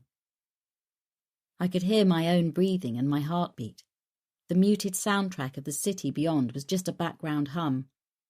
It would have been easy enough to hold the gate ajar with his foot, just enough to spring out and grab Anne as the CCTV from the house opposite had shown that he did. I could just see the partially obscured camera at the corner of the house above, but as Callum had said, it didn't cover the yard completely, so it was left to the imagination to paint the horror that had happened once he dragged her in here. Crime scene B, always worse. I looked back at the spot where her body had been found. Faint bloodstains were splashed along the fence and still visible on the stone flags. I breathed in the stale, damp stench of the place. He'd breathed this air. Looked at the same spot, stood where I was standing now. And then what? After the horror, after the mutilation, his heart would have been pounding, his breathing quickened as the adrenaline coursed through him. heightening every animal sense in his body. I cautiously opened the gate slightly and waited, listening intently as he would have done for any sign that he'd been overheard. Nothing. I pushed the gate open just enough to go through and turned to my right as the CCTV showed he'd done, and walked quickly towards the street beyond. He'd been carrying a backpack containing Anne's womb. I could imagine him feeling elated, exhilarated, excited by the thrill of the kill, not racked by guilt or fear or horror at what he'd just done, but revelling in the fulfilment of another fantasy, another victory over the inferior police officers trying to catch him. Cattle to the slaughter. The end of the ginnel opened out into a surprisingly wide area. Shops along the high street backed onto the space to my left. If he'd walked straight ahead, he would have come out in the city centre, with its imposing town hall and wide paved pedestrian square with ornamental fountains and colourful flower beds. Even at that early hour, there would have been people about. He would have risked being seen, and depending on the amount of blood on his clothing, would have perhaps attracted attention. I stood and considered his options. To my right was a wide grass verge and a footpath that seemed to lead to the back of more commercial buildings, not as public or open and not covered by any CCTV that I could spot. I turned right and walked slowly along the path, noticing how few people there were. I stopped and looked up, turning through 360 degrees, seeing the skyline, the rooftops, the buildings. Ahead and towering above the other structures, the large glass edifice of Fordley University looked back at me. I checked the time and then picked up the pace, following the path with a brisk walk. He wouldn't have wanted to attract attention to himself by running. He would have looked like someone hurrying to work, maybe. Head down, striding out with purpose. In exactly 7 minutes, the path brought me to the back of the university complex. A high green chain-linked fence marked the boundary. It was a warren of delivery bays and loading areas at the back of the building. A barrier protected the entrance to an underground staff car park, with signs that declared it to be for permit holders only. I followed the footpath, noting the swipe card protected locks that guarded access from this side of the building, seemingly deserted. Not a route many pedestrians would take. It took another 5 minutes to walk around the edge of the university and come out at the front main entrance. I took the time to stand and look around. To my right, Manchester Road snaked its way up the hill out of town, and I could see the towering blocks of flats along its route. George House, where Martha's body had been found, was clearly visible. Just a few minutes' walk away. Less than a mile. A murder mile. Chapter 42. 26th of September. Evening. Jen arrived at the farm in a car loaded down with equipment and files. We set up another desk in my office and arranged things the best we could. Jen got things sorted while I called Callum. "Joe, I'm sorry about earlier at the briefing," he said as soon as he picked up. "Hoyle's a complete—" "Never mind that," I cut across him. "I walked the scene today at Hanbury Street." That statement was met with silence, so I ploughed on. "I think the university might be your link." I said it hurriedly before he could cut me off. "It fits the geography of the murder and the killer's profile." "Go on." "The university is almost on a direct route from the Ginnel in Hanbury Street. In 7 minutes he could have been at the back of the university. It's a rabbit warren of delivery bays and staff entrances, offices and security blocks. I was saving the best till last. And it's just 10 minutes' walk from George House." "Okay, that's the location link. What about Jack? Is it feasible he's connected to the university? I mean, does that fit with your profile of him?" "Your techies said that his IP address was being routed through proxy servers in universities or companies around the world, so that would fit. I think our man could be an employee there. That would give him access to the university buildings." "Not a student?" "No, his age range doesn't fit." "Mature student?" "I don't think so. He's too polished. His intellect and disposition have a maturity that makes me think he's more likely to be a lecturer or on staff somehow. My profile of him has always been that he's intelligent, educated. He's calm and unruffled. He's a linear thinker, a strategist who plans every minute detail. He's not reactive and has highly developed impulse control. He's also used to being in control. I think he has a position of authority, used to people following his instructions. I think that fits with a lecturer or senior member of staff rather than a student, even a mature one. Plus, if he's on staff, he would have more freedom to come and go at odd times of the day and not attract attention. It would account for how he could disappear into the ginnel and not reappear in town. It would give him a place to change clothes or dump his bag, whatever. "Okay," he said, and I got the sense he was making notes. "And don't pass this on to Taylor Kane." I knew that sounded petulant, but right then I couldn't have cared less. "You don't have to worry." He sounded distracted. "She took a call just after you left the briefing. Seemed in a rush to leave after that and booked off for the day. Rumour has it she's been seeing someone, which pissed Hoyle off even more." "Shame," I said without sincerity. So back to the job at hand. Given the technical wizardry, maybe look at the computer sciences department. "I'll get on to it, but we've only got a few days to the next one." "Sooner rather than later, then," was my rather unhelpful parting shot.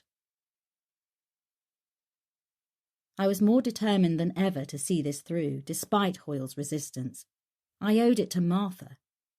More than that, I owed it to the other girls who had died, and to the ones I knew would go on to die if we didn't catch him. Jack had all but told me that somehow I knew him, or knew of him. Somewhere our paths had crossed, and whatever his motivations now, he was driven to make sure I was involved. I couldn't step away from this, even if I wanted to. If the police didn't want my help, fine, but it didn't stop me working on this on my own. Callum could help me or not, that was up to him.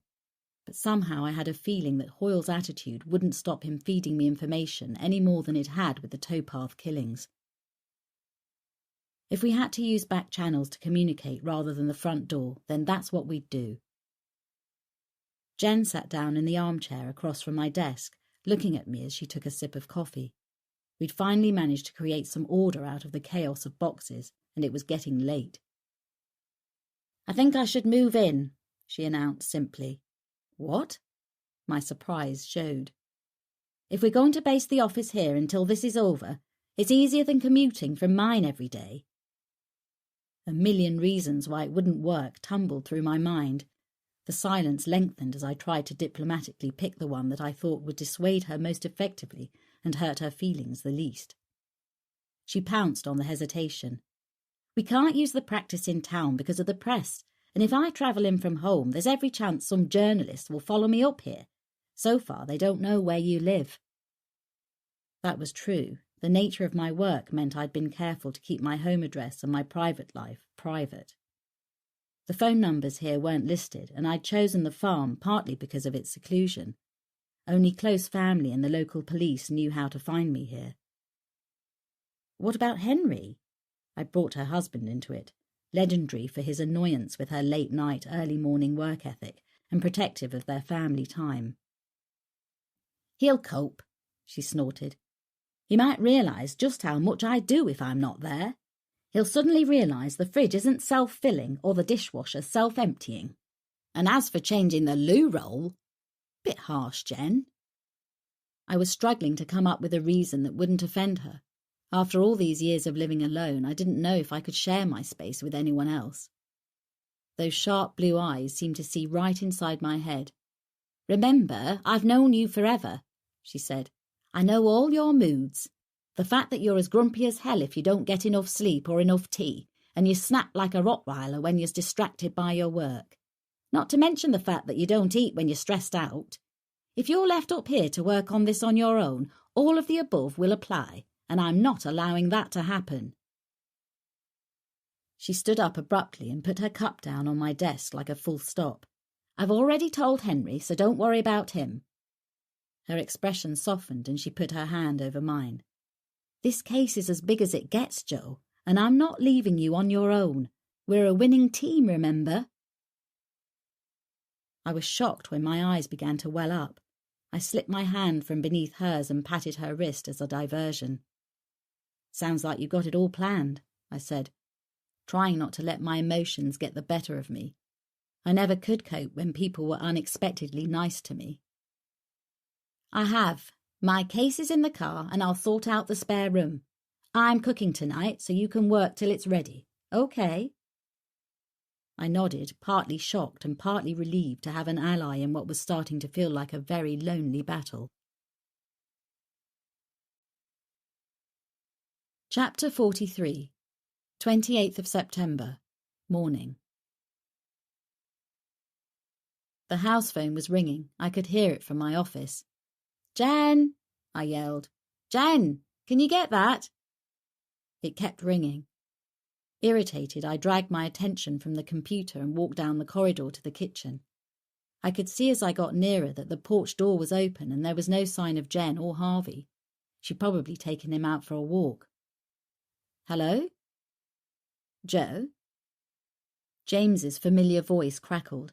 It sounded like he was calling from the car. "Hi, where are you?" "I was driving to your office. I called to make sure you'd be there, but it went to voicemail. Tried your mobile too. This was my last resort. I guessed you might be at home." "Sorry," I said, holding the phone under my chin as I filled the kettle. "We're not at the office because of the press. Jen's diverted office calls to her mobile, but it looks like she's out with Harvey and there's no signal across the fields." "Is it okay for me to come up there, then?" His tone was tight, businesslike. "Of course. What's wrong?" I could hear the infectious tension leaking into my own voice now. "I'll tell you when I get there." James sat across from me at my desk. His usual relaxed demeanour was missing, and he seemed tense as he talked me through recent events. "I should have gone back to London yesterday," he said, "but it's taken me a few days longer to tie things up in Manchester than I thought. The staff are up and running there now, so I'm not needed here. Then, this morning, as I was getting ready to drive south, I received some information that I thought you should be made aware of." My stomach plummeted. How did I know I wasn't going to like what came next? "What?" "After you left the last briefing at Fordley Nick, Astley showed the team his results from the spatial analysis. Hoyle and Taylor-Kane didn't want you to see the results with the rest of the team because, apparently, they'd been given an advanced preview at Hoyle's insistence. And the map showed the killer's location as here," he said simply. His eyes were studying mine for some kind of reaction, but what he said didn't register with me at first. "Here," I mimicked stupidly. "You mean in Fordley?" He reached for the inside pocket of his immaculate suit jacket, shaking his head as he pulled out a neatly folded sheet of paper. "No, Joe. Here." He spread the paper out on my desk and rotated the image so I could see it. It showed a colour contour map of Kingsbury with all the familiar landmarks. At the centre was the unmistakable image of my farm as if taken from the air. I could see the lane, my farm and George's property and outlying buildings further down the track. A portion of land at the edge of our adjoining fields was coloured in red and raised out of the image in 3D. I frowned. "But this doesn't make sense," I said. "Are you telling me that—" "Yes," he interrupted. "Exactly. It shows the killer's most likely residence is here." I stared again at the map as if looking at it harder would somehow change it. When I looked back, he was watching me from across the desk, his eyes unreadable. "Is there anything you want to tell me?" he asked quietly. "Are you mad?" I said. "Are you seriously implying that you think for 1 minute—" He shook his head. "No, not at all." He sat back in his chair, studying me intently. "I know you're not implicated, Joe. I got you off that hook already, remember? Plus, you have a solid alibi for Martha, as we both know. But maybe there's something else, something you haven't thought of. Like what, for Christ's sake?" He shrugged, his eyes never leaving mine. His stare was making me feel uncomfortable, and I was beginning to sense what his opposition must experience in court. There's a theory that perhaps Jack has an accomplice. He saw me bristle and held his hand up as I opened my mouth. Maybe someone who's unaware they're helping him, he said quickly. Before you rip into me, just try to be rational for a minute and see how this might look to the police. I don't give a shit how it looks. I knew I was raising my voice, but I didn't care. I was the one who suggested using spatial analysis in the first place. Why would I do that if I knew it would implicate me? And who would entertain a half-assed theory that puts me in the frame anyway? Even as the words left my mouth, I knew the answer. I nearly knocked my chair over as I stood up and went to stare unseeingly at the view across the fields. Oh, spare me! That bloody woman! And let me guess, she came up with that theory after Astley showed them his findings. Is there someone, Joe, anyone who's been staying here with you? Your son, maybe? I rounded on him before he could even finish the sentence. Alex? Thank God he's still in India, or that stupid cow would no doubt frame him for it. Anger was coiling round my innards with reptilian fury that I couldn't even begin to verbalise. For once in my life I was almost speechless with rage. It's... The papers flew off my desk with a sweep of my arm. I was incensed. Calm down, he shouted, startling me. He was suddenly standing, facing me, his body language taut with anger. Unexpectedly, I saw fury momentarily flash through those blue eyes, but as fast as I saw it, it was gone as he regained his professional composure. Maybe someone you haven't thought of, he continued, as if my outburst had never happened. His tone was calm again, changing so quickly it caught me off guard. Despite the anger I was feeling, I admired his professionalism. To be able to control his own emotions and remain so balanced was truly impressive. I was so busy marvelling at the volte-face, I had to force myself to concentrate on his question. Travellers staying on the land somewhere? Holiday lets? Anything? I shook my head, sitting back at my desk. No, just me and George, and he lives alone. George? George Theakston, he's my neighbour, a mile down the track. Then another thought occurred to me. How do you know all this anyway? I indicated the map now on the floor with the rest of my papers. And how did you get hold of that? I watched his back as he bent down and picked the papers off the floor. He began to stack them into neat piles on my desk. I have sources. Someone on the inquiry team? I asked as my mind ran through the possibilities. None fitted. No. He finally looked at me. Someone I've known for years in the West Yorkshire Force. There was that disarming smile again.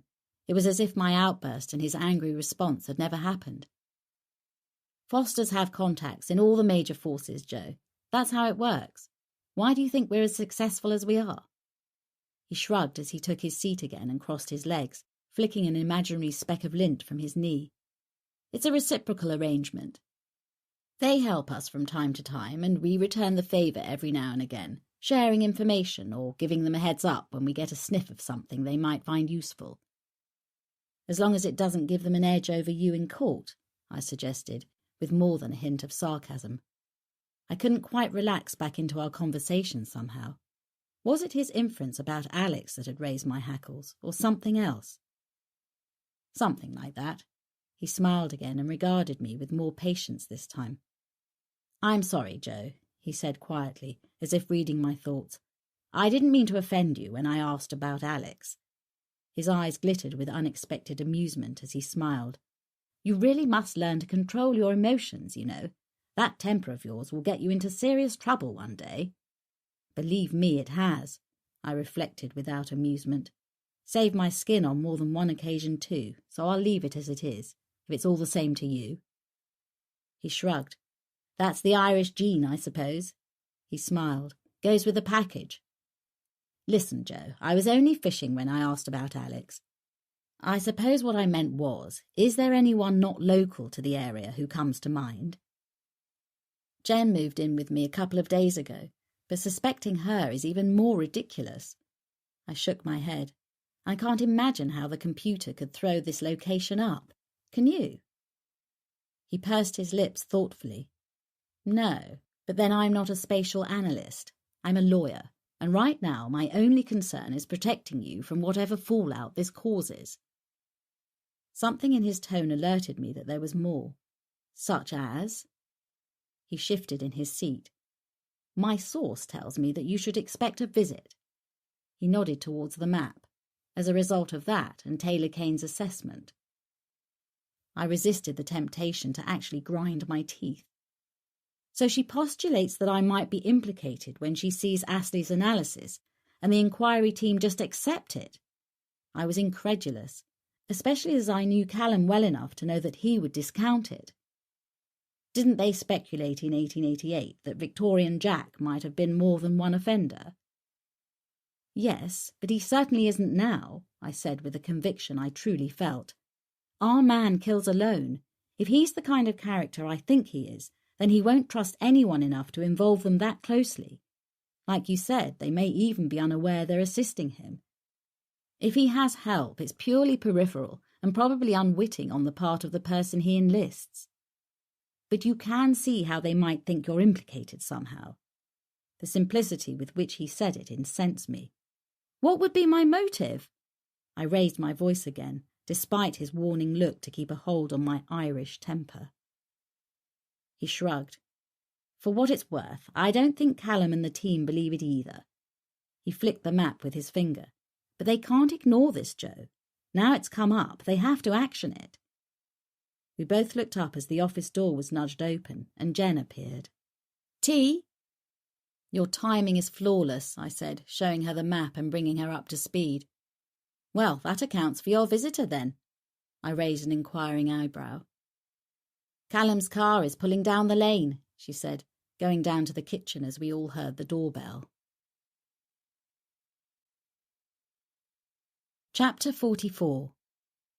28th of September, Kingsbury Farm. So that's the long and short of it, Joe. I'm sorry. Callum looked tired, and I could tell this was difficult for him. Well, appreciate you coming. You could have just called. He ran a hand across the stubble on his chin. I could have, but I knew how you'd feel about a search. He took a gulp of tea, which emptied the fine china teacup in one go. Jen had found it in the cupboard and regarded it as more proper than my half-pint mugs. He put it back on the delicate saucer with a clack. When should I expect them? I asked. James turned from the window he'd been staring out of ever since Callum had arrived. Apart from exchanging nods, neither had spoken. It was evident that Callum had drawn his own conclusions as to why James was here first thing in the morning. He was obviously wrong about any relationship between us, but I didn't have the energy to put him straight. It wasn't lost on James either, but he was enjoying Callum's discomfort far too much to disabuse him. They're here now, James said pointedly. Your guardian angel couldn't give too much advance notice, Joe, in case you disposed of the evidence. When he smiled at Callum, it didn't reach his eyes. Isn't that right, Chief Inspector? Callum stood up. I'd like to think you practice being such a complete bastard, Turner, he said as he went to the door. But you really are a natural. James was unfazed. Coming from you, Ferguson, he smiled, I'll take that as a compliment. James persuaded me to walk with him across the fields while the police searched the farm. I reluctantly left them to it, knowing Jen would keep an eye on things. Harvey tagged along, much to James's discomfort. I've never been okay with dogs, and they seem to sense it, he said. But then we never owned one when I was growing up. Maybe that's why I'm no good around them. I made sure I walked between him and Harvey, who kept up a low grumbling growl. I think all kids should grow up around dogs. Teaches them a lot about responsibility, compassion, love. Love? He sounded bewildered. Or was his tone just curious? I couldn't decide. Only a dog gives you unconditional love and devotion, I said, absently rubbing Harvey's silky ears as he walked beside me. Keeping a dog wouldn't have been practical for us. He held a farm gate open for me. My brother and I were sent to boarding school, and my parents were abroad a lot. I watched him close the gate, stepping carefully round a cowpat in his immaculately shiny shoes. "You're not really dressed for this, are you?" I laughed. "You're messing up your suit." "You're worth the cleaning, Belle." He grinned, turning the full force of his handsome sexuality in my direction. He could charm anyone he wanted, I reflected. No doubt a vital ingredient for success in his chosen profession. Equal measures of charm and intellectual aggression, served up with precise logic and razor-sharp wit. "So you have a brother? I can't imagine another one like you." "Oh, believe me," he said seriously, "my brother is nothing like me." "Is he a lawyer?" He shook his head. "Head of thoracic surgery at a teaching hospital in London." "Done well for himself, then." "Well, he's 15 years older than me, so he had a bit of a head start," he laughed. "What about your parents?" He frowned. "Feel like I'm on the therapy couch, telling you all about my childhood. Isn't that what you shrinks believe is the root of all screw-ups?" I laughed. He usually is. I threw a stick for Harvey to distract him from James. "My mother died when I was young. Originally, she studied Russian literature at Cambridge and then made a career out of being married to my father. He was a QC at a Chambers in London at the time." "Russian literature? Exotic choice." "Not really," he laughed, "considering her family were Russian. She lived in St. Petersburg until she was 12 years old. Then the family came to England. She spoke fluent Russian, so Russian literature wasn't too much of a stretch. My grandmother was a big influence in her childhood. She kept the Russian traditions and language alive, believed it was important for my mother to know where she came from, what her history was. Suppose that's where the interest started." "So, a choice between medicine and law, then?" "Something like that," he said. "I considered medicine for a while.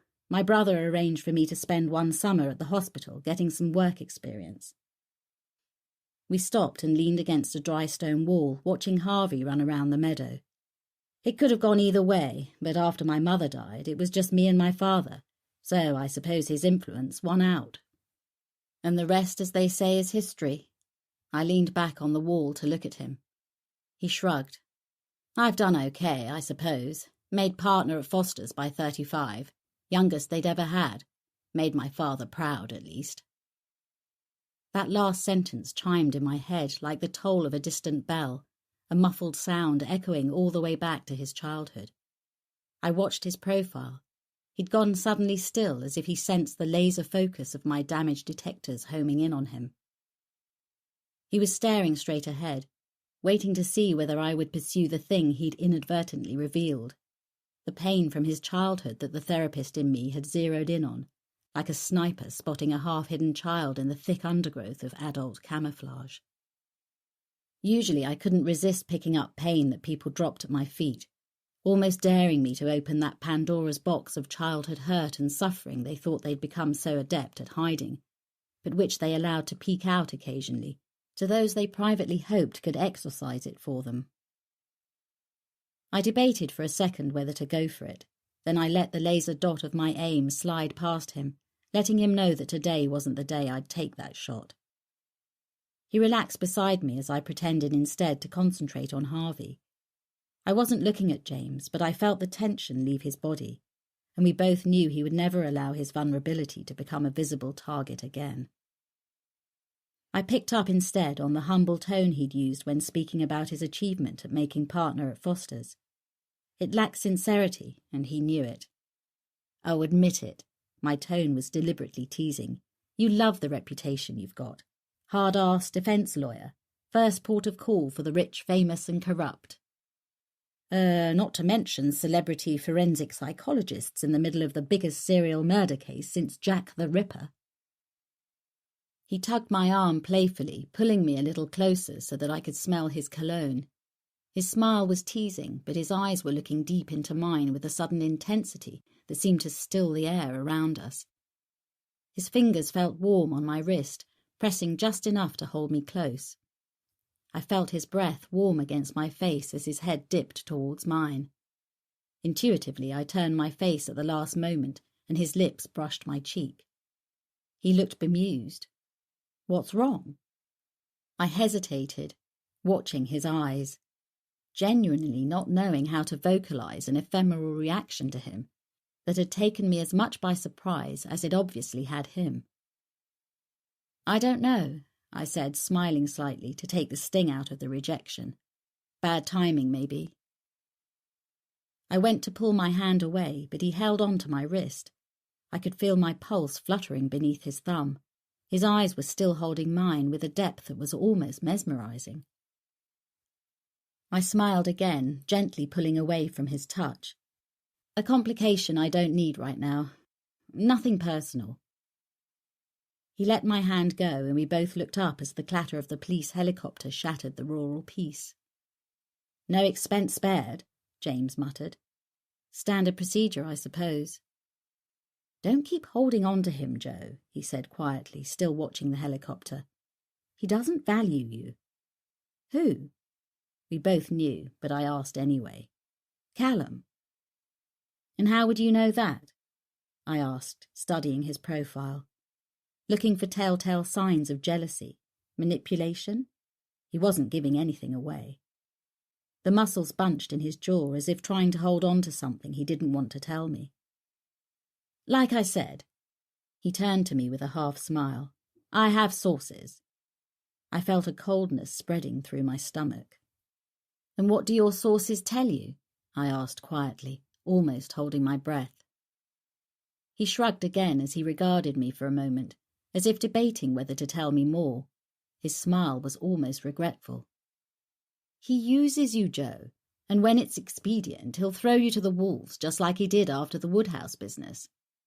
He put his hands on my shoulders, turning me to face him, looking down at me like a parent breaking bad news to a child. "You know I'm right. You felt it, but you don't want to admit it yourself." I thought he was going to say more, but then he seemed to catch himself and stopped, looking beyond me to a point in the distance. His hands dropped and he turned to lean back on the wall. "Anyway, you're a big girl, and I'm sure you know what you're doing." He turned his head to look down at me. "I'm driving back to London tonight to prep for a major case, so I'll have to leave you with it, I'm afraid." "Will you be coming back?" I was puzzled at the unaccountable sense of relief I felt. Was it because it removed a potential complication, or because I was struggling to read James, a feeling I wasn't used to? He shrugged. "Being up here was only ever supposed to be temporary while I supervised setting up the new office," he smiled. "But then I picked up Jen's call and got, distracted. Maybe if I thought I had a reason to come back." That was my prompt, but I couldn't think of anything to say that wouldn't launch me back into that complication I'd just avoided, and I wasn't about to be drawn into reciprocating just to spare his feelings. I suddenly saw how good he was at using that mechanism in people, that need to dance in our social interactions with others, to respond automatically and by rote in a way that finds us painting ourselves into corners, then wondering why we agreed to something we didn't really want to do. Even though I knew how it worked, and used it myself to gain a foothold with a patient or get an edge in an interview, it was difficult not to respond to his cues. He was skilled, all right. I supposed it was something he used in his job. I looked down at my feet to break the moment. "You can reach me on my mobile any time," he said. His warm hand cupped my chin and he turned my face towards his.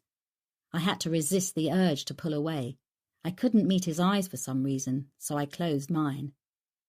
"Any time, Joe," I heard him say. "I mean it." He hesitated for a heartbeat before adding, "Not just for work either. I mean, if Callum—" "I know," I interrupted him, not really wanting to hear any more, despite the clawing curiosity about what else his sources might have said. I couldn't face having my illusions shattered right now. It felt as though everything I'd held on to lately, everything I believed was solid and real in my life, was on shifting sand, and at this moment I needed to focus. We started back to the farm and I let him carry the conversation. My mind was too busy processing the things he'd said, sifting through the unfinished sentences and halting delivery that gave me the sense he knew more than he was sharing. Or had he designed it that way, to keep me off balance and whet my appetite, to draw me in? If so, it was a divisive technique designed to distance me from Callum. to make me question the relationship I thought we had and destroy my trust in him. Or maybe I was overthinking it. The curse of the analyst was to overanalyze everything and create shadows and hidden motives that sometimes weren't there. The paranoia of the professional inquisitor. Maybe everything he was warning me about was true and he genuinely cared. "So I've given notice on the flat in Salford Quays," he was saying. "Can't see I'll be coming back in the foreseeable future. There's too much work back in London at the moment." He laughed. "Unless they found a body in your basement while we've been away. That would keep me busy for a while." Chapter 45. 28th of September, Kingsbury Farm. Thankfully, there were no corpses in my basement or anywhere else for that matter, and the team were leaving by the time we got back. Callum waited by his open car door when he saw me. "I hope you didn't upset George." I heard the serrated tone in my voice, but couldn't stop it. It wasn't lost on Callum either, and he shot a look across my shoulder to James, who had hung back. I wasn't sure what was irritating me the most, the fact that he automatically attributed my mood to the time I'd spent with James, or the fact that he might be right. "He wasn't home," Callum said. "His door was unlocked, and there'd been a fire in the grate. The Land Rover was on the yard with the keys in, but no sign of him. Looked like he'd just gone out on the farm somewhere." That was typical of George. He never locks his doors. Callum looked down at me as I stood by the car. "If you give me his mobile number, I can call him." "He doesn't own one. I'm amazed he even has a landline. I hope he's not going to come back to a mess." I sounded irritable. I couldn't help it. I was. His expression was a mixture of exasperation and hurt that I was being like this with him. He kept glancing behind me to James, who I knew without looking was watching us from the doorway. "No mess. We left a copy of the warrant on his kitchen table so he knows we've been. I left a card with the direct number for the inquiry team so he can call us if he needs to. No laundry blades or spare wombs lying around then." I really couldn't help myself. Callum sighed and got back in his car.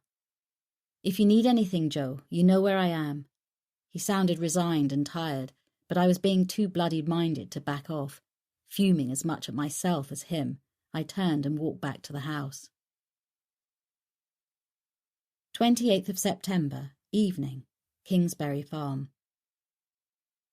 The press were in a feeding frenzy. Apparently, in the early hours of the previous day, Sky News had received a call purporting to be from Jack himself. He'd claimed responsibility for all 3 murders and gave information only the killer would know, such as taking Anne's womb, a fact the police had held back. All the news channels were carrying the story now, and the ticker tape banner at the bottom of the screen updated hourly. Hoyle's face stared back at me from every TV channel, alongside the Assistant Chief Constable. The press briefings assured the public that every resource was being given to the inquiry and that the major investigation team were working round the clock. The murders had inevitably drawn comparisons with the Yorkshire Ripper. In this county, the press couldn't resist citing that history, but it was an uncomfortable association the police didn't want to encourage. The newspapers, too, were full of the murders in every gory detail, with journalists hungry to track down anyone who knew the victims, no matter how tenuous the connection. The dedicated press officer walked a very fine line between feeding a hungry press pack enough information to keep the public informed and encourage witnesses to come forward, and holding back vital facts that might compromise the investigation. I was happy to lie low and stay away from locations where the press were gathered, which now included all 3 murder sites as well as the Fordley practice and the police station. I was thankful I'd walked the Hanbury Street scene before it had become a place of such morbid fascination. It wasn't lost on me that it was on exactly the same date that Victorian Jack had sent his Dear Boss letter to the Central News Agency in London in 1888. That letter had been signed Jack the Ripper, giving him his legendary name. Our Jack was obviously a man of his time, using the power of 24-hour news to capture for himself the global infamy spawned by his predecessor. So far, he was sticking to the timetable in every detail, and I had no reason to suppose that would change for the anniversary of the double event in just 2 days' time. Chapter 46. 29th of September, Kingsbury Farm. I sipped my tea and looked out of the office window as Harvey bounded around outside. It was cooler with glowering grey skies that weren't helping my mood. I'd heard nothing from Callum, and whilst the logical part of my mind reasoned that was down to the pace of the investigation and the hundreds of actions being generated by Holmes, I couldn't get James's remarks out of my mind. I instinctively felt a cold breeze blowing through our relationship. Callum was distancing himself, and I reasoned it was because he didn't trust me anymore. I looked at my desk and the endless printouts I'd run of possible suspects from my clinical files. None of the profiles fitted Jack. As I turned back to the view, my thoughts returned to Martha. There was something in our conversation that didn't fit, an inconsistency that was nagging at me. Somehow I knew there was a clue in something she'd said, but I just couldn't get hold of it. I decided to do what I always did at times like this: walk, aimlessly and endlessly, to clear my mind of clutter and talk myself along a logical, rational timeline, going back over my conversations with Martha, line by line, moment by moment, hoping that something would click into place. Harvey ran ahead, stopping every few hundred yards to look back and make sure I was there, but my mind was elsewhere. I was recalling my interview with Martha, replaying it in as much detail as I could. The light, the sound, the smell of the hospital room, the grey stains of tears plopping onto her hospital gown. She had talked about how much John had protected her, how he had helped her get off drugs, and then she'd shown me his method of stroking her to relax her during the rattles of her withdrawal. I focused on a point in the distance as I replayed what she'd said. It felt like I was reaching in the air for the string of a balloon floating just out of reach above my head. It was there, I could feel it, that missing piece. What was it? I closed my eyes and listened to her small voice, the halting delivery as she relayed what John had done to help her kick the habit. Yes, John did it. He said he could, and he did. I don't take nothing no more. My fingers stretched higher. I was almost touching it. Yes, John did it. It worked. Mentally, I strained to reach it. My fingertips brushed the string, focusing hard to recall every detail, every nuance, every word. Then I got hold of it. He had to repress me and everything. He said he could, and he did. It worked. That was it. My eyes flew open as Harvey pushed his cold nose into my hand, nudging me in frustration at my lack of attention. Repress. She said he repressed her. That had been the piece that jarred. At the time it meant nothing, and now it meant everything. Martha's IQ was that of an immature 10-year-old, and her vocabulary reflected it. Repression wasn't a word she would use or even understand. Even if that had been the nature of her relationship with John, she wouldn't have had the ability to vocalize it that way. She had misused a word she'd heard but not understood, mixing up the context. She hadn't meant that he'd repressed her, but if she'd meant something else entirely, then it unlocked it all. It gave me the answer to the questions that had haunted me. How could the killer know what had been said in that room between Martha and me? How could Jack, the alter ego locked in Martha's mind, come out to become a flesh-and-blood killer and commit the murders only Martha and I knew we had discussed? How could Jack, the phantom, be made real? I virtually raced back to the farm with Harvey at my heels, barely aware of him, of anything except the urgency to test my theory that unlocked the heart of what we were dealing with, and maybe even the clue to Jack's true identity. 29th of September, evening. I scanned my notes on repressed memory retrieval, the basis of my first book. Lister had said what a good hypnotic subject Martha was. When John used to stroke her to help her through her withdrawal, he was obviously inducing a hypnotic state. Was it possible that while under hypnosis, in the fragile and vulnerable mental state that Martha's drug withdrawal had created, John had gone even further? I barely noticed the clattering of dishes coming from the kitchen as Jen cleared up after supper. Closing my eyes instead, I mentally replayed my conversation with Lister. She was tormented by memories of a period when she believed she committed serious crimes. She was having nightmares and believed they were flashbacks to real events. She thought she had committed murder more than once. She thought she had stabbed other prostitutes. "Making progress?" I was so deep in thought, Jen made me jump. I indicated the chair opposite my desk and Jen sat down. I paused for a moment, trying to get my thoughts into some kind of logical order before pitching my theory. "Remember the Gail Dobson case?" "How could I forget? The woman was a bunny boiler." She frowned as she remembered the events a few years before that had landed us in the middle of a legal mess. "It was a complete shitstorm." "That about sums it up," I agreed. Gail Dobson had been a psychotherapist treating a businessman for anxiety and depression. During their sessions, she supposedly uncovered repressed memories of sexual abuse he'd committed against his daughter when she'd been just a child. The daughter was in her 20s by this time, and the revelations had come as a complete shock to her, as well as to the rest of his family. "That was actually the first time we used Fosters," Jen recalled. "Marissa put us onto them when Dobson tried to sue us." "It wasn't James Turner, though. It was before his time at the firm.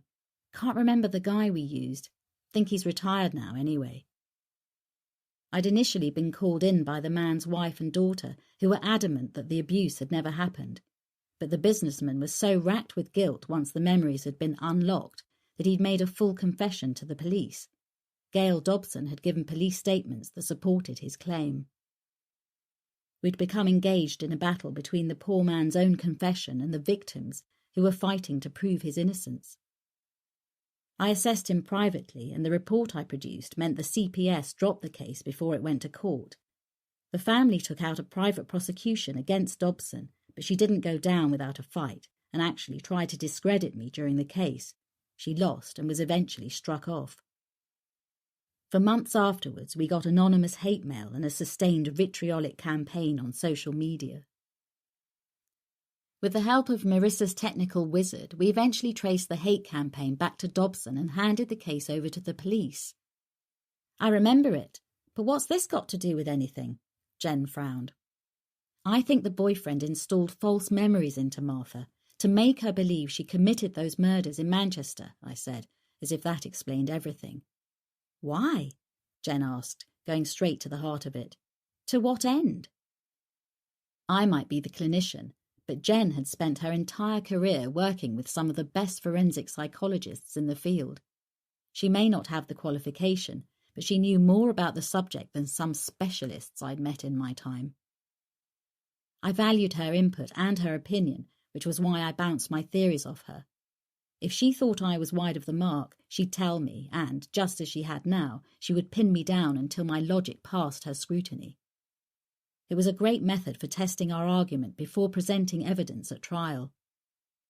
We'd perfected it over the years, and I knew if my theory stood up to Jen's devil's advocacy, then I could confidently face any QC in court. For some reason, Jack wants me as a central player in all this, which is why he staged his crimes here and not in London. I think Martha was the bait to draw me in. So he'd planned all along to leave her at Westwood Park, and called us to make sure you knew she was there.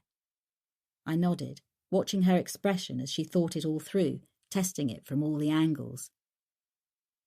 Lister said they tried to regress her back to the time in Manchester, I carried on, but every time they got near, it triggered her severe abreaction. So? Jen probed. So, when he installed the false memory, he put a tripwire in there so that as soon as a clinician tried to probe into those events using the usual techniques, she'd freak out and they'd not get past it. By calling me and getting me to see her, he was banking on the fact that I would be able to bypass the abreaction and uncover the repressed memory of her crimes. "Rewind," Jen said. "So far, so good. He's baited the hook with an intriguing case that gets you to see her at Westwood. Let's say you're right, and he's installed a tripwire to trigger an abreaction that probably only you can bypass. But you said Martha was like a child. I mean, would she have had the mental capacity to pull it off? That's just the point, Jen. Martha wasn't complicit in the deceit any more than our businessman was. She wasn't trying to pull anything off. She truly believed she'd committed the murders, just like the businessman was convinced he'd abused his daughter. You remember how he was after that whole thing, Jen? Even after I proved to him that it had never happened, he clung on to it. He needed months of reconstructive therapy to rationalise that what he'd experienced was false memory installation by Dobson. Like brainwashing. In the Dobson case, the father was a highly suggestible subject, I said, looking at my notes on the laptop. As a teenager, he'd fantasised about having sex with young girls. He wasn't a paedophile, it was adolescent fantasy. He never acted on it, and he outgrew it. But when the therapist uncovered the event, he was convinced he might have given in to those early sexual drives. Felt he could have been capable of it. Exactly. There are 3 factors needed to successfully install false memory, I said, as much to run through it for my benefit as hers. The subject has to perceive the event as plausible, just like our businessman did because of his fantasies. Then the installer has to make them believe it's likely to have happened. And thirdly, they have to interpret the event as actual memories, which can be done by an authoritative figure claiming to know it actually happened. In his case, that was Dobson. Were those ingredients present in Martha's case? Yes. The boyfriend picked Susie Scott to groom her for the role as Jack's first victim. He changed her name. Exploited her vulnerability while she was in withdrawal from heroin, and her memory lapses fell right into his hands. He installed false memories of murders she'd committed. Lister said the boyfriend was an authority figure to her. She looked up to him. If he'd said he knew she'd done it, then she would believe him. She knew it was plausible, or even likely she stabbed someone to death because she'd been arrested for stabbing her pimp, so it would have been easy to manipulate her. He created himself as her rescuer, who would get her off drugs, get her away from Manchester and cover up her crimes, give her a new life here in Fordley. We looked at each other in silence for a moment, letting that thought percolate. Jen scratched her head with the end of her pencil. How do you explain Jack, the alter ego you met when you went into her head? We know the unconscious mind runs strategies for everything, from routine tasks to elaborate behaviours. Jen nodded, but gave me the silence to continue. An external trigger happens and fires the strategy, the behaviour or the verbal script that we just run automatically. I'd explained it often enough to patients who said they habitually fell into a behaviour and couldn't help themselves, even though they wanted to stop. Like launching into a tirade of verbal abuse if someone cut them up in traffic. It happens so automatically they can't help it, and then are ashamed of themselves afterwards. It's only an extension of the techniques we use to uninstall those unhelpful behaviours, I said. We identify the external trigger that fires the automatic response, then neutralise it. Done in reverse, you could create a response and install a script that runs once it's triggered by an external stimulus. So Jack is installed into Martha's mind, along with a script that she would just repeat as soon as the play button was pressed, Jen said. Exactly. The play button for the appearance of Jack would be a key word that I would use during my hypnotic induction. I've listened to the recording of that session, Jen. It's not a conversation, it's a script delivered by rote. The vocabulary wasn't Martha's. It was too advanced for her. It was installed, Jen, so I'd feel like I encountered an alter ego, Jack the Ripper. It felt like I was in a dialogue, but you could take me out of the conversation and it would run the same and still make sense. I leaned forward, tapping my notes. If I was the clinician that bypassed the abreaction, then it was going to be me that encountered Jack, nobody else. If no one could get far enough with Martha to access the false memory of the fictional murders in Manchester, then nobody was going to hit the button that played Jack's script. No one would ever hear that but me, and that's just the way he designed it to happen. After that, the rest was easy. He kills Martha and replicates Jack's murders. He knows the script, knows what I've heard, and can share that conversation when he contacts me. The phantom that's been released from the locked room of Martha's mind. He created the lock and you presented the key, Jen said, sitting back in her chair. She looked at me for a long moment. Would a layman be able to install something so elaborate? No. Either he's got the ability to do it, my eyes met Jen's, or he's working with one of us. Chapter 47. 29th of September, late evening. I dialed Callum's number and was surprised when a woman answered. Callum's phone. This is Dr. Macready. Hi, Joe, it's Beth. There was an uncomfortable pause, just a heartbeat, but enough of a tell for me to know that Callum was there. He just didn't want to speak to me. The boss is tied up at the moment. It's mad here tonight. Can I help? I ran through my theory while she made notes.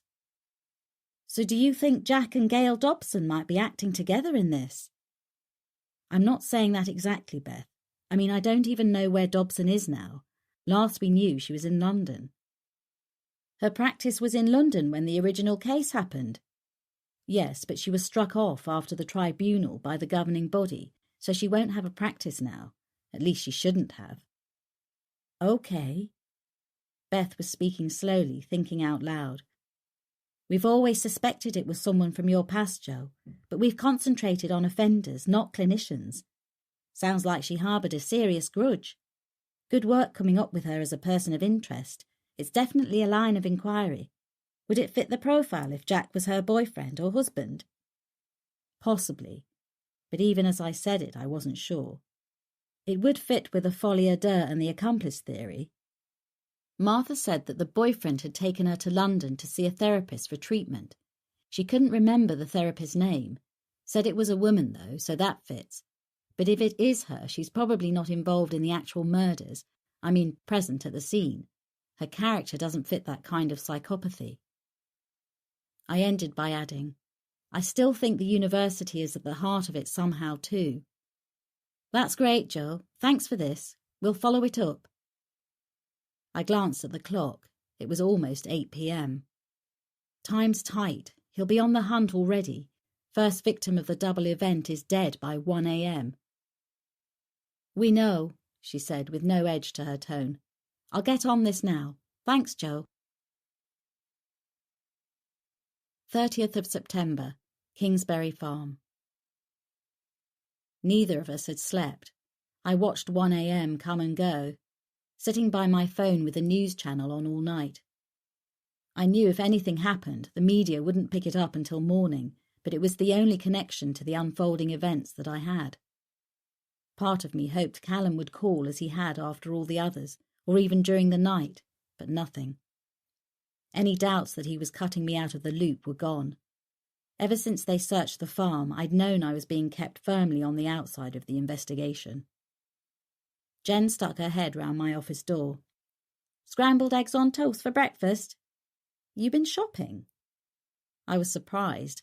Our fridge was running seriously low as we'd been on lockdown at the farm for the past couple of days. Found this on the porch door handle this morning. She grinned, holding up a carrier bag. A dozen fresh duck eggs and some milk, courtesy of George. I smiled. He often left eggs and produce from his veg patch on my doorstep in the early morning. Said he couldn't keep up with his ducks when they were laying well, so shared the extra bounty with me. I went down to the kitchen and sat at the table as Jen poured tea and buttered the toast. The clock above the Argus said 6 a.m. If the double event had happened, they'd know by now. Stop clock watching! Why hasn't he called? I took a mouthful of eggs that I really couldn't stomach. Even if it's to say nothing's happened, I should have heard by now. You don't want to hear this, but you're not naive, Joe. She looked at me over the rim of her cup. You're out in the cold. Callum's not going to call. None of the team are. It ended with Astley's report. That, coupled with Jack's calls, are putting you too close to events. If you're not a suspect, then at best you're a material witness whose involvement is unclear, and Hoyle wants you kept as far away from the major incident room as possible." She took another sip before adding carefully, "And for what it's worth, the way Callum feels about James hasn't helped." She was right. I didn't want to hear it, but I knew it was true. "Well," I said wearily into my teacup, "James is back in London, so that's one complication out of the way, I suppose." We both jumped when my work mobile rang. It had been switched off, but I put it back on the night before to give Callum as many options for reaching me as possible. "Hello, Dr. Macready?" It was a voice I didn't recognise. "I'm the on-call crime reporter from the Herald. I'm calling for your comments on the discovery of Lizzie Taylor Kane's body this morning." The reporter kept talking, but I wasn't processing what he was saying. I put it on loudspeaker so Jen could hear. We both stared at each other, dumbfounded. Lizzie Taylor Kane. A million jumbled thoughts raced through my mind, jockeying for position in the likely scenario stakes. Had she been with the surveillance teams last night? Had there been an accident? "How?" I finally managed, sounding lame even to my own ears. "When?" "Her body was discovered by police just after 1 a.m. this morning," he said matter-of-factly. "Her throat had been cut. Any comment before the news agencies run it on breakfast TV?" Jen took the phone off me and spoke to him, but I wasn't listening. In 1888, Liz Stride had been discovered at 1 a.m. behind the International Working Men's Club, used by Polish Jews. She'd had her throat cut. Liz Taylor Kane? Was it possible? "Where?" I asked. Jen paused as we both waited for the answer. The reporter's disembodied voice echoed through my kitchen. "Behind the Polski Club, Charles Street in Fordley. Sounds like this is the first you've heard of it." He sounded surprised. "Aren't you working with the investigating team?" "Was there a second body found last night?" I asked flatly. "The police aren't releasing any information at this time, Doctor. We picked this up from the residents posting the activity on social media and an overheard broadcast over a police radio at the scene. We were hoping you could—" I gestured for Jen to end the call. I'd heard enough. As soon as she hung up, it began ringing again. I let her field the first few calls, all the same, from journalists and reporters, until eventually she switched the phone off. I stared at my mobile, willing Callum to call, but knowing he wouldn't. We both jumped again when the bell above the Argus shrieked. The press didn't have the number of the phone in my study. Chapter 48. 30th of September, Kingsbury Farm. Doctor. Jack. I felt bile churning in my empty stomach. I was expecting your call. I sounded far calmer than I felt. I cradled the phone under my chin as I booted up my computer. Had he sent me an accompanying photo of his latest victim? "You've heard?" I could hear the smile in his voice. "Yes," I said, watching the screen in sick anticipation. "Have you sent me a picture?" "Not this time." He sounded disappointed. "No time. It was a very busy night." He laughed. "Do you like the irony?" "Of what?" I wanted him to say it. If the police were still bugging my phone, I needed him to say it. That metallic laugh again, making my skin crawl. "Lizzie! Not Stride this time. Taylor Kane." He couldn't keep the triumph out of his voice. "I said I would give you a token. A gift from me to you." "What do you want?" "Thanks." I was gritting my teeth. "Why? Why her?" The volume of my voice was rising, but I couldn't keep my composure. The enormity of it was beyond shocking. He laughed, enjoying the reaction he provoked. "Admit it. You're pleased she's dead. That thorn in your side. If you could have done it yourself, you would have." "No." Jen was beside me, making gestures for me to stay calm, but I'd gone beyond that. The pressure felt like my forehead was about to explode. "Don't lay this one at my feet," I said through clenched teeth. "You sick bastard." "Doctor, doctor, where's your composure?" He was laughing at me, enjoying the fact that he was under my skin. "It's a fine line you walk on the other side of that abyss, isn't it?" His tone dropped intimately. "It would be so easy for you to cross over, wouldn't it? You look into the minds of monsters and understand them because your mind is wired the same way.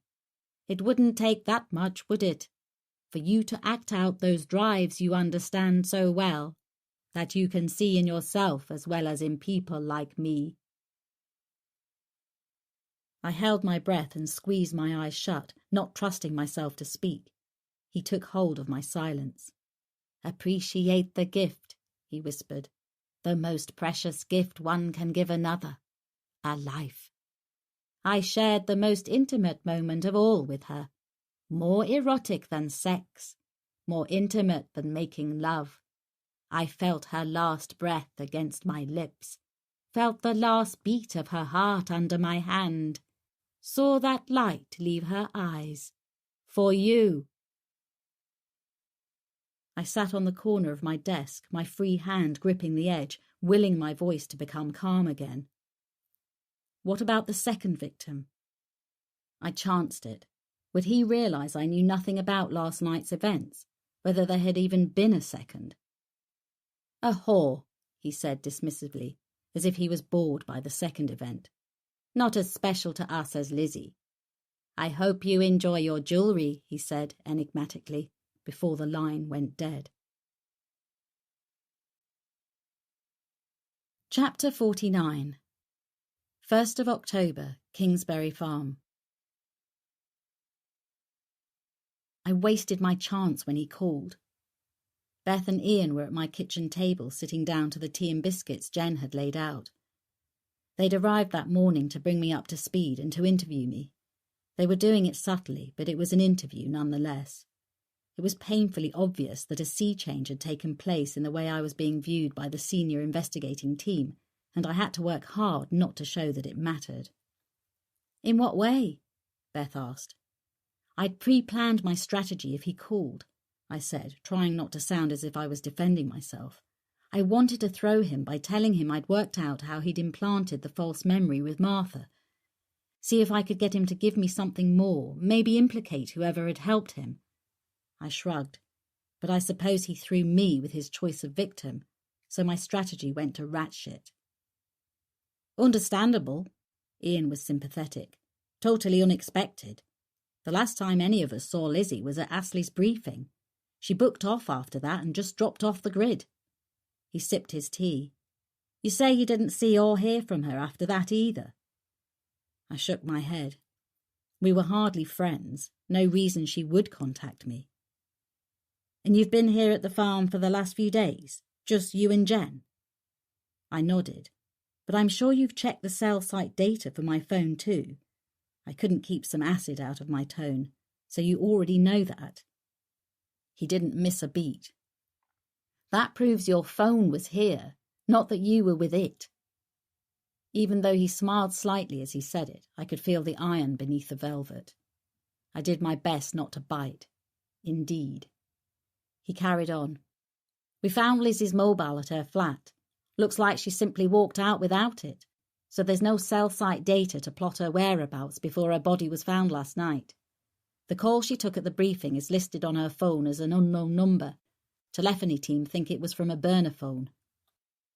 Jack had completed the double event true to schedule and simply melted away.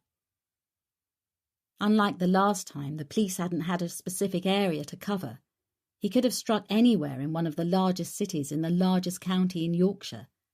As it happened, despite the increased police presence in the area, on foot and in patrol cars, he'd struck at the edge of the red light district, and no one had seen or heard a thing. A Polish couple leaving a lock-in at the Polski Club had found Lizzie's body dumped alongside the railings and raised the alarm. It was just after 1 a.m. 50 minutes later, whilst police were dealing with that discovery, a 999 call had come in from a group of students who'd stumbled across the second victim when they'd taken a shortcut through the churchyard of the Polish Catholic Church.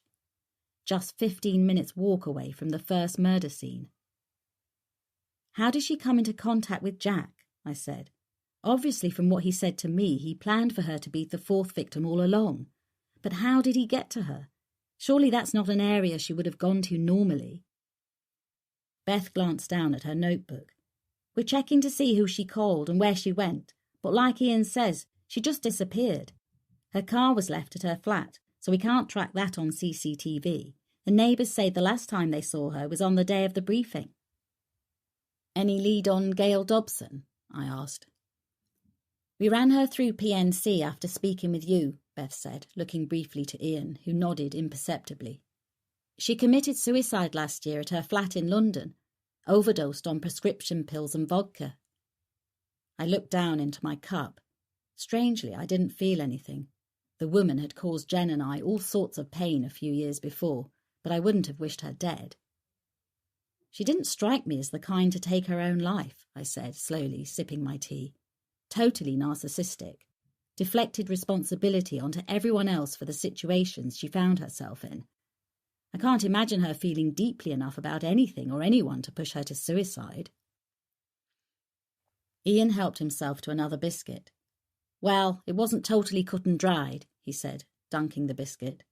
The coroner recorded an open verdict. That piqued my interest. Why? He shrugged. There was some doubt thrown on her suicide at the time. Friends and relatives said she'd been planning a holiday, was generally happy, got her life back on track. Plus, Beth added, officers investigating weren't totally happy about the circumstances around it either, but there was nothing conclusive at the post-mortem. The pathologist couldn't find evidence to say it was anything other than suicide, but because of the officers' concerns, returned an open verdict. I nodded, thinking beyond Dobson to Jack's earlier call. Jack said something to me about jewellery. I was coming to that. Ian slipped a photograph out of his jacket pocket and pushed it across the table. It was a picture of something inside a clear plastic evidence bag. It took a moment for me to work out what I was looking at. 2 thin gold rings joined together with blood-stained twine. I looked at Ian, my expression obviously begging a million questions. The 2 gold rings that Anne Stenson was wearing when she was murdered, he said. They were missing when her body was found, weren't they? I looked at them both. We assume the killer took them as trophies, just as Victorian Jack did with Annie Chapman's rings. He did, Beth said. They were found in the wound to Lizzie's throat. Jesus, I managed. Ian cleared his throat. I know, the other end of the string was attached to this. He pushed across another photo. It showed a heavily blood-stained floral gift tag with the words, Joe, from me to you, Jack, kiss, kiss. I could feel a pulse behind my eyes. So after cutting her throat, he... Beth nodded. Pushed those into the wound and left the tag hanging out so we'd find them. I couldn't speak. I just stared at the pictures and shook my head. Jen discreetly poured everyone more tea. We're waiting for the full post-mortem report, Ian was saying, but at first glance it doesn't look like Lizzie was killed at the scene. I just looked at him, giving him the silence to continue. He was flipping through his notebook. The pathologist thinks she was killed elsewhere. He thinks she's been dead as long as 2 days before being dumped behind the Polski Club. She also doesn't appear to have been killed like the others. No bruising to the jaw or signs of strangulation. She had ligature marks on her wrists. She was bound prior to death, unlike any of the others. He paused for a moment before adding, she had marks on her body that would suggest she'd been tortured. Tortured? I was surprised. He's deviating from the script. Liz Stride had no marks on her, apart from having her throat cut. I sipped my tea to buy some thinking time. Victorian Jack committed the 2 murders 45 minutes apart, I said. Theory has it, the reason Liz Stride only had her throat cut was because he was disturbed and fled the scene, but was in such a heightened state he wanted to finish what he'd started and almost stumbled across Catherine Eddowes 12 minutes later. Her attack was more frenzied, with the removal of part of her womb and her left kidney. Difficult to replicate that scenario, though, if you're picking victims randomly. And unlikely he'd get Taylor Kane to the site at just the right time. More likely he killed her first, somewhere else, then dumped her body that night before killing his second victim. I looked at them both. What do you know about the second one? Kate Lawson, Beth said, flipping through her notebook. 35 years old, a prostitute working the area. Apparently she took punters into the churchyard, which is where she was found. The wounds inflicted on her are identical to those of Catherine Eddowes, including removal of a portion of her womb and her left kidney, neither of which were found at the scene, so he must have taken them with him.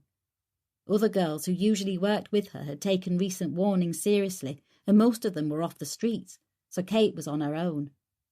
No one's so far come forward to say they saw or heard anything, and there's no CCTV around the churchyard. We've got a team looking at footage from the area to see if we can piece together her movements. Mitre Square was the Victorian murder scene, I said thoughtfully. Suppose a Catholic church is a close enough reference. I looked across at Ian. That isn't far from town. He shook his head. Few minutes' walk. He paused before adding, not far from the university either, less than a mile. The university is at the heart of this, I'm sure of it. If I'm right, Jack's profile fits with a lecturer or someone who works in a professional capacity there. It's central to most of the murder sites. It would give him a bolt hole after the murders to change clothes or dump his trophies so he's not spotted walking the streets covered in blood. Your techies say he's using proxy servers in universities around the globe to kick over his electronic footprints. It fits. We're on it, Beth said. There are so many lines of inquiry now. Holmes is generating hundreds of actions, but we're getting through them. Eventually, we will get a breakthrough.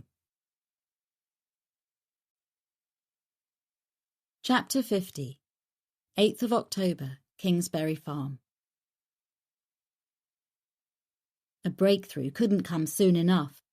The media were in meltdown. The murders had sparked the biggest manhunt in UK criminal history, and coverage was intense. I constantly had 24-hour news on in the office with the sound muted, but I kept an eye on the ticker tape banners scrolling along the bottom of the screen with the latest updates. There were so many lines of inquiry that extra manpower from other forces had been drafted in, and the Chief Constable's face was all over the media as he appealed for calm and reassured the public that everything possible was being done to keep them safe and track down the killer. The fact that one of his last victims had been one of their own fed into the horror of the whole narrative and sent the media into a feeding frenzy. Jack had killed West Yorkshire Police's own criminal profiler, giving a defiant 2 fingers to the police and assuring his infamy as one of the most audacious serial killers in British history. This Ripper wasn't confining his victims to prostitutes. He was everybody's threat, and with Fordley being swamped with the new intake of students for Freshers' Week, there were protest marches through the city by worried students and parents alike, calling for a curfew on men in the city and demanding more police presence on the streets. For those who had lived through the nightmare years of the Yorkshire Ripper, it was all too familiar. I still hadn't heard anything from Callum, and as I pulled on my boots in the porch, I told myself to accept that it marked the end of whatever we'd had going for us. The thought left me feeling empty and hollow and desperately lonely. I'd lost my friend and my confidant, as well as that missing piece my life had potentially finally come to need. Harvey stood expectantly by the door, eager to get out and let us both walk off some tension. The air was turning autumnal, with a fresh bite to the breeze and a threat of rain in the darkening sky. I raised a wave as George's Land Rover swept past my gate on the way down to his farmhouse, and he waved back through his open window. Harvey chased after him until the bend in the road, then came panting back to me. I was using our walks to get some clarity and to try to work through all the threads running through the inquiry. I'd never matched any of my patients to Jack's profile. The only person who came to mind with a motive had been Gail Dobson, and her death eliminated her immediate involvement. But I was certain she had been the therapist Martha's boyfriend had used in London. She'd been a tenuous link at first, But once I became convinced that my encounter with Jack was the result of false memory installation, Dobson was the only one who'd fit. So where did that leave me now? I still believed the university was at the heart of it. Maybe someone in the computer science or psychology department. Beth told me that they could find no connection between Taylor Kane and Gail Dobson, or to anyone at Fordley University. So how did Jack get to her? I suspected that he'd abducted and murdered her not long after Astley's briefing, then planted her body on the night of the double event. That would fit with her being kept bound somewhere before being killed. But it was circumstantial, and I had no proof beyond my glimpses into his monstrous mind. Torturing her was a deviation that continued to bother me too. Jack was undoubtedly a psychopath who would enjoy inflicting pain and terror onto a helpless victim. But he was also coldly precise and methodical in his devoted following of Jack the Ripper's original killings. He must have had a serious reason to deviate from that MO with Lizzie Taylor Kane. As we neared the farm, Jen came to the door, frantically waving the office phone. "It's Beth," she said breathlessly as I took the phone off her. "Hi," I said. "Any news?" "Just wanted to let you know we've had a break." "Go on." "An anonymous call from a student saying that someone asked him to take the DNA test for him." "Who?" "The IT consultant from Fordley University. The team are going to pick him up now." Chapter 51. 9th of October, Fordley Police Station. "Paul Harrison," Callum said. "We've got him, Joe. It's over." Harrison was the techie Marissa had used in London, the one who'd installed all the software on my computer at the farm and taught me how to access the servers remotely and dial into my messages and email. I was numb with shock. Part of me simply couldn't believe that the quiet, patient young man who'd treated me with such politeness and our modern-day Jack the Ripper could be one and the same. I stared at Callum across his desk. He'd sent for me as soon as they'd had confirmation. Teams of police had raided Harrison's office at the university and his address in Fordley simultaneously the previous day.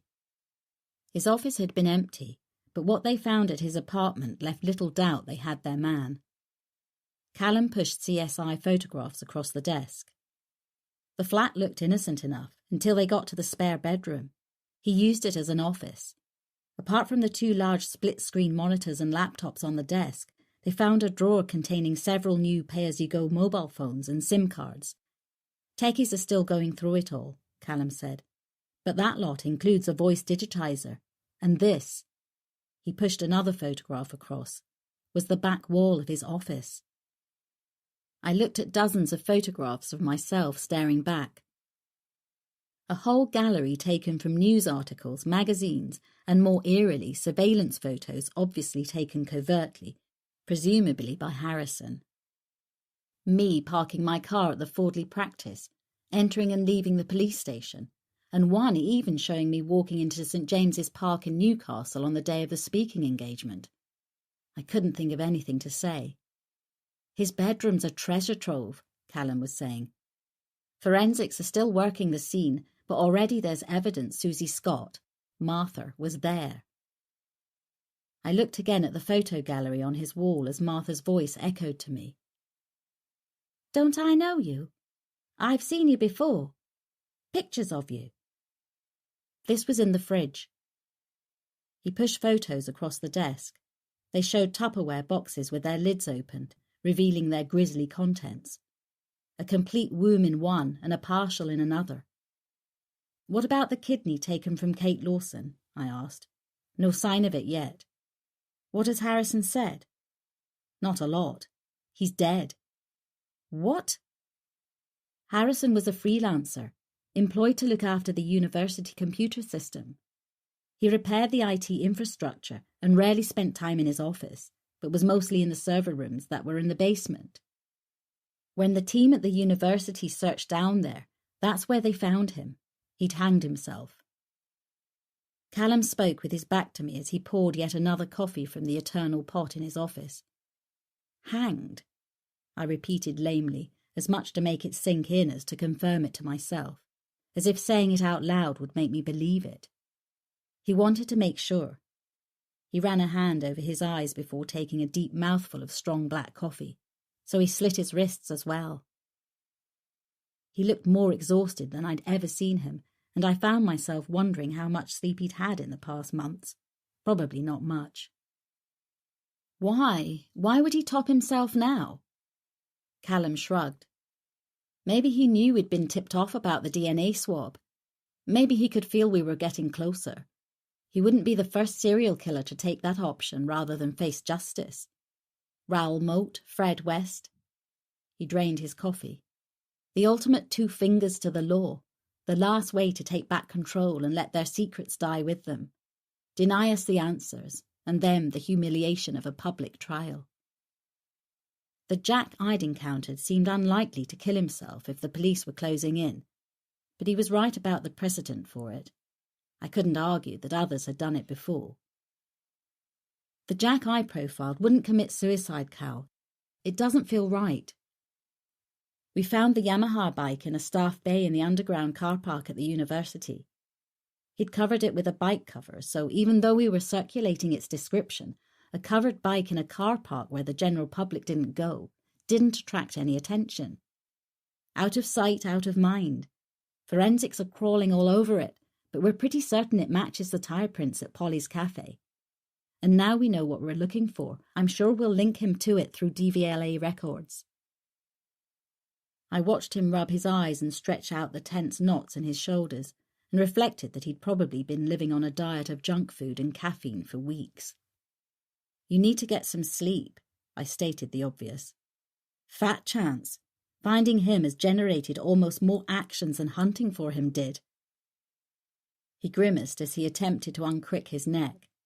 Techies have seized his computers, but already they know he installed remote links to your office computer at the Fordley practice and the farm, along with all your unlisted phone numbers. He looked at me, his dark eyes unfathomable. It's him, Joe. No doubt about it. I nodded slowly, taking in all the photographs spilled across his desk. The evidence was overwhelming, that was certain. But the Harrison I'd met and the killer I'd interacted with were such poles apart. I simply couldn't make the connection in my mind. No doubting the evidence, I said. But he was watching me carefully in that way he had that seemed to see right into my head. Maybe there's too much evidence. Like you say, it's overwhelming. You sound like that's a bad thing. What exactly are you saying, Joe? I opened my mouth, but I couldn't verbalize it. I couldn't give logic and rationale to something that was at this point just gut feeling. Finally, I shook my head. Oh, I don't know. It's just... I'm not arrogant enough to say that my profile's infallible, Cal. I looked up and let our eyes linger for just a moment, enough to make a deeper connection, to add weight to what I was saying. But Paul Harrison is so far away from Jack in every conceivable way. I shook my head slowly. Despite all the evidence you found, I can't make him fit what we've been dealing with. He just doesn't. It was his turn to shrug. I'm just a copper, Joe. I follow the evidence. Forensics will fill in the gaps, and we'll go from there. But given this lot... He nodded towards the photos. I know, I conceded, but it still jarred. Chapter 52. 23rd of October, Kingsbury Farm. Marissa had been as shocked as we were when she'd heard about Paul Harrison. The police released his name a few days after his body had been discovered. We'd spoken on the phone almost daily since the news broke, as each new piece of evidence that nailed the case to him was released and picked up by a voracious media. It's been a nightmare down here, she said. I've had to abandon the office. I'm camped out at my cousin's holiday cottage to avoid the bloody media. Know what you mean, I sympathised. I still can't believe it. I could hear the hurt in her voice. She'd liked him. We both had. The police have been grilling me for days about what I knew of his movements after he left me, but I can't tell them anything. It was 3 years ago, for God's sake. And you had no idea what he was going to do work-wise? I asked. I mean, what about references? There was no need for references. Her voice echoed over the loudspeaker as Jen and I listened in my office. He was going freelance. And you never heard from him after that? He said he'd been headhunted by a big firm in the city on a consultancy basis. I always knew he was too good to stay with me for long, but was pleased for him. Think they offered him the big bucks, so it funded his startup. I know he'd been offered a contract to look after the computer networks of several universities, but didn't know where. I stared out of the office window, deep in thought. Did you ever have an inkling about him? About anything that might give us a motive? I could almost hear her shrug. You're the shrink, Joe, not me. But no, he never struck me as being odd, unhinged, whatever you'd call it. But then not all psychos foam at the mouth, do they? I mean, look at Ted Bundy or Harold Shipman. They were educated, professional, held down good jobs. Who knew? Who knew, indeed. Paul knew about Gail Dobson, Jen said across the loudspeaker. That connects him to her too. The police asked the same thing, she said thoughtfully. I told them he was here when you had all that trouble with her. He tracked all those emails she'd sent and gave the police what he'd found at the time. He helped build the case against her, for God's sake. I can't imagine she was a big fan of his. Can you? They already knew as much anyway. It was all a matter of record. But they were interested to know whether he'd ever met her. I said he hadn't. Not while he was working for me. Not to my knowledge, at least. But he had known about her, I thought, as I listened to Jen and Marissa pick over the bones of it. He'd known what she'd done, which he could have used to his advantage later on if he'd needed someone who knew how to manipulate Martha. It was a connection that tied him even tighter to the murders.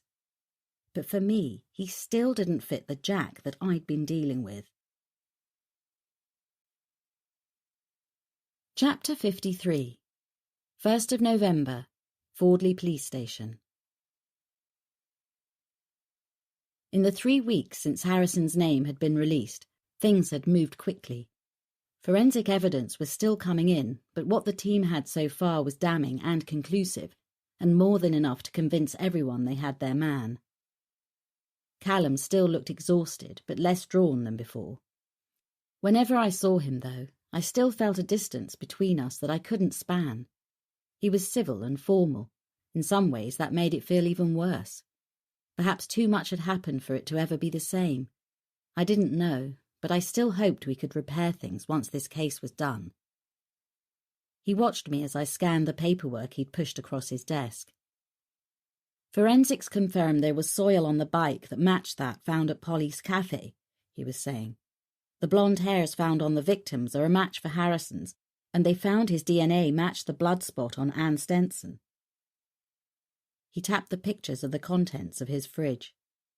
The womb came from Anne Stenson, and the partial womb belonged to Kate Lawson. Still no sign of her kidney, though. On the 16th of October 1888, Victorian Jack sent Catherine Eddowes' kidney to George Lusk, who was running a vigilante group in London at the time. That's probably what he was keeping it for, to post it to someone, but was dead before he could send it on the right date. My money's on the fact that he would have sent that to you, he said, watching me across the desk. I looked up from reading the post-mortem report on Lizzie Taylor Kane. I can't imagine what I would have felt getting that through the post.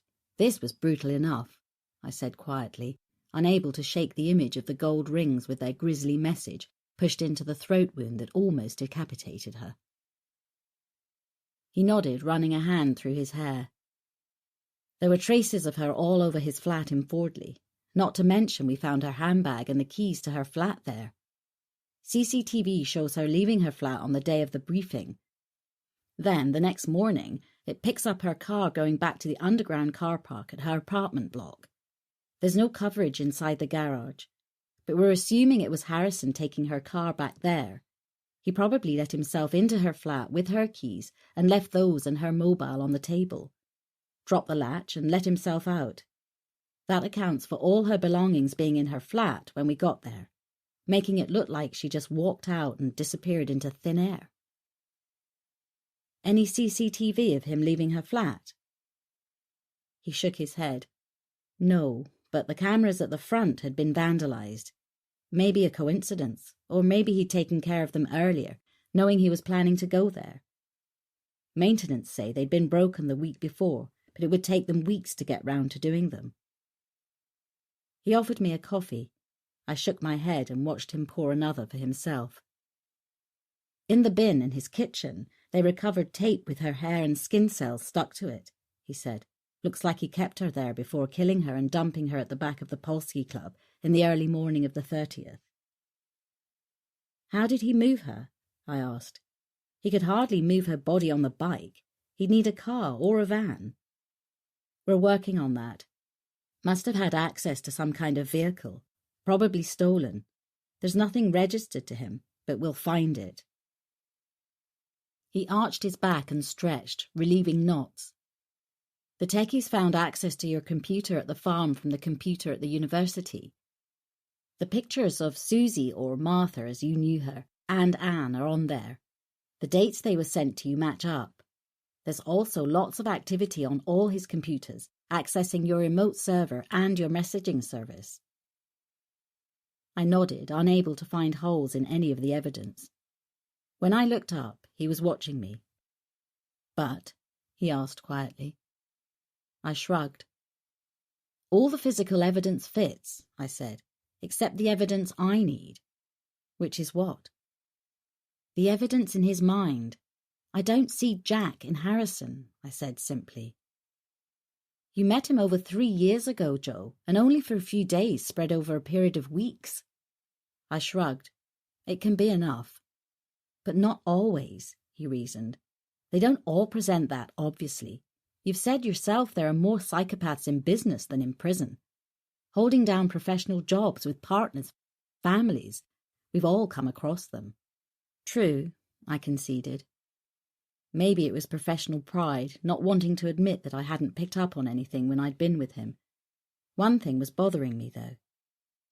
The laundry blades. Any sign of them? Not yet. Have to say, that is a loose end that concerns me. It concerned me too. He attached great value to those. He wouldn't discard them. Why would he use the kitchen knife you found with his body and not a laundry blade when they're such a big part of his killing ritual? He shook his head. Maybe that's the point. They were so valuable to him, he wouldn't want them falling into our hands, would rather dispose of them. No, I don't think so, I said with conviction. My profile might not have been right about everything, but I'm sure on this one. Those blades are a vital part of his signature. He wouldn't dispose of them, and he would have used them in his own suicide, if that's what he did. I still couldn't convince myself that Jack had killed himself. It was a massive piece that didn't fit. We'll keep looking, he said. I've got less of a team now, though, and the chief constable is pulling back the resources. I'd seen evidence of that when I'd walked through the incident room that day. Previously, as the body count had risen, so had the number of officers involved. There wasn't a square inch of space at Fordley Nick that hadn't had a desk and a computer squeezed into it. Over 3 floors of the station had been taken up by the major incident team, with officers drafted in from other forces. But in the last few weeks, the team had been stripped back to almost its original size. The press was still hungry for anything connected to the victims or to anyone who knew Harrison, and the coverage was relentless. As if reading my mind, Callum tossed over the latest edition of the Fordley Express. At least we don't have to brace ourselves for that one, he said, indicating the banner headline. What the Ripper had planned for his final victim. It had a sickening image of the remains of Mary Kelly, discovered on the morning of 9th of November 1888 in her own house at 13 Miller's Court, Whitechapel. I looked at the black and white image taken in the early days of crime scene photography. It was one of the most horrific and gruesome murders in the annals of serial killings. The remains barely looked human, such was the ferocity with which Jack the Ripper had brutalised the young Irish girl's body. Both breasts had been cut off and placed beneath her body. She'd been totally eviscerated and her organs placed around the room. Her heart was missing, but there had been a fire set in the grate of the small cramped room during the night, and there was evidence that the Ripper had destroyed her heart in the flames. All the features of her face had been cut off. The rest had been hacked to pieces and was unrecognizable. He had also stripped the flesh from her thighs. Cause of death was the severing of her carotid artery, I said, hopefully for her sake, before he carried out the rest of the mutilations. Why do you think she was treated so much worse than the others? Lots of theories. Some say he knew her, had some sort of personal grudge with her. Others think that it was simply because he had all night with her in the privacy of her own home, so he could indulge in all of his fantasies with her body without fear of interruption. She was the only one of his victims not killed in the street. What's your theory? I looked again at the barely recognizable remains of what had, by all accounts at the time, been a pretty girl. I think she knew him. She obviously felt comfortable enough to take him back to her home. Neighbours said they saw her going into the house with a man voluntarily. They heard her singing during the evening while she was with him. They ate together. The remains of her last meal were still in her stomach at the post-mortem. A familiar punter, maybe? I think she entertained him before and was comfortable with him. And yet he could do that to her, to someone he knew. A natural escalation of his deviance. Classic, really. They get better as they practice their craft. Well, thank God we stopped Harrison perfecting his craft before he got to that victim. Chapter 54. 8th of November, Kingsbury Farm. You're selling? Jen seemed shocked by the idea. It's not realistic to use the Fordley practice anymore, is it? I reasoned. Even when the dust settles, I don't really want to go back there. Too many people know it's our place now. It wouldn't afford us the privacy we need. I suppose clients might be reluctant to go there now it's been splashed all over the news. She cleared the supper dishes from the kitchen table. We could still work up here, though, couldn't we?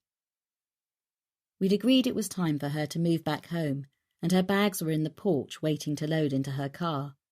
I'd become used to having her around, despite my initial misgivings. It had been nice to have the company and the extra help around the place, but I couldn't keep her from Henry any longer. Certainly more convenient than the commute into town, I said. For me, that is. You still have to travel on the days you were here, though. She shrugged, opening the porch door with her foot to let Harvey out. Same travel time as going into Fordley for me, but less traffic, and Henry is happier that I'd be working from home a few days a week. Still, feels like the end of an era selling the practice. I knew what she meant, but I felt it was time for changes all round. The publicity surrounding Jack's murder spree had been double-edged. On the one hand, we were inundated with requests for TV appearances and interviews as the press picked over the facts of what had happened and why. Hungry for more insight into the mind of a serial killer and fascinated by my connection to the case. That had also fueled interest in the launch of my next book, due out at Christmas, so we were frantic with engagements with Marissa for that. On the other hand, calls for my expertise on the criminal justice side of things had stopped coming. The circus surrounding my connection with Jack made me persona non grata on the court circuit any time soon. So my work as an expert witness used by police forces and the Crown Prosecution Service had dried up. Jen gave me a peck on the cheek as I hauled her case into the car. Give me a call tomorrow and we'll sort out the diary. Will do. I caught Harvey's collar and watched as she reversed out. She paused to let George's ancient Land Rover go past the gate as he went on his habitual trip for a pint at the local, and then followed him down the darkening lane on her way into Fordley. Just you and me now, boy, I said, as he whimpered at her retreating tail lights. Chapter 55. 8th of November, 11 p.m. Kingsbury Farm. Back in my study, I sat and looked at the reams of notes I'd made on Jack, alongside my assessment of Paul Harrison. It was two different jigsaw puzzles that just didn't fit together. A soft silence settled through the house, broken only by the sound of Harvey's snoring and the gentle ticking of the clock. I tapped a pencil against my teeth as I went through my notes again. Motive? As far as I could see, Paul Harrison didn't have one. Because of the picture gallery at his flat, the police theorised that Harrison had become obsessed with me, then enacted Jack's crimes in some sort of twisted role-play of UK's most infamous serial killer versus famous criminal profiler. But obsessive behaviour doesn't spring from a void. There had to be a catalyst for it. But as I replayed all the interactions we'd had while he was with me at the farm, I couldn't find one. I jumped when the shrill of my mobile shattered the silence. "Hello?" "Joe." I could barely hear the hoarse whisper down the phone despite the silence in the room. "Hello?" "Help me. Joe." The voice was barely audible. I glanced at the caller ID, George's farm. "George?" I could hear the alarm in my own voice as a cold panic began to grip my stomach. "George, are you okay? What's wrong?" "Think... Oh, God, Joe, think I'm having..." I barely heard the soft groan and then a faint thud that could only be a body hitting the floor. "George? George!" I was already reaching for my car keys as I headed for the door. Harvey was on my heels as I pulled open the door of the Audi that had no room for him. Sorry, boy. The gravel sprayed behind the rear tyres as I accelerated out of the drive and bounced out of the gate onto the lane. As I jounced over the potholes, I could see Harvey in the rear-view mirror racing along behind me, barking over the roar of the engine. It was only a mile of rough track, but never had it felt so long. I had the headlights on full beam as I recklessly negotiated the narrow lane. Turning the last bend, I lost sight of Harvey, but I knew he'd still be galloping down the track behind me.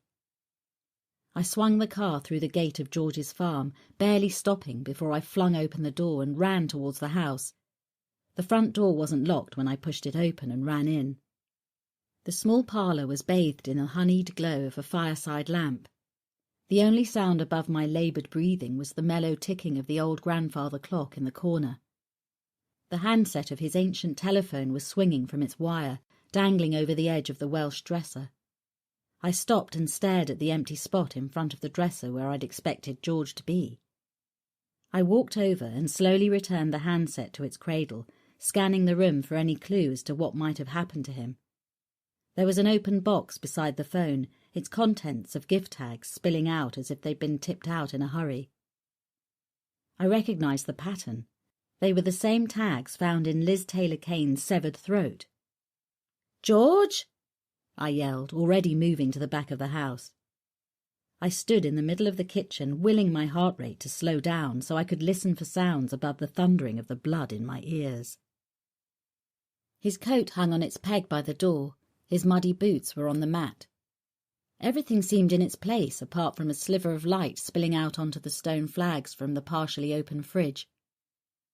As I went to close it, I noticed a red stain along the bottom of the door.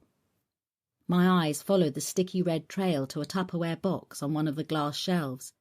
My fingers shook as I unclipped the lid. Shit! As I dropped the box, the bloodied human kidney hit the floor, splashing my shoes in sticky gore. I stared at it in shock, frozen to the spot.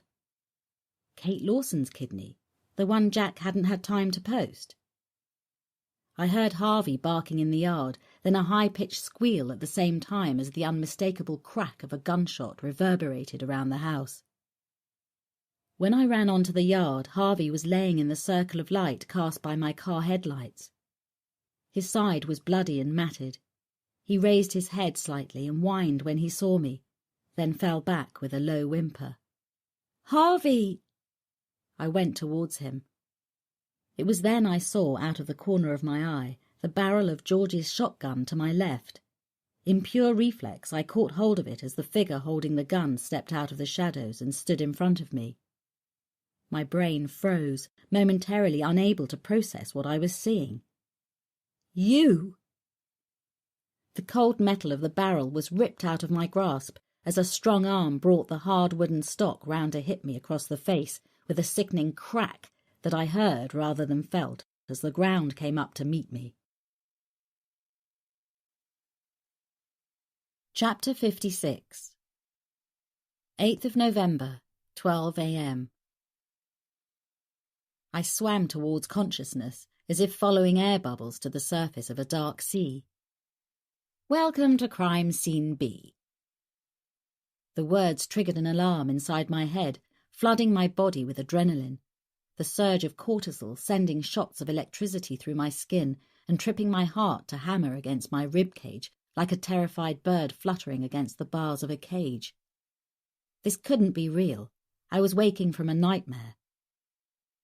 I tried to sit up, but pain seared through my neck and shoulders. Something was holding me down. It was stiflingly hot, hard to breathe.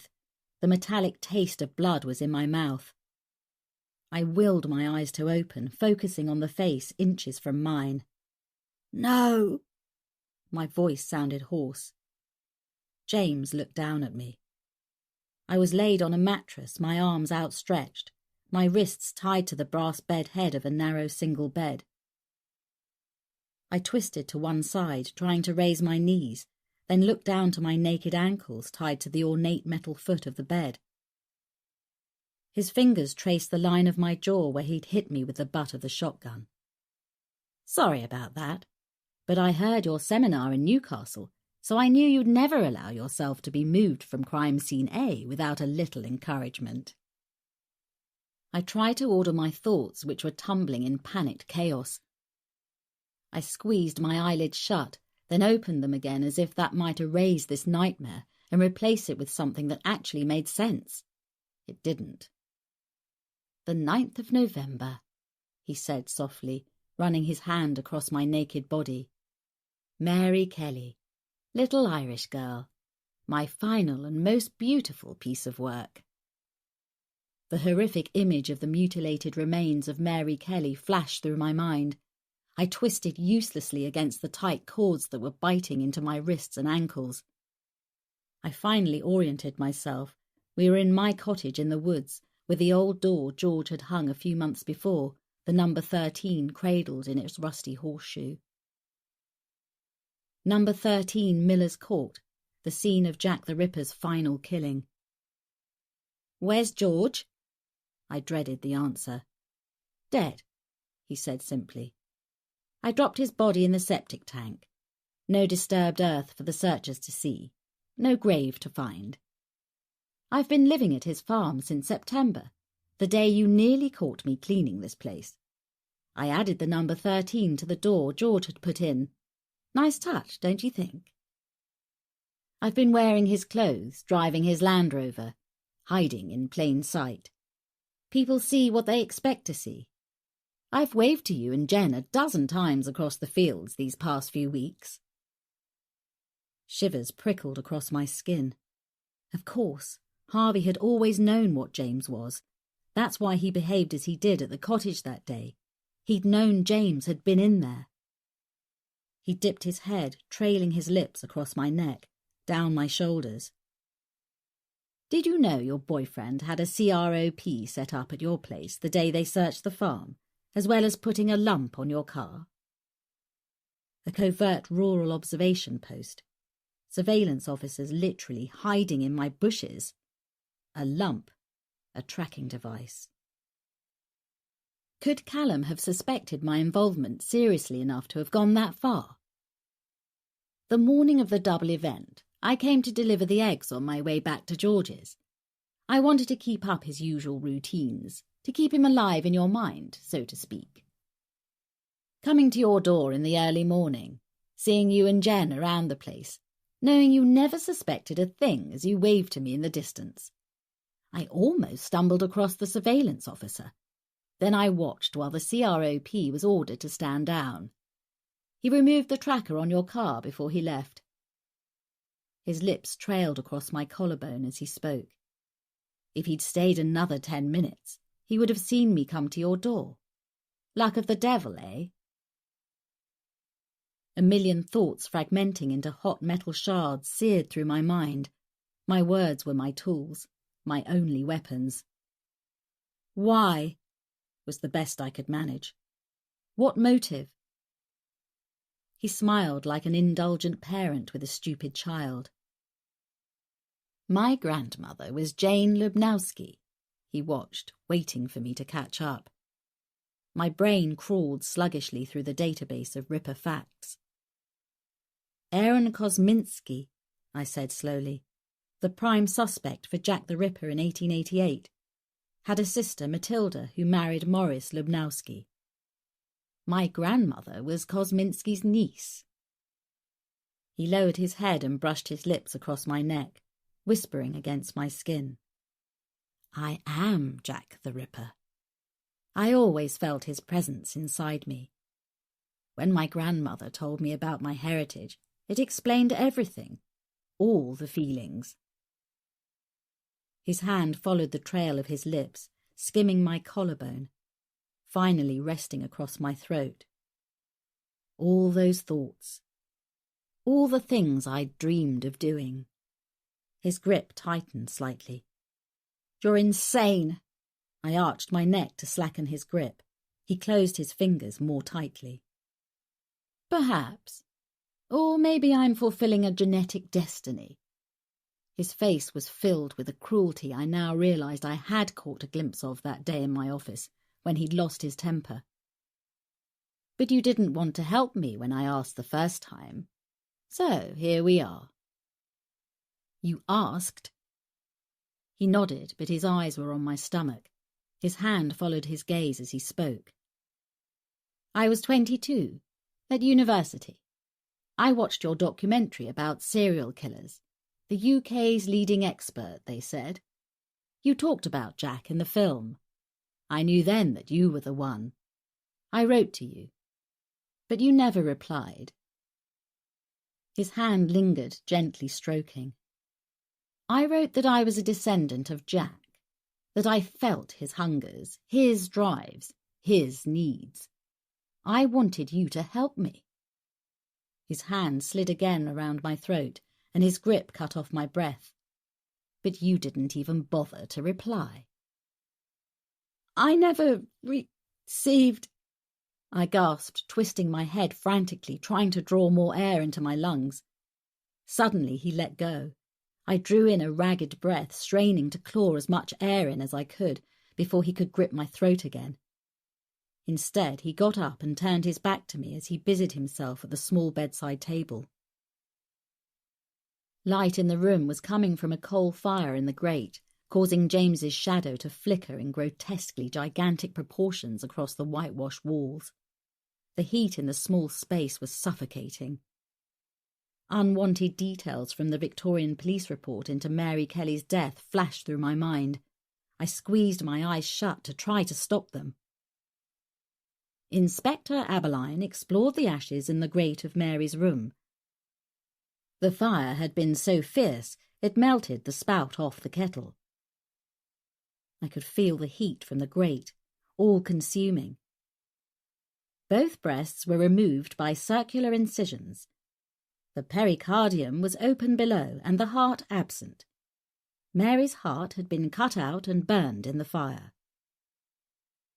I felt the bed dip as James sat back on the edge. Open your eyes.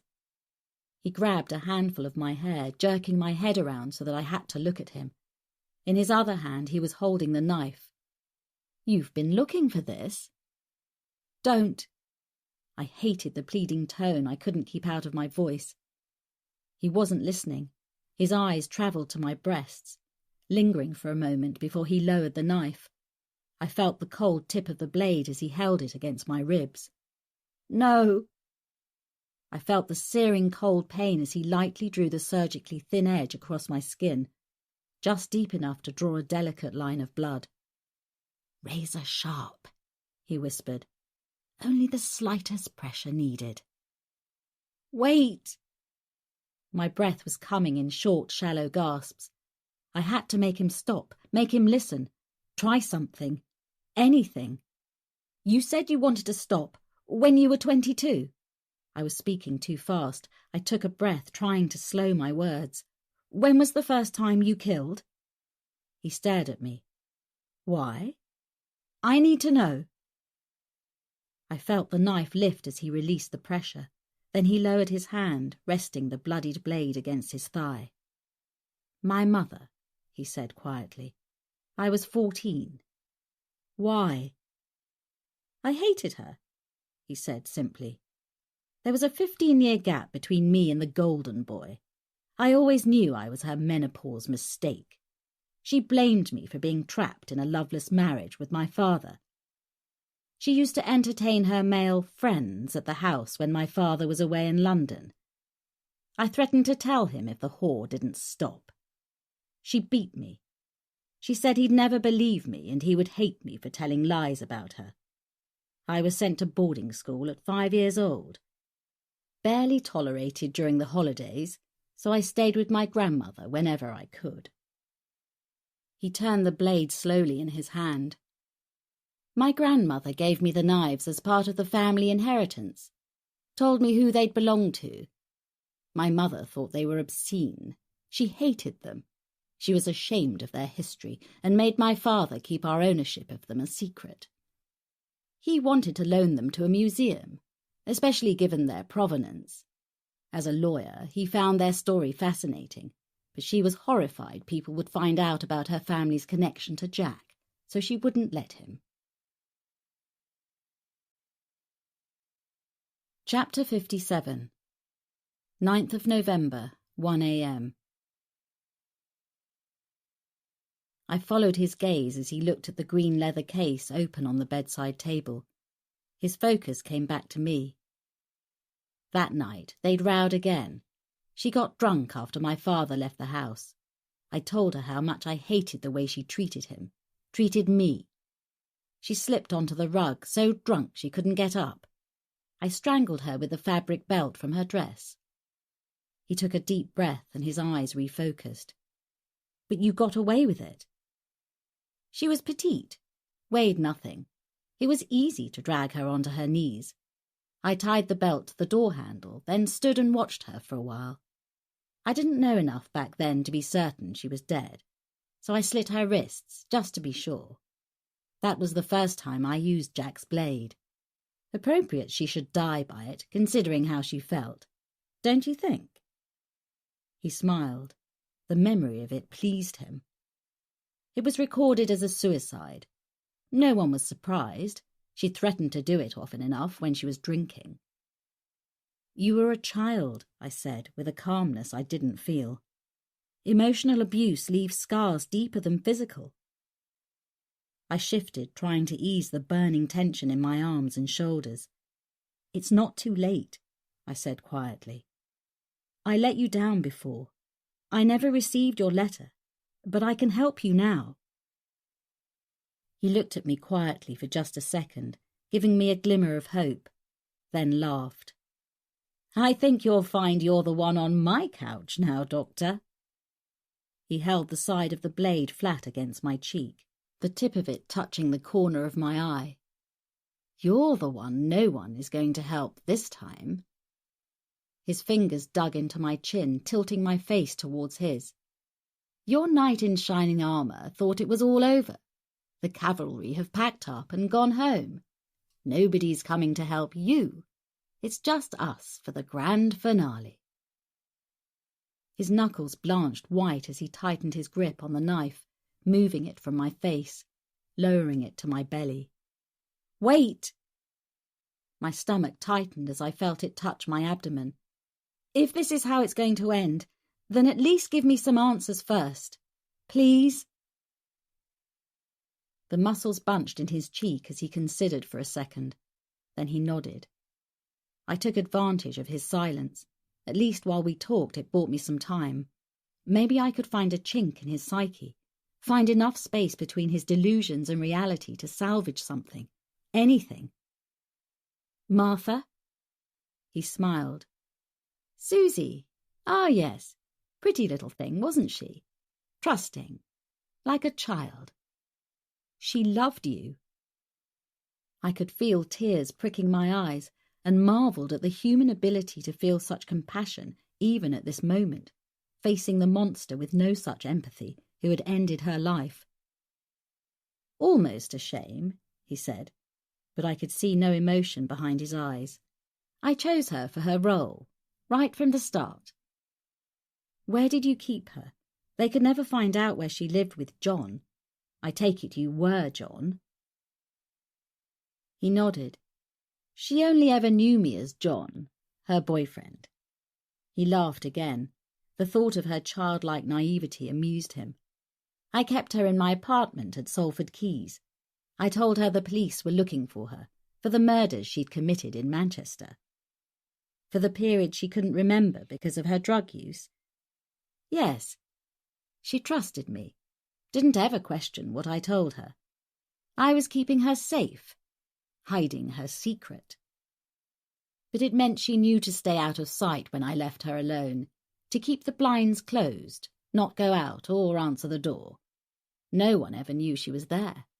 My flat was full of traces of her, evidence I later planted at Harrison's apartment. Tell me about Paul Harrison. He rested the blade on his knee. I had to force myself to concentrate on his face. I knew you used Foster's. I'd seen the publicity for the Gail Dobson case at the time of the court case. I applied to the firm when I qualified. I used the position to find out everything about you. It was easy enough to meet Harrison. His name came up in Dobson's case files. His hand absently stroked my stomach as he talked.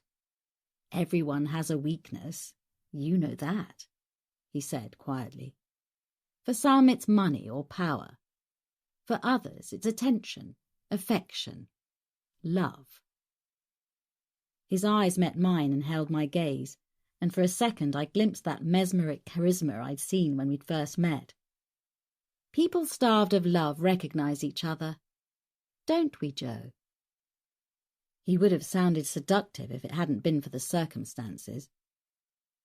Harrison wanted independence. His talent was stifled with Marissa, but he didn't have the resources to go it alone. So you helped him? He nodded. I got close to him. Then I waited. My chance came when I was made partner and Foster's asked me to recruit for the new Manchester office. I almost flinched when his fingers reached up to my face, but he simply brushed a damp tendril of hair from my forehead. His fingers gently traced the curve of my jaw like a tender lover. We needed an IT consultant, so I offered Harrison a contract that would give him enough to finally set up on his own. That put him in my debt. I used my contacts to get him some university contracts, Manchester, Newcastle, Fordley. He moved here. I told him the firm were paying for his flat, but I took care of it. He didn't know that, but it meant there was no record of it. He smiled as his fingers caressed the rope around my wrists. Financial handcuffs, you might say. But the police didn't find a connection between Harrison and Foster's. I never put his invoices through the books. I paid him myself. But he never knew that, and Foster's didn't know he even existed. I gave him a dummy contract. You thought of everything. I winced as his finger lightly traced the shallow incision he'd made around the curve of my breast. I've had a lot of time to plan. He licked my blood from his finger, his eyes never leaving mine. I told him Foster's needed access to your computer and messaging service, that it was company practice. I said the firm routinely monitored email and messages in case our clients were doing anything that could damage us or come back to bite us in court. He believed he was hiding his electronic footprint to protect the firm. He knew it wasn't strictly legal, but by then he needed the money. What about the burner phones and the voice digitizer? Surely he'd smell a rat when you needed those. He laughed. My client base, like yours, are criminals. Easy enough to learn their tradecraft. I sorted those out myself.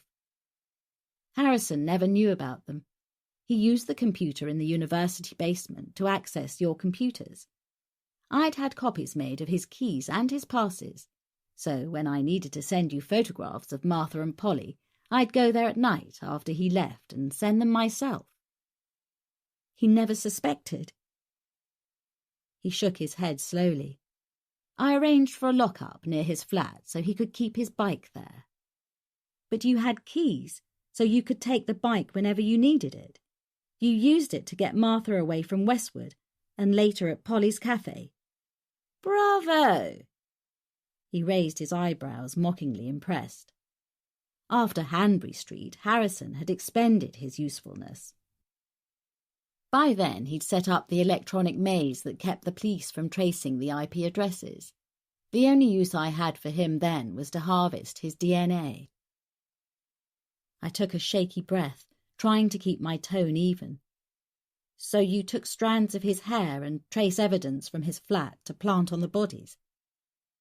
His toothbrush, hairbrush. Easy, really. Then I arranged to meet him in the computer room at the university.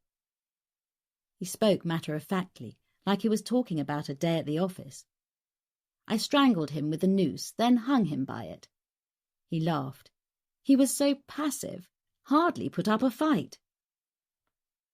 I remembered Paul, that polite, gentle boy who had shown me such patience, and my throat tightened.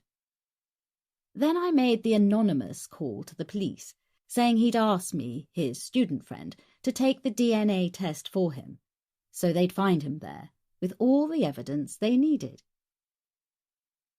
I could feel a tension travelling through him. His hunger was building, like a starving predator tiring of tormenting its prey. "How did you install false memory in Martha?"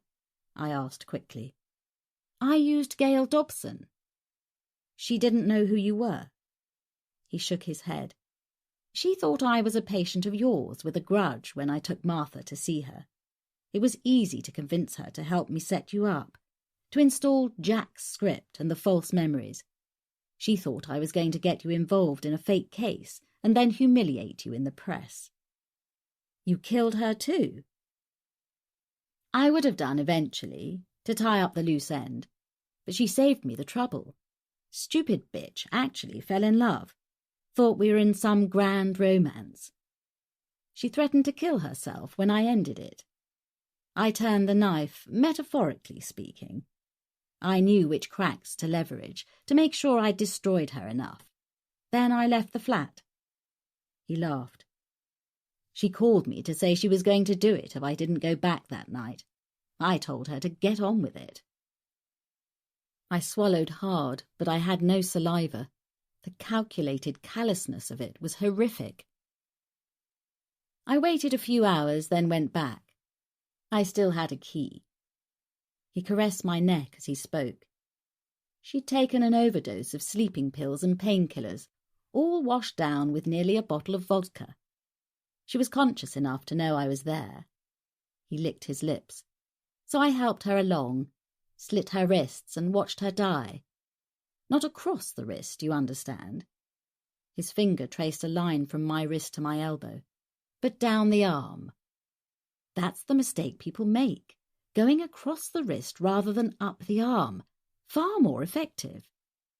I learnt that from working with my brother that summer at the hospital. "And Taylor Kane?" I asked, trying to distract him from my wrists as I tested the knots. He glanced down at the blade in his hand. "Ah, saving the best for last. She was so easy to play. I called her, posing as a journalist, said I had information about you that she would find useful." He laughed. "She wanted to destroy you so badly she didn't even question it. She was almost too keen to meet with me." "The day of Astley's briefing, it was you she went to meet?" "At a secluded spot in Woodland, not far from the farm. Of course she recognised me as soon as she saw me, but it was too late by then." His face was a mask, devoid of all emotion. He was reliving the images he'd harvested and stored for his own pleasure, to run again whenever he wanted to remember the sick gratification her pain and terror had given him. "I moved her to George's place, crime scene B, nice and secluded. Held her there for a few days. She provided some entertainment while I found out what she knew. Your source in the police. He nodded. That's how I knew about the farm searches a few days before they actually happened. Would have been awkward if I hadn't got that out of her. I had to get my car out of George's barn and get rid of anything that showed I'd stayed there. I killed her just before I came to your place. I thought about how quickly he'd arrived at mine. It made sense. He hadn't had that far to travel. When your boyfriend turned up with the search team, I actually had her body in the boot of my car. He couldn't disguise the triumph in his voice, one up on the police, on Callum in particular. His eyes met mine and he caressed my face gently as he spoke. My gift of her to you. Did you like that? I gave the impression I was struggling with the morality of it. I was shocked at first. I looked into his eyes, trying to forge a common bond that would make him hesitate to kill me. But if I'm honest, you wanted her dead, didn't you? I felt his hand tremble against my skin. I nodded slightly, turning my face away as though ashamed. He took my chin in his fingers, turning my face back to his. It's okay to admit it, he said softly. I forced myself to endure it when his lips lightly brushed mine. I chose my words carefully. You said once that you knew it would be easy for me to cross that line. I looked deep into his eyes, and you were right, but I didn't have your courage. I felt him tense and his lips froze over mine. As he looked down at me, his eyes narrowed. Of all the things you could admit to, that's the one I really don't believe. I know you. His words echoed the sentiment of the robotic, digitized voice I'd first heard on the phone. I've studied you for years. We both know that's not true. I felt my momentary advantage slipping out of reach. It is true. I talked fast, my mind racing. I wished my hand was free so I could touch him, create a physical anchor for my words, anything to buy myself extra time. But I didn't have your strength to cross that line, to actually kill. No. He almost spat the word in my face. You breathe a rarefied air, standing on your moral high ground. You and Ferguson, building careers out of examining specimens like me. Like insects in a test tube, you prod and poke at our psyche and decide whether we're insane or not. Your judgments play God with people's lives. His jaw tightened and his breathing became erratic. Beads of sweat stood out on his forehead. But you don't have the guts to play God for real, to hold life and death in your hands. Firelight glittered across the blade as it flashed past my face. I screamed at the searing pain as he drove it deep into my right shoulder. I'm going to die. Alex! Oh, God! My son is going to have to see my body, see what he's done to me, like Mary Kelly. I'm never going to see Alex again. The images of Mary Kelly's mutilated body exploded in my head. Pain shot through my jaw as his fingers tightened their grip on my chin, forcing me to look at him. Severing the carotid artery is how you should die, he said, through clenched teeth. How Mary died. But that's over far too quickly. The edge of the mattress lifted as he got off the bed. His eyes never left mine as he took off his shirt. His torso was slick with sweat. He threw the shirt into the corner of the room and picked the knife up from the table. You don't have to do this. My God, please, no. Yes, he snarled. Right here. Right now. I am God. He sat beside me, grabbing my hair in his fist. My eyes were transfixed onto the blade as he placed it against my groin. He applied the slightest pressure and a droplet of blood appeared on my skin. The femoral artery. He pressed the tip of the blade a little further. I sucked my breath in through gritted teeth as pain shot through my groin, spasms tightening the muscles in my stomach. This takes longer for you to bleed out. He was a predator scenting the kill. I tugged at the cords, trying to turn away, but there was nowhere to go. Pain coiled through my shoulder and around the curve of my rib cage. Rivulets of sweat slid down my arms, causing the cords to bite deeper into my wrists. "Beg me." He said it so quietly I hardly heard it. "Beg me for your life." His face glowed in the surreal light cast by the fire, and when I looked into his eyes, they were black dots, lacking all that was human. In that instant, I felt a certainty that was deeper than my terror or my pain. A knowledge that whatever I said, whatever I did, I could never reach him now. His fractured psyche was being driven by a hunger that had dragged him into the depths of depravity, from which there was no way back. Begging for my life would fuel his sadistic need to inflict pain. Seeing fear in my eyes would feed the monster inside him. Like the thrashing of a wounded fish excites a feeding frenzy of sharks, pushing them to greater extremes of savagery. A calmness suddenly descended on me. "I'd tell you to go to hell," I said quietly, "but you're already there." His face contorted. "You bitch!" He pushed the blade into my thigh. I screamed as a bolt of unimaginable pain ripped through me, convulsing me against the ties, arching my body like a bow off the mattress. I felt him push me back down onto the bed. "It'll take a few minutes for you to bleed out, depending on how fast your heart is beating." His fingers gripped my face, making me look into his eyes. "I'll feel your last breath on my lips. I'll taste your tears on my tongue. And just before you slip into unconsciousness, I'll cut out your heart." "Your father," I said between ragged gasps for breath. "Your brother. Did they ever know?" He shook his head, watching the blood slowly staining the mattress in a darkly spreading pool. A droplet of saliva appeared at the corner of his mouth as his breathing became more shallow in his excitement. Shivers ran through me despite the heat from the fire. He reached out to gently stroke my cheek. "Not long now." I willed myself to breathe slower, to keep my heart rate down. My body wasn't responding to my mind anymore. The pain was receding. My limbs felt leaden. I couldn't move them. Even my head was too heavy for my neck to lift anymore. His face was starting to blur. "Please," I managed, but my words slurred. "Shh." He lowered his head and I felt his lips brush mine. He put his hand on my chest and I could feel the thud of my heart against his palm. "That day we walked across the fields, I held your wrist. I felt your heart beat beneath my fingers, and I fantasized about this moment. You sensed it." His kiss was warm against my ice-cold lips. "Your heightened response to a predator.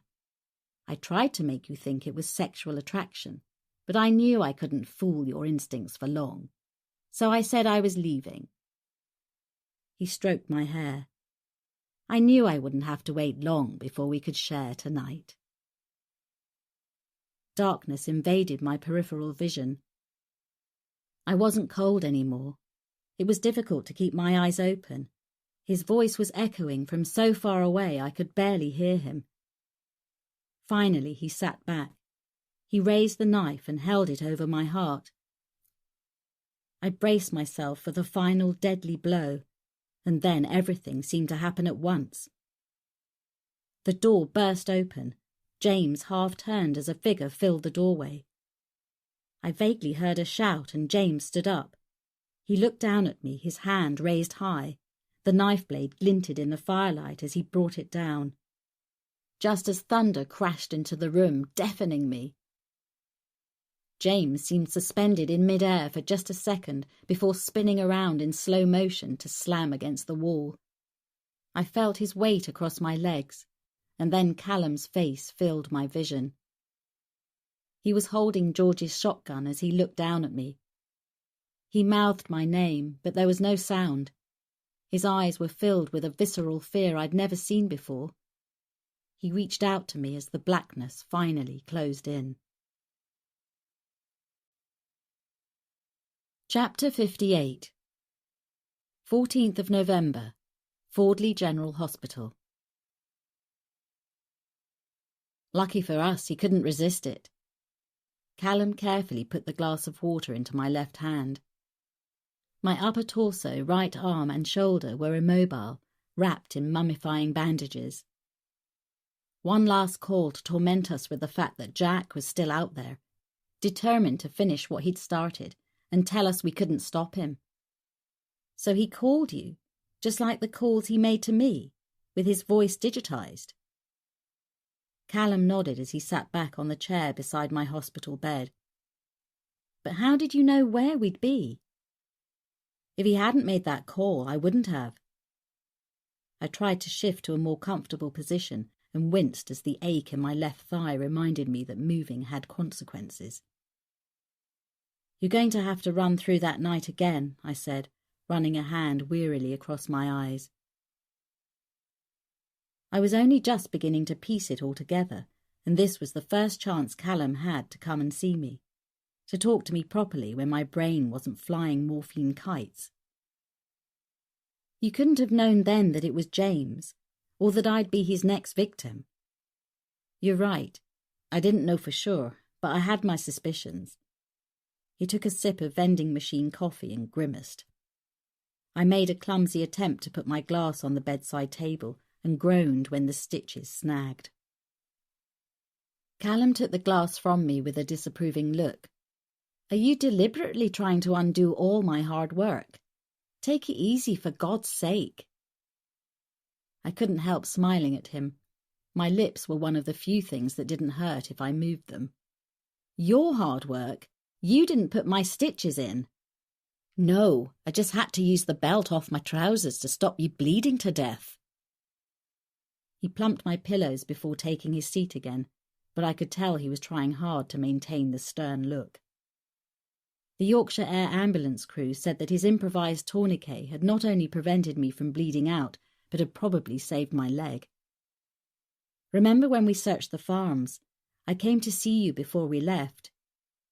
You were all standing in the yard when I made a point of telling you that I'd left a card at George's place with a direct number to the inquiry team. I nodded. As far as we were concerned at the time, only 4 people, apart from my team, knew about that card. You, Jen, Turner and George, as we thought then he was still alive. But it wasn't the incident room number. It was the one I'd had set up, and it diverted directly to my mobile. The only way anyone could have access to that number was if they'd been inside George's farmhouse. I looked at him as the implications of what he'd just said began to percolate. He sat in silence while I processed it. When I finally spoke, I chose my words carefully. So you were baiting a hook, but we were the only fish in the pond? He nodded slowly, his eyes never leaving mine. George could have just called it to ask about the search, and that wouldn't have added a damn thing to the investigation. But if Jack had used it to contact us, it would have narrowed things down. You had a CROP set up outside my home and a tracker put on my car, I said quietly. He went very still and looked at me for what seemed an eternity, then ran his hand through his hair. You have to remember, Joe, Astley's geographic profile pointed squarely to that location. I was the SIO. I couldn't simply ignore that. He paused, expecting me to say something. When I didn't, his breath escaped in a low sigh. I had to be seen to cover all the bases. No, I didn't really believe you were involved, but it would either implicate or eliminate you as a suspect, which it did. He lifted his eyes to look squarely into mine. The night Taylor Kane was murdered, the CROP gave you a cast-iron alibi. He was watching me steadily. The card left at George's place was never set as bait for you. Jen, then. I couldn't disguise the sarcasm. He shrugged again. George, possibly, or Turner, or someone unknown to us who had access to the farmhouse. He stretched his legs and looked down at his shoes. It was a long shot. It could have led me precisely nowhere. He looked up and his eyes met mine again. But it paid off, didn't it? But once Paul Harrison was dead, why would you assume Jack would call? Everyone thought it was all over. Why wasn't the number just disconnected? Despite what you thought, his eyes met mine. What you might still think, I trusted you. After Harrison's death, you were adamant he couldn't be Jack. If you were so sure that his personality was totally incompatible with our killer, then I believed you. But we had to follow the evidence, and we didn't have a concrete lead to anyone other than Harrison. But Hoyle was disbanding the major incident team, shutting down all the resources. He thought it was over. He nodded slowly, and I suddenly realized how exhausted he looked. His eyes had a weariness in them when he looked across at me. He was winding things down.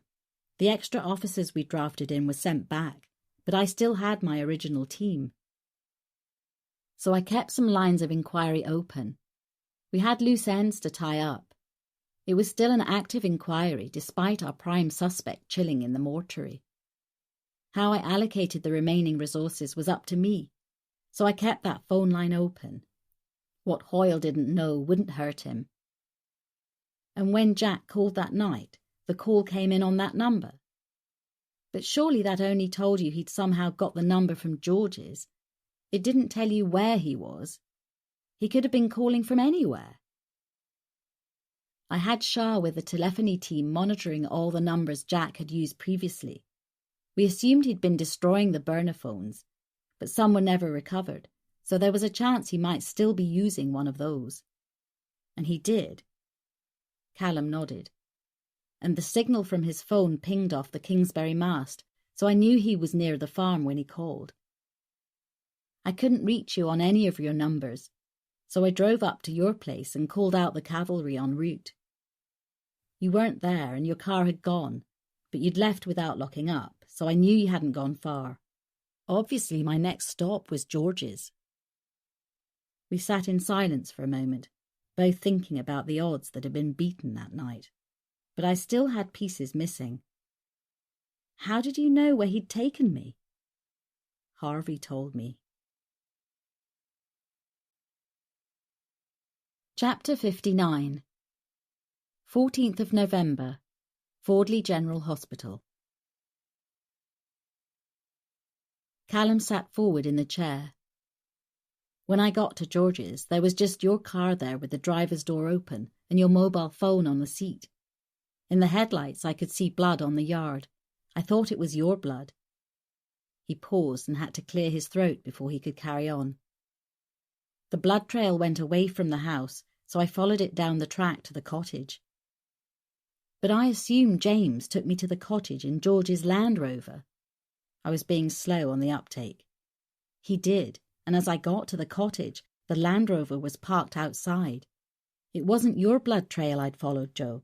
It was Harvey's. I felt tears stinging my eyes as I thought of Harvey struggling to follow as I was driven to the cottage, still trying to protect me, despite being wounded. Harvey had collapsed beside the Land Rover, Callum continued. He'd obviously not got enough in him to go any further. George's shotgun was in the passenger footwell. I picked it up before I entered the cottage. So when you burst through the door, did you expect to see George? Callum's head was down, looking at the floor. I knew his eyes held a pain he didn't want me to see. Didn't know what I'd see. He looked up and his eyes were moist. I knew what I dreaded, though, that I'd be too late. The lump in my throat blocked my words. He shook his head and took a deep breath. Despite all the circumstantial evidence that night, no, I didn't expect it to be George.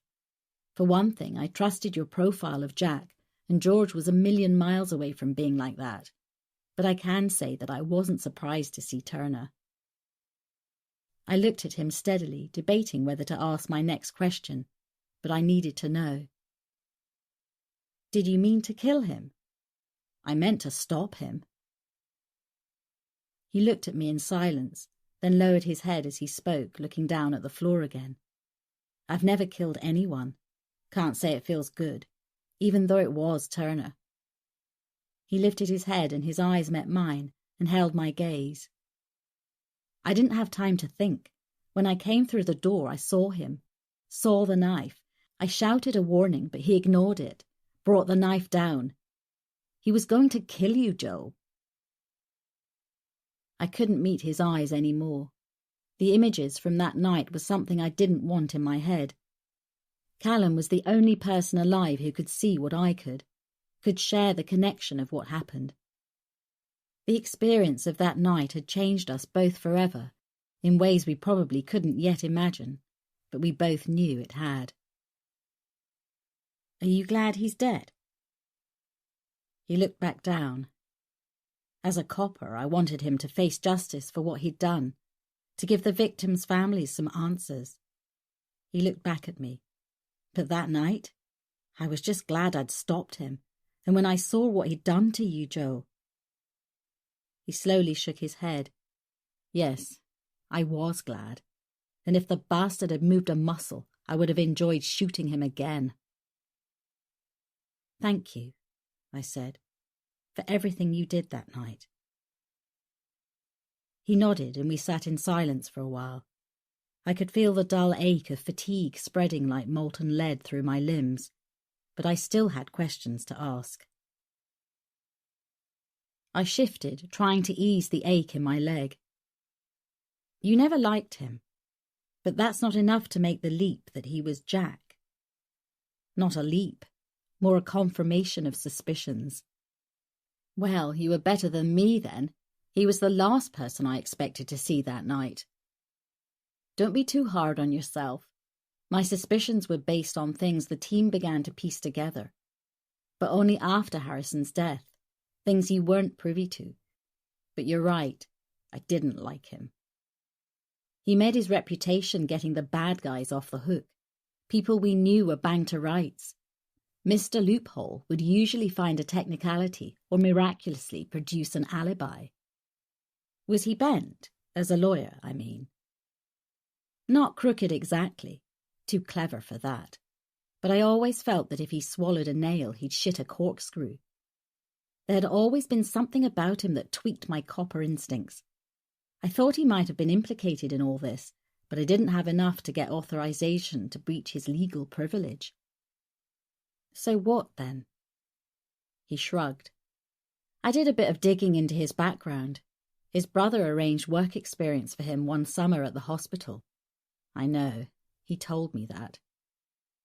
Callum raised an eyebrow. Bet he didn't tell you how it ended, though, did he? It was my turn to look curious. Callum drained the last of his coffee and pulled another face at the taste. Apparently there was an incident in the hospital mortuary. From what I can gather, his brother hushed it up and sent him home. Most of the people involved are either retired or dead now, and the brother's saying nothing. There was never an official record of it, so Turner managed to airbrush it from history. But I learned enough to believe that's where he practiced inflicting Jack's wounds with an amputation knife. I said he would have had some anatomical knowledge. He replicated the wounds from the Victorian victims too precisely. We knew he would have had to practice somehow. Apart from that, his name kept cropping up too often. Coincidences that I didn't like. Such as?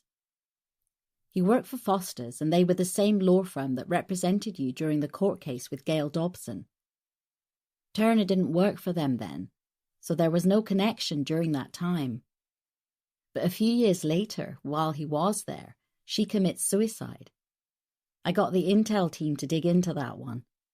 The cause of death was recorded as an overdose. Dig a bit more, and it turns out she slit her wrists, but that didn't cause her death. One of the unusual aspects, though, was the way she'd done it. Up the arm, rather than across. He shot me a look. That's not a lucky guess, right? Let's just say he shared some confidences that night. Callum visibly shuddered. Dread to think. But what really got my baton twitching was that was the same method Harrison supposedly used on himself. I couldn't help laughing, despite the subject matter. You don't carry a baton anymore. The ghost of it still twitches. Wasn't Gail Dobson's death enough to get authorization to go after James? Circumstantial. Nothing a good lawyer like Turner couldn't wriggle out of. The team were also trying to find his car. That triggered a hit on an ANPR camera near Taylor Kane's flat the day she left the briefing. Then we lost it, and it seemed to have disappeared off the face of the earth. Obviously we know now. He had it in George's barn, but we didn't know that then. Like you say, too many coincidences pointing to him. I put my head back and closed my eyes. Fatigue was beginning to dull my thinking. He stretched his legs out and eased tension from his shoulders. When we searched Harrison's flat and the university, you said we almost had too much evidence. You were right. It bothered me that we had photographs, DNA, computer kit, everything we needed to link the murders to Harrison, and yet the one thing we couldn't find was the murder weapon. You'd insisted it was key to the crimes. He'd used it in all the killings, yet he cut his own wrists with a kitchen knife. Like you said, that didn't make sense. And what had Harrison done with the murder weapon? It was symbolic for him, I said, with my eyes still closed, mythical in its status. It linked him to his history with Jack. He would never have disposed of it, even to prevent you from finding it. After all, what would it have mattered once he was dead? But then I never believed Jack would commit suicide. That's another reason why I didn't believe it was Harrison. It was something your favourite detective Frank Heslop turned up that gave us the break we needed. I looked up then and raised an impressed eyebrow. Remind me to buy him a pint when I finally get out of here. Finding the laundry blades was one of the actions I kept open. I tasked that to Frank. All catalogued examples were accounted for, but he was talking to collectors, antique shops, dealers, not just in Fordley, but nationally. He pulled a sheet of paper from his inside pocket and scanned down it. Frank transferred to us from the Met. He's still got contacts down there. A crime reporter for the BBC in London heard from a Met copper about Frank's inquiries. The reporter's hobby was collecting true crime memorabilia. He told us he'd heard a whisper around 10 years ago about a family who owned a complete set of Laundy amputation knives that might have had a connection to Jack the Ripper. He'd tracked the family down to Sussex, but they wouldn't speak to him. So he asked a prominent art dealer in London to approach them on his behalf. Let me guess, they wouldn't entertain the dealer either. Wouldn't even set up a meeting. They said the collection wasn't for sale. But the reporter was more interested in the story. After all, if this family could prove the provenance of the collection, it might reveal the identity of the most legendary serial killer in history. The one who got away. Was it my imagination, or was discussing Jack making my wounds ache even more? I shifted uncomfortably and winced. As we got nearer the night of the 9th of November, the team worked flat out, Callum said. No one went home. All the lines of inquiry were being followed up to the last minute. I still couldn't implicate Turner. He was a person of interest, but I didn't have anything I could arrest him for. I had people out looking for him, even if it was just to tail him and keep tabs on him that night. Because whoever Jack was, we knew if he was still out there, we'd hear from him. There was no way he'd miss that date. But you couldn't know where he'd strike or who he'd target. My voice sounded weary even to me. Turner had gone to ground. Foster said he'd taken annual leave, but we couldn't find out where he'd gone. He'd given up his flat in Salford and disappeared. Then fate seemed to favour us, and things happened all at the same time. I got a call from Beth. The name of the family in Sussex was Lubnowski, James's maternal grandmother. Can't help showing off, can you? My eyes were closed, but I could hear the smile in his voice. I might have tried to get a warrant based on that, but I didn't get the chance because the call from Beth was interrupted by Jack ringing the bat phone, You know the rest. A young PC stationed outside my room to keep the press away knocked and stuck his head round the door. "Visitor for you." I opened my eyes to see him holding Harvey, who was straining at his lead to get to me, despite the bandage wrapped tightly round his shoulders. "How did you get him in here?" Suddenly the fatigue had gone. It hurt to laugh, but I couldn't help it at the sight of the ridiculous high-vis dog jacket they'd put on him. "He's in uniform," Callum laughed. "We told them he was a police dog." Harvey put his huge paws on the edge of my bed and tried to lick me, despite Callum's best efforts to keep the dog saliva off my pristine bandages. We were all distracted from the chaos by another knock at the door. "This'll be the nurse coming to throw us all out." Callum pulled open the door. Jen stepped in, beaming. "Look what the cat dragged in!" "Alex!" I couldn't stop the tears as my son jostled for position with Harvey on my bed. I buried my face in his neck and breathed in the precious scent of him as he held me. The end. You've been listening to The Murder Mile by Lesley McEvoy, narrated by Anna Cordell. Published by Whole Story Quest Audiobooks, an imprint of W.F. Howes Limited. This work is copyrighted 2019 Lesley McEvoy. This recording is copyrighted 2019 W.F. Howes Limited.